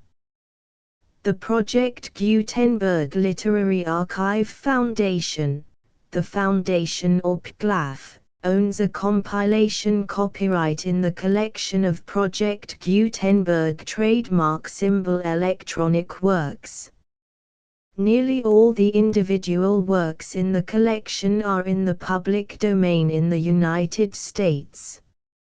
If an individual work is unprotected by copyright law in the United States and you are located in the United States, we do not claim a right to prevent you from copying, distributing, performing, displaying or creating derivative works based on the work as long as all references to Project Gutenberg are removed. Of course, we hope that you will support the Project Gutenberg trademark symbol mission of promoting free access to electronic works by freely sharing Project Gutenberg trademark symbol works in compliance with the terms of this agreement for keeping the Project Gutenberg trademark symbol name associated with the work. You can easily comply with the terms of this agreement by keeping this work in the same format with its attached full Project Gutenberg trademark symbol license when you share it without charge with others. 1.d. The copyright laws of the place where you are located also govern what you can do with this work. Copyright laws in most countries are in a constant state of change. If you are outside the United States, check the laws of your country in addition to the terms of this agreement before downloading, copying, displaying, performing, distributing or creating derivative works based on this work or any other Project Gutenberg trademark symbol work. The Foundation makes no representations concerning the copyright status of any work in any country other than the United States. 1.e Unless you have removed all references to Project Gutenberg. 1.e.1. The following sentence, with active links to, or other immediate access to, the full Project Gutenberg trademark symbol license must appear prominently whenever any copy of a Project Gutenberg trademark symbol work, any work on which the phrase Project Gutenberg appears, or with which the phrase Project Gutenberg is associated, is accessed, displayed, performed, viewed, copied or distributed. This ebook is for the use of anyone anywhere in the United States and most other parts of the world at no cost and with almost no restrictions whatsoever. You may copy it, give it away or reuse it under the terms of the Project Gutenberg license included with this ebook or online at www.gutenberg.org. If you are not located in the United States, you will have to check the laws of the country where you are located before using this ebook. 1.e.2. If an individual Project Gutenberg trademark symbol electronic work is derived from texts not protected by U.S. copyright law, does not contain a notice indicating that it is posted with permission of the copyright holder, the work can be copied and distributed to anyone in the United States without paying any fees or charges. If you are redistributing or providing access to a work with the phrase Project Gutenberg associated with or appearing on the work, you must comply either with the requirements of paragraphs 1.e.1 through 1.e.7 or obtain permission for the use of the work and the Project Gutenberg trademark symbol trademark as set forth in paragraphs 1.e.8 or 1.e.9. 1.e.3.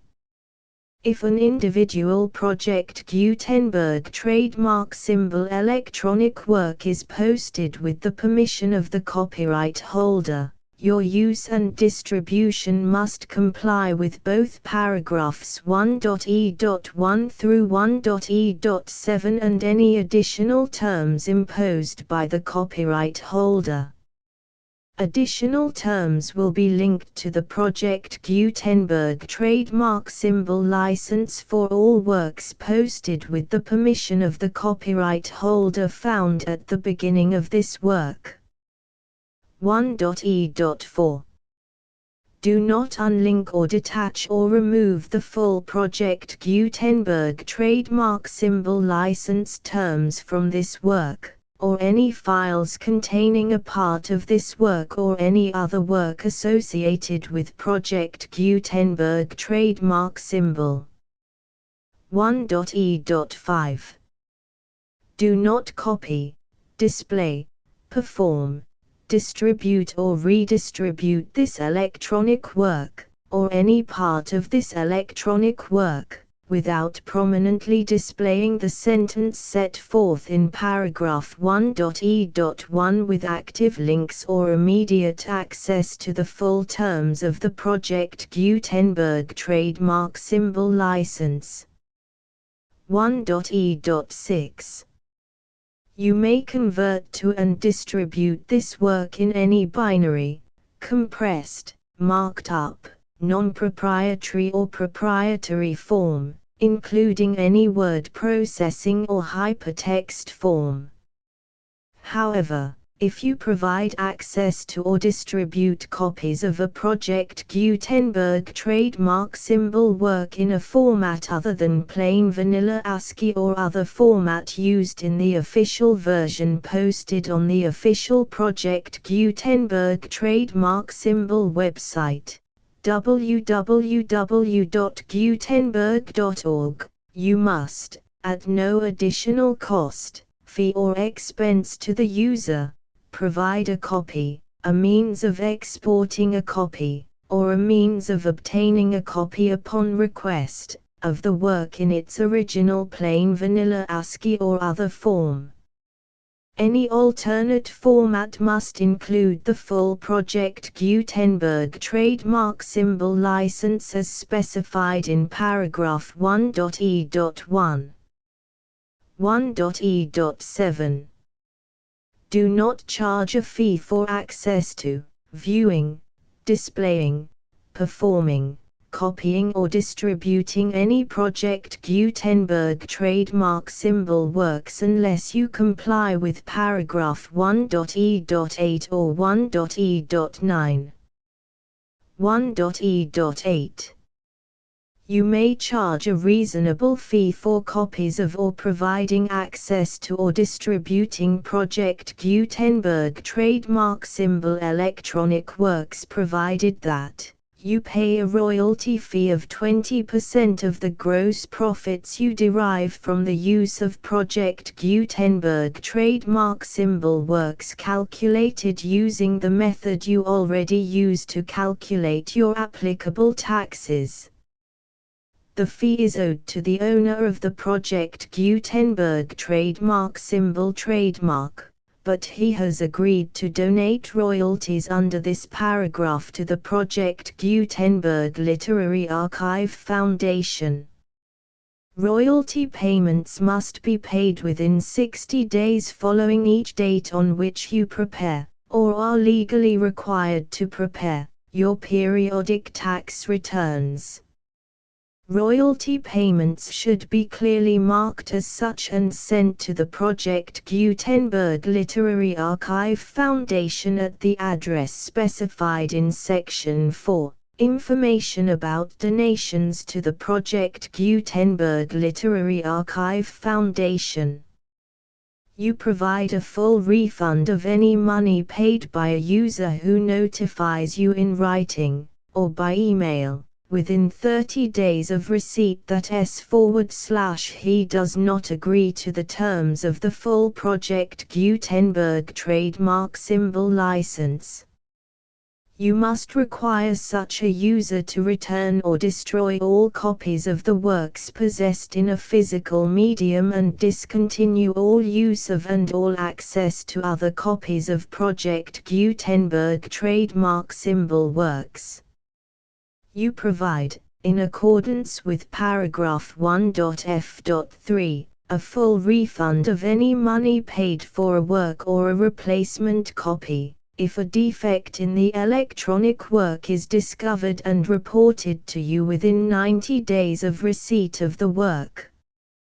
You comply with all other terms of this agreement for free distribution of Project Gutenberg trademark symbol works. 1.e.9. If you wish to charge a fee or distribute a Project Gutenberg trademark symbol electronic work or group of works on different terms than are set forth in this agreement, you must obtain permission in writing from the Project Gutenberg Literary Archive Foundation, the manager of the Project Gutenberg trademark symbol trademark. Contact the Foundation as set forth in Section 3 below. 1.f1.f.1. Project Gutenberg volunteers and employees expend considerable effort to identify, do copyright research on, transcribe and proofread works not protected by U.S. copyright law in creating the Project Gutenberg trademark symbol collection. Despite these efforts, Project Gutenberg trademark symbol electronic works, and the medium on which they may be stored, may contain defects such as, but not limited to, incomplete, inaccurate or corrupt data, transcription errors, a copyright or other intellectual property infringement, a defective or damaged disk or other medium, a computer virus, or computer codes that damage or cannot be read by your equipment. 1.f.2 Limited warranty. Disclaimer of damages, except for the right of replacement or refund described in paragraph 1.f.3. The Project Gutenberg Literary Archive Foundation, the owner of the Project Gutenberg trademark symbol trademark, and any other party distributing a Project Gutenberg trademark symbol electronic work under this agreement, disclaim all liability to you for damages, costs and expenses, including legal fees. You agree that you have no remedies for negligence, strict liability, breach of warranty or breach of contract except those provided in paragraph 1.f.3. You agree that the Foundation, the trademark owner, and any distributor under this agreement will not be liable to you for actual, direct, indirect, consequential, punitive or incidental damages even if you give notice of the possibility of such damage. 1.f.3 Limited right of replacement or refund. If you discover a defect in this electronic work within 90 days of receiving it, you can receive a refund of the money, if any, you paid for it by sending a written explanation to the person you received the work from. If you received the work on a physical medium, you must return the medium with your written explanation. The person or entity that provided you with the defective work may elect to provide a replacement copy in lieu of a refund. If you received the work electronically, the person or entity providing it to you may choose to give you a second opportunity to receive the work electronically in lieu of a refund. If the second copy is also defective, you may demand a refund in writing without further opportunities to fix the problem. 1.f.4 Except for the limited right of replacement or refund set forth in paragraph 1.f.3, this work is provided to you as is, with no other warranties of any kind, express or implied, including but not limited to warranties of merchantability or fitness for any purpose. 1.f.5 Some states do not allow disclaimers of certain implied warranties or the exclusion or limitation of certain types of damages. If any disclaimer or limitation set forth in this agreement violates the law of the state applicable to this agreement, the agreement shall be interpreted to make the maximum disclaimer or limitation permitted by the applicable state law. The invalidity or unenforceability of any provision of this agreement shall not void the remaining provisions. 1.f.6 Indemnity. You agree to indemnify and hold the Foundation, the trademark owner, any agent or employee of the Foundation, anyone providing copies of Project Gutenberg trademark symbol electronic works in accordance with this agreement, and any volunteers associated with the production, promotion and distribution of Project Gutenberg trademark symbol electronic works, harmless from all liability, costs and expenses, including legal fees, that arise directly or indirectly from any of the following which you do or cause to occur. A. Distribution of this or any Project Gutenberg trademark symbol work. B. Alteration, modification, or additions or deletions to any Project Gutenberg trademark symbol work, and C. Any defect you cause. Section 2. Information about the mission of Project Gutenberg trademark symbol. Project Gutenberg trademark symbol is synonymous with the free distribution of electronic works in formats readable by the widest variety of computers, including obsolete, old, middle-aged and new computers. It exists because of the efforts of hundreds of volunteers and donations from people in all walks of life. Volunteers and financial support to provide volunteers with the assistance they need are critical to reaching Project Gutenberg trademark symbol's goals and ensuring that the Project Gutenberg trademark symbol collection will remain freely available for generations to come. In 2001, the Project Gutenberg Literary Archive Foundation was created to provide a secure and permanent future for Project Gutenberg trademark symbol and future generations. To learn more about the Project Gutenberg Literary Archive Foundation and how your efforts and donations can help, see sections 3 and 4 and the Foundation information page at www.gutenberg.org. Section 3. Information about the Project Gutenberg Literary Archive Foundation. The Project Gutenberg Literary Archive Foundation is a non-profit 501(c)(3) educational corporation organized under the laws of the state of Mississippi and granted tax-exempt status by the Internal Revenue Service. The Foundation's IN or Federal Tax Identification Number is 64-6221541. Contributions to the Project Gutenberg Literary Archive Foundation are tax-deductible to the full extent permitted by U.S. federal laws and your state's laws.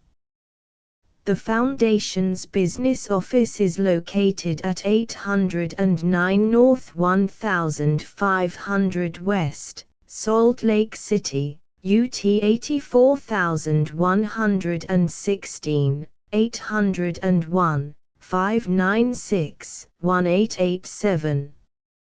Email contact links and up-to-date contact information can be found at the Foundation's website and official page at www.gutenberg.org/contact section 4.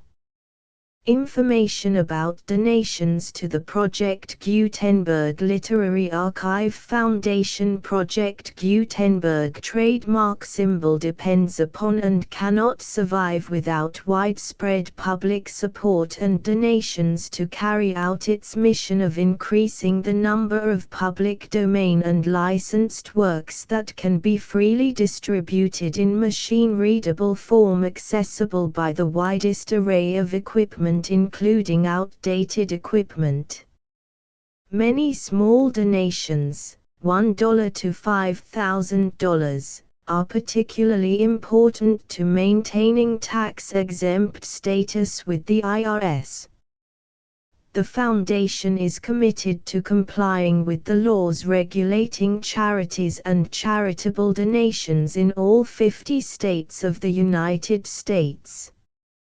Compliance requirements are not uniform and it takes a considerable effort, much paperwork and many fees to meet and keep up with these requirements. We do not solicit donations in locations where we have not received written confirmation of compliance. To send donations or determine the status of compliance for any particular state, visit www.gutenberg.org/donate.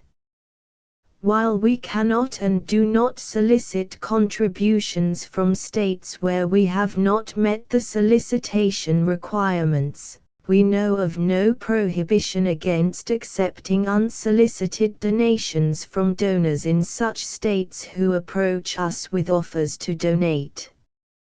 International donations are gratefully accepted, but we cannot make any statements concerning tax treatment of donations received from outside the United States. U.S. laws alone swamp our small staff. Please check the Project Gutenberg web pages for current donation methods and addresses. Donations are accepted in a number of other ways, including checks, online payments and credit card donations. To donate, please visit www.gutenberg.org/donate. Section 5. General information about Project Gutenberg trademark symbol Electronic Works. Professor Michael S. Hart was the originator of the Project Gutenberg trademark symbol concept of a library of electronic works that could be freely shared with anyone. For 40 years, he produced and distributed Project Gutenberg trademark symbol ebooks with only a loose network of volunteer support. Project Gutenberg trademark symbol ebooks are often created from several printed editions, all of which are confirmed as not protected by copyright in the US unless a copyright notice is included. Thus, we do not necessarily keep ebooks in compliance with any particular paper edition. Most people start at our website, which has the main PG search facility, www.gutenberg.org. This website includes information about Project Gutenberg trademark symbol, including how to make donations to the Project Gutenberg Literary Archive Foundation, how to help produce our new ebooks, and how to subscribe to our email newsletter to hear about new ebooks.